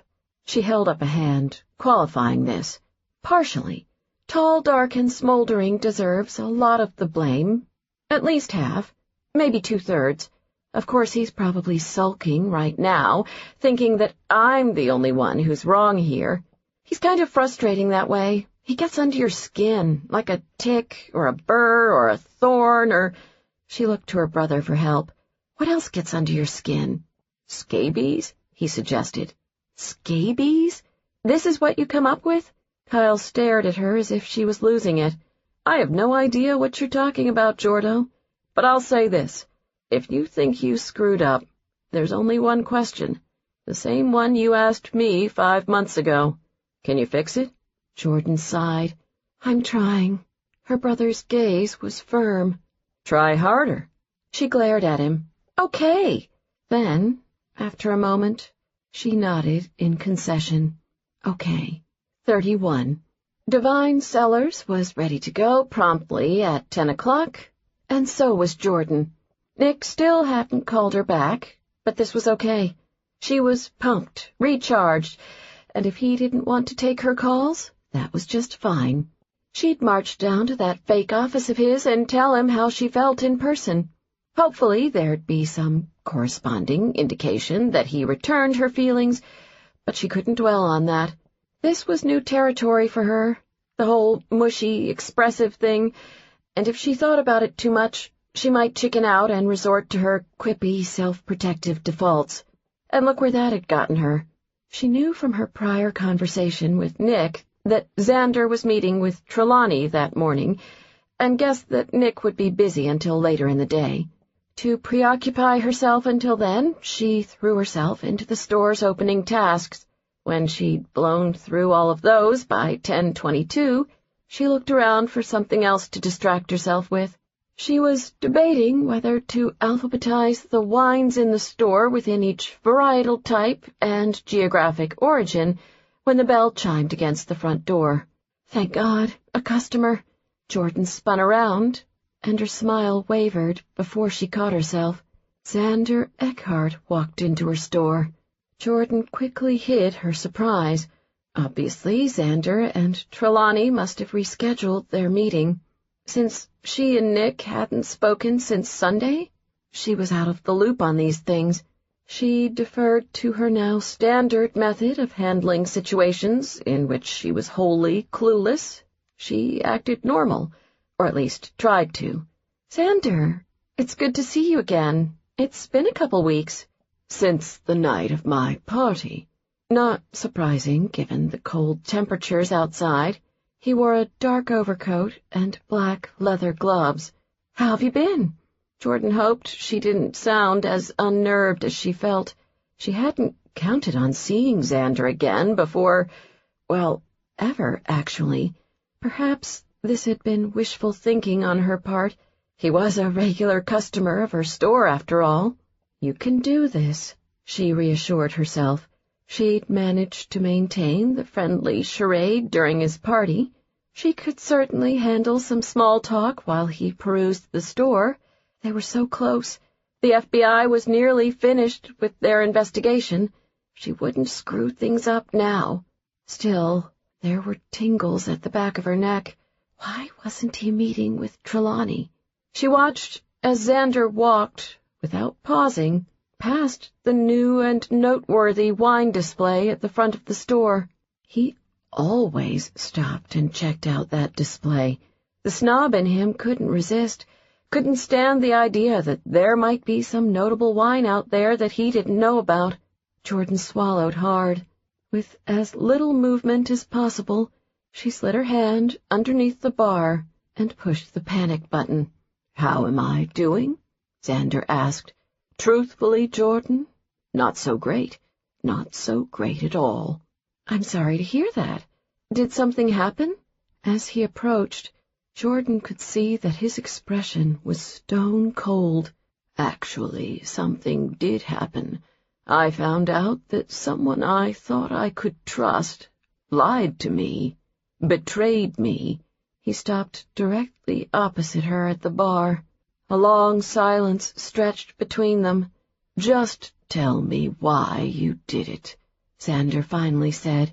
"But I should warn you, Jordan, if I don't like your answer, things could go very badly for you." He reached into his overcoat and pulled out a gun. "And I have a feeling there's a really good chance I'm not going to like your answer." Nick paced in his fake office, waiting for his cell phone to ring. He told Huxley to call as soon as Trelawney arrived at Bordeaux for his meeting with Eckhart, but he hadn't heard a word yet. While he paced, he tried not to think about Jordan. As a guy, he knew that he wasn't supposed to admit these kinds of things, but this whole argument with her had completely freaked him out. Over the course of just a few days, he'd gone ballistic when he'd seen her talking to the douchebag. He'd called in every favor owed him to get her felon of a brother out of prison. They'd spent a whirlwind weekend in wine country, of all places.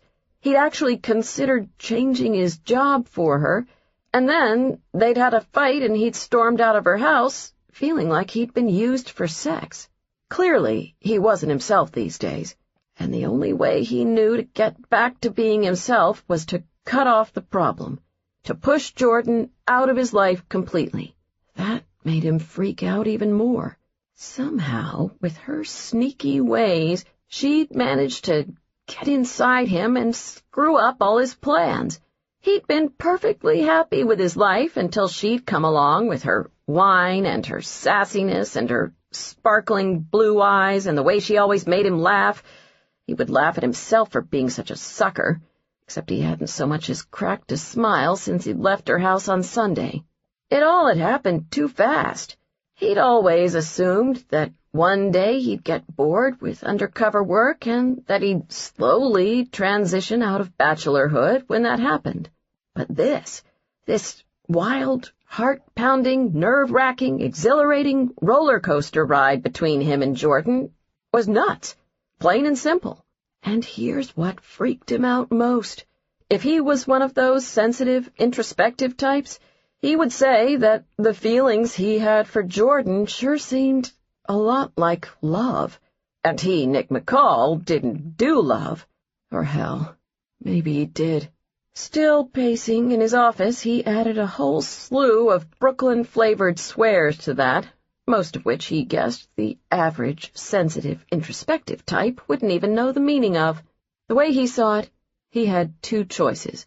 Plan A, keep avoiding Jordan and see if this heart-pounding, nerve-wracking feeling went away as quickly as it came. He remembered something he'd once overheard at a family party.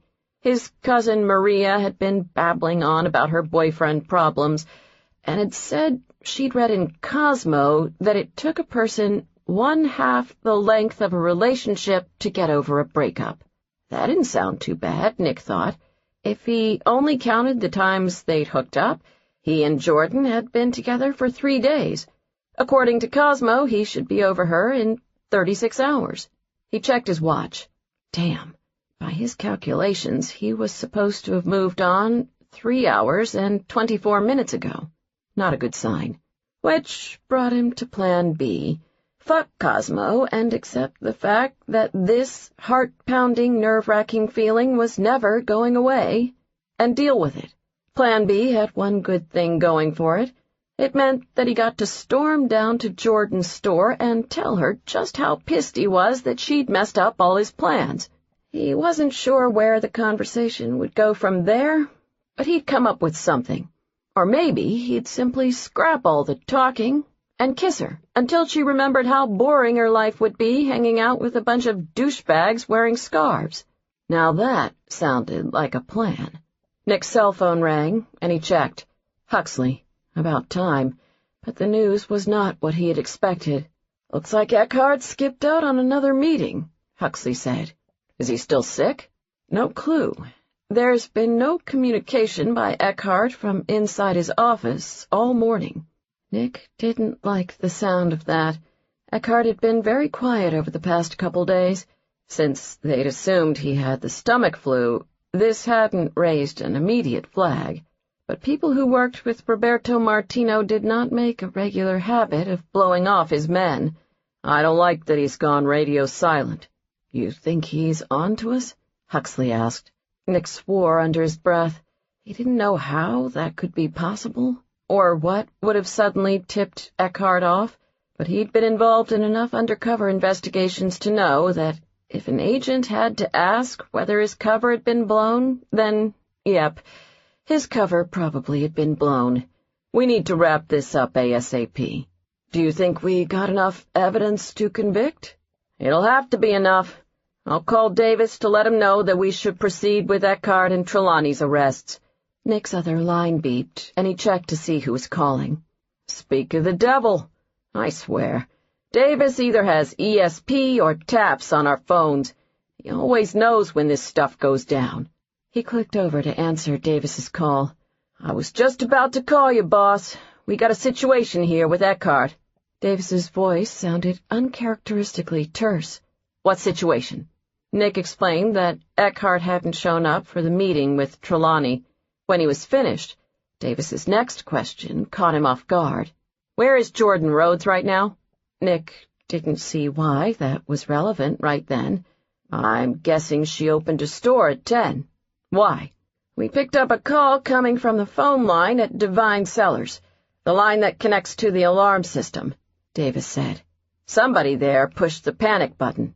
Jordan. Nick already had his car keys in his hand and was running out the door. "I'm on my way." Jordan's eyes held on the gun pointed at her. She tried to keep her voice calm. "Xander, what are you doing?" He tightened his grip on the gun. "Come around the bar, slowly, and go shut the shades." The store's phone began to ring. The alarm company, she thought. When she didn't answer, they would send the police over, which meant she needed to keep Xander talking until they got there. Getting her first good look at him, she saw that he hadn't shaved for several days, and there were dark circles underneath his eyes that regarded her with calculated fury. "I think you should put the gun away so we can talk about this." "And I think you should shut your lying mouth. Go close the goddamn blinds." Not being in a position to disagree, Jordan did as he asked. Xander kept the gun trained on her as she walked to the front windows and pulled down the shades one at a time. "And the one over the door," he ordered. He stood directly behind her and placed the gun against the back of her head. "Don't get any ideas about running." Jordan closed her eyes, feeling the pressure of the barrel against her scalp. Just keep stalling. As she shut the final shade over the door, she looked hopefully for someone who might be walking by, someone she could possibly signal, but no luck. She did a quick assessment in her head. She must have bought herself at least 3 or 4 minutes already. The police had to be on their way.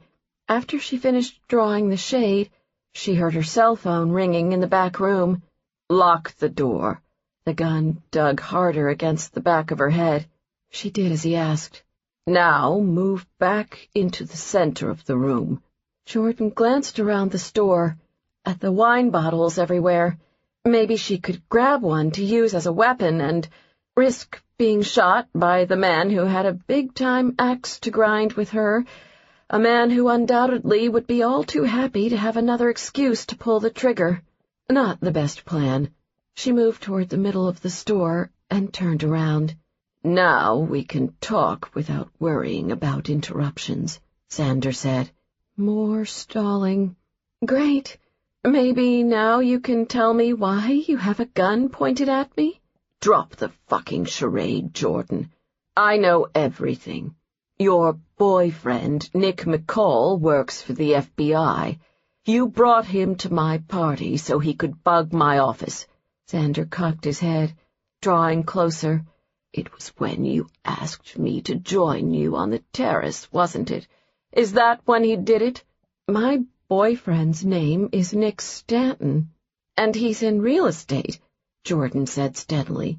The night of the party, I asked you to join me on the terrace to discuss wine. That's all. With his free hand, Xander backhanded her across the face. Caught off guard, Jordan fell back and tripped on the leg of a display table. Her wrist cracked against the tile floor as she tried to break her fall. Her eyes blurred from the sharp pain in her cheek and shooting down her wrist. She touched her face gingerly and winced, holding her left arm against her body. She propped herself up with one hand and turned around to face Xander. He stood before her with a satisfied glint in his eyes. "Not so smug now, are you?" He knelt down to her. "Tell me the truth." Once again, he moved the gun to her head. Given the circumstances, Jordan knew she needed to give him something. When in trouble, she went with her usual out. I did it for Kyle. Her voice was strained from the throbbing pain in her wrist as she began to tell her lies. The FBI threatened me. They said they would make sure that he was denied any chance for early parole, and that they'd make his life a living hell at MCC. She looked at Xander as if pleading for him to understand. He's my brother, Xander. I had no choice. He seemed momentarily uncertain. Then the hard expression returned. "Bullshit. It's been all over the news. They let your brother out of prison. That was your deal." You think I'd be foolish enough to agree to leave Kyle in prison after they threatened him? I told them I wouldn't cooperate unless the U.S. attorney promised in writing to release him. For a moment, Xander almost appeared to believe her. At that point, Jordan would take any moment she could get. Then he shook his head. "Nice try. But I don't think you'd shack up with McCall after he threatened your brother." Our whole relationship was a setup. Because of the bugs in your office, the FBI knew you were having Nick followed. They made me play along, told me I needed to pretend he was my boyfriend. "And going to Napa with him? Was that part of the setup, too?" Jordan paused, not having realized Xander knew about that. It was a previously scheduled business trip, and Nick thought it would look more convincing if he went with me. She prayed that he bought it. "I gotta hand it to you, Jordan. You're good," Xander said with a humorless laugh. "I almost believe you. But your days of playing me are over." He gestured with the gun. "This whole thing nearly worked out perfectly for you. You got your brother out of prison and snagged a boyfriend in the process. You even managed to work in the romantic trip to Napa you've always wanted. And you got it all at my fucking expense," he said through clenched teeth. He pressed the gun to her temple, his hand shaking. Jordan closed her eyes. "Oh, God." "You destroyed my life," he hissed. "I'll lose everything over this. My restaurants, my home, my wine collection. Martino's money has touched everything, and the feds are going to take it all." He dug the gun harder into her skin. "I'll go to prison, if Martino doesn't get to me first. I'm a dead man, Jordan, because of you." As she lay on the floor of her store, trembling, Jordan realized that she hadn't thought about what would happen to Xander when the investigation was over. Maybe she hadn't wanted to. "Xander, I—" "Don't." His hand shook. "You ruined me, and now I'm going to return the favor. I'm getting the hell out of here. taking off to a faraway place that doesn't have an extradition treaty. I'll spend the rest of my life looking over my shoulder, worrying who will find me first, the FBI or Martino. Not the way I thought things were going to work out for me. But at least I'll have one thing, the satisfaction of remembering the look on your face when I pull this trigger." He was desperate. Jordan could see the sweat beading along his brow and knew she was looking at a man at the end of his rope, so she pushed through the fear that threatened to overwhelm her and played her last card. "My father will pay you anything you want," she blurted out. Xander went still. She had his attention. Then she heard voices outside the front door. Nick pulled up in front of Divine Cellars just in time to see 2 uniformed Chicago police officers approaching the door. They stopped a few feet from the store as he parked haphazardly along the curb. He jumped out of the car and quickly assessed the scene, noting the closed shades on the windows and door, and hurried to the back of his car to pop the trunk. He flashed his badge with one hand as the police officers came over, and reached for a mid-sized metal lockbox inside the trunk. "FBI," he said in a low voice, not wanting Xander to overhear them from inside the store. "We received a call that you guys were on your way," the older cop said. "Have you made contact with anyone inside?" Nick asked. "Just got here seconds ago, right before you pulled up. We may have a hostage situation." Nick opened the lockbox with a key on his key ring and heard another car pull up as he grabbed his spare gun and lockpick kit. He glanced over his shoulder and saw a familiar Ford LTD Crown Victoria come to a stop behind him. He was closing the trunk of his car just as Jack Pallas and his partner Wilkins strode over. Pallas wasted no time with preliminaries. He handed Nick a bulletproof vest. "What's the plan?" Nick slipped the vest over his shirt. It went without saying that he was in charge. It was his investigation, and more important, Xander Eckhart had his girl in there. He'd be damned if anyone else tried to call the shots. "I'm going in through the back door," he said. "Jack, you cover me. Wilkins, you guard the front." He nodded to the 2 uniformed cops. "They can serve as backup. I'll let you know when we're in," Jack said to Wilkins, pointing to the small receiver in his ear. Wilkins wore a receiver in his ear as well, and both men had transmitters wired to the collars of their bulletproof vests. "Don't move until you get my signal, Sam." Wilkins pulled back the slide on his gun, ready. "We've got a second team on the way that'll be here in minutes," he told Nick. "You sure you don't want to wait?" "We're not waiting." Nick took off toward the alley, with Jack following him. They cut through the alley and stopped at the back door to Divine Cellars. Nick saw that the lock was a standard deadbolt, and prayed Jordan didn't have a chain on the inside of the door that would prevent quick and quiet access. He glanced over at Pallas as he pulled out his lockpick kit. "I'll take Eckhart. You make sure the scene is clear. It's possible that Trelawney is in there with him." He got to work on the lock. He moved fast and steadily, but still, it took time he worried they didn't have. In his head, he kept playing over and over what might be happening inside Jordan's store, and he knew one thing. He was a fucking fool. His job, being the top undercover agent, his stupid pride, it all meant nothing. The only thing he wanted was to know that she was safe. He gritted his teeth as he pushed the lock pins into place with the pick. This can't be it. No way. There are too many things I need to say to her. He didn't realize he'd spoken out loud until Jack answered him. "You'll get your chance." Nick stared the other agent in the eyes. "I better. And just so we're clear, depending on what I find inside, there's a good chance I'm going to kill this piece of shit." Having heard the voices, Xander's eyes darted to the front door. "Who's that?" "Please let it be the police," Jordan prayed. They both watched the door for what felt like an eternity. When nothing happened, Xander slightly eased his grip on the gun. "Sounds like they're gone." "Let's get back to the money," Jordan said, stalling once again. My father could wire whatever you want in exchange for my release. 50 million? 100?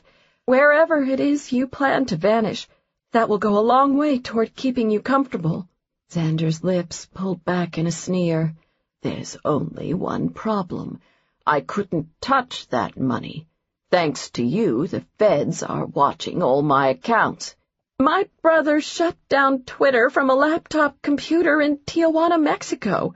Trust me, he and my father can manage to open a bank account wherever you want, under whatever name you give them." Xander paused again. He sat up, hovering over her on his knees. Jordan saw his hesitation. "The money will give you your life back, "Shut up!" He shoved her against the ground, and the back of her head banged against the tile. He wiped sweat off his brow with one hand, and his voice rose. "I can't think with all your talking. Just shut up!" Jordan braced herself when she saw him draw back his other hand, about to hit her with the gun. She closed her eyes and pleaded silently, "Please don't let it hurt too much." A gunshot rang out across the store. Her eyes flew open. Xander jerked back and dropped the gun to the floor. He clenched his shoulder, his arm hanging limply at his side from a perfectly aimed bullet. He saw something coming from the direction of the back door, and his eyes widened in panic. He scrambled to his feet and quickly backed away from Jordan. He held up his hand defensively. "No, I didn't." Nick stormed toward Xander with a menacing look. "I told you to keep your hands off her," he said in a low growl. He grabbed Xander by the throat and flipped him to the ground with one hand. He shoved his knee against Xander's chest, pinning him to the floor, and pointed his gun right between Xander's eyes. "Who's out of his league now, asshole?" Xander remained motionless and quiet, undoubtedly the smartest decision he had made all morning. Nick stared down at him for a long moment, his expression icy. Finally, he looked over at Jordan. "Are you okay?" She nodded. "Yes." Hearing the tremor in her voice, she cleared her throat. "I think so." She pushed herself up with one arm, holding her injured wrist to her chest. "You're hurt." Nick shoved the gun against Xander, who half grunted, half whimpered. "Care to explain how that happened?" "She tripped and fell." "Now there's an original answer," Nick said disgustedly. Someone approached from behind them. Jordan turned and saw the agent who'd put the monitoring device on Kyle's ankle. Agent Pallas, if memory served. "I checked the cellar," he told Nick. "No sign of Trelawney or anyone else." He raised an eyebrow at Xander's position. "We're good here?" Nick eased his gun off Xander's forehead with what seemed to be a great deal of reluctance. "Yes, we're good." With one hand, he caught a pair of handcuffs that Agent Pallas tossed over. He yanked Xander up by the lapels of his coat. "Please try to resist. It would make my day." "Fuck you, McCall," Xander said, but he held his hands out complacently as Nick slid on the cuffs. Agent Pallas walked over to the front door and unlocked it. "We're clear." Another FBI agent in a bulletproof vest and 2 police officers stormed into the store, guns drawn. Nick handed Xander over to the other agents and then walked toward Jordan. He bent down and took her hand. "Think you can stand?" he asked softly. She was very aware of the 5 extra pair of eyes on her, one pair of which belonged to a man who'd just held a gun to her head. "Get me out of here, please?" Nick nodded. He helped her up, being careful with her wrist. He led her toward the door, stopping to address the younger FBI agent. "Did you call for an ambulance?" "It's on the way," the agent said. Nick looked at Xander, whose face was strained with the pain of the gunshot wound. "Get another one for him. Tell them to take their time." As he led Jordan out of the store, she bumped her wrist against her chest and sucked in a breath at the flash of pain. "I think it's getting worse." "It's the adrenaline wearing off," Nick said tersely. He led her over to his car and opened the door to the back seat. "You should sit here while we wait for the ambulance." "Just a heads up, I might throw up in your car from the pain." His eyes flashed, yet still there was no quip or sarcastic comment. He was acting very un-Nick-like. "I can handle it," he said. After he'd gotten her settled, he stood up and did the weirdest thing. He began to pace next to the car. Jordan watched him go back and forth, all intense strides and furious turns. At one point, he ran his hands over his face and took a deep breath. Then he stopped abruptly and knelt down next to the car. "Still think you're going to throw up?" he asked. Jordan shook her head, baffled. "No." "Good." Nick grabbed her by the back of the neck and kissed her. Well then, she forgot all about the pain in her wrist. Nick pulled back and looked her over, his face filled with worry. "One more second, and he would have hit you with the gun. And who knows what else. When I think about what could have happened—" He gripped her shoulders determinedly. "I should have told you this earlier, Jordan. Now that I've got my chance, you're going to hear it whether you like it or not. You came into my life and messed the whole thing up, and now I'm screwed. Because I'm in love with you, as in balls out, head over heels, watching Dancing with the Stars on Monday nights, wine and bubble bath kind of love. Hell, I think I'd even wear a scarf indoors for you." Jordan smiled, her eyes misty, as she touched his cheek. "That's the best kind of love." She took a deep breath. "I have a few things to say myself. Mainly just one, actually. Don't take this next undercover assignment. Stay with me instead." Nick's eyes pierced hers, refusing to let her off that easily. "Tell me why." "Because I love you," she exhaled. No take-backs. The words were out there forever, and it felt great. He pulled her against his bulletproof vest. "About time you said it," he said gruffly. "It's been 3 damn weeks." He kissed her, and just as his hand curled around the nape of her neck, someone behind them cleared his throat. Jordan pulled back and saw a gray-haired man wearing a no-nonsense FBI-type suit standing next to the car. She also saw that the once quiet scene outside her wine store was swarmed with FBI agents and police officers. "Oops. First Palace, and now you," the gray-haired man said, shaking his head at Nick. "It's like I'm running a goddamn dating service around here." He spun around. "Wilkins? Huxley?" he barked. "Next case that involves a single woman, you're up." Standing at the sidewalk, Agent Wilkins pumped his fist excitedly. "Yes!" Huxley adjusted his glasses with a grin, looking decidedly pleased. "That was supposed to be sarcastic. I'm getting too old for this shit," the gray-haired man mumbled under his breath. He turned to Jordan with a smile. "Miss Rhodes, I'm Mike Davis, the special agent in charge. I can't tell you how relieved I am to see that you're safe." He nodded approvingly at Nick before walking away. "Good work, McCall, as always." Jordan thought of something. "Wait, how did you know I was in trouble?" she asked Nick. "The panic button calls the police, not the FBI." "The day after Xander's party, I put taps on both your home and store phone lines," he said. "I don't recall us having any discussion about you doing that." Nick grinned cheekily, looking like his old self again. "I told you I was keeping an eye on you, Rhodes." She heard the sound of an approaching ambulance. Her cue. "Not to play the needy girlfriend card or anything, but do you think you can come with me to the hospital? Because any minute I'm going to freak out over the fact that I had a gun pointed at my head, and it's not going to be pretty." She had no clue what she'd said, but from the sudden look of tenderness on Nick's face, it seemed to strike a chord with him. He reached up and stroked her uninjured cheek.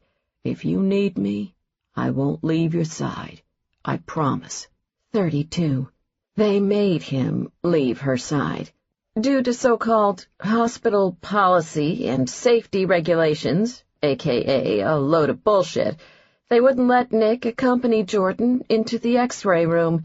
He was debating whether to pull out his gun or his FBI badge, figuring one of them ought to do the trick, when Jordan squeezed his hand. "I'll be fine. Maybe you could try to round me up a Vicodin or something for my wrist," she suggested. He threw her a knowing look. "You're trying to distract me." "Yes, because I see you making the don't fuck with me face, and if you start shooting people, they'll get bumped ahead of me in the X-ray line, and then I'll really be screwed." With a glare at the hospital staff, Nick reluctantly headed out to the waiting room. To distract himself, he called Davis. "Any idea yet how Eckhart knew we were on to him?" "He's not saying a word," Davis said, "except that he wants to talk to a lawyer, of course. How's Jordan?" "She's getting some X-rays taken. Her wrist is definitely broken. I don't know yet about her cheekbone. You can tell the U.S. attorney that I better see charges for assault, battery, and false imprisonment added to Eckhart's indictment." Nick paused. "And when I get back to the office, I want to speak with you privately about the kind of work I'm going to be doing going forward." Davis was quiet for a moment.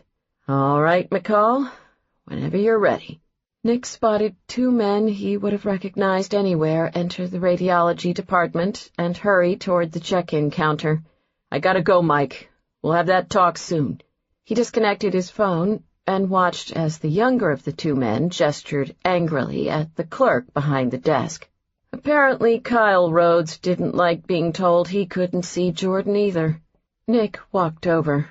Nice way to meet the family. He'd seen the camera crews pulling up at Divine Cellars as the ambulance had pulled away. Someone had obviously alerted the media. "Mr. Rhodes, if I could have a word with you, please. It's about Jordan." Both Gray and Kyle turned around. Jordan's father looked the same as he did in Time, Newsweek, and the Wall Street Journal, with his distinguished silver and blonde hair and tailored suit. Kyle, who was dressed in cargo pants and a dark gray sweater, looked ready to brawl with anyone who got in his way. An interesting contrast to Jordan, Nick mused. Sure, she was sarcastic, but she seemed far more cool and level-headed than her twin brother. Gray looked Nick over questioningly. His eyes held on the gun harness Nick wore over his shirt. "And you are—" He held out his hand. "Special Agent Nick McCall. First off, you should know that your daughter is going to be fine." He saw both Kyle and Gray exhale in relief. "Jordan's been through an ordeal, but she is incredible, strong, smart, gorgeous, hot as a firecracker in bed. Probably better to keep that part to himself. Quite tough," he finished. Gray Rhodes shook his hand cautiously. "Thank you, Agent McCall. Yes, she is." Nick gestured to an alcove where they could speak without everyone's eyes on them. "Why don't we talk over there, where it's more private?" The two men followed him. "They're saying on the news that my sister was attacked in her store," Kyle said once they were alone. His concern for Jordan was etched in his face. "Does this mean the FBI is investigating the case?" "It's more complicated than that. Jordan was attacked by a man named Xander Eckhart, a local businessman. You may know of him. There was a struggle, and she suffered a broken wrist and a bruised cheekbone. Eckhart had a gun, but Jordan was able to stall him until we arrived at the scene." Kyle and Gray exchanged shocked looks. "But Xander and Jordan are friends," Gray said, "or certainly close acquaintances. She attends his charity fundraiser every year." "This was a jealousy thing, wasn't it? I'll fucking kill Eckhart," Kyle said. "I've been to his clubs a few times, and he always asks me about her." He turned to his father. "I bet it's because he saw her at his party with this new guy, Mr. Tall, Dark, and Smoldering, or whatever, the jerk-off who isn't talking to her." It took all of the jerk-off's undercover skills not to react to that. "It wasn't because of jealousy," Nick said. "Not directly, anyway. Eckhart attacked Jordan because she was cooperating with the FBI in an undercover investigation in which he was the target. Eckhart somehow learned of Jordan's involvement in the investigation and wanted revenge." "An undercover FBI investigation?" Gray repeated. How could my daughter help you with something like that? We needed access to an office that Eckhart keeps in the lower level of Bordeaux. The party was our only opportunity, so Jordan agreed to bring along an undercover agent as her date. Gray's eyes were steely cold. That sounds very dangerous, Agent McCall. It sure does. Kyle took a step closer to Nick. 5 months ago, I got a nice taste of the courtesies the FBI extends to the Rhodes family, so let's cut the bullshit. What kind of threats did you bully my sister with to get her to cooperate in your investigation? Normally, Nick didn't take too kindly to hot-headed ex-cons who invaded his personal space, but this particular hot-headed ex-con happened to share DNA with his girlfriend, so he was willing to play nicer than usual. I didn't threaten your sister, Kyle. Oh, I suppose she decided to help you out of the kindness of her heart, he said sarcastically. If you want to know Jordan's reasons for helping us, I suggest you ask her yourself. Trust me, I plan to. Kyle's voice rose as he pointed to the corridor that led to the X-ray rooms. Because my sister is in there with a broken wrist, and from what I'm hearing, she narrowly escaped being killed, all because the FBI put her in the line of fire.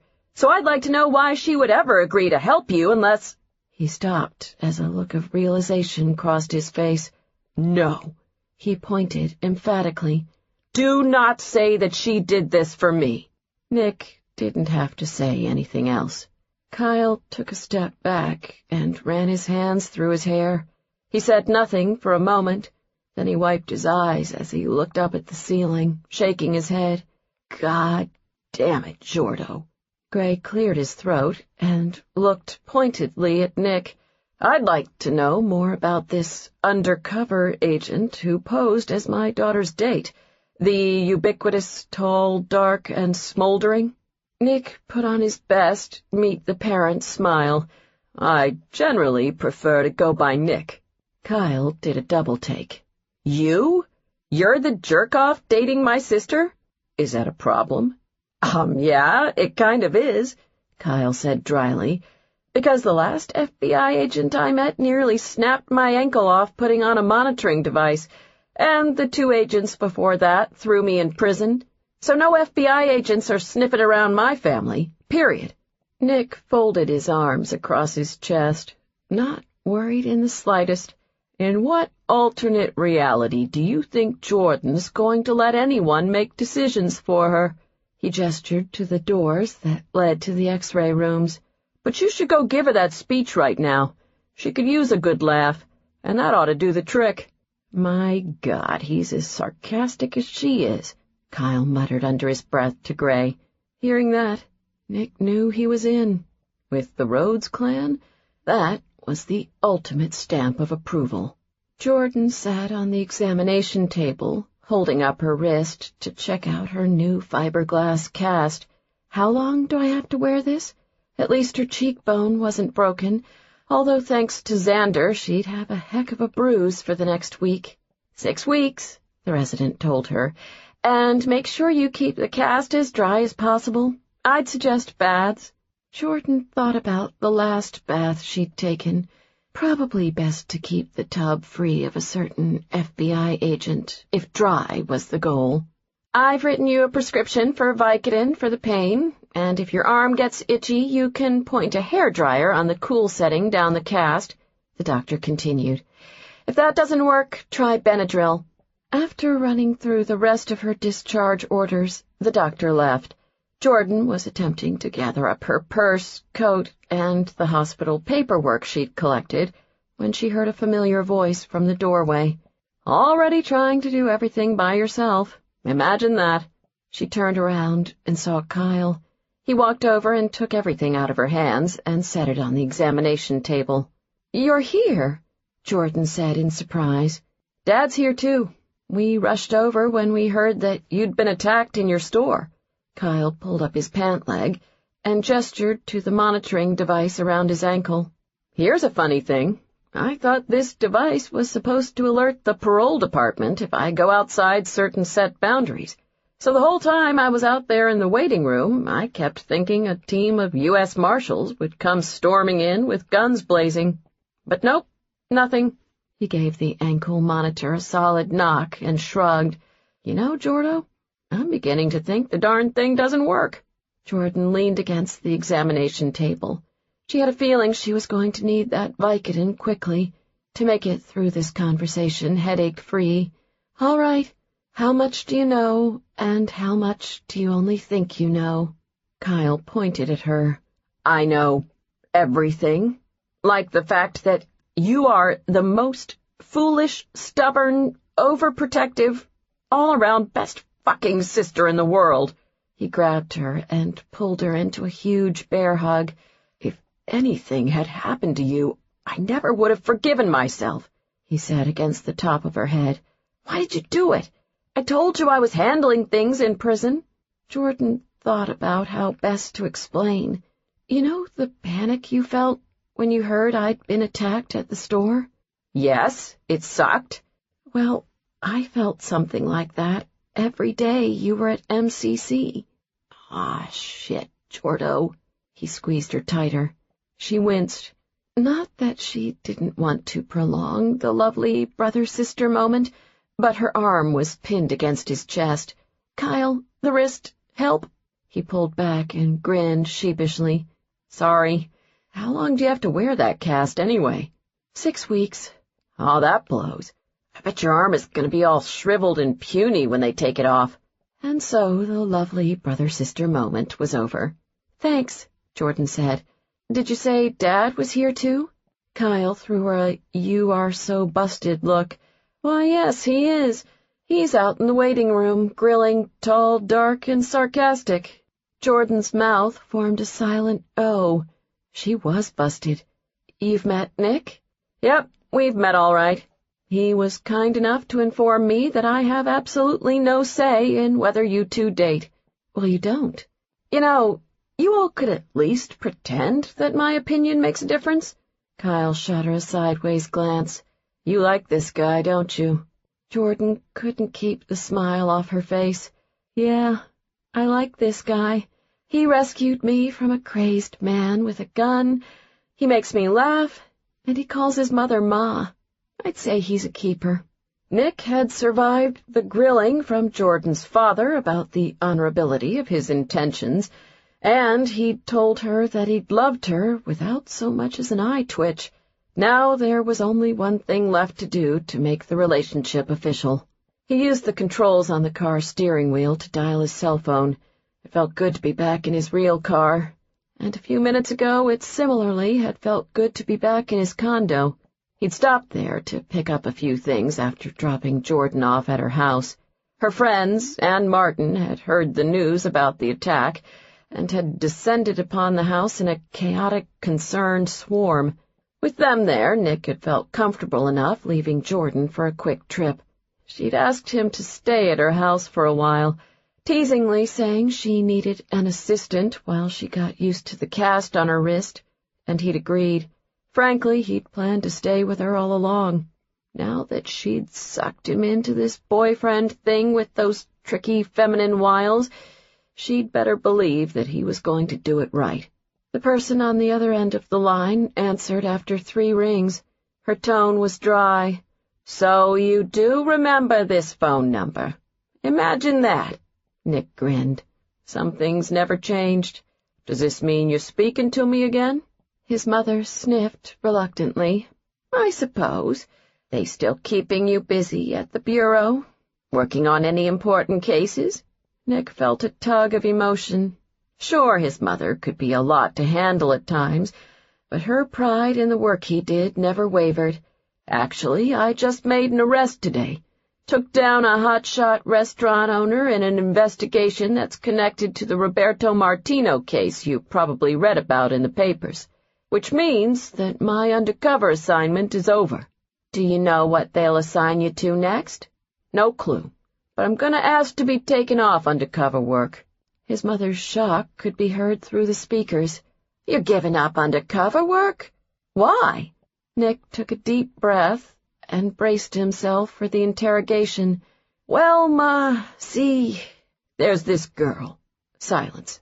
He checked to make sure the call hadn't been dropped. You still there, Ma? A sniffle. You can't be crying already, he said. I haven't told you anything about her yet. It doesn't matter, Nick, his mother said through her tears. Those are the 3 words I've been waiting 34 years to hear. 33. Around 6 o'clock the following evening, at the end of Nick's first day back in the office, he knocked on Jack Pallas's door and stuck his head in. It had been a long day, complete with an arrest and paperwork and statements pertaining to Eckhart. Shooting a suspect, even a dickhead one, had its bureaucratic drawbacks, and he was ready for a break. Pallas eased back in his chair and beckoned with his hand. All right, let's do this. We found Trelawney holed up with one of his ex-girlfriends in a studio apartment on the south side, Nick said. With Eckhart, that makes 29 arrests for me in the last 4 weeks. I'm still winning at 34. I wouldn't count on holding that lead for long. Nick cocked his head. You free to grab a drink? I'm buying. Pallas regarded him curiously. Sure, as long as it's not some trendy wine bar. I heard about the crowd you're running with these days. Does a U.S. attorney know you spend your workdays listening to office gossip? Jack grinned in satisfaction. The U.S. attorney is thrilled that there's finally someone else for this office to gossip about. They headed out to a sports bar located across the street from the FBI offices. They ordered their drinks and discussed work for a while, mostly the Eckhart investigation and the upcoming Martino trial. Having worked undercover for so long, Nick realized that he'd missed the camaraderie between agents that arose when one was in the office on a regular basis, which brought him to the reason he'd wanted to speak to Jack. He'd figured out a potential way to manage his own cases and remain at the top, yet still be with Jordan every night, or at least the vast majority of them. So I told Davis that I want to take a break from undercover work, he let in. Jack took a sip of his gray goose on the rocks. I wonder why that might be. Let's just call it an adjustment of priorities. Nick saw no reason to beat around the bush about this next part. Pallas was a good guy and an excellent agent. There's more. You and I both know that Davis has been thinking about retiring. I told him today that when that happens, I'd like to be considered for the special agent in charge position. I wanted you to hear it from me first. Thought you might be eyeing the job, too. Jack considered this. I've given it some thought, he admitted. But politically, I doubt it would go over well if the special agent in charge of Chicago and the U.S. attorney of the same district were involved in a personal relationship. His expression was one of pride, and since Cameron got there first, it looks like I'm adjusting my priorities, too. He paused. Plus, I hear that people think I'm cranky. He rubbed his jaw, musing. Not sure why that is. Maybe it's all the brooding and glowering? No one complains when you break out the don't fuck with me face. True, but I have natural charm that wins people over. Nick turned serious again. So we're good? Nick McCall, special agent in charge. Jack slapped him on the shoulder. I suppose there are worse things that could happen to this office. His eyes moved up to a television on the wall behind Nick. Now there's a sight I never get tired of seeing. Nick turned around to look. On the television, U.S. Attorney Cameron Lind was holding a press conference about Xander Eckhart's arrest, the hostage situation at Divine Cellars, and the connection to the Roberto Martino trial. The two agents watched as Cameron easily fielded the reporter's questions. Then the news piece cut to video footage of the hero of the day, billionaire heiress and businesswoman Jordan Rhodes. On the screen flashed an image of Jordan, looking as sleek and sophisticated as ever, despite the cast on her wrist, as she stepped out of the Maserati. Jack leaned over. Ever get the impression that these women are way out of our league? I shot the last guy who said that to me, and people say I'm cranky. Nick chuckled as his eyes turned back to the television screen. As it turned out, he didn't care whose league Jordan was in. All that mattered was that she was his. 4 days later, Nick sat on the oversized couch in Jordan's media room. Facing her, he placed a small black box in her hands and said 3 words, "Let's do this." She looked down at the box, then back up at him. "This is a really big step, Nick." "I'm ready." "Are you sure? After this, there's no turning back." "I want to make it official." He nodded at the box. "Come on. The suspense is killing me." "All right. Just don't say I didn't warn you." Jordan pointed the small black remote control at the television. 3 more clicks, and Nick heard the words that would seal his fate forever. "Live! It's Dancing with the Stars."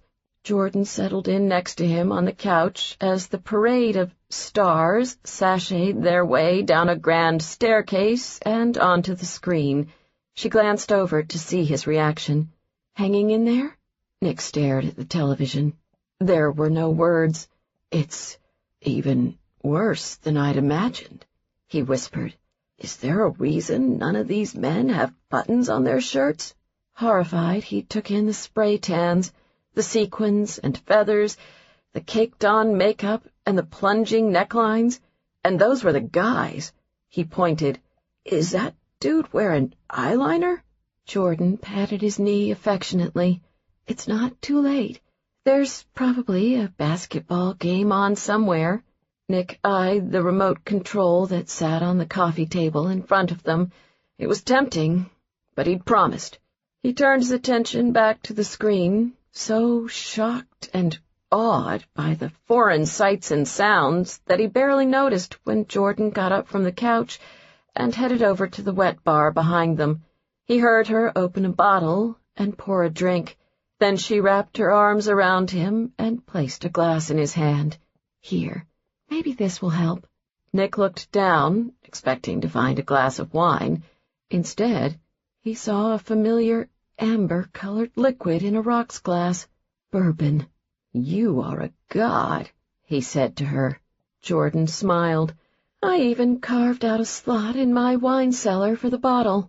Nick set the rocks glass on the coffee table and pulled her into his lap.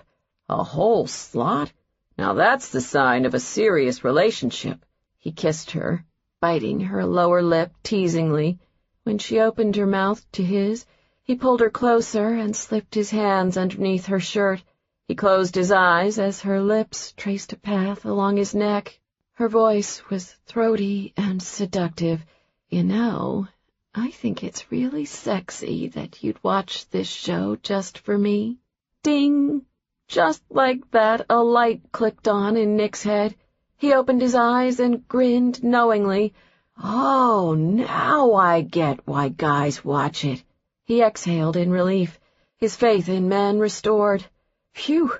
Jordan smiled at his reaction, and all was right with the world. Nick peered down into her teasing eyes as she lay snug in his arms. Indeed, it was. This concludes A Lot Like Love.